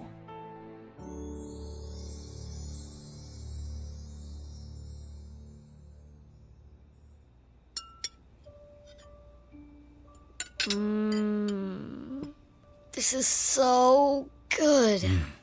Delicious. Thank you. May I have some more, please? Well, if there's any left, I may have had more than my share. I take it you approve, Mr. Simmons. Oh, please. I'd prefer it if you call me George. Clean your plates, all of you, or there'll be no dessert.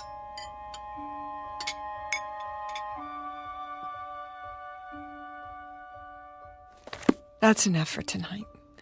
Tomorrow we'll read another chapter from Moby Dick by, what's the author's name? Herman Melville. That's correct, Anne. Now, there's just enough time for your language lesson. Who can conjugate the verb to love in Latin? Me! I can! She taught them better than any flesh and blood teacher, in a manner perfectly suited to their expanding minds, until learning became a hunger that would never be quenched. Grandma, are you asleep? Oh, you know better than that. Do you need something? Hot chocolate? A plate of cookies? It's the storm. They're scared of thunder. And you, Tom? Heck no. Oh, well, come over here just the same. Everybody crawl into my bed. That's it. We'll weather this old storm together. They would never see lightning, never hear poetry, never listen to foreign tongues without thinking of her. Everything they would ever see, hear, taste, smell, and touch would remind them of her.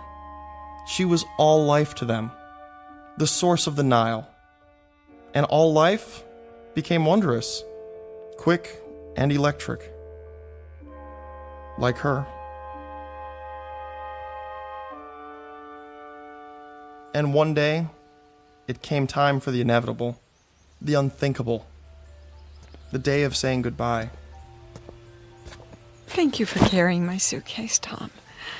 Such a fine gentleman. It's the least I can do. The same suitcase you brought with you, how many years ago?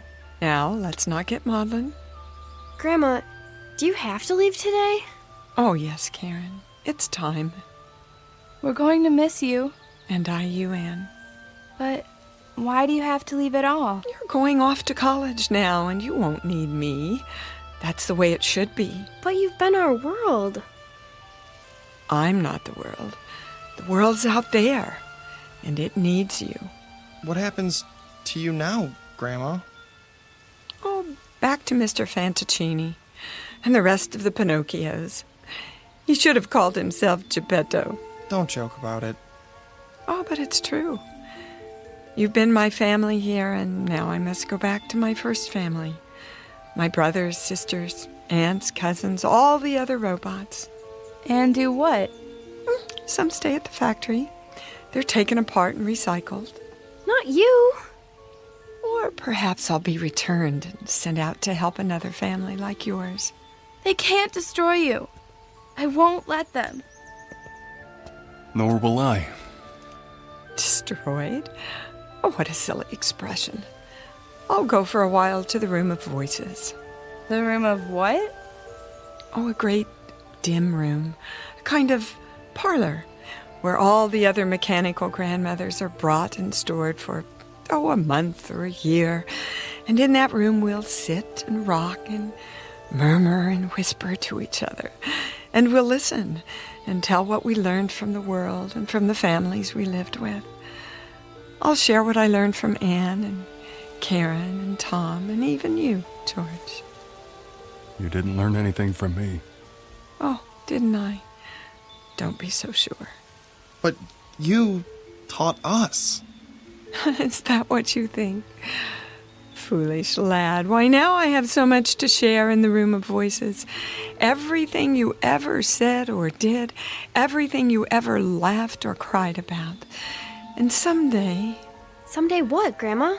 For reasonable creatures, we have an unreasonable dream. Someday, if we're very wise and very good, perhaps we'll gain the greatest gift of all. Oh, Grandma, you don't have to wait. You're alive now. You've always been alive to us. Well, there's my cab. I'll get your case. Oh, no, I wouldn't hear of it. Grandma, am I never going to see you again? The world holds many surprises. Someday, when you're very old, with childish ways again, in need of help, send for me. The old nurse, teacher, companion. And I'll come back. Hard to imagine. Oh, we'll never be old. But then, you'll never come. I mean, if we don't, we won't ever... Do me a favor, would you? Anything. Go on upstairs. Quickly now. I'm not one for goodbyes. Grandma. There. Mind your grandmother. Quickly.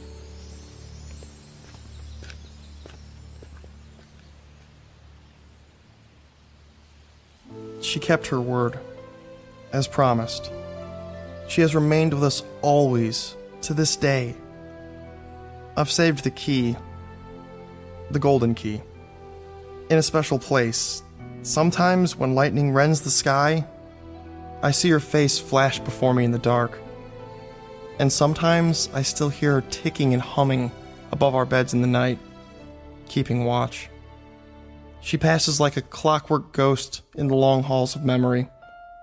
The sound of bees swarming after the spirit of summers lost. I remember the day no one will ever forget. Not for the rest of our lives. It was the week the world ended. And, incredibly, it was also the week that something new, something utterly fantastic, was about to begin.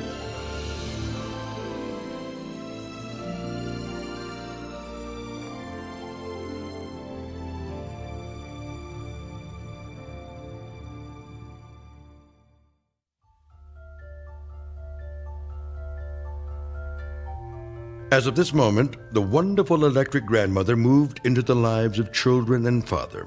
She became integral, important. She became of the essence. As of this moment, they would never see lightning, never hear poetry, never listen to foreign tongues spoken without thinking of her. Everything they would ever see, hear, taste, feel would remind them of her. She was all life, and all life was wondrous, quick, magical, and electrical. Like Grandma. A fable, most assuredly, but who's to say that at some distant moment there might not be an assembly line, producing a gentle product in the form of a grandmother, whose stock in trade is love. A fable, sure, but who's to say what's possible in the Twilight Zone?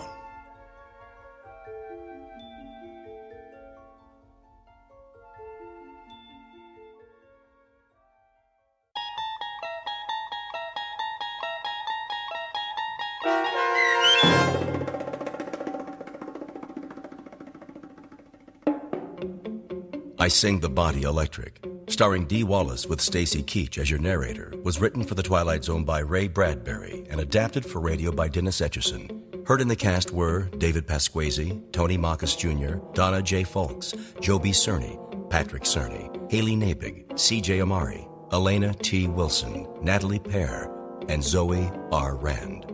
This copyrighted radio series is produced by Carl Amari and directed by Joe B. Cerny for Falcon Picture Group. Sound design, custom Foley effects, recording, and editing are done in the Cerny American Sound to Picture Theater by sound designers Craig Lee, Bob Benson, Todd Beyer, and Tim Cerny.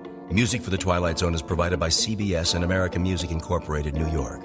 To learn more about the Twilight Zone radio dramas and to download episodes, including 3 free episodes on our homepage, visit our official website at twilightzoneradio.com. Doug James speaking.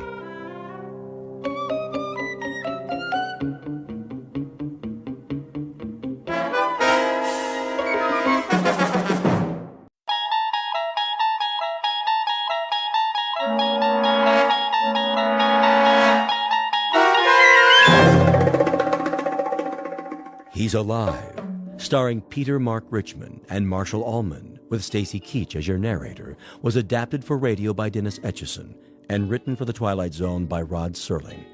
Heard in the cast were Roger Mueller, Jason Bradley, Christian Stolte, Doug James, Jeff Lupetin, Amanda Amari, Elizabeth Lido, Vince Amari, Alex Sopner, Frenette Lebo, Carl Amari, Kurt Nabig, Peggy Roeder, and Jason Mallow. This copyrighted radio series is produced and directed by Carl Amari and Jason Mallow for Falcon Picture Group. Doug James speaking.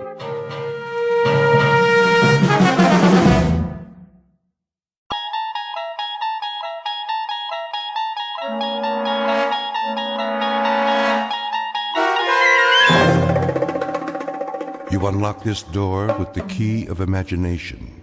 Beyond it is another dimension, a dimension of sound, a dimension of sight, a dimension of mind. You're moving into a land of both shadow and substance, of things and ideas. You've just crossed over into the Twilight Zone.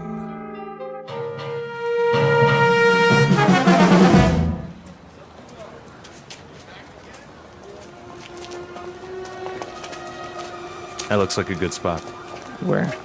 Up ahead on the corner. Yeah, we'll set up some boxes. I don't know. It's perfect, I tell you. All these people taking a walk after dinner, they'll listen. Oh, they'll listen, all right. Just hand out the pamphlets for now. I have to work on my speech. What speech? You don't need one. Just say it the way you say it to us. These people, they don't know what we stand for. So tell them, Pete. We'll make sure they listen. Put the flag up against the building. Which one? Both of them. Ours and Old Glory. The big two. There's some boxes. You can stand on them. I'll go set them up. Man, oh man, this is gonna be the night, huh, Pete? Well, I guess it's now or never. Got that right. How's my uniform look? Here, straighten your tie. The cap, the boots, perfect. You look like a leader. Big time. Go, Pete. Give him a dose of the truth. Hey, mister. Excuse me, little girl. Are you in the army? No army you ever heard of, sweetheart, but you will. My daddy's a lieutenant. Are you a lieutenant? Better than that, kid. A lot better. Now stand back. You're in the way.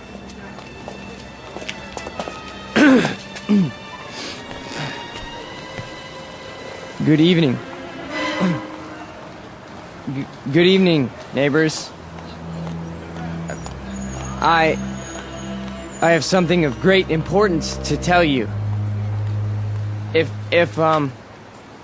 you'll all gather round. Neighbors? Who's neighbors? Yeah, we're not your neighbors. I never saw him around here. Yeah, me neither. Look at those crazy outfits they're wearing. Yeah, they look like real idiots. I bring you a message that you'll all want to hear. What are you selling? Vegetable choppers? Because I already bought one. It's...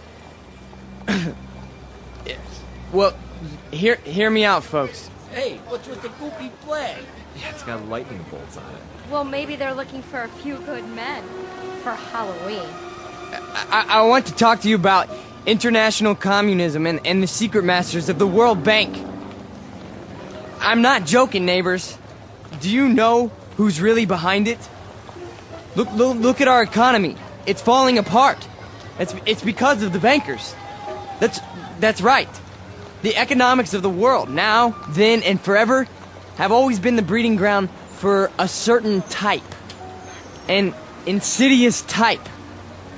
The worshippers of the golden calf, whose religion is gold, whose loyalty, first and foremost, is to money, and only money. And we know who loves money more than anyone else, don't we? We know what tribe. He's just getting warmed up. Yep, in a minute he'll have him in the palm of his hand. The tribe of traitors. And they're here, in our homeland. They're in Washington. Those swine have captured the reins of government. Yeah, they're rotten apples, and I got an apple for you. Hey, knock it off, people. Yeah, show some respect. I'm talking about traitors. Listen. Boring. Ice cream. Get your ice cream. I want one. Come on, Angie. We'll both get one. Then we'll go home. Yeah, there's nothing happening here. No. Listen to this. What about foreigners? Huh? Foreigners! Take a look at the way that they're controlling us.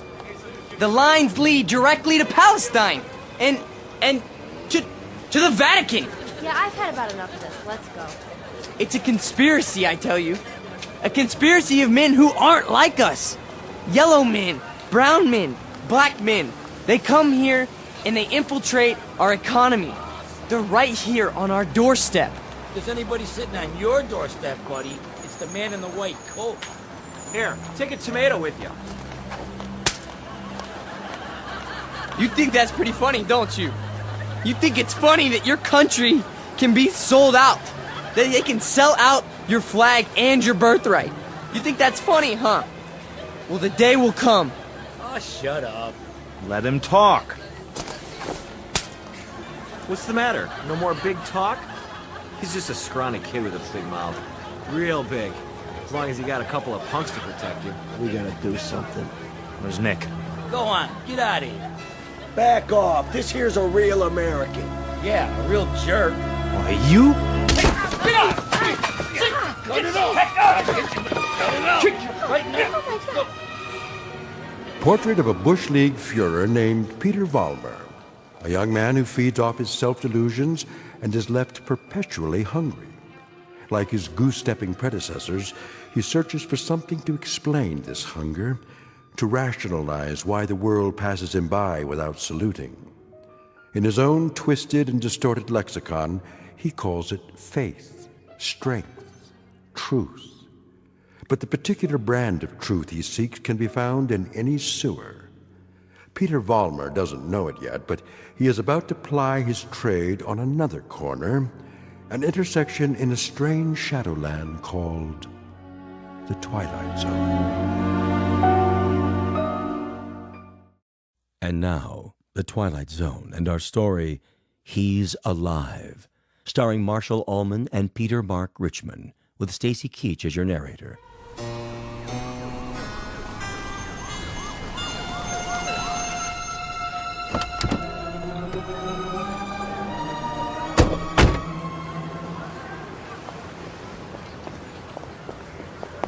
All right, folks, break it up. Party's over. Yeah, what's happening here? Looks like the boys in the brown shirts took a licking. No, we got him. We got him good. Said, what are you lying on the ground for? Problem, fellas? It was the communists. The communists did this. What? Which ones are those, Jack? All of them. They ran away like cowards. We want to press charges. What about names? We need names if we're going to charge anybody. Look, forget about it. We can take care of ourselves. Sure you can. Need some medical attention? No, we don't need your help. Come on, Peter, I'll help you up. Let's get out of here. Hey, Jack, you forgot your flag. Yeah, your mama made it for you. Give it to me. Sure, sure. There'll come a day when guys like you will crawl on your belly to salute this. There'll come a day. Yeah, well, let me know the date, Jack, so I can stay home sick.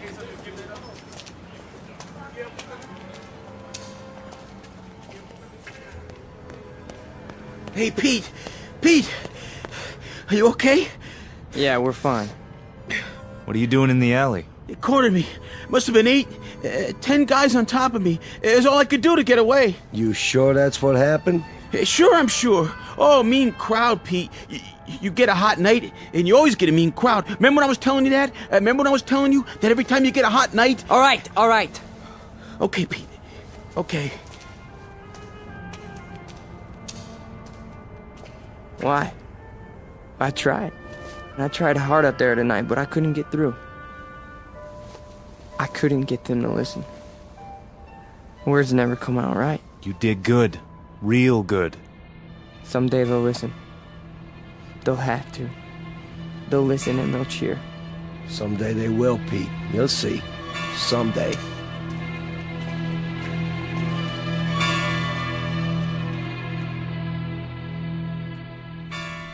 Now, hold still. It's only a cut, not a mortal wound. Wash your face when you get home and put some iodine on it.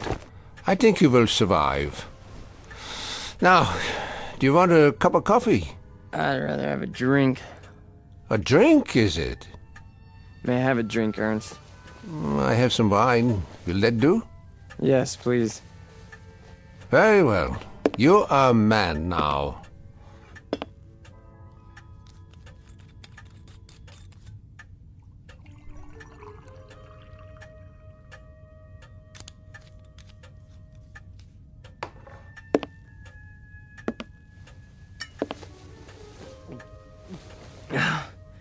Thank you. Peter, one sips wine. That's not beer from a beer garden. Sorry. I'll remember that next time. The next time. Just how many next times do you suppose a human being has in the scheme of things? Oh, come on, don't lecture me, Ernst. I'm sick, I'm tired, and I took a beating out there. Did you? Yeah, can I stay the night? Yeah, the couch remains in the corner, as usual. You're a good friend, Ernst. You understand. Sad to say, I do. A man does what he believes in. A man usually does. I believe in certain things. Is that right? You know I do. I mean, we're friends. You've known me since I was a kid. When you were a little kid, Peter, and I used to find you crying at my door late at night, I could pity you then. And now? What do you think? Now you peddle hate on street corners as if it were popcorn. It's not hate. It's a point of view. A philosophy. Oh, I know the philosophy. I know it quite well. 9 years in a place called Dachau. And you know who put me there? Peter Vollmer. What? A lot of Peter Vollmers. Frustrated men, sick men, hungry men. But the result, the effect, never mind the cause, was 12 million bodies in shallow graves. And it all started with young men in uniforms, talking on street corners. Hey, you let me come here. You never sent me away. No, I never did. I never do. That's the weakness that you scream about on your street corner, the sentimentality, the softness, the weakness that makes a man his brother's keeper. So I must be one of the worst of your criminals, Peter. Sentimental, soft, and very preoccupied with my brothers. I should close the door on you, but perhaps this is my sickness. I only see the boy, not the man. Go ahead. Sleep on my couch. Look, why don't you understand? You're the only person in the world I ever had.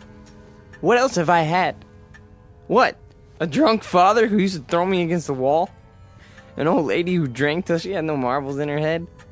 She didn't even recognize me half the time. That's why I used to come over here to your apartment, because, I mean, you were gentle with me, you know? You'd talk to me.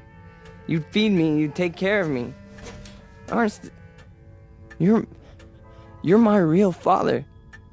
Ah, this is the boy speaking again. The little boy with so much fear in him. Yeah, you rest now, Peter.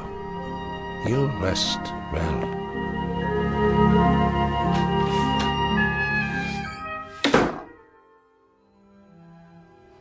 No. No. No. No. No. No. Wait. I'm dreaming.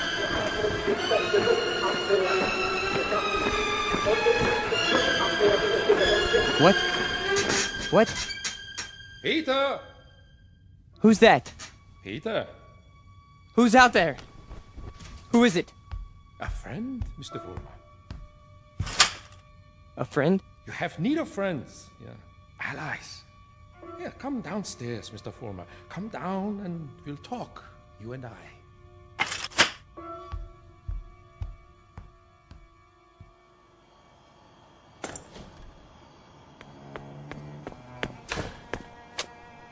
Hello, Mr. Former. I heard people out here. Oh, did you?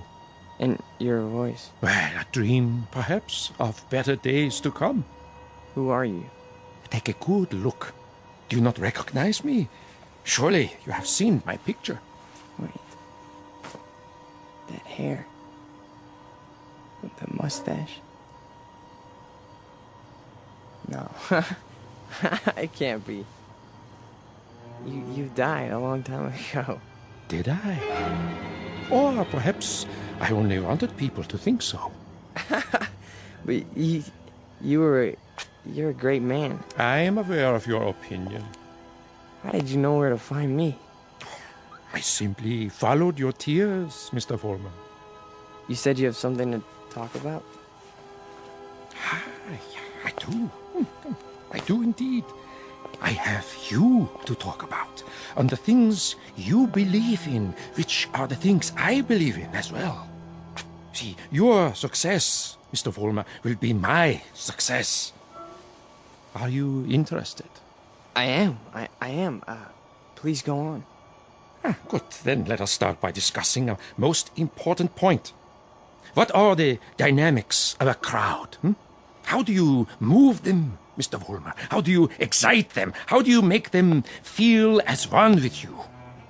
I don't know. I don't know, sir. How?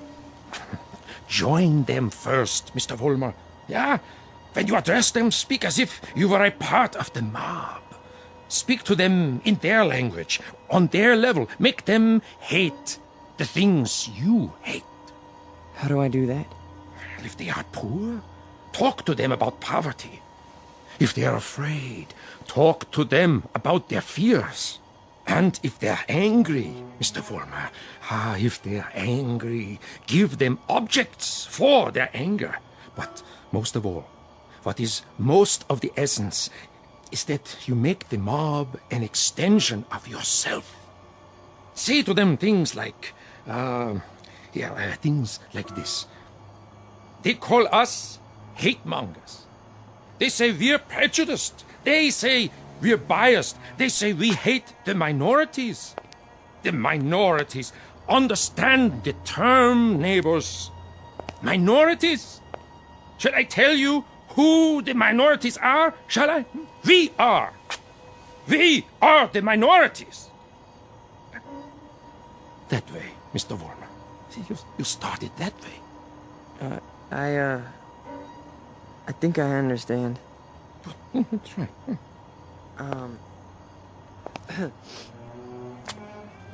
Neighbors. Neighbors. They call us hate mongers. That's it. More. They say we're prejudiced. They say we're biased. Yeah, now you have got it. Go on. The minorities? Understand the term, neighbors. The minorities. Shall I tell you who the minorities are? We are the minorities. Because patriotism is the minority. Because love of country is the minority. Because to live in a free white America seems to be a minority opinion. Let me tell you something, neighbors. I want you to dwell on this. Just dwell on it. Once we had an atom bomb, and suddenly the Russians had it. We wanted to send men into space, but it was the Russians who got there first. We had a hydrogen bomb. It was the Russians who exploded theirs. Who gave them the bombs? Who sold us out? Who stabbed us in the back? Well, if it's the minority opinion that we must survive, then we are the minority. And this minority will not stop until it's the majority. This minority will not give up the fight. No, this is the promise, and this is the legacy.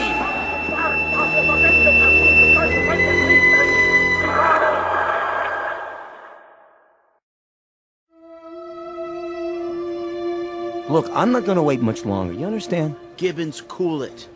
Pretty good crowd tonight, huh? Great crowd, and you were great, Pete. I mean it. Thanks, Stanley. They're finally responding. Responding? You had him right where you want him. Yeah. This here is my hall. You've been renting it all this time, but I ain't got the money yet. Hey, can't you see we're busy? Okay, boys. I'll put it to you this way. If I don't get paid right now, you don't have the hall tomorrow night. You got that? I'll go count the donations. What's the problem? Oh, this is a hungry man here, Pete. He's got to have his shekels. You know the type. I told you guys you're 3 weeks behind on the rent. You said you'd give it to me a week ago, and all I got was a cigarette butts on the floor. After tonight, that's it. Excuse me. Am I to understand that you're going to lock us out of this meeting hall because of a couple weeks lousy rent? Oh, you understand right. $600 due. $600 that ain't been received. We happen to be a young movement. We're still struggling. We need time to grow. I don't rent time. I just rent the hall. It's the money. Or you put up a soapbox in the street. A soapbox in the street? What do we do, Pete? We gotta do something. I don't see why we have to tiptoe around this guy. Why don't I just educate him? Look, Frank, I don't know. Why don't you just hold on a second? I can do it, guaranteed. Well, I know you can, Frank. Somebody left this for you, Pete. Who? Nobody saw him. Just left this envelope at the back door. Your name's on it.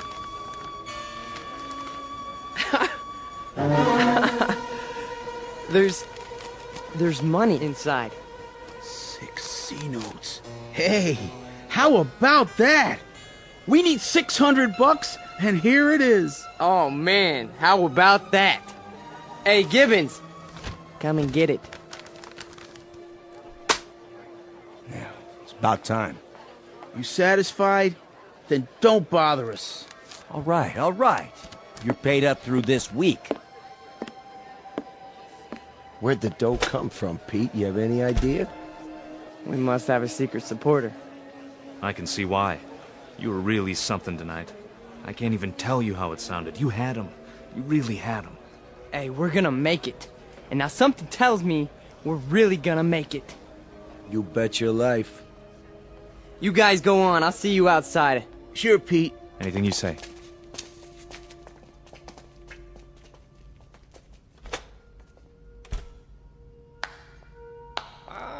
Excellent performance, Mr. Vollmer. Yes, very effective. Very effective. You learn quickly. Well, thank you. I didn't know you were here. I am always here. Pleased to be of help. You learned the style very well. You delivered it precisely as I told you. I'm very obliged. And the money? Oh, it was the least I could do. We couldn't have you thrown out into the streets, yeah? I happen to feel that your work is very important. You're with us? With you? Oh, Mr. Vollmer, you might say I am you. Now, I have some suggestions. I'll continue to give you speeches, but there's a matter of importance that must be taken care of. What is it? An expedient, Mr. Vollmer. Oh, you might call it a cause célèbre. Something to cement the organization together. I don't understand. The organization needs a martyr. A martyr? How do we find a martyr? You don't find one, Mr. Vollmer. You choose one. You pick out the one of least value, and you make him a symbol. You wrap him in a flag, and you make his death work for you. Find a man, Mr. Vollmer, who has no worth while he's alive, but who can serve you when he's dead. Like who? Oh, surely there is such a one. Pete, they're waiting. Be right there, Nick. Okay. Thought I heard voices. You talking to somebody? No. I'm just practicing my next speech. Look, hey, tell Frank to come in here, would you? Right away. Alone. Sure thing, Pete.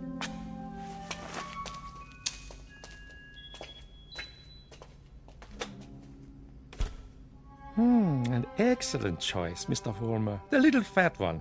Yeah. Now, all you have to do is arrange it. The only thing is, I've known Nick for a long time. Isn't there some other way? Other way? There is no other way, Mr. Fulmer. And if you weaken now, there's no point in going on.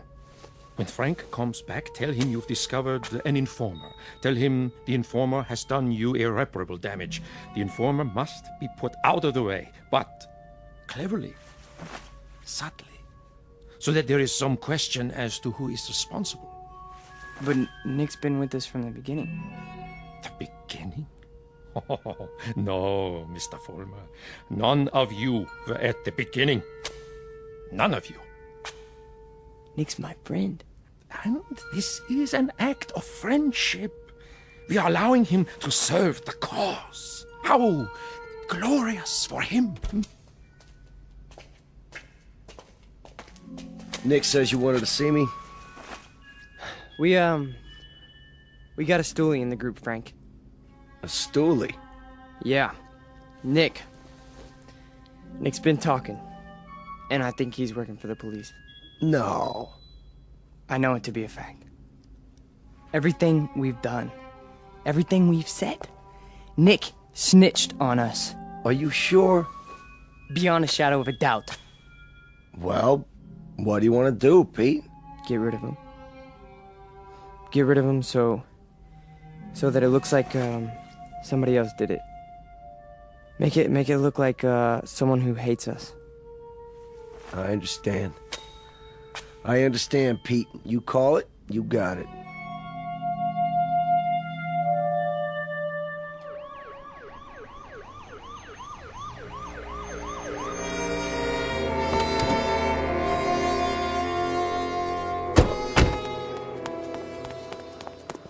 There you are, officers.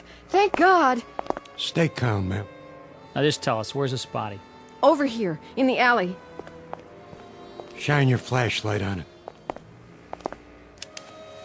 Look at all that blood. Somebody did quite a number on him, huh? I've seen him before. It's one of those young hooligans. You can tell by the uniform.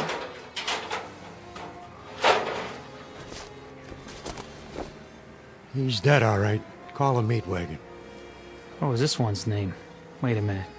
There's a note pinned to his chest. What does it say? A good fascist. What do you suppose that means? One of their enemies must have put it there after he beat him to death. Yeah, but which enemy? There's a lot of them around here. Fewer and fewer every day.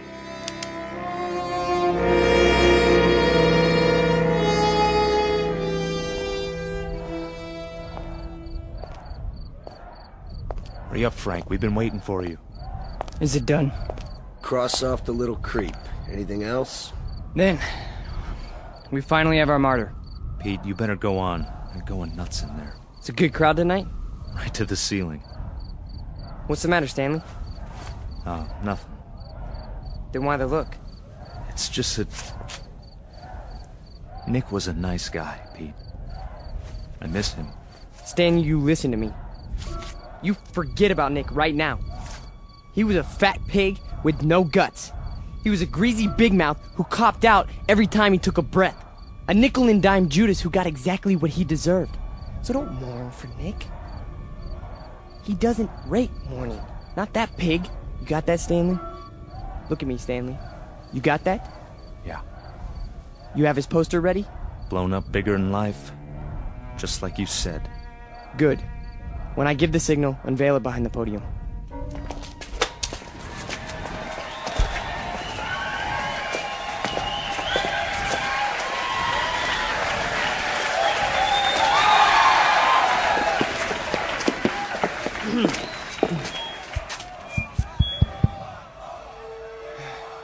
All right, everyone. I have something very important to say. A man of honor has died tonight. A decent, courageous fighter for the cause of freedom. He gave his life. He gave his life for us. Some skulking assassin murdered him. But friends and neighbors and co-fighters, Nick Bloss did not die in vain. They stilled his great heart, but they could not stifle his memory. They could not obliterate his courage. They cannot wipe away his honor. He lives, my friends. He lives in you, and he lives in me. He lives deep in the gut of any human being who believes that the United States of America should be free, should be untainted, should be free from the mongrels who try to enslave it. Now, Stanley, look at this portrait of Nick Bloss in his uniform. He wore it proudly. He died for it. And you and I, neighbors, we will live for it!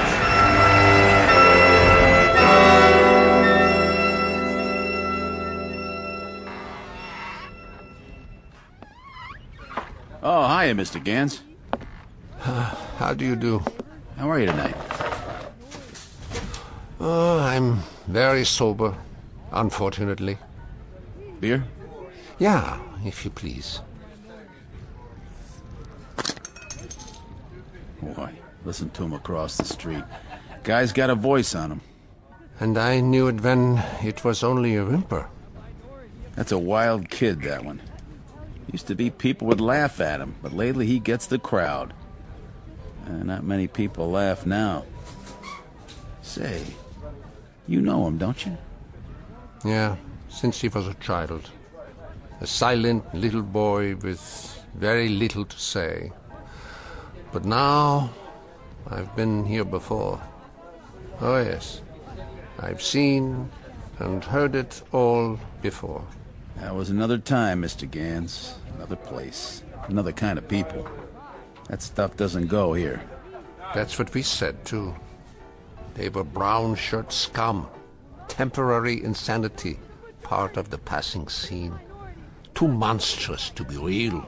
So we ignored them. Or laughed at them. Because we couldn't believe that there were enough insane people to march for their cause. And then, one morning, the country woke up from an uneasy sleep, and there was no more laughter. The Peter Volmers had taken over. The wild animals had changed places with the zookeepers. Another one, Mr. Gans? No, thank you. I have had my fill. You take it easy now. You're not going to do anything foolish, are you? Me? Not this time. It mustn't happen again. We can't let it. We simply can't let it happen again. All the anguish, all the horror, all the nightmare. No. Not this time. Mr. Gans? Mr. Gans!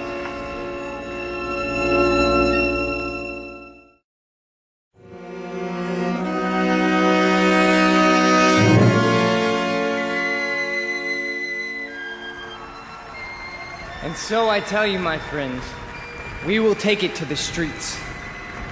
There's going to be a big meeting tomorrow night with searchlights and banners and drums and armbands. For every one of you who wants to join us, we have armbands. And soon, very soon, we will have uniforms for all of you. When we march! Who's that? Search me. Go on, Mr. Volmar. You were saying? Ernst, what are you doing here? I can tell them what you were saying. I have heard it all before. I have heard it 1,000 times before. In Munich, in Berlin, on 100 different street corners. It was drivel then, and it is drivel now. Ernst, you've got to stop. And what is this one here? The latest model? A new Führer right off the assembly line? Well, this one isn't so new. He is just a cheap copy. Oh, let me tell you about this one. About the breed, the species. They are all alike. Problem children with illusions. Sick, sad neurotics who need applause like a needle. That's enough, Ernst. Please. Listen to me, Peter, and let them listen. or I will tell them about a quaking, whimpering boy who cried on my couch, who still cries on my couch. Ernst, don't! They need parades on torchlights, on slogans like therapy. They need uniforms on armbands, because without them they are naked and pitiful.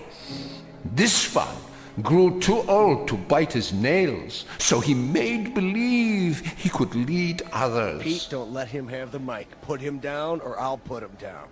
Yeah, put me down, Peter. Shut me up. Stifle me, huh? Why don't you? Why can't you? Because this is your courage right here. The symbol on your sleeve. A torch on a lightning bolt. A crude drawing for children.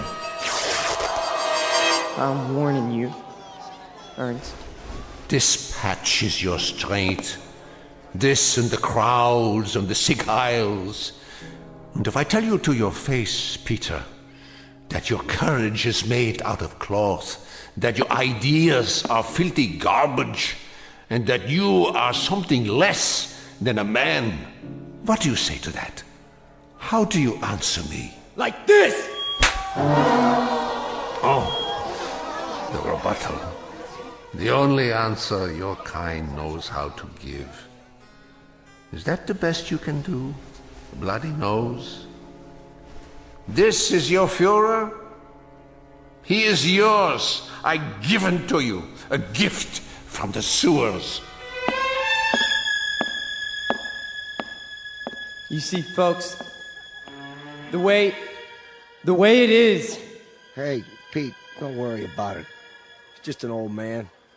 One crummy old man. The way it is, I knew him. I knew the old man once. Is that a fact, Mr. Former? Yes, that is a fact. I used to know him. And... Who's he talking to? Mr. Former, I have no interest in who he is. My concern is in what he is. He cheapened you in front of these people. You barely had the strength to strike him a slap, like a woman. Your voice is like a lion, but your instincts are rabbits. And you? Instincts like a rabbit. Slap like a woman. You stand in the darkness and plan the battles. But you're never there when they're fought. No. Why don't you come up here alongside me, huh? Why don't you let them see who you really are? Why don't you make a speech? Mr. Former, I was making speeches before you knew how to read them. I was fighting battles when you were struggling to get out of a womb. I was taking over the world when your universe was a crib. And as for my standing in the darkness, Mr. Fulmer, I invented darkness. Then you take the stage. Go on. It's all yours. Pete, who were you talking to? Where are you going? You can't run out.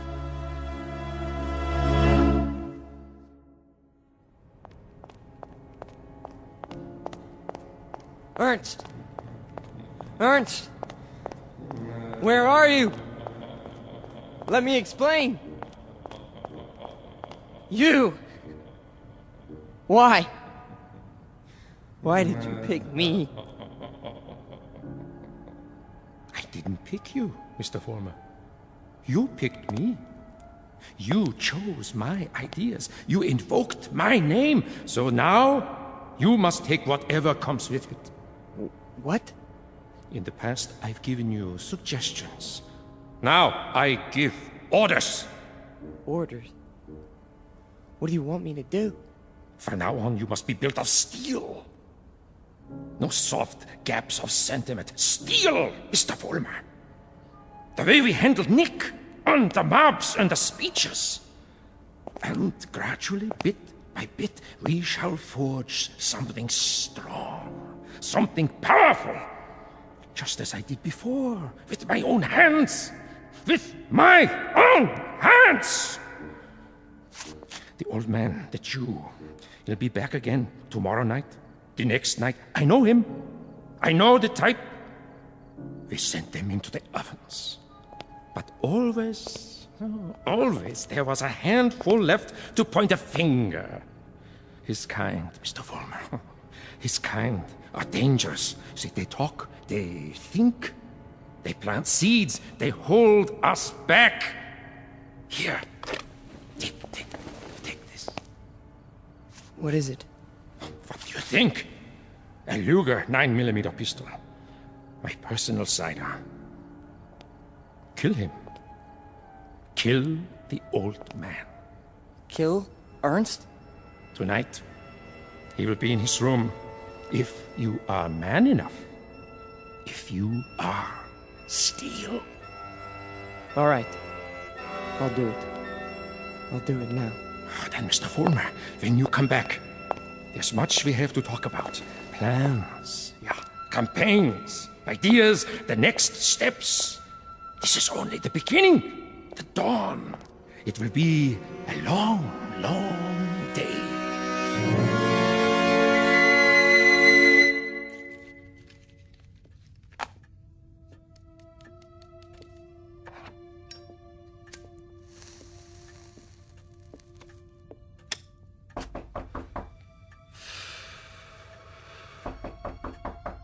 Yeah? Come in. Ah, I thought it was you. You wouldn't listen to me, Ernst. On the contrary, I listened to all that I was able to stand. You should pay attention now. I can't even begin to tell you what's happened. It's too incredible. It's too unbelievable. I can tell you this much. We're on the march. From now on, we only go forward. There's no stopping us. No stopping you, Peter? An old man stopped you tonight with a few words. He stopped you with the truth. You're wrong, Ernst. It's not just me anymore. There's someone else. Someone behind us. Someone even you tremble at. He'd have to be a very imposing figure, Peter. Much more imposing than you. Oh, he is. He gave me this. See? More imposing even than a gun. That's only because you don't think I'll use it. Which only goes to show that you don't know me. I know you, Peter, I know you. From a ravaged little boy wanting love to a torn man looking for respect, identity. I don't fear you. So you may do what you have in mind at any time you wish. With this one last reminder. You can never kill an idea with a bullet. Never. No. I'm all steel now. Ernst, I'm made out of steel. No more sentiment. No more softness. Just purpose. Just will. Then shoot. Kill. Destroy me, if you can. Am I close enough to you?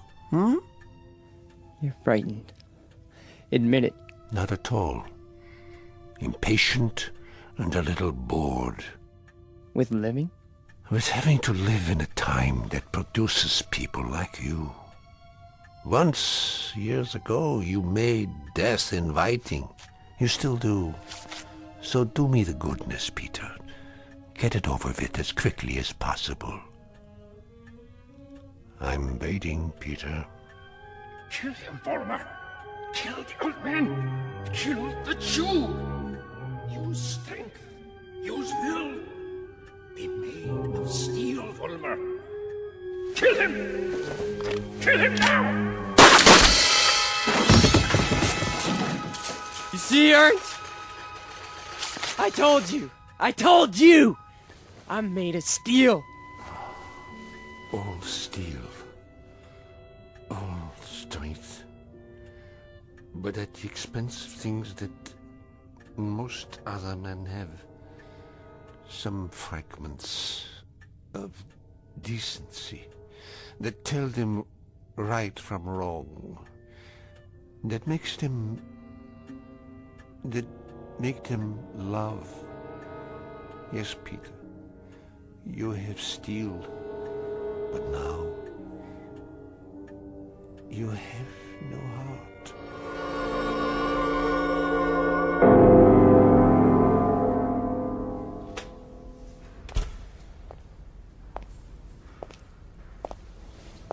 Where is everybody? Pete? We were just cleaning up. What happened to you? Nothing. Nothing happened to me. You tell them. You go out there and you tell them. But they've all gone home.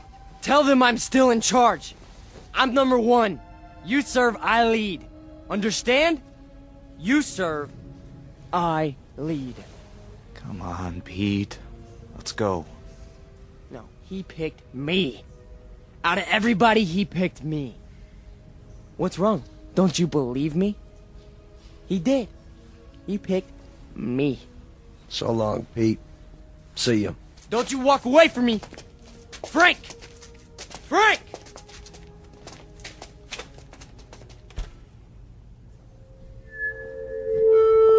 Who's there? Who is that? Vollmer? You. I did what you said. Sentimentality, Mr. Vollmer?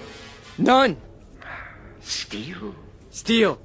And no regrets? None! What did you destroy tonight? Only a disease. A growth on our flesh that had to be removed. Not a man, then? No. Hardly a man. How did it feel? It felt like I was immortal. Mr. Vollmer, we are immortal. Yes. Yes.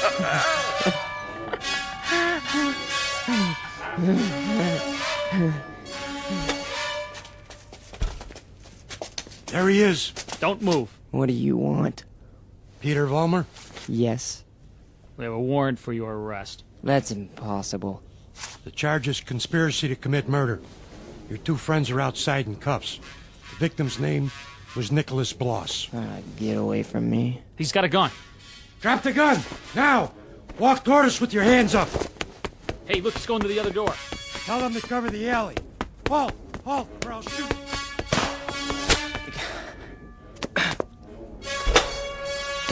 Hold it right there.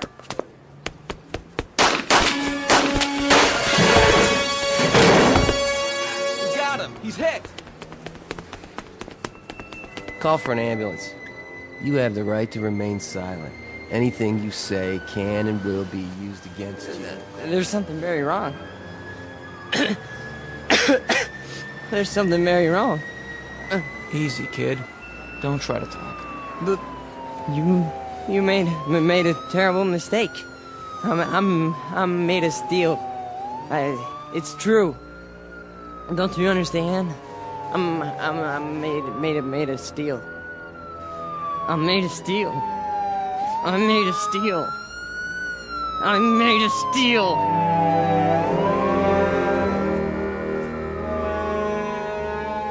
Where will he appear next? This phantom from another time, this resurrected ghost of an old nightmare. Chicago? Los Angeles? Miami, Florida, perhaps. Vincennes, Indiana. Syracuse, New York.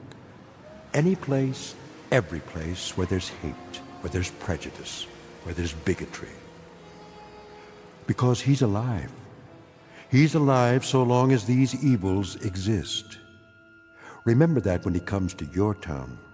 Remember it when you hear his voice speaking through the mouths of others, no matter who they may be. Remember it when you hear a name called a minority slandered. Any blind, unreasoning attack on a people or any human being. He's alive. Because through these things, we keep him alive.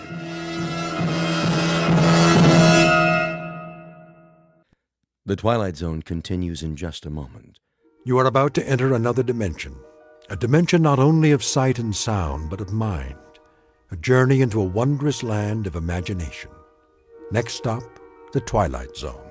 Hi, this is Stacy Keach. I'd like to take a moment to tell you about our Twilight Zone website at twilightzoneradio.com. At twilightzoneradio.com, you'll find the latest information on these Twilight Zone radio dramas, including behind-the-scenes photographs, plus the newest product releases, trivia contests, ways to contact us, other Twilight Zone-related info and merchandise, plus links to other fascinating websites. So make your next stop twilightzoneradio.com. Visit twilightzoneradio.com to purchase these Twilight Zone radio dramas on cassette and CD, or call toll-free 1-866-989-ZONE. That's 1-866-989-9663.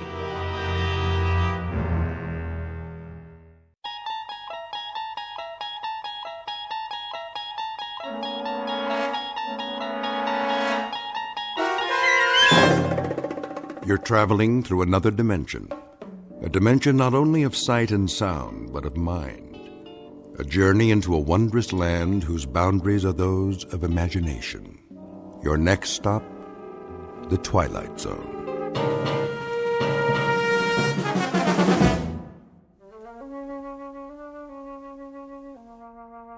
There.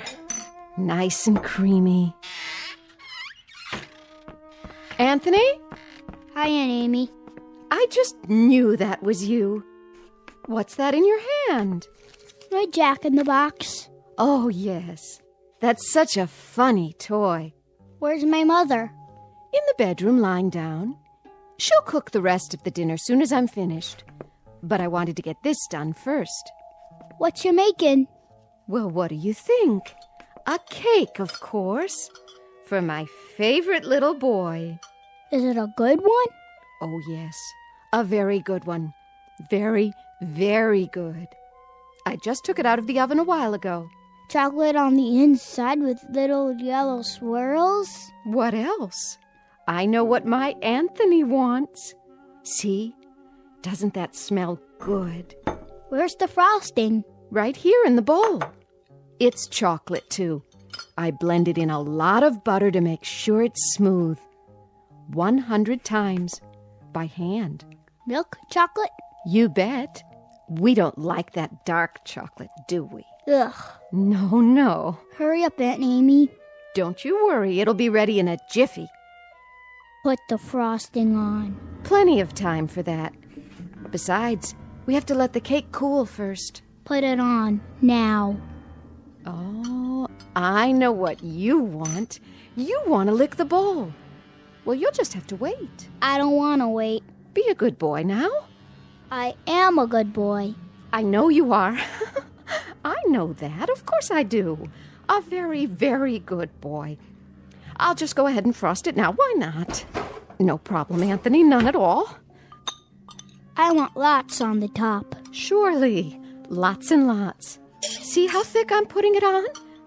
Swirls of chocolate butter frosting, and all of it for my favorite nephew. There. Some more around the sides. We don't want to forget the sides, do we, Anthony? The sides are good, too. So good. Anthony, stop that. Get your finger out of the bowl. Ow! There'll be plenty left for you to lick when I'm finished. I mean, when I... You hit me. Oh, I didn't hit you. I barely touched your hand.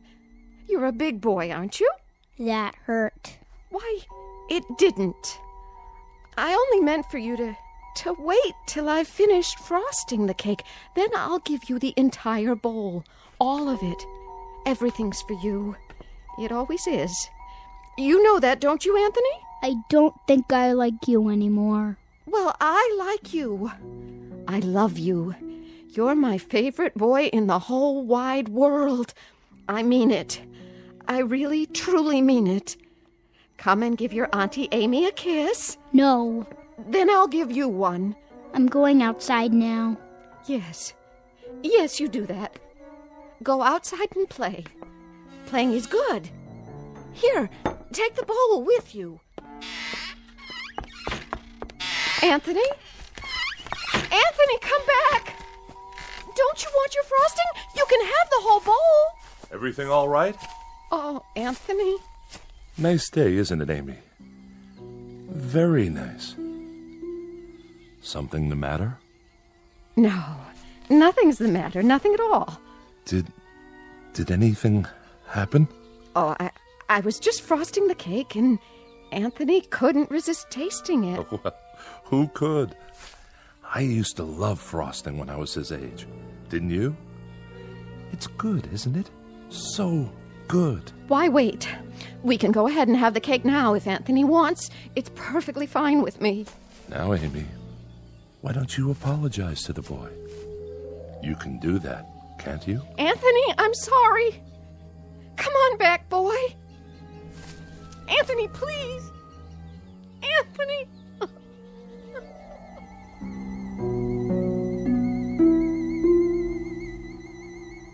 Welcome to Peaksville, Ohio on a hot July afternoon. At first glance, you'd think this is a farm like any other, and the little boy, Anthony by name, is like any other little boy. But Peaksville is a place not found on any map, and those fields of wheat and barley, they're not the only crop. Something else grows in Peaksville, and for want of a better term, we'd call it horror. One day, exactly 6 years ago, a boy was born. And as far as the people are concerned, that's all that matters. There isn't anything else. Because Anthony controls it all. In just a moment, we'll take a closer look at Anthony Fremont and the people in the village and the village itself. A world in which nothing exists except Peaksville. A world Anthony manufactured and which he now rules with absolute power. A nightmare of rare design, located dead center in the Twilight Zone. And now, The Twilight Zone and our story, It's a Good Life, starring Mike Starr, with Stacy Keach as your narrator.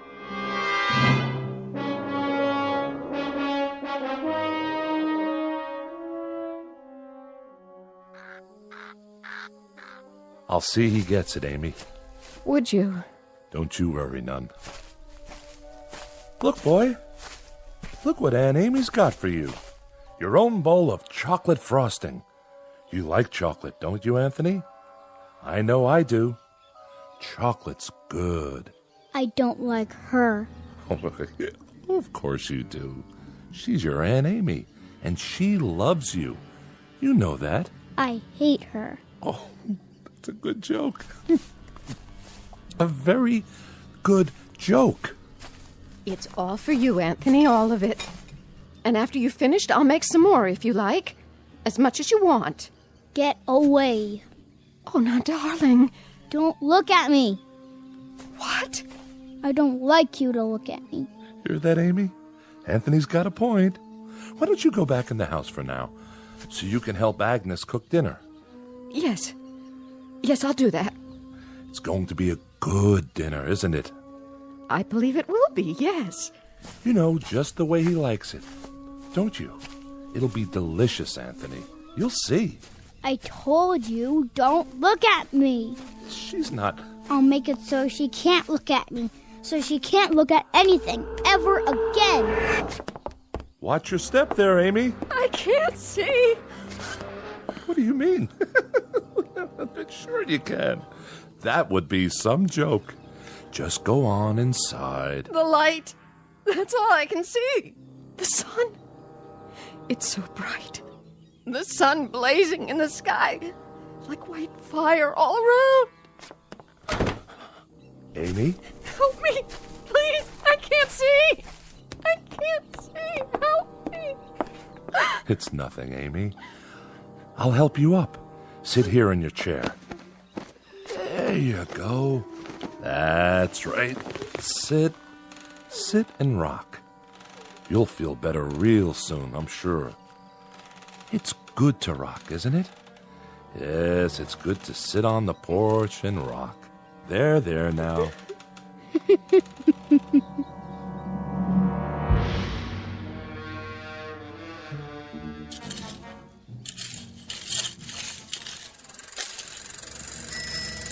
Hi there, Bill. Afternoon, Mr. Fremont. I brought the groceries from town. Gee, that was fast. Thank you, Bill. Very thoughtful of you. My pleasure. Howdy, Anthony. Hi, Mr. Soames. Mighty good to see you today. Mighty good. It's such a good day. A real good day, isn't it, Anthony? It's terrible hot, though. Terrible hot. Oh, I wouldn't say that. No, ma'am. I wouldn't say that at all. It's fine. Just fine. A real good day all around.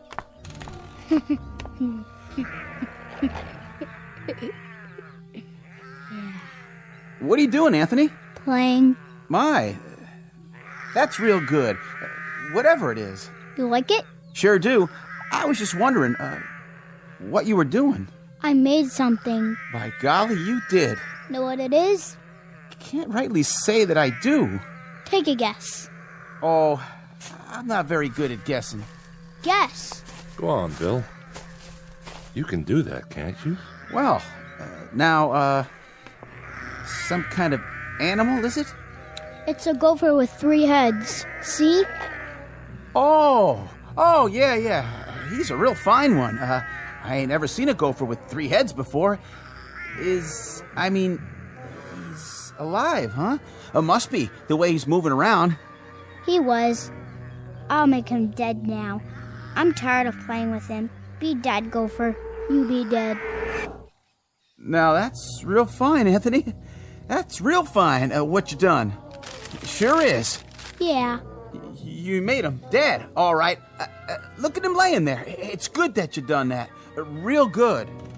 Tell me what it looked like. Well, it was like a regular gopher, only more interesting. Was it ugly, though? Oh, I wouldn't say that. I wouldn't either. I'll bet it was ugly. Grotesque looking.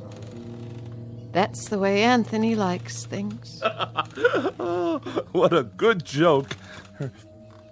You'd better bury him now. Okay. Want some help? No, I'll wish him into the cornfield.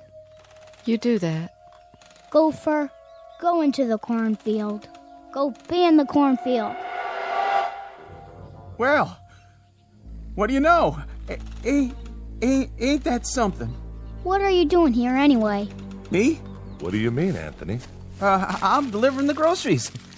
What do you think? Go ahead and do it then. Why, sure. I'm the delivery man. That's me. You better. You don't want me to wish you dead, do you? Why, no, Anthony. No, I don't. But what? But I just wanted to say, you do some real fine things. Real fine. You're a good boy. We all love you. Don't we, Miss Amy? Don't we just love Anthony? Oh, yes. We love him. Everybody loves Anthony. Yes, sir. We sure do love him. We love that boy. Well, hi, Bill. Mrs. Fremont, how are you? I was just checking the roast in the oven. Got everything we asked for? Pretty much. I have your list here. Let me see. Didn't have any laundry soap. General store's all out of the laundry soap. Well, that's to be expected. Not even bar soap, though, huh? All out of that, too? Oh, we've been out for a year. You know that, Mrs. Fremont. We ain't had no bar soap for over a year, so I guess nobody has to wash their hands or behind their ears anymore. That's right, Bill. That's exactly right. I got a couple of cans of soup in there. That's nice, huh? Didn't even know we had them on the shelf. And I remembered Anthony loves tomato soup, doesn't he? So I brought that. How thoughtful. You'll tell him, won't you, Mrs. Fremont? Tell him I brought the tomato soup because I heard he liked it. Tell him I brought it, won't you? Why, of course I will, Bill. I'll tell him. Matter of fact, I'll tell him right now. Oh, no, Mrs. Fremont. You don't have to go to the trouble. I gotta get going anyway. I gotta get back to the store. You don't have to be frightened of him, Bill. He likes you. He told me that several times, how much he liked you. Oh, that's real nice to hear. He's a clever boy, Mrs. Fremont. That he is. About the cleverest boy I've ever seen. Know what he was doing out there? Making something, I imagine. You got it. Yesterday he made some kind of furry animal. I have never seen the likes of it, but he invented it all by himself. Had real sharp teeth, too. Long and sharp. Could have done some real damage. It tried to bite him. I was kind of hoping that it would. Mrs. Fremont. But Anthony wished it into the cornfield. before it could do him any harm. I gotta be going, Mrs. Fremont. I'm real glad. I mean, it's real fine that Anthony keeps making these things. Real fine indeed. Yes, ma'am. It's great. See you tonight, won't we, Bill? Tonight? Why, sure. It's TV night tonight. Oh, yeah. Anthony's going to put pictures on the television, and we're going to have a surprise party for Dan Hollis. A real nice surprise party. I'll be there, Mrs. Fremont. You can count on me. Where? What? Nothing. Bye now, Miss Amy. Be sure to say goodbye to your nephew for me. I will.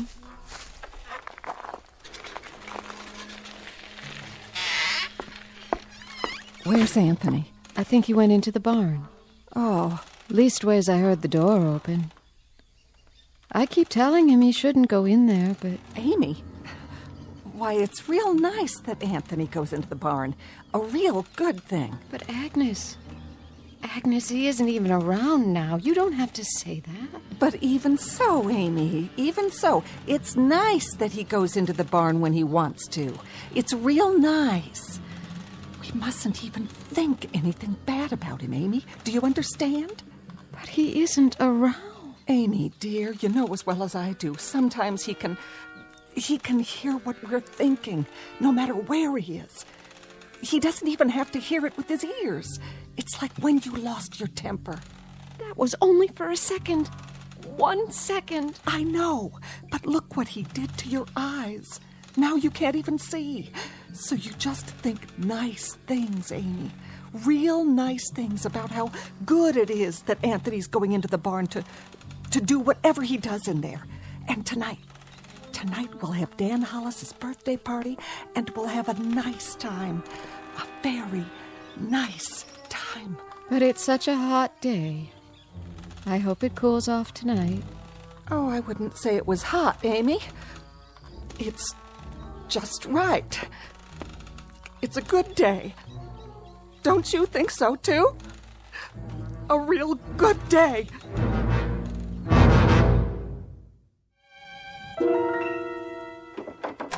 Who's... Oh. It's you, Agnes. What are you doing? Thought I'd lie down and try to rest before dinner. Oh, that's a good idea. You worked hard today. Always do. Got to get the crops in. Come in, honey, if you want. And close the door. He's still playing outside? Good. That's good. I put Amy to bed in her room. Did you? I had to lead the way. Is there a cane in the house? Do you remember? She's going to need one. I'll sure check. I told her to try and take a nap. Good. Jeff. Naps are great this time of day, don't you think? Yes, I do. I wanted to talk to you about... Sure, honey. We can talk all you want. Later. I was just going to change my clothes. Why don't you check on the roast while I wash up? How's that sound? All right. I'll do that. And you get a little rest, too, if you can. Sounds like a good idea. See you at dinner.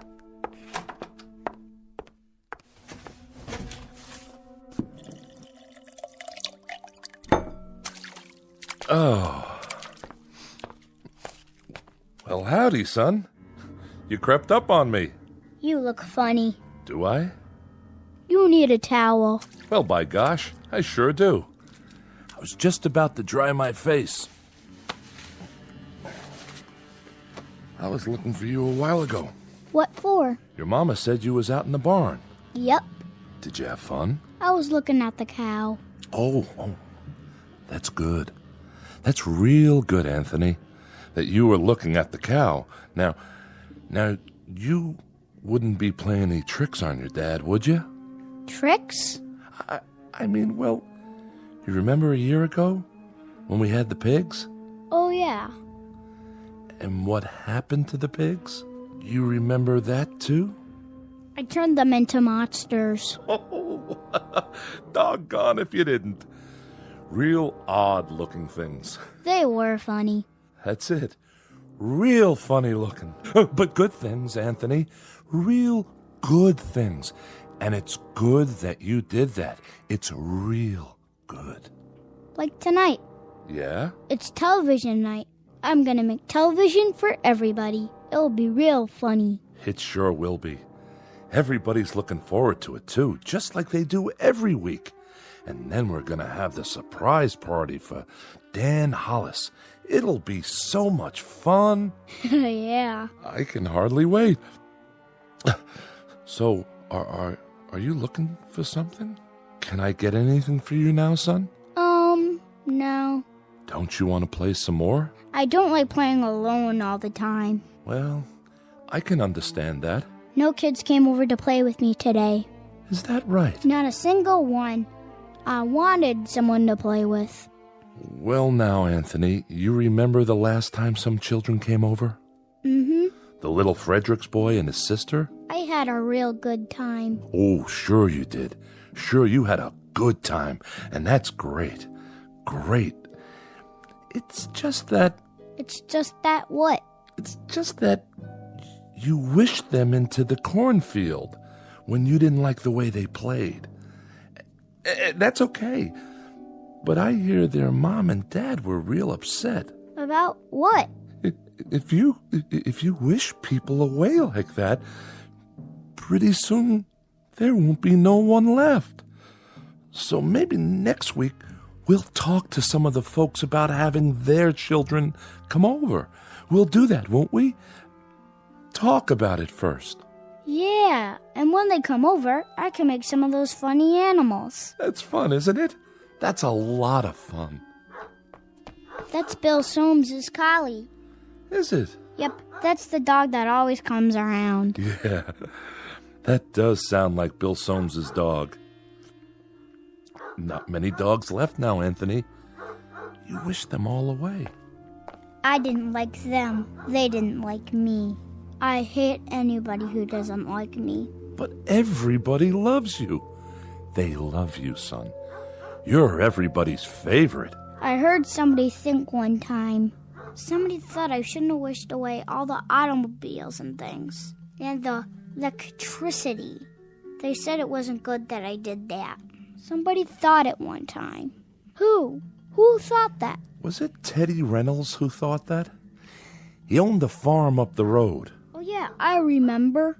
He shouldn't have thought those bad thoughts. That's why I made him go on fire. Sure, that was why...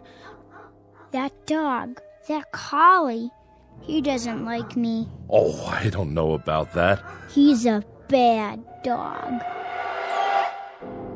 Well, now, Anthony, did you do something to Bill Soames' dog? Guess you must have. He isn't outside anymore. I put him in the cornfield. I'm gonna go out in the yard now. Bye. No. Bill Soames' collie was out by the tree just now. I heard him barking, and then he just... Well, why Anthony done that? It was a good thing that Anthony done that, wasn't it, honey? Wasn't it a real good thing? Oh, yes, indeed. It was a real good thing that Anthony did it. Well, I've got to get back and get supper ready. Stay a minute. Ethel's bringing over the candles for Dan's cake. Amy already made it. She got the last box of cane sugar there was to be found. Agnes? The very last box. And Dan hasn't got one single inkling that there's a surprise party for him. Not one. Glad to hear it. And you know how much Dan likes music? Well, last week, Thelma Dunn found a record in her attic. A record? Imagine. That's a real nice thing to find. What record is it? Perry Como singing You Are My Sunshine. Well, what do you know? I always liked that tune. How did Thelma happen to find it?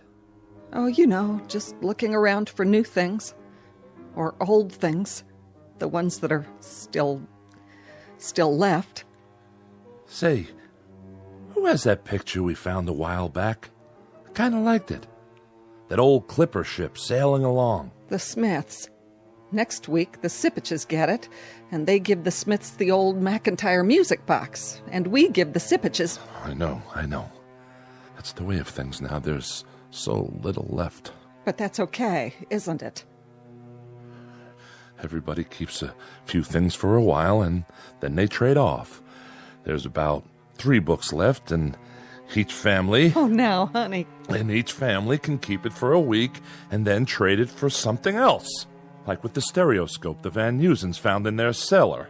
Or the can of beer that Bill Soames found wedged into an old icebox in the junkyard. I'd better go check on the kitchen. You see, the thing of it is, Anthony fixed it so that we're alone in the world. Nothing new ever gets built anymore. Nothing new at all. That's enough. No, it's not nearly enough. Remember 6 years ago, old Doc Baker, rest his soul, he took one look at Anthony when he was born, and he screamed and dropped him. Tried to kill him right then and there. He knew. Somehow he knew what Anthony was, and he thought it would have been better if he had been born dead. But Anthony, my son, he whined and let out a cry, and then he done this thing. He took his revenge. Oh, didn't he? Please, I beg of you, don't. No.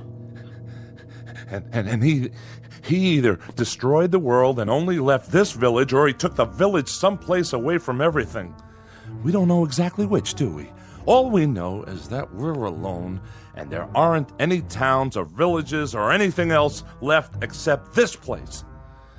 And Anthony, he controls it with his mind. He controls everything. That's right. That little boy in the yard outside. He can make it rain or snow. He can wish people into a grave, or he can turn them into anything he wants. That's why you got to keep smiling or laughing, or you got to mumble something to keep your mind clear, because Anthony can tell what you're thinking, and if it's a bad thought, his mind will snap at you, and he'd do most anything at all. Please, for the love of God. Mom? Dad? All right. But it's good. It's good that it turned out this way, isn't it? It's real good. That's what it is. Really, really, really good.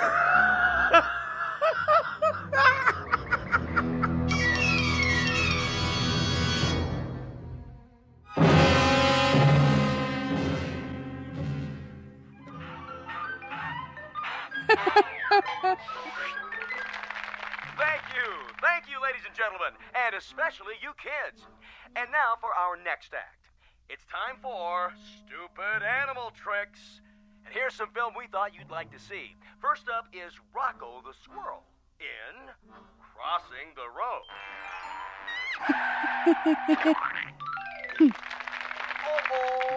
Oh, poor Rocco. And now, the bird and the BB gun. Oh, my. Will you look at that? What, Ethel? It's just like cartoons, only better. And last but not least, the turtle crossing the street. Well, that's all, folks.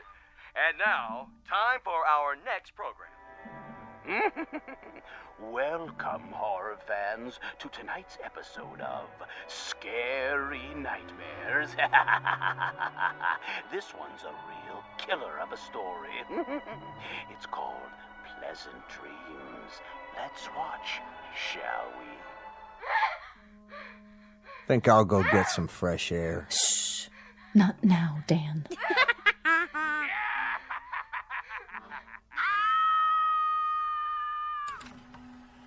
That's all the TV there is. Oh, that was wonderful, Anthony. Wasn't it, everyone? Wasn't Anthony's television wonderful? Yeah. Just wonderful. Even better than last week. Yeah, great. It was much better than the old television. Oh, the best yet. You can say that again. You'll have to come around next week. Oh, I will. I will. And now, everyone, is it time? I guess so, honey. the surprise for Dan's birthday. Oh, you shouldn't have done anything. Go ahead, Ethel. Give your hubby the big surprise. All right. Here you go, Dan. I wrapped it for you special. What's this? Open it. Yeah, go ahead. Well, if you say so. I hope you like it. What's this, a record? It's Perry Como. A real collector's item, you might say. No kidding. I haven't heard Perry Como in years and years. Such a great crooner. You know what a crooner is, don't you, son? No. It's a singer. Someone who sings the old songs. What a great voice he had. Oh, didn't he? Happy birthday, darling. Happy birthday. Hey, you better not hug me too hard. I'm holding a priceless object here. You certainly are. Wow. Do you think we could play it? You mean right now? I'd love to hear some new music. Well... What I'd like to hear is the first part, just the orchestra part, before Como sings. Would that be all right? I don't like singing. I don't think we'd better, Dan. After all, we don't know where the singing comes in. It would be taking too much of a chance. Better wait till you get home. Put it on the table for now. But we don't have a Victrola at home. That's all right. Better to keep it safe. These old records break so easily. I guess you're right. Of course I am. There. It's good that I can't play it here. And now, I think it's time for Pat Riley to play some piano for us. How about it, Pat? Would you? That's a great idea. Well, then, it'd be my pleasure. Move right in, Anthony, so you can watch him. It's great what he can do with those fingers of his. I'm a little nervous. Oh, don't be. You play beautifully. Okay, then. Here goes. Guess I'm out of practice. It'd be good if you told me what to play, Anthony. It'd be real good if you tell me what music you like. Just play. Play anything. All right. I'll play Night and Day. That's a nice old tune. It sure is. That's always lovely. Yeah, go ahead.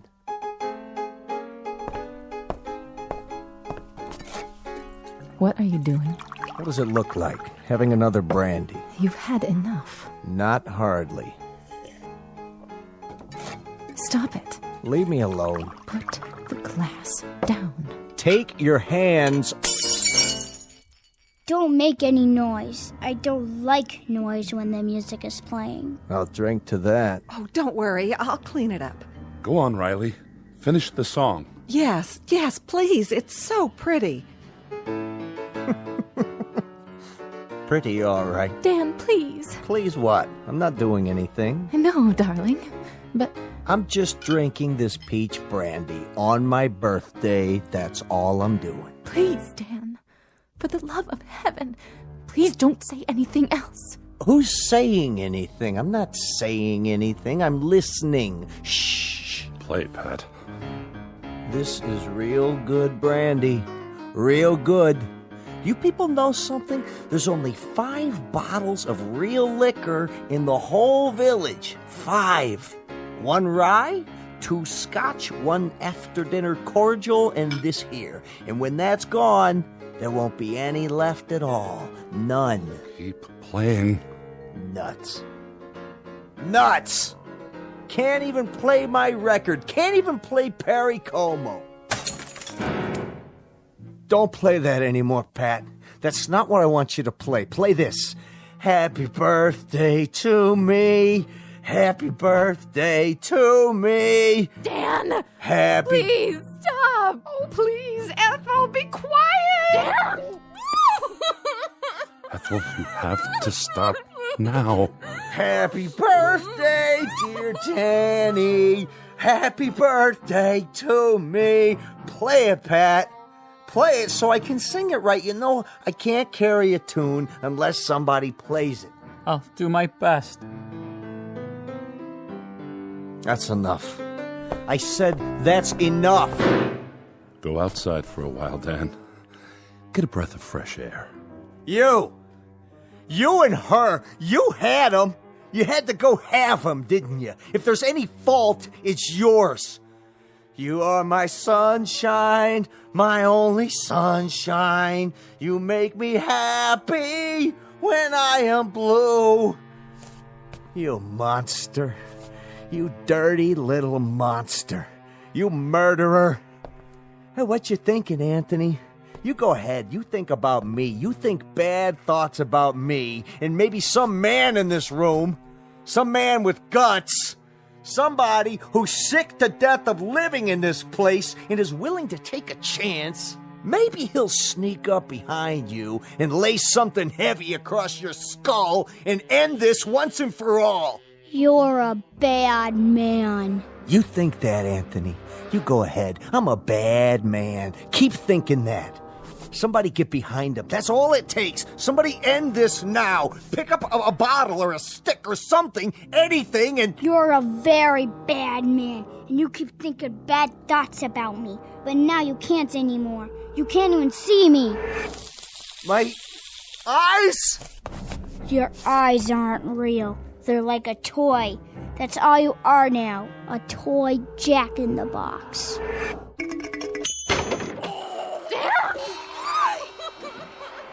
Anthony, push it away. Push it into the cornfield. We've all looked at it enough. Please, son.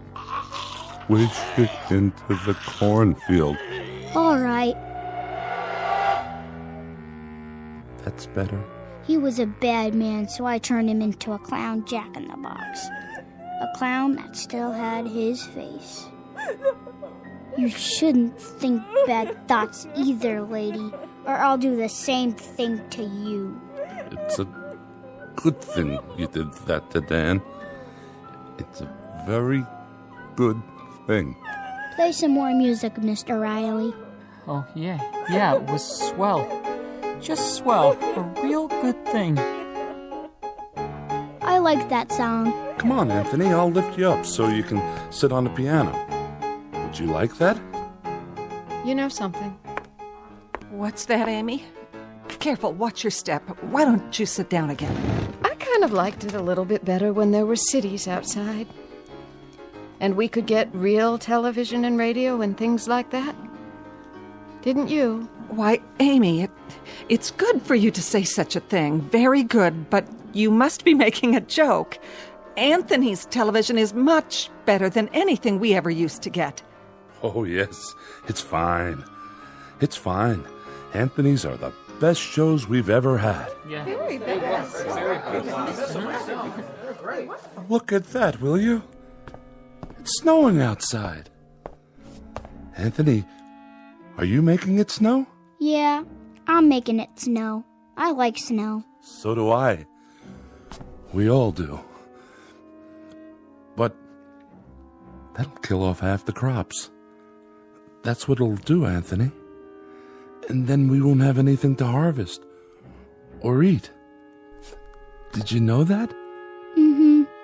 But I guess it's good that you're making it snow. It's real good. And tomorrow will be a good day. No matter what. A very, very good day. No profound comment here. No clever words about the human mind and the power of thought or the need to survive. We only wanted to introduce you to one of our favorite citizens, and we do mean favorite. Little Anthony Fremont, age 6, who lives in a village called Peaksville, in a place that used to be Ohio. And if by some strange chance you should ever run across him, you'd best think only good thoughts, because anything less than that is attempted at your own risk. In the Twilight Zone.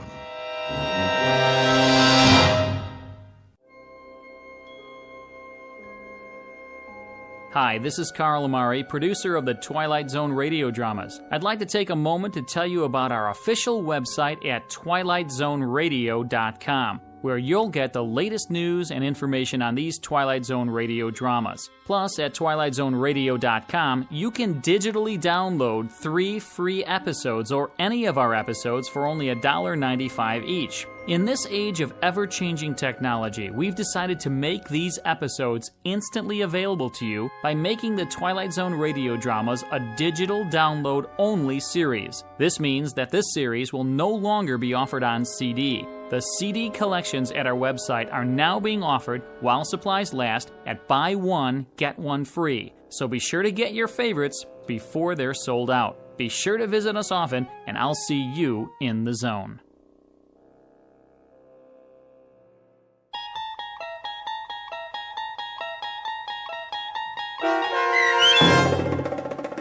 It's a Good Life, starring Mike Starr with Stacy Keach as your narrator, was adapted for radio by Dennis Etchison and written for The Twilight Zone by Rod Serling from a story by Jerome Bixby. Heard in the cast were Meg Thalken, Fernette Lebo, Christian Stolte, Jeff Lupetin, Doug James, Brooke Sanford, Carl Amari, piano stylings by Daniel Choka, and introducing Zachary Leipzig as Anthony. To learn more about the Twilight Zone radio dramas and to obtain audio cassettes and CDs of these programs, visit our website at twilightzoneradio.com. The producers of The Twilight Zone wish to thank CBS Enterprises, Carol Serling, Dennis Etchison, Dick Brescia Associates, Claire Simon Casting, Terry Jennings, XM Satellite Radio, Sirius Satellite Radio, our sponsors, and our radio affiliates for helping make this series possible.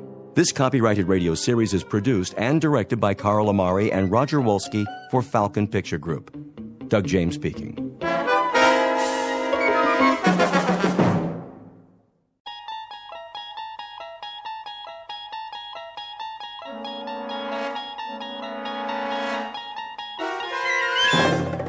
You unlock this door with the key of imagination. Beyond it is another dimension, a dimension of sound, a dimension of sight, a dimension of mind. You're moving into a land of both shadow and substance, of things and ideas. You've just crossed over into the Twilight Zone.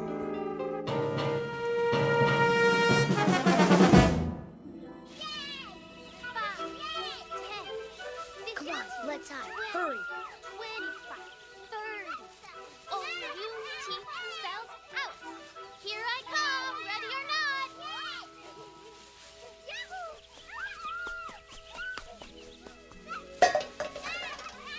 Come and get us.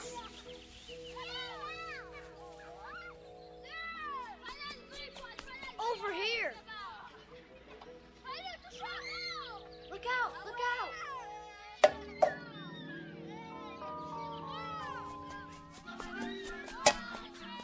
Ollie, ollie, oxen, free, free, free.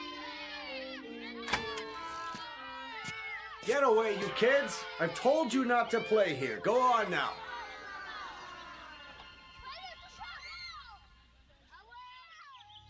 It's so noisy. They're gone now. Come along, Mrs. Knaus. This way, everyone. Oh, but Doctor, I have my knitting to do. Another time. Out onto the porch. I didn't finish my crossword puzzle. It will wait, Mr. A.G.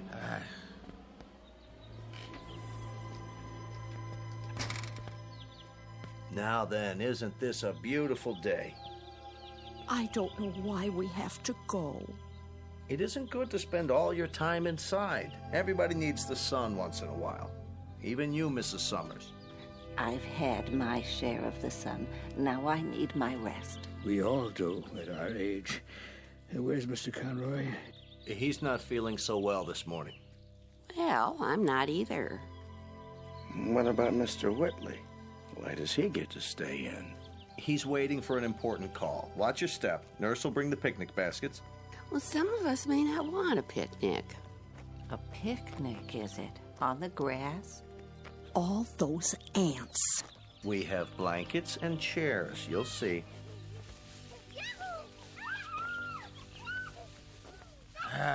Darn those kids anyway. Hey, quit running! Stop it! Like wild Indians. They won't bother us. This way, there's a nice place under the trees.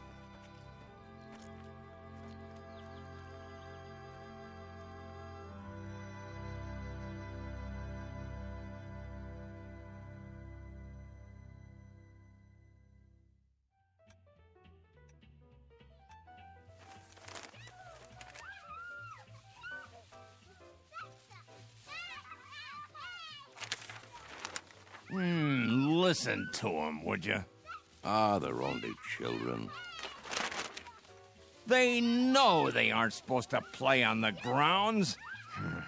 How can a body think? Now, Ben, just read your paper. They're not hurting anyone. Well, let them play someplace else. They've got homes, don't they? It's the grass. The what? We have such a big lawn at Sunnyvale. Kids can't resist it. Oh, what are you doing downstairs, Charlie? I thought you had to get ready. Not today. You haven't heard from your son? I thought it was all set. Maybe you didn't get my letter. Oh, he got it all right. They just don't care. Nobody cares anymore. The boy has enough problems. It's a small house and the second baby's on the way. It was a foolish idea moving in with him. They don't need an old duffer like me around. Would you listen to that? It's enough to wake the dead, I tell you. Don't be so hard on them, Ben. They're only kids. A fine state of affairs when your own son turns against you. Stay out of the over-the-Rhine neighborhood. Technology stocks extended Mr. their Whitley? gains Wednesday. Amid positive views on the Center for Moral There you are. Yes, nurse? You have a phone call. I do? I believe it's your son. Well, what do you know? Be right there. I'll tell him. Isn't that something? Guess he got my letter after all. I never get any letters. Or phone calls. Nope. You will, Ben, you will. Excuse me, I'd better get it before he hangs up.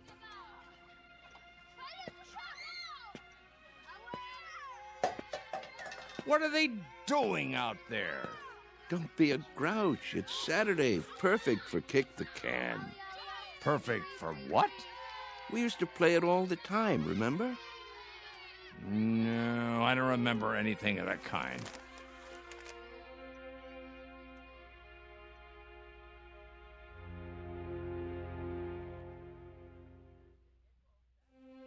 Sunnyvale Rest Home, a place for the aged.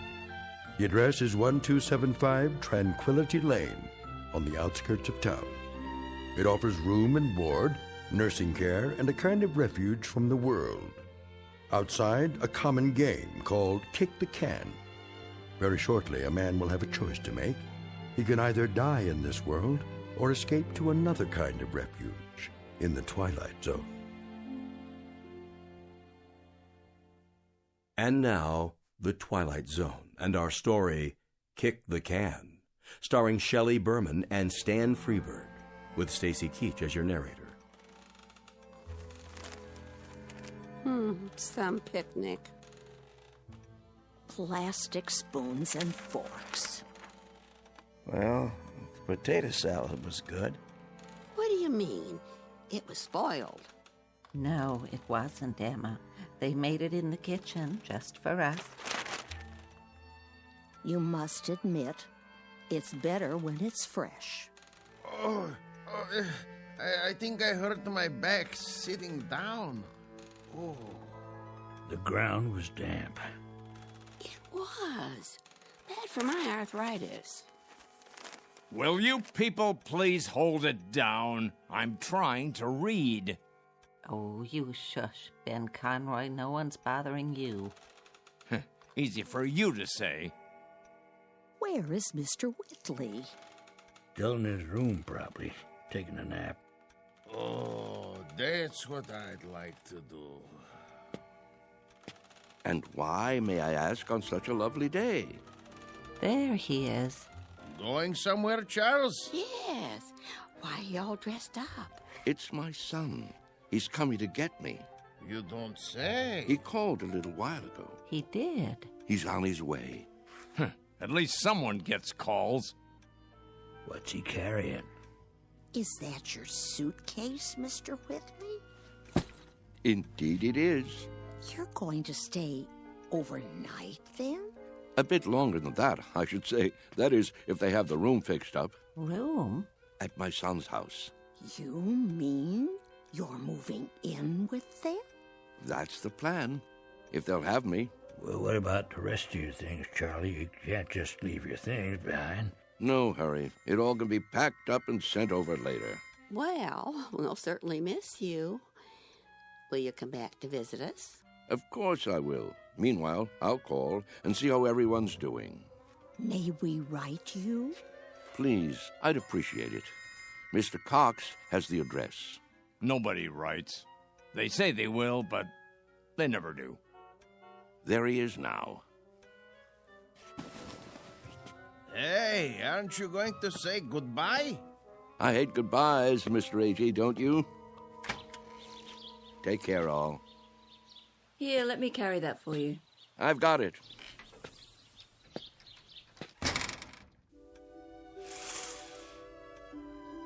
Who's that behind the wheel? Your son, David, don't you remember? Such a nice young man. Let me see. Some car, huh? Betty costs pretty penny. Everything does nowadays. Don't crowd now. You wouldn't want him to think you're watching.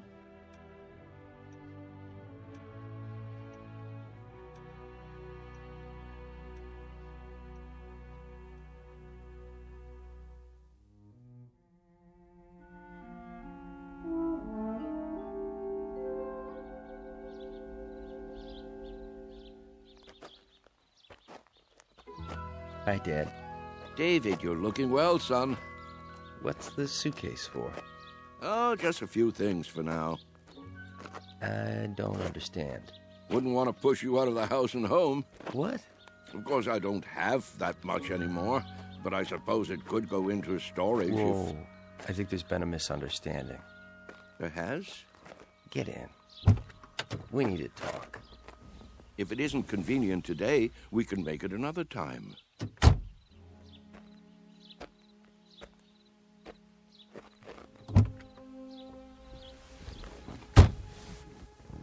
Listen, Dad. Yes?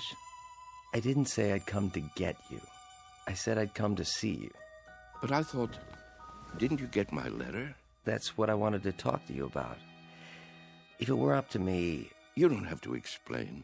Well, Debbie's turning the extra room into a nursery. Right now it's being painted and... I understand. I don't think you do. Let's drive a bit. Your friends are watching us. It's all right, really. Let's go into town. I'll buy you lunch.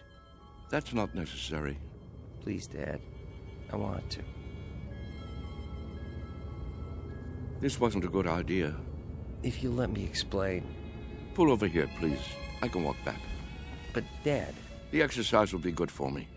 If you just listen... We'll have lunch another Saturday, son. Call first, though. I'm really quite busy these days. You're taking this all wrong. Give my love to Debbie, will you?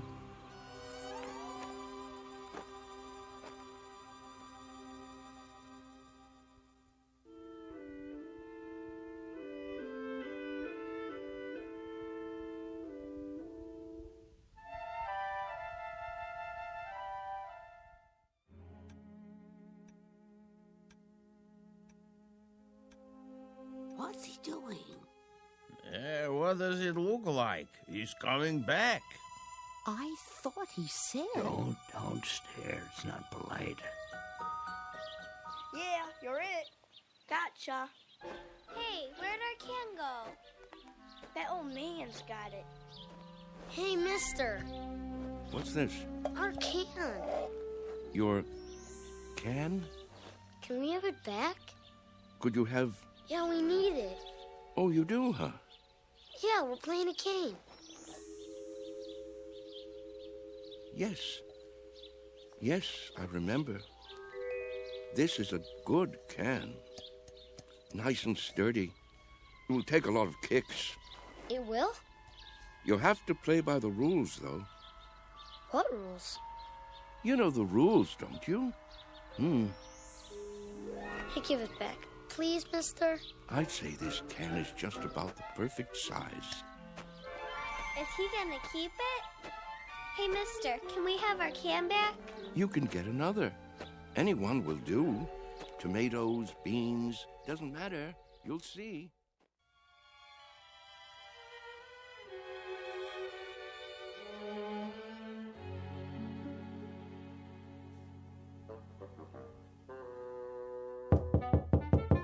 Charlie?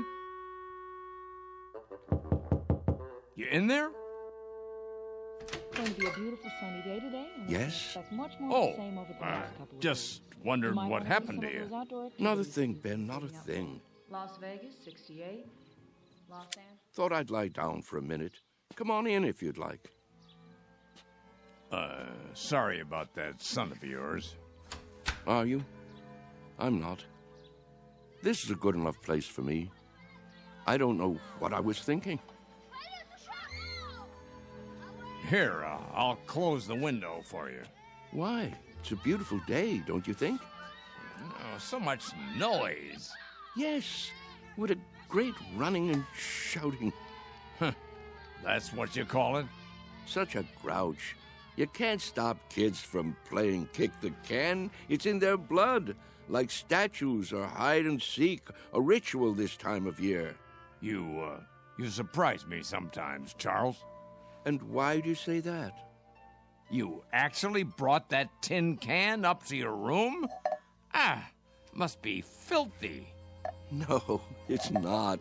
It's been emptied out and washed clean and baked by the sun till it's shiny as the day it was made, tempered by the wind and the grass and the warm summer air. Sure you're feeling all right? Admit it, Ben. Admit what? Don't you ever think about it? You must. I don't know what you're talking about. All kids play those games the same as we did, and the moment they stop, they begin to grow old. Oh, come on. It's almost as though playing kick the can keeps them young. So that's what this is for. Magic. I'm not sure. Charlie, I'm worried about you. You're not yourself. Aren't I? You don't believe in magic anymore, do you, Ben? What are you talking about? But there was a time when you did believe in it. Never. We've known each other since I can't remember. Since we were tow-headed kids. You believed in magic then. Not me. Yes, you did. When we walked on different sides of the street lamp, you'd say bread and butter. When your baby teeth came out, you put them under your pillow for the tooth fairy. And when you went down the sidewalk, you were careful because you knew that if you stepped on a crack, you'd break your mother's back. Oh, you believed in magic all right. What is wrong with you, Charles? Would you like me to get the nurse? What happened, Ben? Where did the robbery take place? Robbery? A thief stole everything away when we weren't looking. Who was it, Ben? Was it time or something else? We grew up, that's all. Everybody gets older. Do they? Think, Ben. How can we be sure? Maybe there are people who stay young, only we don't know it. Maybe they have a secret that they keep from the rest of us. Now, Charles. Is there something kids know that they forget? That they want to forget? They say, when I get big, I'll be a fireman or a detective or an explorer. They wish so hard to get older that it finally happens. They get taller and stiffer and forget the magic that made it all possible. There is something wrong with you. I've never heard you talk this way before. Maybe the fountain of youth isn't a fountain at all. Maybe it's a way of looking at things, a way of thinking. Charles? Yes? Stop it. Stop what? You're an old man. Don't you understand? Your youth has been gone for 60 years. Well, what I mean is, you lived a full life, Charles. Don't go sloppy now. Don't spoil it by acting like a nut. But it's all so clear. It makes sense. It isn't too late to play kick the can. That's the secret. Can't you see, Ben? Can't you? I see a plain old tin can with dents in it. That's all. Then look again. This can is special. I'm absolutely sure of it.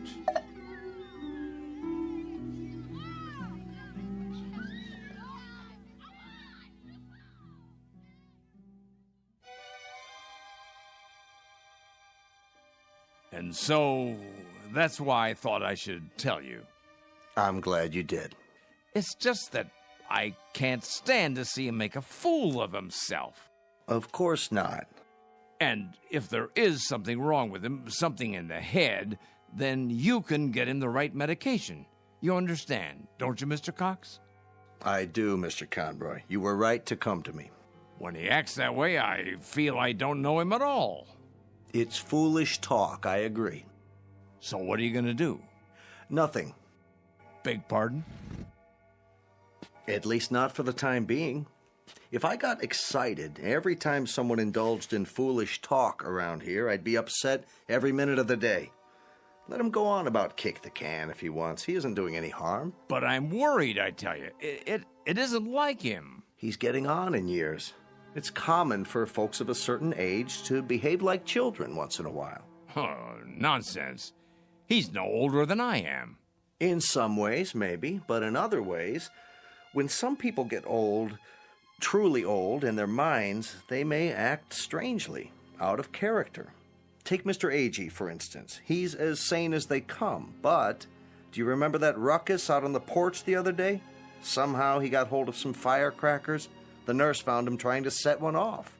It must have been those kids. Well, wherever he got them, he could have hurt himself, and that's something that concerns me. Charles hasn't done anything like that. I just don't want to hear him talking crazy. Oh, it isn't necessarily crazy. Huh? You haven't heard him. Look at it this way. As far as he's concerned, all his best years are behind him.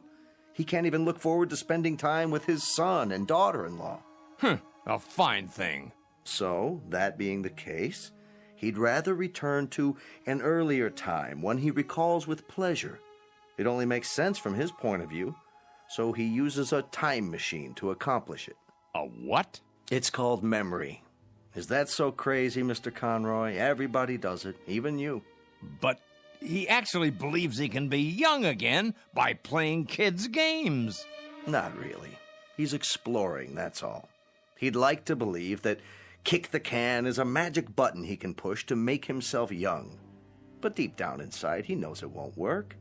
Instead of the disappointment of failure, he'll never risk pushing that button to find out. Stop worrying. Your friend is fine. Are you certain? I'm certain. Until he does something to endanger his health or the health of others, there's no reason to interfere. Thanks for stopping by my office, though. Look at the time. You wouldn't want to miss dinner. Well, in that case, I suppose... It still troubles you, doesn't it? What would you have me do? Maybe if you talk to him. It would be a waste of time. But you have a point. Perhaps I'm reluctant to face the facts myself. Every time one of our people goes senile, I get a little cold inside. When I took this assignment, I was 32. Now I'm 43. Everyone grows old, Mr. Conroy. Everyone.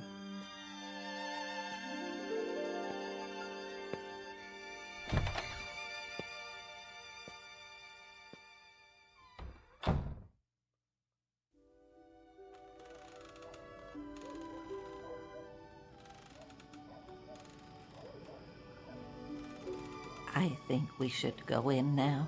Yes. It turns chilly this time of day. Stay a while. We can watch the sun go down. I've seen enough sunsets, thank you. Hey, just the same. It's pretty sight. Puts me in the mind of back home. If we're going to stay on the porch, I'll need my sweater. Why don't you come inside with me, Mrs. Summers? Give me a moment to get my strength. There you all are. I wondered where you'd gone. Hello there, Whitley. Hello. We were just going in. Why? Before it gets dark. I have my programs to watch. What's wrong with you people? Wrong. Nothing in particular. Then show a little life. Aren't you the same ones who used to skip rope and hunt pollywogs and night crawlers when the sun went down? Why, I don't think so. Don't ring a bell. Well, I was. If you can't remember it, I'll remember it for you. The weather was just like this back in Wheattown of a summer evening. Right after dinner, you'd hear a banging of screen doors all down the block, and there we'd be, Stanley Maple and his kid brother, Wes, and Ben Conroy, and the Arvis girls, and some others whose names I can't think of. The air would be soft like this, children weather, and we'd come out with no coats, and we'd start shouting and play Kick the Can. Yeah, you're right. Everybody played that game. Absolutely everybody. Or catch, or hide and seek. Seems like a million years ago. I was fastest runner on the block. Were you? Sure was. When we played Kick the Can, I was never it. But now, ooh, look at these legs. I remember. I remember. Sure you do. But we all grow old. I miss the running most. I think if I could only run again, growing old wouldn't be so bad. I agree with that. That's one way to look at it. Maybe we can't run as far and as fast, but we can move about, and there are lots of trees and bushes. If the hunted are handicapped, so is the hunter. You can't be serious. He isn't serious. But I am. I was the fastest runner on the block. Us? Children's games? It's the secret. Can't you see? The secret of youth. Well, now, I don't know about that. Look at this. What do you see? Ooh. What have you got there? Just what you think it is. The fountain of youth. The source of the Nile. Looks like a tin can to me. It's a good deal more than that, I promise. Take another look. Think, feel. Have you forgotten how? Have you all gone too far to turn back? Back to what? You mean to what we were? Yes. Do you feel it inside you yet? Here, take the can, touch it, pass it around. Does it wake the part of you that's been asleep? Let me see that. Well? Why? It fits perfectly in my hands. Here, Mr. Agee, you try. Okay. Ooh, I thought it would be cold, but it's warm. Is it? Of course it is. Put it like a seashell. Now listen. To what? Can you hear it?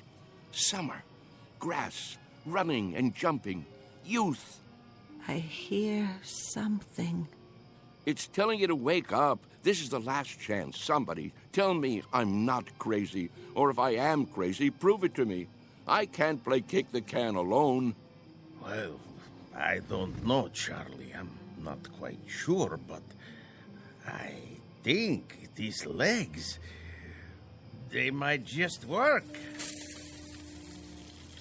Oh, there's the sprinkler. Yep, every afternoon at this time. Now we must go in before the spray blows this way. Yes. Sprinklers? I remember sprinklers. We all do, don't we? Hold on. Do you see it? See what? A rainbow. Look at it in the air, above the lawn. Why, I believe I see it. Remember running through the sprinklers on a summer's day? What could be more fun than that? Wait, Charles. What are you going to do? What does it look like? I'm going to do what feels better than anything. Run through the sprinklers and cool off. Somebody hold my shoes.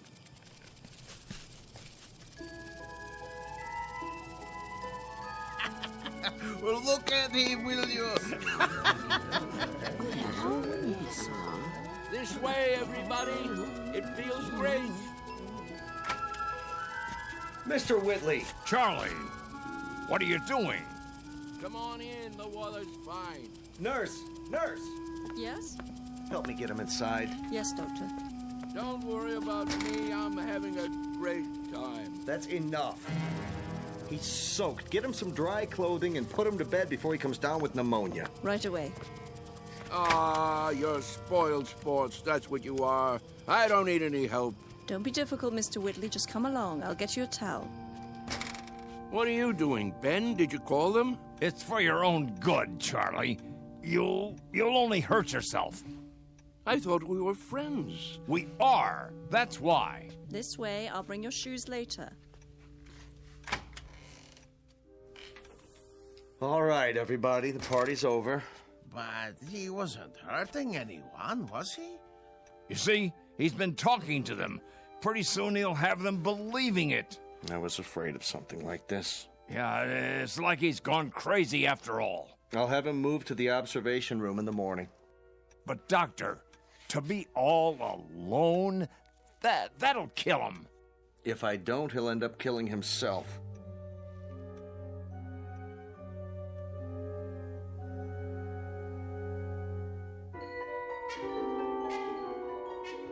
Senile? Me? Mr. Whitley, please try to understand. You want to put me in a special room? Alone? You don't leave me much choice. Why? What rules have I broken? There have been complaints. Oh, there have. Who from, may I ask? That's not the point. Go on, tell me. I want to know. Who thinks I'm breaking the rules? It's not so much a matter of rules as attitude. Look out the window. Grass, trees, a park across the street, all very peaceful. The kind of place people come to for rest and relaxation. It's what Sunnyvale is known for. But if things happen that rile them up, disturb their peace, well, then we can't stay in business. You see that, don't you? So the charge is disturbing the peace. And for that, you want to isolate me from my friends. I hope that won't be necessary now. You've got to go out there and show them you're all right. Cut the crazy talk. Learn to fit in. That's not hard, is it? What a choice. To keep that nurse from pawing at my pulse all day, I have to sit like a vegetable, stare into space. Listen, I'm trying to help you. Keep on like that, and they'll put you away. I won't have a choice. Use your head. Maybe you're right. There. You see? You're an intelligent man. It's a question of playing the game. Isn't that something we all have to do? Yes, I suppose it is. Good, Mr. Whitley. I knew you'd see it my way. Now, why don't you go up and rest before dinner? Tonight's the bingo game, remember? I remember. Goodbye, Doctor. Goodbye, Mr. Whitley. Anytime you want to talk, feel free. I consider it part of my job.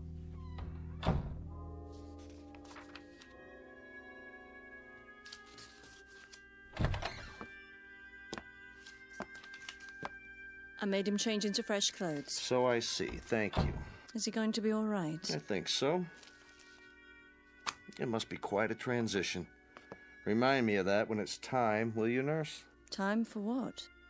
To pack it all in. Personally, I think I'd rather go back to the town where I grew up instead of rooming with a house full of strangers.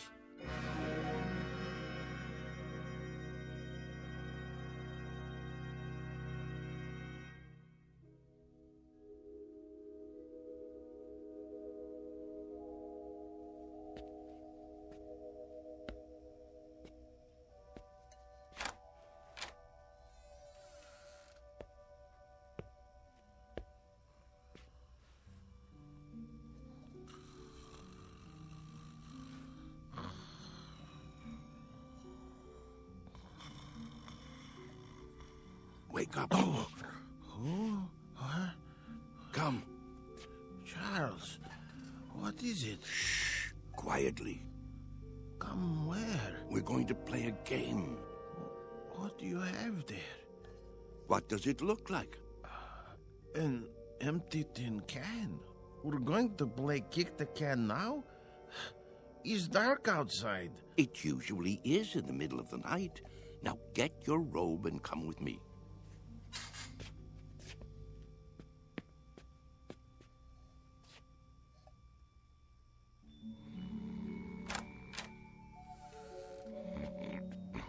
Mr. Freitag. It's us. What? What? It's time. We're all gathering downstairs. Why? Something important. It's a secret. What would Mr. Cox say? He'd say it was dangerous and foolish. He'd say it was crazy, and maybe it is. Maybe it's necessary to be a little crazy for magic to work. He'd say we'd be acting like children, but isn't that the idea? Only children can play kick the can. Now get the others. Freitag, wake Mrs. Summers. A.G., you get Mrs. Wister and Mrs. Knaus. Let me see, who else? There's Mr. Carlson. Everyone? Everyone. Well, what if they won't come? They've got to. Don't take no for an answer. Hurry. I heard people walking around. Whoa, what's going on here? Mr. Whitley has an idea. Would you like to come too? Hello, Ben. Charles? What are you doing? Go on. Do as I said. Yeah. Right away. I'll see you downstairs.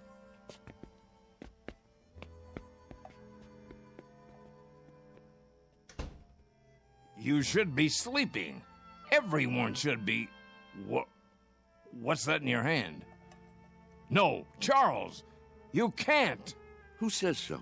It's against the rules. The devil with the rules. It's our last chance, don't you see? Ben, come with us out to the lawn. Me? Yes, you. Ben, we always did everything together. Let's not stop now. Even if you think it's crazy, come out and play. Come to your senses, Charles. You think I'm obsessed? You think I've got hold of one crazy idea and won't let it go? Well, haven't you? Maybe so, but where I have one idea that's strangling me, you have dozens. You're the one obsessed. Oh, nonsense. Is it? You're afraid of death, but you're also afraid of life. You think age gives you the right to stop growing. You've sealed yourself inside your shell, and you're afraid to poke your head out and look around. That's enough. You're afraid of a new idea. You're afraid to look silly, afraid to make mistakes. You've decided you're an old man, and that's what's made you old. I am old, Charles, and so are you. It's a fact. Facts be damned. Your bones are old. They'll break if you try to run with them. Your heart is old. Your lungs are old. Don't you get it? You're used up, worn out by a lifetime. Sit down, Charles, before you fall down. Go back to your bed. I can't do that, Ben. Charles? I've got to find out. Won't you help me, Ben? There is magic in the world. I know there is. When I fell in love with Mary and kissed her for the first time, that was magic. When my boy was born, that was magic. The moon is magic, and the stars. Friendship is a magic thing, too. Life is magic. Maybe I'm right, Ben. Can't you consider that? Maybe kick the can is the greatest magic of all. Well, what do you say? There's nothing to say. I just don't know how to get through to you anymore. Then I'll do it alone.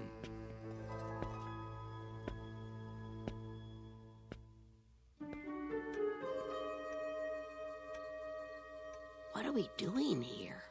I'll catch my death. Now, you just wait. Mr. Whitley has something in mind. Yeah, something important. But what could it be? Don't you know? Don't you remember? Remember what? How it used to be. How we used to sneak out of the house after dark when the grown-ups weren't looking and the weather was like this. Don't you remember how we used to play kick the can? Everybody played in my neighborhood. A long time ago. A long, long time. Funny. It doesn't seem that long ago to me. I remember. Yes. I think I do too. But we've all grown so old. Are you sure? If these legs would carry me. How do you know they won't until you try? You can't be serious. He isn't serious. But I am. You mean us? Children's games? What about the nurse? She's asleep. If we keep our voices down and open the door carefully, she won't hear us. Go outside? Why not? Are you chicken? Show them the can.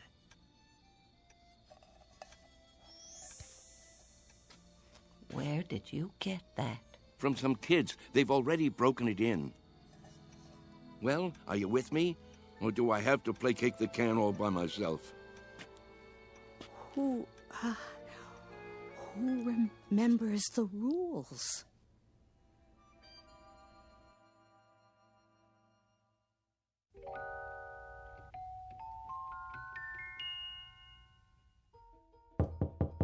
Mr. Cox.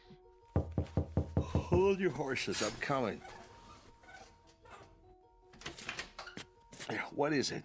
Mr. Cox, come quick. Keep your voice down. You'll wake everybody. They're already awake. Hurry, hurry. You've got to stop them. Calm down, will you? What are you talking about? You'll see. Come to the front room. Easy, Mr. Conroy. Now, what is it exactly that I'm supposed to see? There's no time to lose.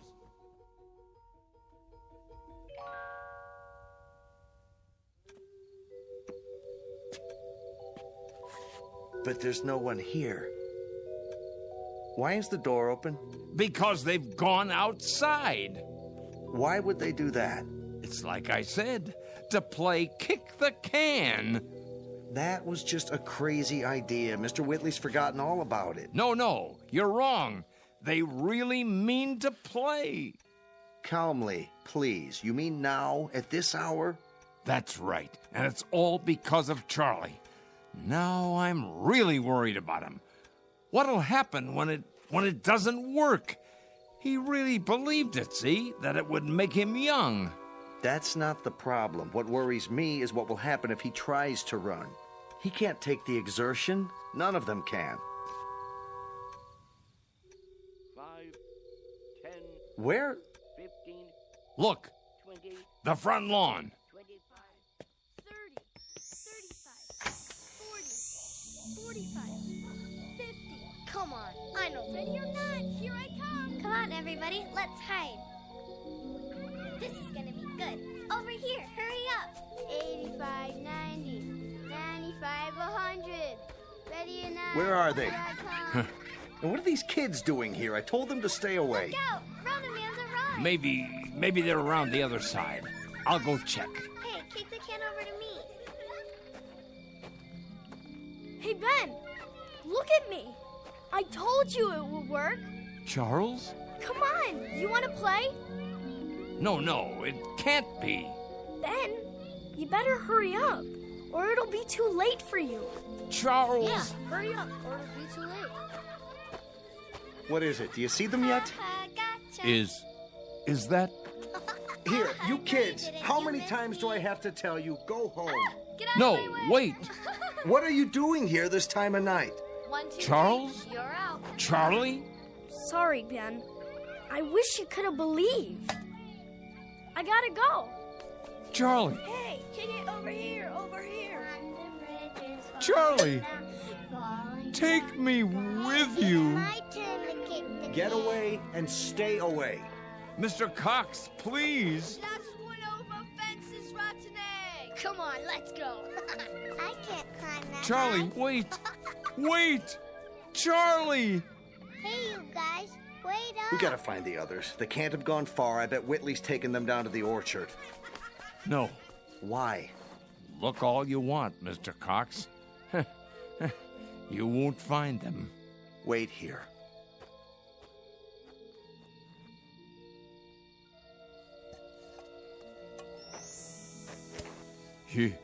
You forgot your can, Charlie.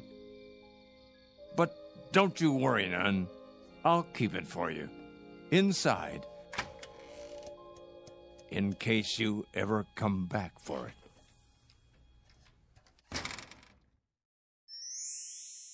Come on, let's play kick the can. Come on, let's hide. He'll never find me. You can't catch me. I'm too fast. Haha, you missed me. Come on. No, kick it to me. Kick it to me. Back shot. Yeah, you're in. Ollie, Ollie, oxen. Free, free, free.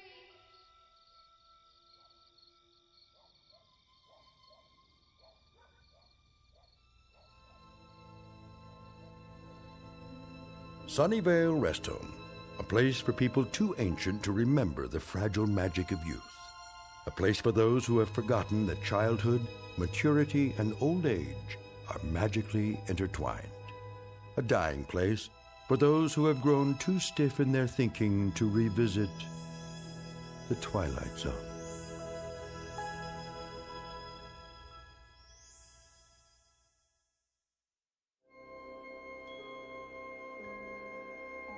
Hi, this is Carl Amari, producer of the Twilight Zone radio dramas. I'd like to take a moment to tell you about our official website at twilightzoneradio.com, where you'll get the latest news and information on these Twilight Zone radio dramas. Plus, at twilightzoneradio.com, you can digitally download 3 free episodes or any of our episodes for only $1.95 each. In this age of ever-changing technology, we've decided to make these episodes instantly available to you by making the Twilight Zone radio dramas a digital download-only series. This means that this series will no longer be offered on CD. The CD collections at our website are now being offered while supplies last at buy one, get one free. So be sure to get your favorites before they're sold out. Be sure to visit us often, and I'll see you in the zone.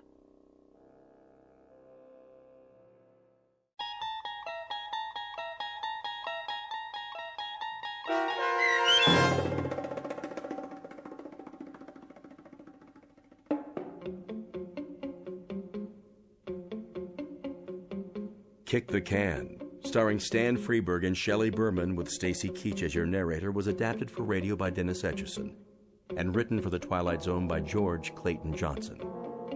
Heard in the cast were Christian Stolte, Kurt Nabig, Herb Graham, Joby Cerny, Doug James, Roz Alexander, Meg Thalken, Renee Matthews, Sarah Wellington, C.J. Amari, Natalie Berg, Amanda Amari, Mitchell Hernandez, Julia Cosmos, Robert Gerdish, Matthew Gerdish, and Braden Looper. The producers of The Twilight Zone wish to thank CBS Enterprises and the Rod Serling estate for making this series possible.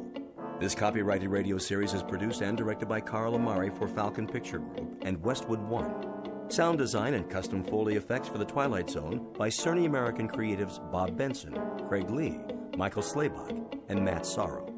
To learn more about the Twilight Zone radio dramas and to contact us, visit our official website at twilightzoneradio.com. Doug James speaking.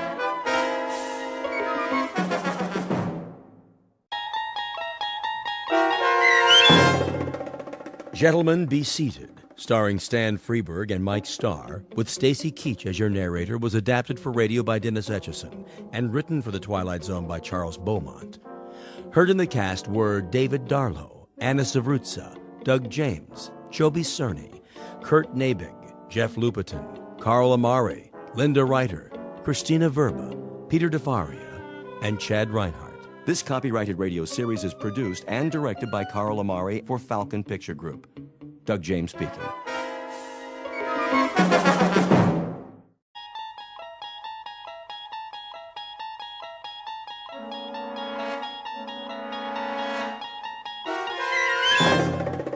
You unlock this door with the key of imagination. Beyond it is another dimension, a dimension of sound, a dimension of sight, a dimension of mind. You're moving into a land of both shadow and substance, of things and ideas. You've just crossed over into the Twilight Zone.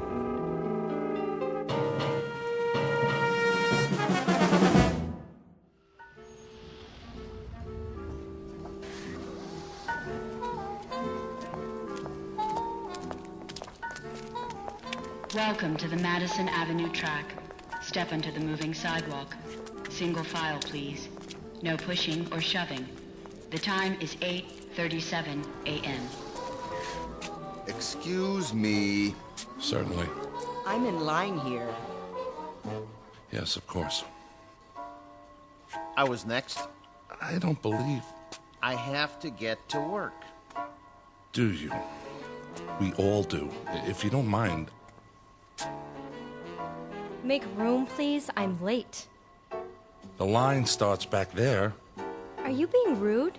Why, no, I don't think I am. But if we all enter the pedwalk at the same time... You stepped on my toe. That wasn't me. I believe it was. I believe that's the imprint of your heel on my shoe. If it were, you'd have even worse fallen arches. I don't appreciate that attitude. I have a suggestion. If we all go barefoot, there'd be more room. You know, more foot space per square inch. Squeeze in heel to toe, so to speak. Why, I never... Of course, if someone fat comes down too hard, those little piggies would suffer, crying, wee, wee, wee, all the way home. Would work, as it were. Your remarks are most distasteful. Not making a joke, is he? No, I assure you. He was. Completely inappropriate. Yes, indeed. This is a serious world we live in. No place for that sort of thing. None at all. I've a good mind to report him. I give you my word. I would never make a joke about anything. That's better. Unless someone weighs over, say, 250 pounds. It'd be hard to take that lightly. Did you say something? Me? You. Not at all. Well, see that you don't. Absolutely. I should hope so. You have my word. Some people... Not another syllable. You gave your word. Positively. These are serious times. For serious people. It's a necessity. With all that's going on in the world? I couldn't agree more. Well, then, see that you do. My lips are sealed. Madison Avenue, next corner. Step off the moving sidewalk. Single file, please. No pushing or shoving. The time is 8:39 a.m. Excuse me. I have to get to work. Wee, wee, wee, wee.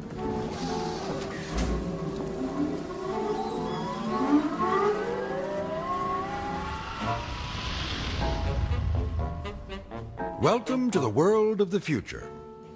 The time, a mere 20 years from now, give or take a few. The place, New York City.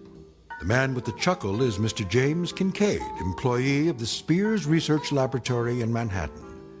A typical 21st century American, on the outside anyway. On the inside, however, it's a different story. Mr. Kincaid doesn't fully appreciate that fact, at least not yet. He doesn't dream that one involuntary sound, one little chuckle, has already set him apart from his fellow workers. For this is a serious world for serious people.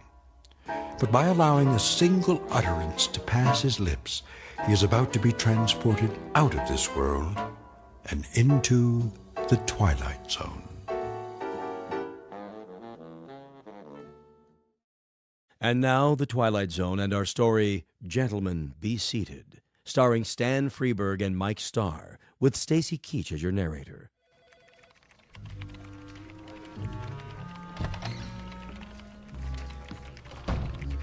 Morning, Kincaid. Morning, Miller. Not late, am I? You're cutting it pretty close. Sorry, Lindsay. Little skirmish on the pedwalk this morning. Skirmish? So many people nowadays. I hear there used to be cabs in New York. Think of it. Cars with drivers that took you all over. Up one street and down another. Shortcuts. Sounds like a nightmare. Yes, I guess it does. Biddle's not in yet, I take it. Mr. Biddle's never late. It's 8:59 now. That means he'll be here in, well, less than a minute. 30 seconds, to be exact. Morning, Mr. Biddle. Yeah, morning, Mr. Biddle. sir? Hello, sir. Good morning. Well, enough chit-chat. Back to work. Yes, sir. Yes, Yes, sir. sir. Look at that. What? Biddle. Somebody moved the electric coffee maker. So? He doesn't see the cord. He's going to trip on it. Shouldn't we tell him? No, wait. This is gonna be good. How can you say that? Mr. Biddle! Mr. Biddle, watch where you're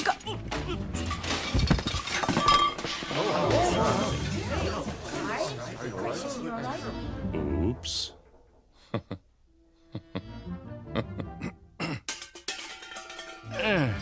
Who said that? Why, no one, Mr. No one said anything. Yeah, nothing at all. Was it you, Miss Capshaw? Me, sir? I only meant you should watch where you were going. There was an oops, followed immediately by what I took to be a chuckle. Oh, no, sir. I didn't laugh. No one laughed. Was it you, then, Kincaid? None at all, sir. I didn't say a word.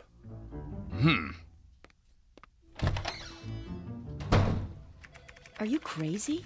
Pardon? Laughing at him like that. But I didn't. I don't know how to laugh. Nobody actually laughs anymore, do they? And a good thing, too. As if anyone had time for such things. Quite right. Well, better get started. I have a design to finish before... Oh, no. Something the matter? There's a red flag on my screen. I'm not surprised. It means Biddle wants to see me in his office. Well, here goes.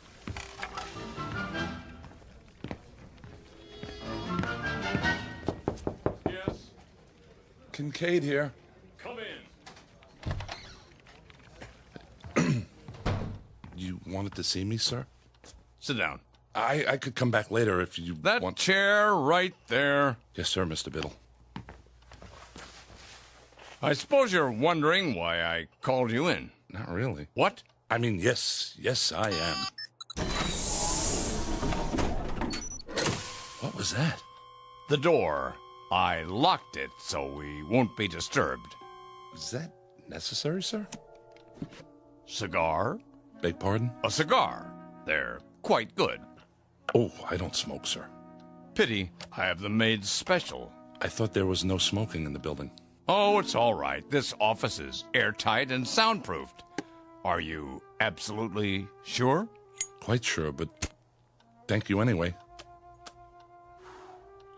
Now then, as to that difference, how significant it is, I don't know, but you may recall that a few minutes ago, on my way to my office, I tripped. Do you recall that? Someone should have been more careful with the electrical cord. I should have. I hope you weren't. What was your reaction? Why, regret, sir. Indeed? Yes, sir. It's a serious world we live in, and that is why we must be serious. Don't you agree? Definitely. Definitely. A man never knows what might happen at any moment. Unquestionably. Even the simplest things. They might not be what they appear to be. I'm not sure Terrorists, my boy. Spies. That sort of thing. They're everywhere. What if there were an explosive charge, say, hidden in this very office? It could go off at any time. Surely not. Oh, there's no telling when it might happen. Any time at all. I sit here at my desk, puffing away. While we talk about serious things, and the seconds tick by. Until it goes off. It was right under my nose, in the cigar, you see. What do you say to that? Aha! I knew it. Excuse me, are you all right? Of course. Oh, a little worse for wear. By the way, is my face blackened? Eyebrows singed? A bit. Here, take my handkerchief. Nonsense. It was only an exploding cigar. Tell me something, my boy, and be honest. Do you find yourself chuckling often? Well, How did it feel? I'm afraid I don't understand. Did it feel strange? Yes. But not unpleasant, right? Not as such. We could describe it then as a strange but not unpleasant sensation? If you say so, sir. Good. Splendid. Oh, splendid. Will that be all, sir? I should get back to work. Yes. I'll unlock the door.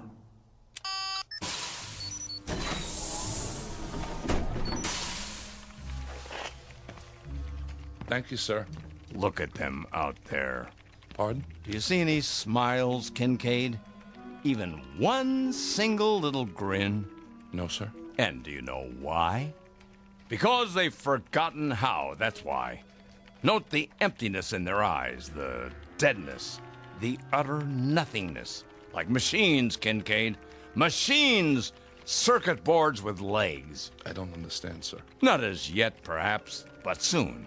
Oh, my boy, if there ever is to be joy again in this world, and love, and happiness, and laughter, especially laughter, it's going to depend on you and those few like you. Oh, trust me on this.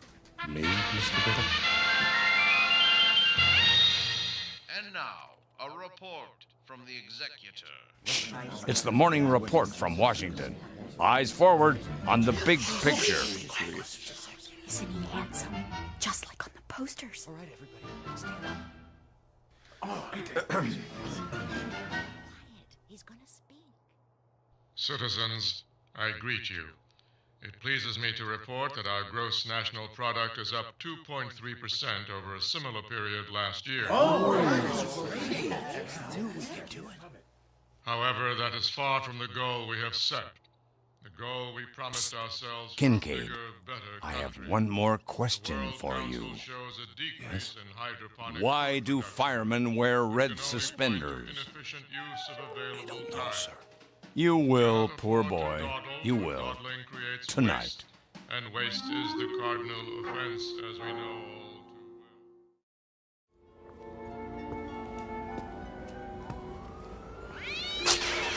too What in the... Here I am, my boy. Oh, Mr. Biddle.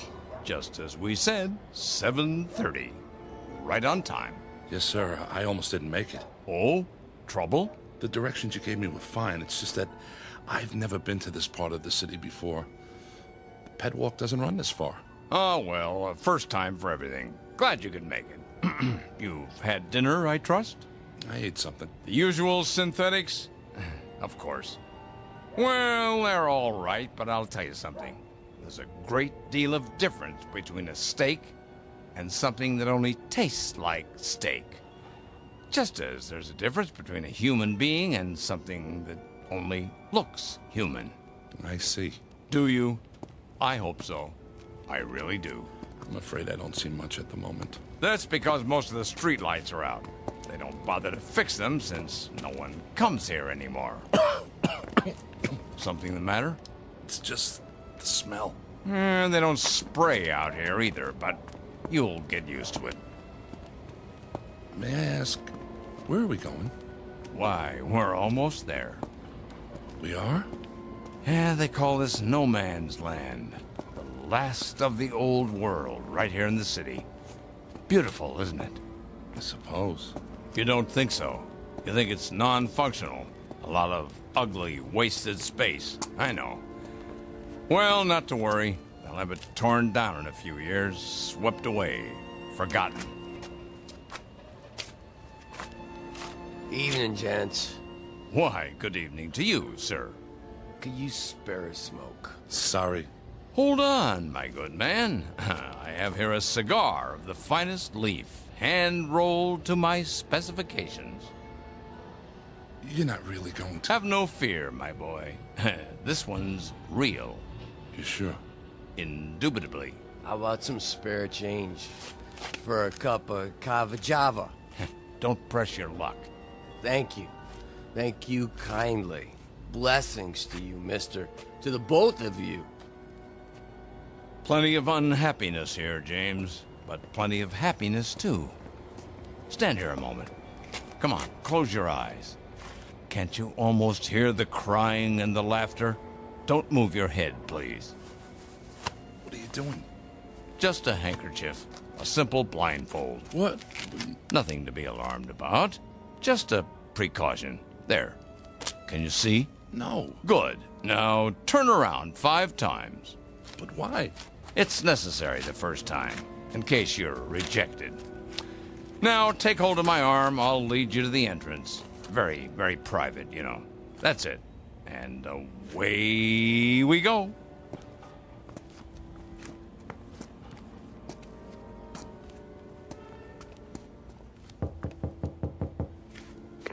Why does the chicken cross the road? To get to the other side. Come along, my boy. You can take off the blindfold now.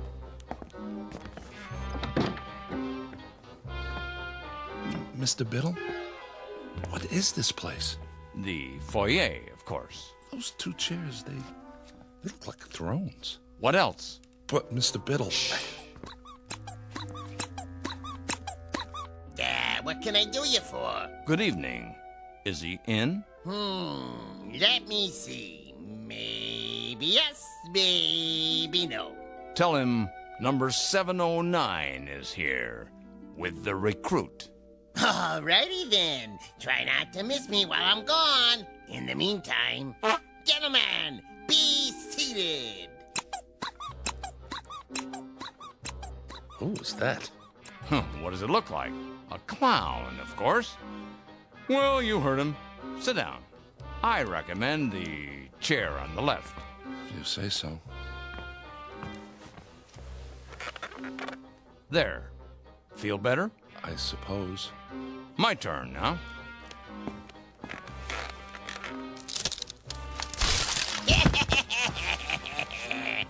Mr. Biddle, are you all right? Perfectly. Here, take my hand.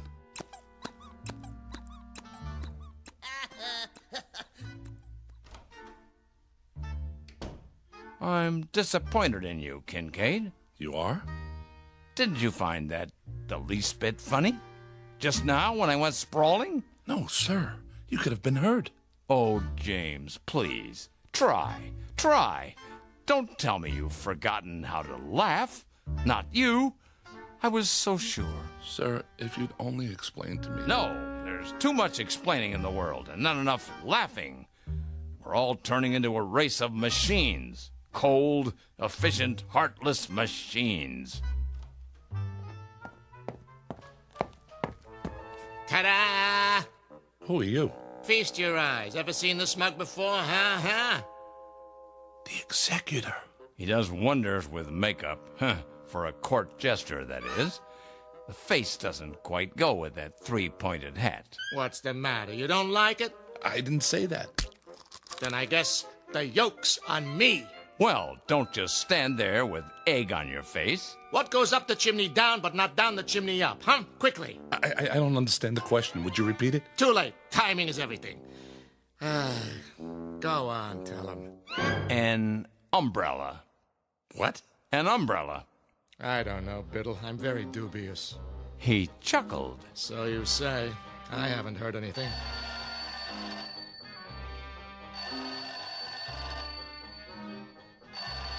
What's that? Sounds like the phone to me. Well, don't just do something. Stand there. Jester here. It's for you. It is? Hello? I say, hello? Sir, it squirted me right in the eye. Must be an overseas call. Better clam up. I'm all wet. You sure are. Now I really need a towel. Oh, Biddle. Yes? I've got something for you. Watch out! Spoil sport. But he's got something behind his back. Where? Right here. But I don't like pie. Lemon meringue. You're positively reeking. Time to hose off, and nothing leaves you squeaky clean like good old seltzer. Who's got the soap? Forget soap. You need your rubber ducky. Or a lifeboat. Now, wait a minute. It's not possible. What's wrong, Kincaid? You'd better get a change of clothes, Mr. Biddle, or you'll catch your death. You see? Hopeless. That's it. Wait. He's only a beginner. But we must be so careful, Biddle. Yes, but give him a chance. Very well. One last test. Glad to meet you, Mr. Kincaid. Put her there. I don't... Go on, shake. Ow! Oh, that didn't hurt. It's just a joy buzzer. You wind it up, and when someone shakes your hand... That's it. I've had it. I don't know what any of this is about, but I know one thing. I don't want any part of it. You people, you're out of your heads. You're all loony. You're psycho. I'm getting out of here right now, and don't try to stop me. Uh-oh. Another fine mess you've gotten us into.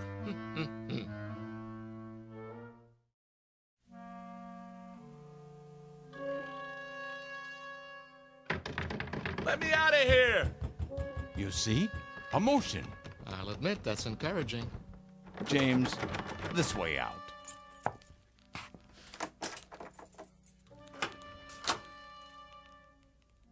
If you please, it's just through here. No tricks this time? No tricks. Wait, this is a library. A small reading room for our members. Members? Mr. Biddle told you nothing? He asked me to meet him. I thought it was about work. What is this building? Used to be offices. Now it's abandoned, so we made it our headquarters. Headquarters of what? The SPOL. The Society for the Preservation of Laughter. Have a seat. Oh, no. Now, this one's a real chair, I promise. Well, just for a minute. Oops. Hey, that was not me. You sure, my boy? Sorry, I must have left an old whoopee cushion under the seat. Collector's item now, you know? Here, let me get it. Go on, make yourself comfortable while I explain. You see, James, we're a secret organization. A kind of underground, if you will. Running counter to established law in the Commonwealth. Most of what we do is either frowned upon as bad taste or legally forbidden. We are, in short, outlaws. I don't like the sound of that. An old tradition. Ever hear of something called speakeasies? They were secret clubs that sold liquor during Prohibition. Well, this is a laugh-easy. All these books, the posters on the walls, Laurel and Hardy, the Three Stooges. Who are they? All great clowns from the past. There's Perot, Punch and Judy, Bozo. We try to keep the tradition alive. What tradition? You see, Mr. Kincaid, the world has forgotten how to laugh. There are some of us who regret that fact. Unlike those in power, we feel that laughter is important enough to be preserved, at any cost. Am I getting through to him? What the jester is trying to say, well, the world used to be a pretty terrible place, you see, James. We had disease and war and depression and prejudice and a lot of unpleasant things. The people couldn't change it all, but they could do their best to endure it. How did they endure it? By laughing at it, ridiculing it. They laughed at everything then. But along came the psychologists and the censors, and suddenly nobody could tell a sexual joke or a racial joke or a sick joke or any kind of joke. They weren't politically correct. And that was the end of humor. We're trying to keep it alive. Take the trick cigar. You chuckled. I did not. Yes, you did, and I'll tell you why. Because a figure of authority became ridiculous. Understand? Oh, James, try. A laugh cannot be forced, Biddle. You should know that. I do, but... Let's get to the main test. It's just through here, the last door. Everything should be ready. No false laughs now. We can spot them a mile away. Understand?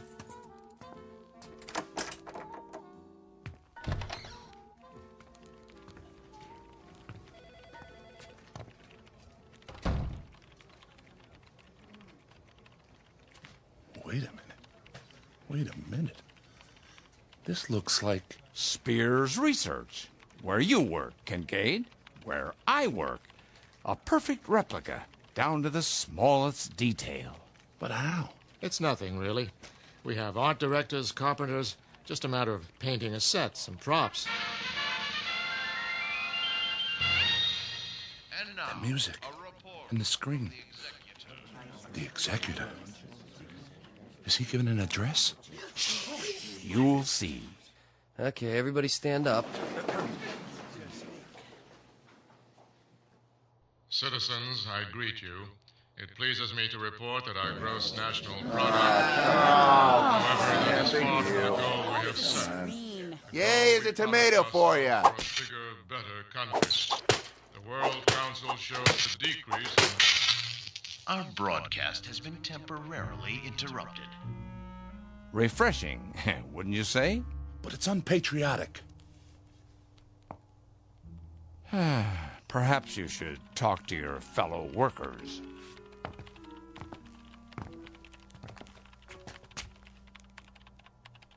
Miller? Is that you? Who wants to know? It's me, Kincaid. But how? A rubber mask. Realistic, if I do say so. Watch this. He's about to reboot his computer. Now, boss? Now.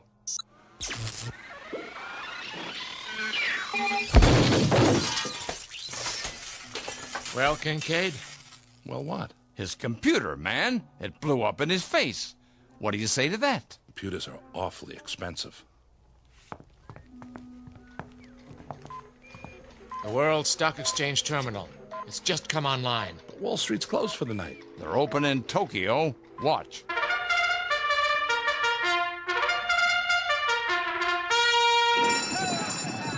And they're off. Dow takes the lead, followed by DAX, NASDAQ, Fortune 500, and gross national product. As we go into the turn, it's OPEC forcing the pace. Wait, national debt's closing in. Now it's consumer spending versus trade deficit. Fighting it out neck and neck. This is going to be a close one, folks. And the winner is Beetlebomb. Gross national product in last place. The executive said the gross national product was in good shape.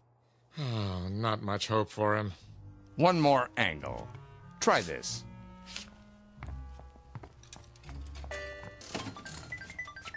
Lindsay? Hi, Jim. But this isn't your computer. I traded it for a video poker machine. Got a quarter? A quarter? Come on, I'm on a roll. One more win and I'll buy lunch. What do you say? All right.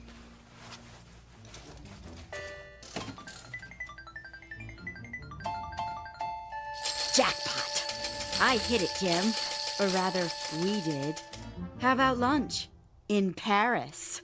We can take the rocket shuttle and be back before Biddle knows we're gone, okay? I don't know. The French have been very un-American lately. James, get with the program, boy. I'm trying, sir. You certainly are. I need a drink. Come on, the bar's this way. I'm afraid I've done all I can. Okay, everybody. You can take your masks off now. Marcus scores, please. On a scale of 1 to 10, I give him a 3. Shh, 2.5. That's too much. I say a big fat 0. I agree with you. 0. That's it for me.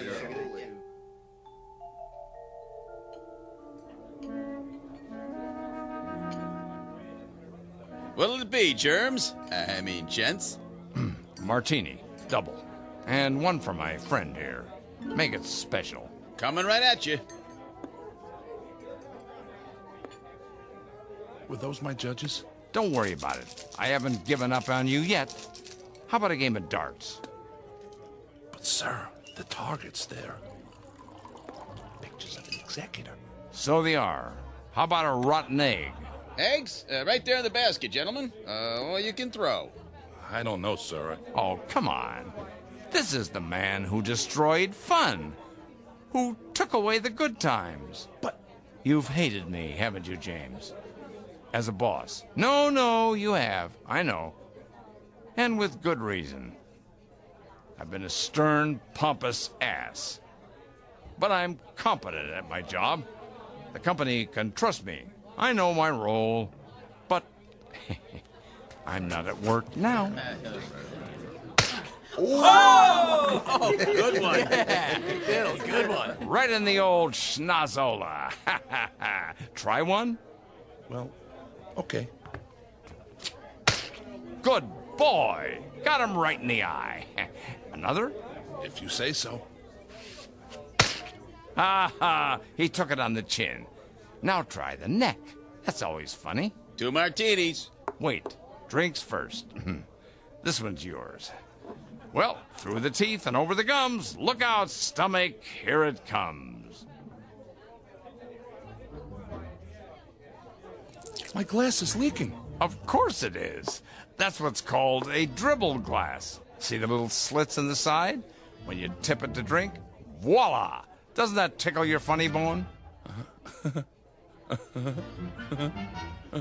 It's a start. 2 more. No problem. Here's your drinks. Thank you, my good man. Cheers. I think I'm starting to like these. Keep 'em coming. My pleasure, sir.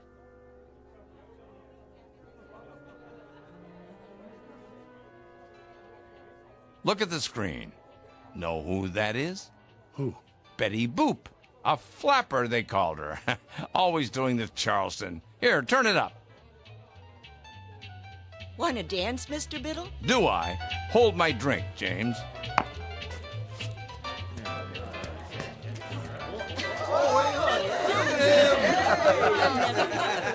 You ain't seen nothing yet. Biddle, Biddle,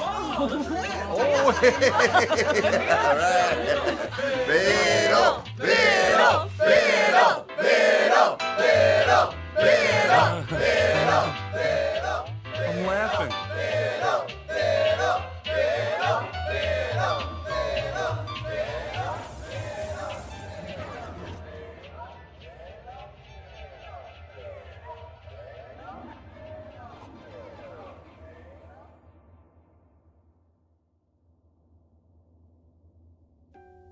Mr. Kincaid. Did I pass? Huh? What did the judges say? If I could have a word with you outside? Tell me I'm laughing. I must be. See? I've never felt this way before. Sorry, Mr. Kincaid. Time's up.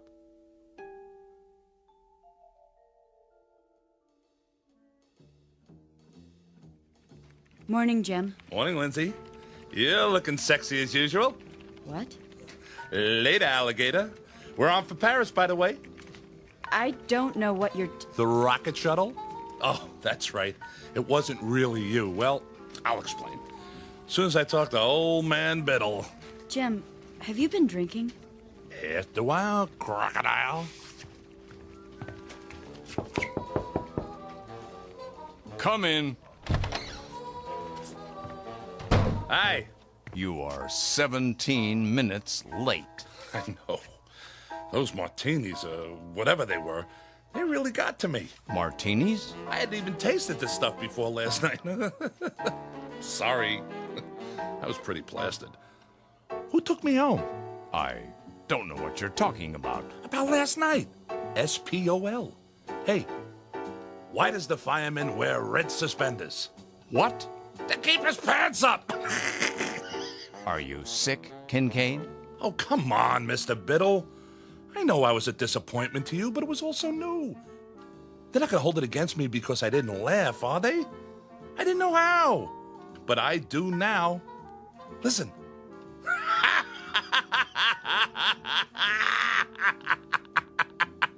Kincaid? Yes, sir? You're fired. So the judges ruled against me. I don't blame them. You can fix it, can't you? Get out. All I want is a second chance. Is that too much to ask? I can learn. If I don't, what will happen? Humor will die, and comedy, and all the great... I don't know what you're babbling about, Kincaid, but I warn you, if you repeat any of it to the authorities, they'll put you away. Do you understand? One thing I cannot afford to do in my line of work is take chances. And you're not a good enough risk. Do I make myself clear? But, sir... Do I make myself clear?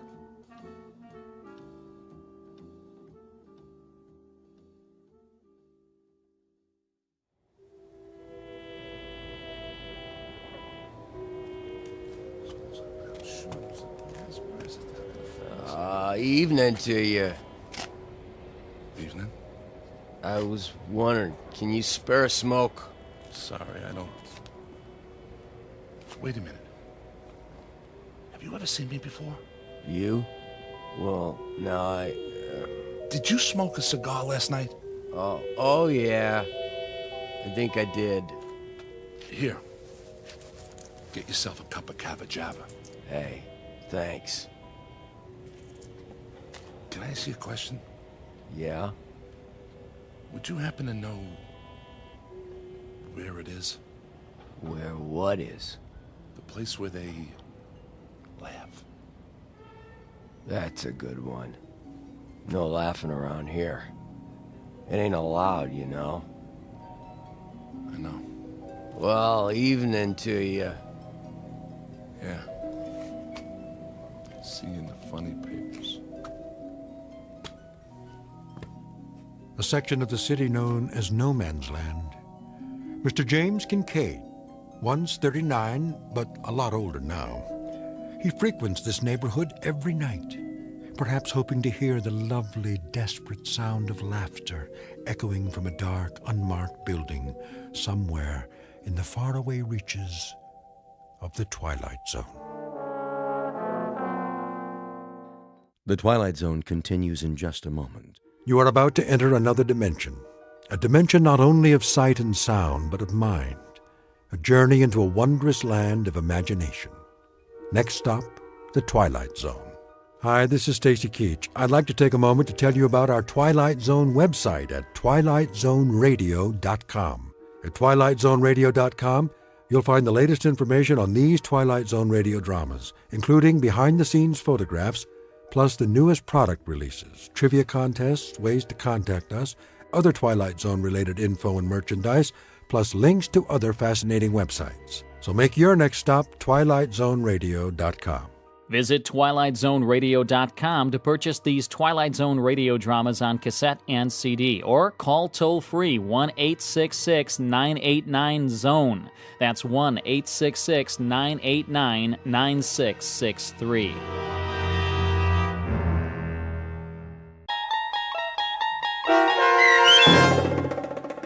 In His Image, starring John Hurd, with Stacy Keach as your narrator, was adapted for radio by Dennis Etchison and written for The Twilight Zone by Charles Beaumont. Heard in the cast were Alyssa Fraden, Ann Whitney, Darren Stevens, Jeff Lupiton, Meg Falcon, Elizabeth Lido, Carl Amari, Doug James, Jason Mallow, and Kip Karstedt. This copyrighted radio series is produced and directed by Carl Amari and Jason Mallow for Falcon Picture Group. Doug James speaking.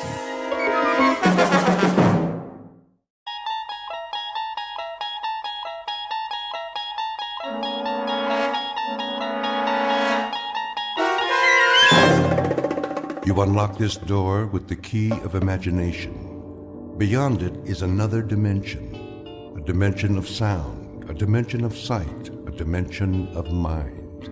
You're moving into a land of both shadow and substance, of things and ideas. You've just crossed over into the Twilight Zone.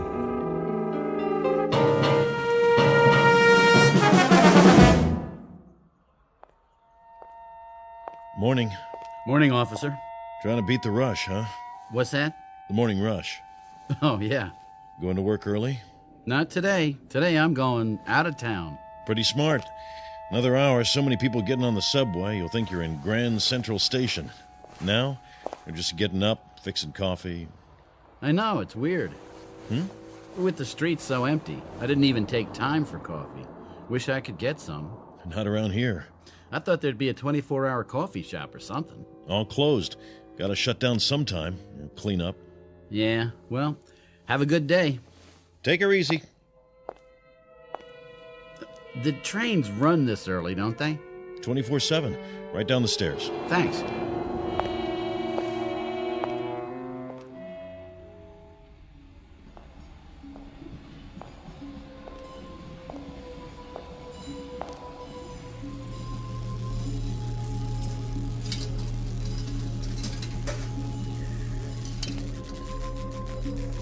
What's that sound?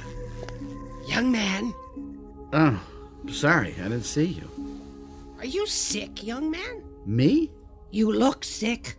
My husband looked like that just before he died. All white and pasty. I'm all right. Just what he said. The same words. I'm all right. Went to bed. Next morning, there he was, sprawled out, dead. You don't drink, do you? No. That's what killed my Jack. I told him it was the devil's work, but he wouldn't listen. And look where he is now. Is that right? Oh, the devil's all around us, mister. And if we don't fight him, if we don't stand up to him, we'll suffer eternal torment. I'm sure you're right. I know I am. And I'll tell you how I know. It was a Sunday. I was ironing, if you please, and that's when it happened. The good Lord's own sweet voice, like an electricity shock. I was revelated. Oh, praise him, mister, and praise his good works. I will. Do you read the good book? Yeah, all the time. Oh, sure you're telling the truth now. We may be underground, but he hears every word. I have to go. The train's coming. I don't hear any train. Leviticus chapter 5, verse 2. Perfect. You're perfect. What? Or if a soul touch any unclean thing, whether it be a carcass of an unclean beast, or a carcass of unclean cattle, or the carcass of unclean creeping things, and if it be hidden from him, he shall also be unclean and guilty.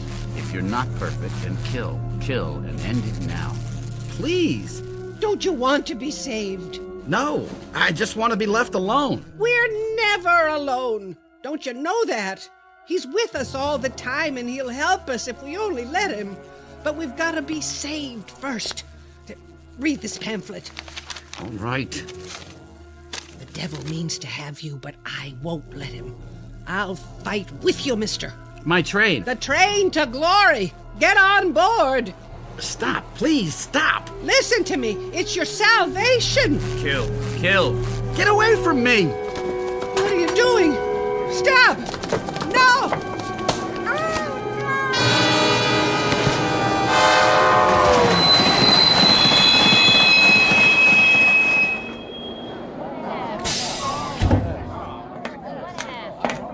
What in God's name? She fell on the tracks. I couldn't stop. Hey, that man pushed her. Hey, somebody stop him! Somebody! Get away from me!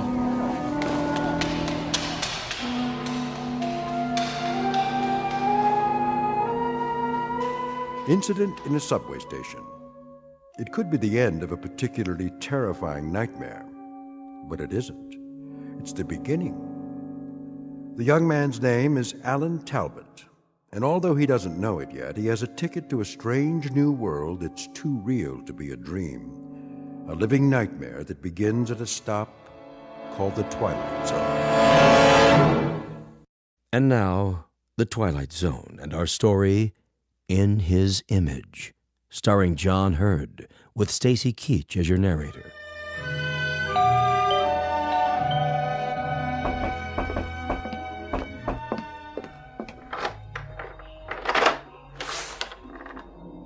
Yes? Sorry to bother you, ma'am, but see, I belong to the Junior Woodchucks, and if you'll just buy a 10-year subscription to the Ladies' Home Companion, I'll get to go to summer camp. What do you think? I think you'd better come in. Okay. Hi. Hi. Ready? And willing. Surprised? A little. Come here.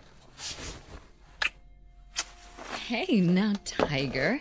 I told you there are lines I don't cross. I know. I was gonna wait till we got married, but I lost my self-control for a second. Well, you look around for it while I pour the coffee. Thanks. How come so late? Who's late? You are. What, 5 minutes? Try 45. Ooh, honey, I told you to get rid of that sundial. Okay, so you overslept. Just remember, leaving at 6 a.m. wasn't my idea. Look, I did not oversleep. I left the hotel at 4:30, got on a subway train, got off the subway, and came here.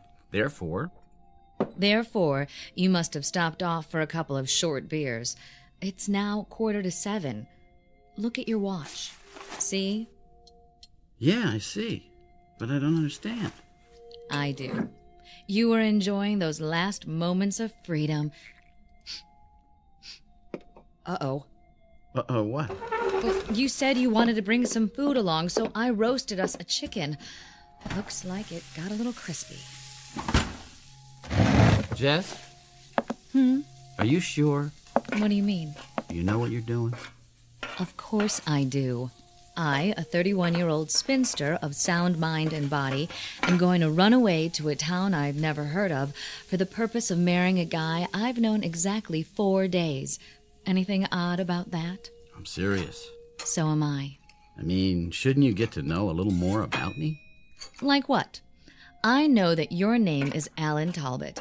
I know that you live in Coraville, New York, in a big white house surrounded by rose bushes and trees.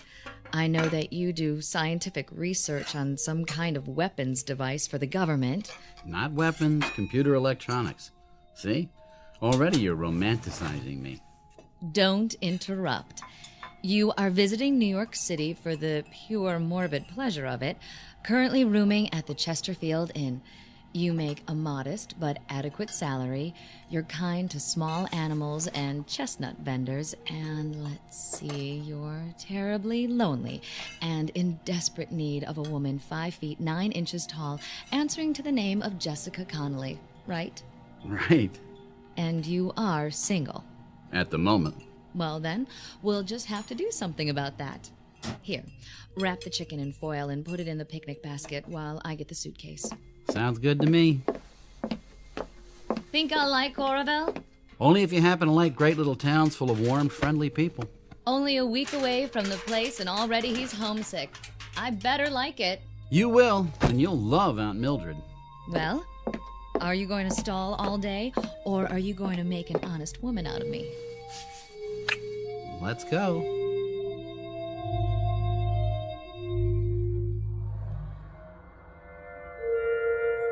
We must be nearly there, if you gave me the right directions. Alan? No. Go on then, sleep. You need it. Walter, no. Alan? No. It isn't right. Send me back.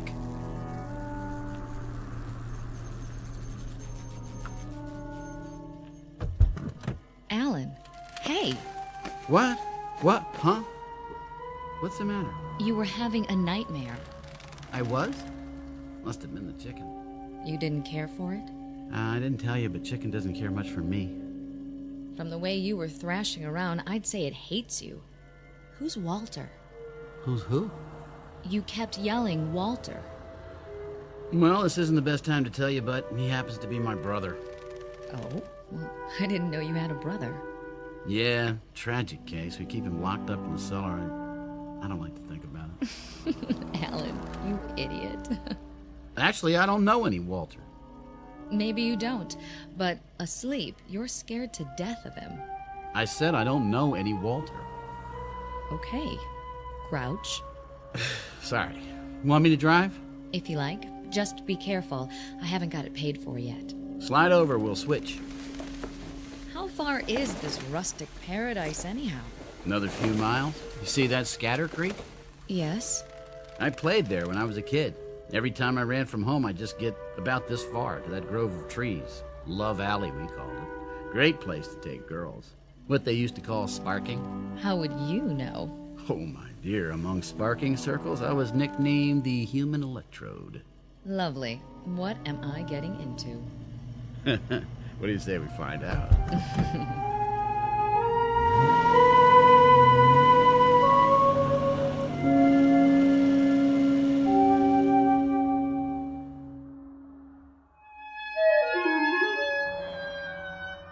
Here we are. Coraville. Population 3,250. Sounds cozy. It is. That's the town square up ahead. Alan, it's beautiful. Didn't I tell you?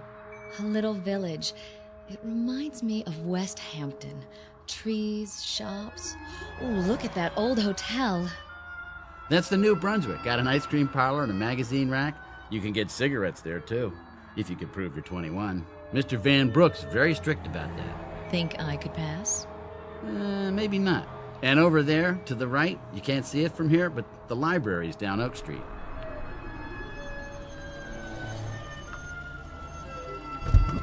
Don't stop now. I want to see all of it. Alan? I'm sorry, it's just, What? Well, either I've got the worst memory in the world or they put up a new office building. I see it. In a week? Prefab, I guess. I tell you, young lady, that don't make things the way they used to. Oh, well, let's go. Alan, do me a favor. Sure. Let's get something first, before we meet the gang. Just a little glass of wine to take the edge off, all right?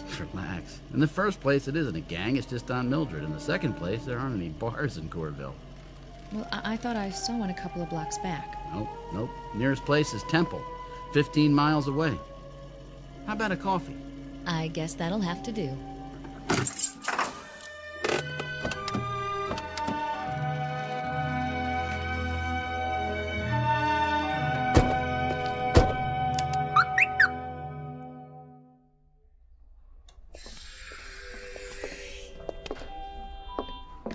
What a lovely lobby.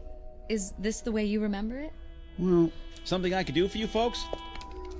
Where's the restaurant? 4 doors down, Kelsey's Cafe. I mean the one here. What happened? You close it up? Never had one here, just the hotel. This is New Brunswick, isn't it? Yes, sir. I see. I know how absent-minded you scientists are, so you won't mind me asking, are you sure we're in the right town? Yes, I'm sure. Well, don't snap at me. Sorry. Look, Jess, let's just go on home, my home, and get something there. Anything you say. Is that your Mr. Brooks behind the counter? No, I don't know who he is. It's like 20 years have gone by or something. Everything's different. I think you're just looking at things in a new way for the first time. I've lived near Times Square all my life, but I don't think I've really seen it for years. That's probably it.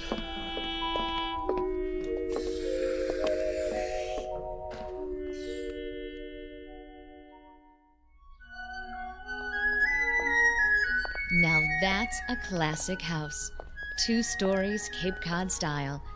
And there are the trees and rose bushes. Yeah, that's more like it. I'd recognize that anywhere. Like it? And what if I didn't?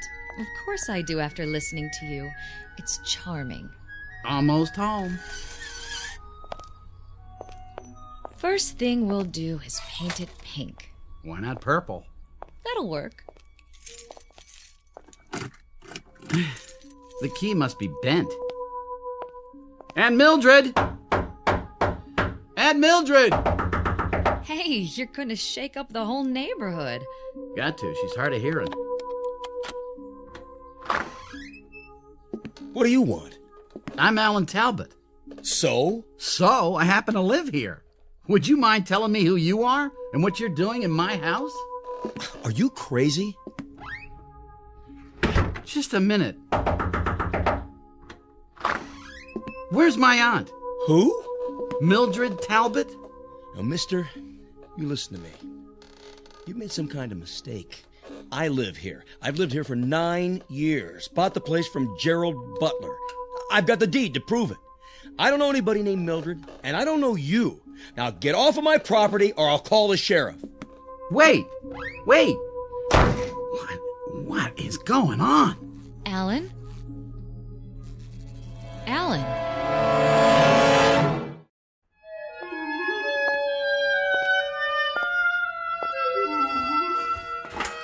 I'm back. Get everything straightened out at City Hall? Sure. I'm out of my mind. Alan. Well, I don't know what else to think. Somebody I never saw before in my life living in my house. The woman I had lunch with a week ago dead for 3 years. New buildings in town. According to the official records, it's all true. Alan, I know this will sound crazy, but remember what you said when we tried to get coffee at that hotel? The one that didn't have a coffee shop? You said it was as though Coralville had aged 20 years. 20 years in a week. What if it's true? What if 20 years have gone by somehow? Rip Van Winkle? Well, why not? It's a possibility, isn't it? No. I thought of that, but it doesn't hold up. For one thing, it would make me at least 45. Unless I left town at the age of 10. And that couldn't be because I went to high school and college here. Except there aren't any records that I ever attended Coralville High. And the university I work for, it doesn't exist. It never existed. What about your aunt? I just checked. There isn't a single trace of evidence that a Mildred Talbot ever lived here. Well, it was an idea. Let's go. Where to now? The cemetery.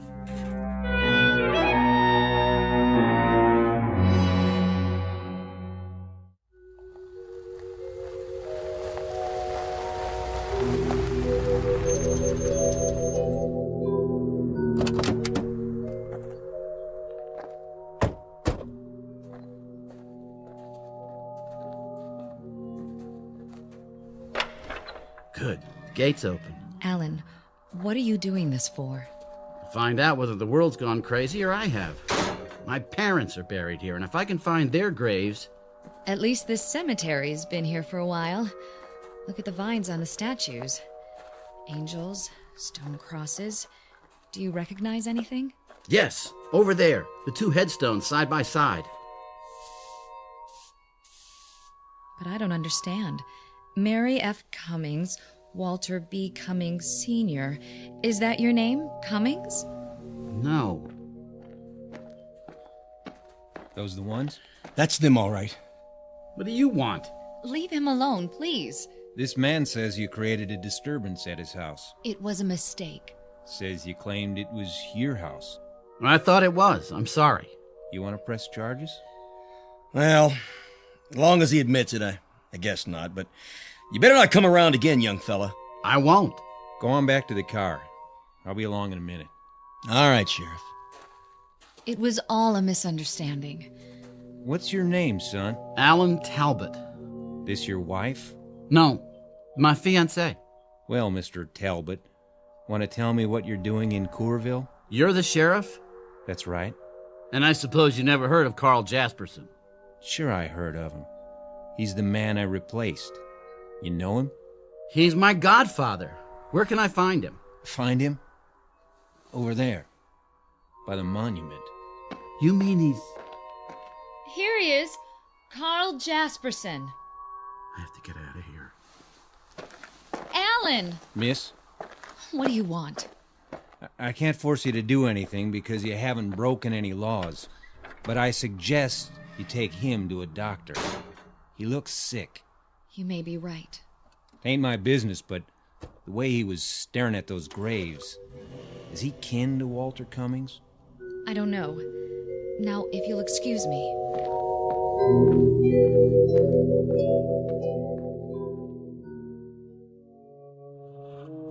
It's only a few more miles to New York.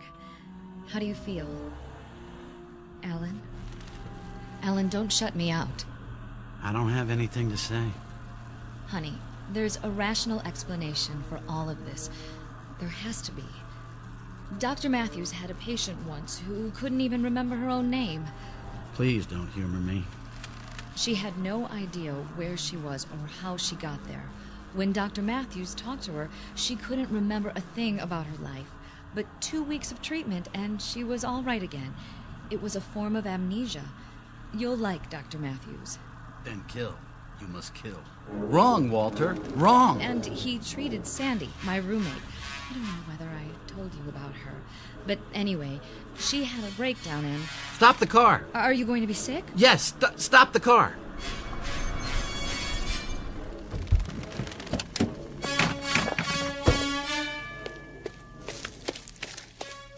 Kill. No! Use what's at hand. A stick, a rock, anything. Jess, could you give me a hand here?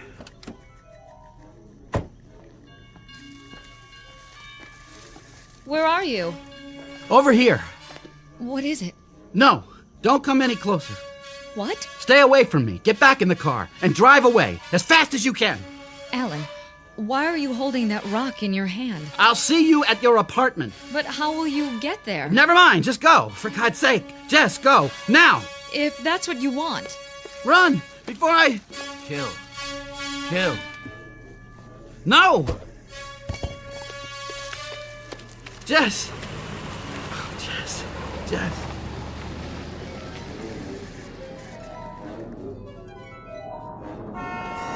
What?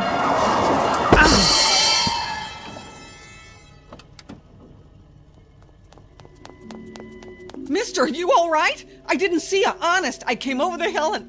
Hey, mister, can you stand up? I'm okay. The fender just grazed me. Yeah, but your sleeve, it's torn. How's your arm? You hurt bad? I'm not sure.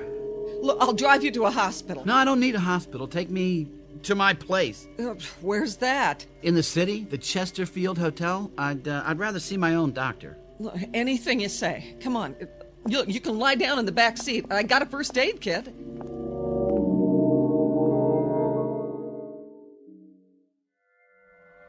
Look, is that a bad cut? No. I still think you ought to see a doctor. I will, as soon as we get there, but I'm not even bleeding. Not on the outside, maybe. I've heard of accidents where you... I'm fine. I'll sign anything you want, absolving you of all blame, okay? Look, don't get sore, mister. I'm just worried about you is all. Sorry to have been so much trouble. Mister, I'm glad you're alive. Look, it's none of my business, but how come you were standing there in the middle of the road like that? I'm not sure. I'm gonna find out.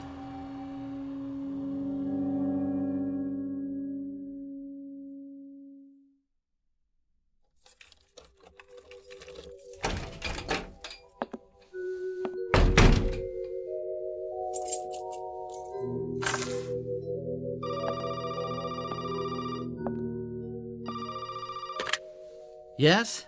Alan? Oh, darling. I've been calling every 15 minutes. I'm so worried about you. Are you all right? I think so. I scraped my arm after you left, but I've got a bandage on it. Looks fine. Oh, Alan, are you sure? Yes, there's no bleeding. How did you get home?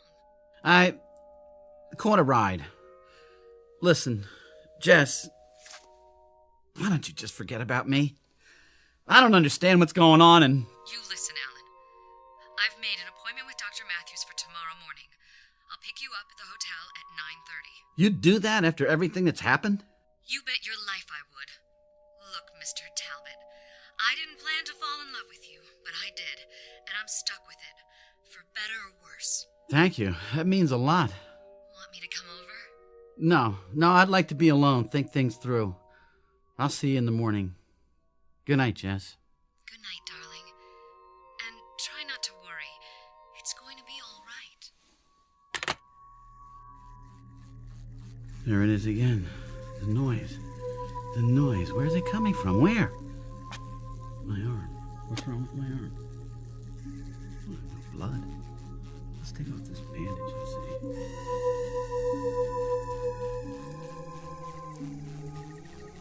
What in the... There's no blood because this isn't real skin. It just peels back. It peels back, and good Lord, I don't believe it. It's a circuit board.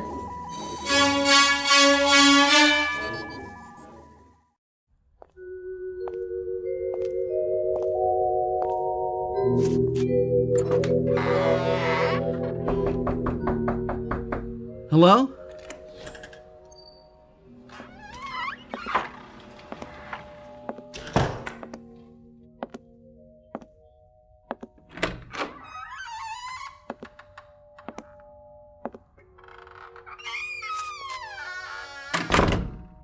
Hello, Alan.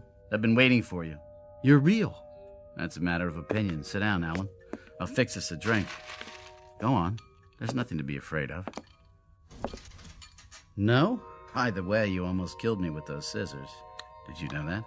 What scissors? I wish you'd succeeded, but nothing ever works out right for me. Scars next to my heart. Close, but no cigar. Who are you? You already know that. You must. You found me. I looked you up in the phone book. Walter F. Cummings, Jr.? You've been to Corville. Yes. I saw your father's grave. So you know my name. That's all? That's all. Well, then you better have some of that martini. What is this place? You were born here in this house exactly 8 days ago. I made the delivery. You're drunk. My boy, you're so right. Drunk as a hootie owl, but not drunk enough. Join me in another? I guarantee no hangover. Wasn't that thoughtful of me? I'm in no mood for jokes, Cummings. That's a pity, because this whole thing is a joke. But you see, the joke's on me, and the essence of humor. Get to the point! Well, You've been to Corville, so you know that Alan Talbot never lived there. You know that you've been behaving oddly of late, and from the bandage around your arm, I judge you've figured out the rest. What more can I tell you? Who am I? You're nobody. You're nobody at all. Who is this watch I'm wearing? Ask me that. Who is the refrigerator in the kitchen? Don't you get it? No. You're a machine, Alan. A mechanical device. I don't believe you. Not even after you've seen what's under your skin. I don't blame you. I wouldn't either, but it's true. The fact is, you were born a long time ago inside my head. All kids have dreams, don't they? You're mine. A perfect artificial man. Not a robot, but a duplicate of an actual human being. You're still dreaming, am I? It was harmless. Not even terribly imaginative for a child. But then I became an adult, only somewhere along the line I forgot to grow up. Like most geniuses, I kept my dream. Why don't you take off the training wheels and talk straight? I created you. Is that straight enough? You're not only drunk, you're crazy. Then how would you explain the circuits in your arm instead of flesh and blood? A prosthetic arm? I don't know. You expect me to believe I'm a machine? It's ridiculous. I eat, I drink, I sleep. I just told you I wanted a perfect creation. Come with me, Alan. Where? Downstairs. Let's call it the delivery room. You didn't think I whipped you up in my living room, did you?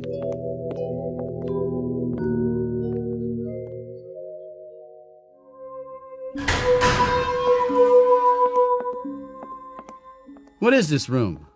My lab. Your birthplace.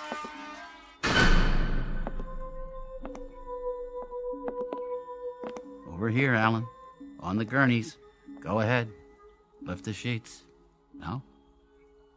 Let me do it for you. What are they? Your brothers. Alan Talbot the first and Alan Talbot the second. You were number 3 in this batch. Hard to tell them apart, I know. They're only partially formed. I didn't add the finishing touches like circuitry. Call them factory rejects. Where did you get the money for all this? Told you, I'm a genius. When I saw how much money I'd need, I developed a new kind of microchip. They turn out 300,000 or 400,000 a year. I get royalties. Money was the least of it. The failures, though. The failures, they were bad. I can't tell you how many times I had to start over. And you did it all by yourself? I'm afraid the day of the lone inventor is past. I had some of the best scientific minds in the world working for me. But of course they didn't take the project seriously. It was just a game to them. How to create a nervous system, how to duplicate a brain. With all its subtleties, mere reactions weren't enough. Intelligence is what I was after. My creation had to have abstract reasoning power, a past, all the intricate facets of personality multiplied by millions that make up true consciousness. Now, accomplishing this from scratch would have taken forever. So, I decided to use myself. So you're telling me I'm you? On some of your cells, I made certain impressions, my own memories, some of my talent, some of my knowledge, bits and pieces of myself. It isn't possible. I'm me. This is my body. Non-conductive plastic? Very lifelike. I've heard enough. Where are you going? Back to Corville? You lived there, of course.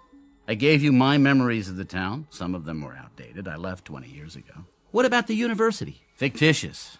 I had to give you a job. And Aunt Mildred? All the old women I've ever known rolled into one. After my parents died, I lived alone. The reputation as a Don Juan, I regret to say, is imaginary too. That's about it. You can fill in the rest, up to the last week anyway. What happened then? I wish I knew. Something went wrong. You attacked me with a pair of scissors and ran off. I've been unable to find you since. What went wrong? I'm not sure.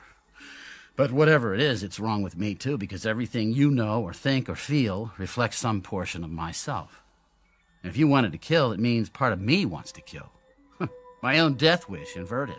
I don't have a death wish. Everyone does. We're all potential suicides or murderers. We all have the seeds of paranoia inside of us. In giving you parts of myself, I unintentionally gave you my latent psychoses. Big ones. To put it another way, Alan, you're quite insane. Then fix me. I don't know if I can. Why not? Because, much as I hate to admit it, luck had a great deal to do with your creation. You mean I was an accident? Trial and error. It was like a blind man with a machine gun. finally hit the target, but it was off center. I don't know if I could. I don't know if I could come that close again. I thought you were a genius. That's the story of my life. Success in the little things, failure in the big ones. I think what I really wanted was to build another Walter Cummings without the drawbacks. Sort of a reverse Jekyll and Hyde, loneliness, pain, all unknown. Alan, you were gonna be perfect. That was the dream. That was the dream. A perfect version of myself. Well, there's somebody else involved. A woman. Does she know? I took her to Corville. We were going to get married there. She thinks I'm on the verge of a nervous breakdown. She's in love with me. Pretty. And intelligent. And lonely. Like you. I'm sorry, Alan. Huh. That's a great consolation. Even if I could fix you, she'd find out. How? Well, for one thing, she'd grow old and you wouldn't. For another, being a machine, you'd eventually wear out. And those things never occurred to you?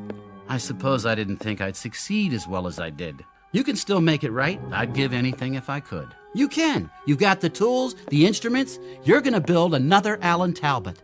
Too risky. Only this time, you're going to get it right. One of these blanks, the rejects, with some modifications. I don't know if I can. With all that you know now, it'll be easy. He's gonna walk out of here tonight, and he's gonna marry a girl named Jessica, and for the first time in his miserable life, he's gonna be happy. And so will she. You don't understand. The process takes too much time. There is no more time. Here, I'll write down her address. She was gonna meet me tomorrow, but she'll be home now. Take it. That's appropriate. What is? This pamphlet, The Way to Salvation? Where did you get it? Somebody gave it to me. I was in... Read this pamphlet. The devil means to have you, but I won't let him. I'll fight with you, mister, and we'll win. My train. The train to glory. Get on board. What's wrong? The noise! Make it stop! Are you hearing something? In my head, like computers and electricity. It's your circuits. They're going bad. And a train! Get on board! Walter, get on board! Your eyes. Your eyes! Get away from me! Now, Walter! Now!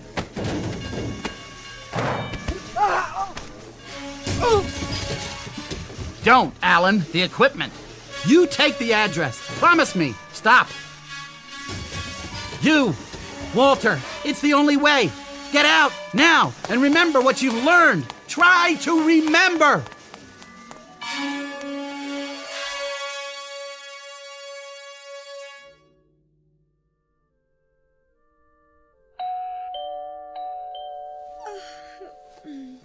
Just a minute. Who is it? I'm sorry to bother you, man, but see, like, I belong to the Junior Woodchucks, and... Helen!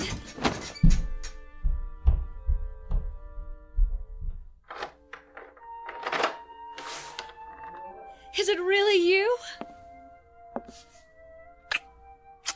You are pretty. I've been so worried. Why are you looking at me like that?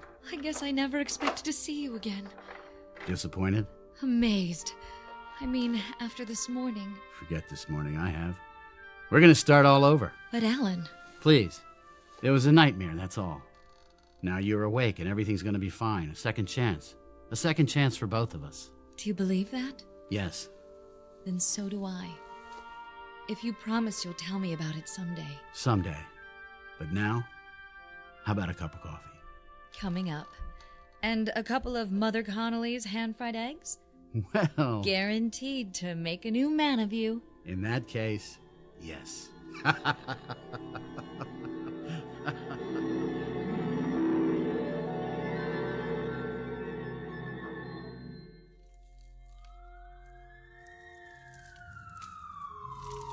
Too late to fight this fire.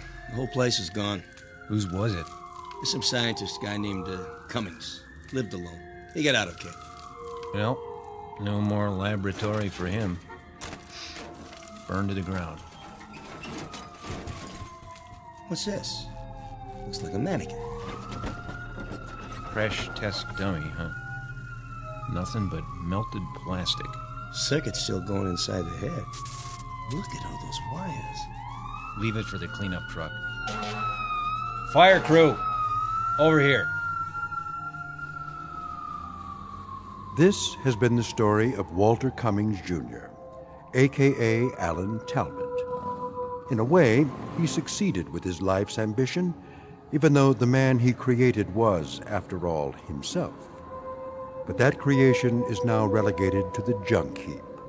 One more failed experiment. While Mr. Cummings has been given another chance, for better or worse, there may be easier paths to self-improvement, but sometimes it happens that the shortest distance between 2 points is a crooked line, one that leads directly through the Twilight Zone. We'll return to the Twilight Zone after these brief messages. You are about to enter another dimension, a dimension not only of sight and sound, but of mind, a journey into a wondrous land of imagination. Next stop, the Twilight Zone. Hi, this is Stacy Keach. I'd like to take a moment to tell you about our Twilight Zone website at twilightzoneradio.com. At twilightzoneradio.com, you'll find the latest information on these Twilight Zone radio dramas, including behind-the-scenes photographs, plus the newest product releases, trivia contests, ways to contact us, other Twilight Zone-related info and merchandise, plus links to other fascinating websites. So make your next stop twilightzoneradio.com. Visit twilightzoneradio.com to purchase these Twilight Zone radio dramas on cassette and CD, or call toll-free 1-866-989-ZONE. That's 1-866-989-9663.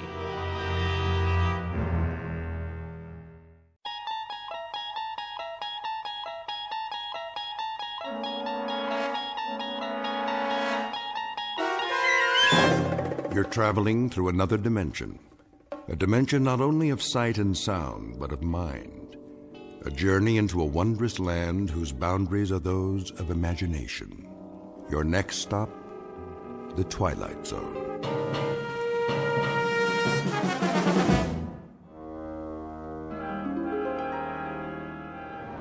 Shouldn't be long, eh, Cap? Not unless they move to Italy. I bet old Benito would like to do that. We're almost there. See that mountain range just over the horizon? Well, now, what do you know? I think I might have seen that a few times. All we do is maintain course and the boot will pop right up, big as life. Sounds like you've done this before, Captain. You like Italian food, Blake? Me?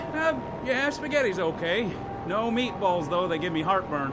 Okay, no meatballs. Beautiful day like this, I thought we'd just bomb the supply dump and sit down and have us some lunch before we head back. How's that sound? You picking up the tab? Don't worry about it. This one's on Mussolini, his own personal mess hall. Yeah? Special orders. I hear the Allies can drop in anytime. Oh, I get it. So we'll quit pounding him, huh? Plus, he wants to show off what a good cook he is. Watch out for the garlic, though. That's his secret weapon. Lousy greaser. I got something for him. There it is. Target in view, Jimenez. How's our time? On the money, Captain. Set the Bombay doors. Check. Ready to release on your command. Take her down 400 feet. Hope they don't have no big guns today. They don't. That's why we're gonna win this war. Another 200 feet. Let's drop these babies right down the smokestack. Yes, sir. Is that flak? I don't believe it. Give me some altitude. Looks like the jerks finally got some artillery. Pull up on the stick. I'm pulling. That was too close for comfort. Pull up, I said. Climbing, Captain. Higher. We're hit. Kransky, you okay? Waist gun good, Captain. Connors? Missed the tail 9 miles. Fine. We took a hit on the starboard engine, sir. Looks like we're losing fuel. Then let's drop our payload and get out of here. Fast. Yes, sir. Mayday, Mayday. This is King 9 calling Firefly. King 9 calling Firefly. Come in, Firefly.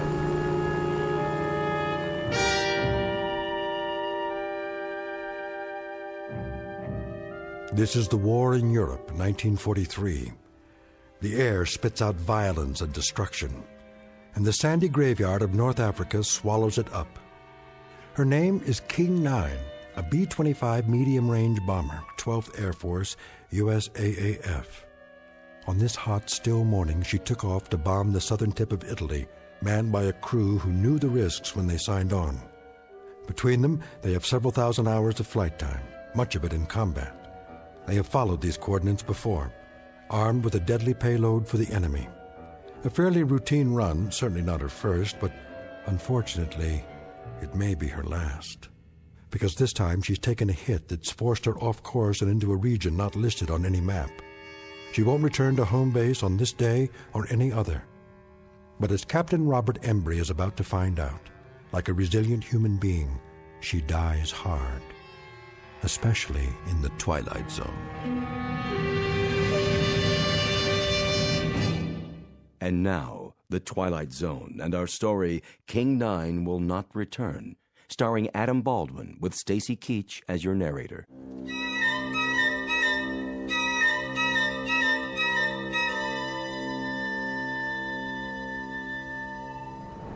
What's the damage, Blake? We took a hit on the wing tank, Captain. How bad? Needle's dropping fast. We're leaking fuel. How much? A lot. Jimenez, what's our position? 10 degrees off course, Captain. Airspeed's dropping. Losing altitude. How far from base? Too far. We'll never make it. We may have to ditch. Down there, oh, mamma mia. Take a look around. See anything? Nothing but sand, sand, and more sand. Looks like one great big beach and no ocean. Then get ready for some belly surfing. Landing gear? Leave it up. Won't do any good. The sand's too soft. Connors, Klein, all crew, strap it in. We're gonna attempt an emergency landing. Flaps down. Level her out! She won't hold! Pull up! Get over that dune! There goes the other engine. Hang on! She's holding. We're gonna belly in like a glider, nice and easy. Piece of cake, Captain, piece of cake! Watch it! Watch it! We're coming in too fast! I can do this, I promise you. Captain! Look out!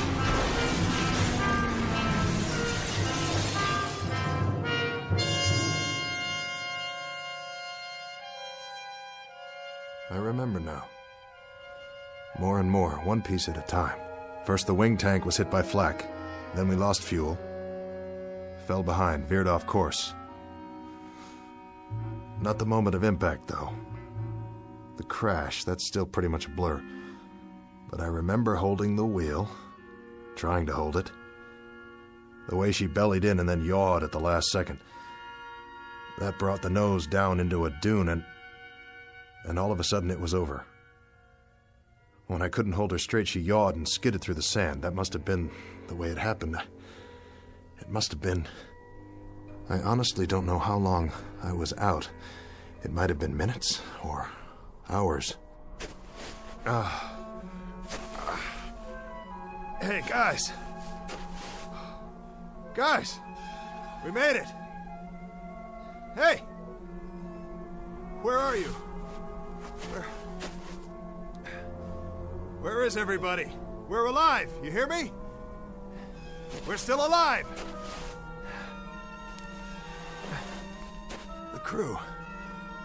What about the crew? Did they bail out? Did I order them to bail out? No. No, I didn't. I remember that much. We rode it in together. They stayed with me all the way down. Because I'm the captain. Yeah, that's right. Captain Robert Embry. That's who I am. Blake's my co-pilot. Jimenez the navigator. Kransky, radio op and waist gun. Connors, he was tail gunner. And Klein. Sure. Klein, he was the upper turret gun. Let's see. Who else? Think. Gotta think. It was coming back to me, but I wasn't 100%, not by a long shot. My leg was racked up and my head felt like someone caught me with a left jab and a right hook that put me flat on the canvas. Now I saw the plane about 100 yards away and I knew I had to get back inside to see if the guys were okay. Blake! Jimenez! I kept walking toward it, but it didn't get any closer. That's the way things are in the desert. Something about all that sand and nothing to measure it by. But I kept going. I had to help them if I could. If there was any way, any hope. Are you all right? Connors! I climbed up on the wing and finally got in through the gun turret. I dropped down inside. Blake? Blake, answer me. That's an order. And there was Blake's cap on the co-pilot's seat. I knew it was his, but I turned it over and looked inside anyway. Blake, Gerald S., First Lieutenant, USAAF. And the radio op, His headset's still plugged into the radio, but he wasn't there either. Jimenez. And Connors. All gone. If they were still on board when the plane crashed, then where were their bodies? No, I couldn't let myself think that way. Piece it together, that's what I have to do, piece it all together. We bellied in, and I must have been thrown clear of the plane. That's what happened. Sure. Knocked me cold. I could have been out for hours. And the others, they... What about the others? Where are they? They didn't jump, they couldn't have. The chutes are still here, all of them. And they're not dead, they couldn't be dead. There are no bodies. But if they left the plane and started walking, why didn't they take me?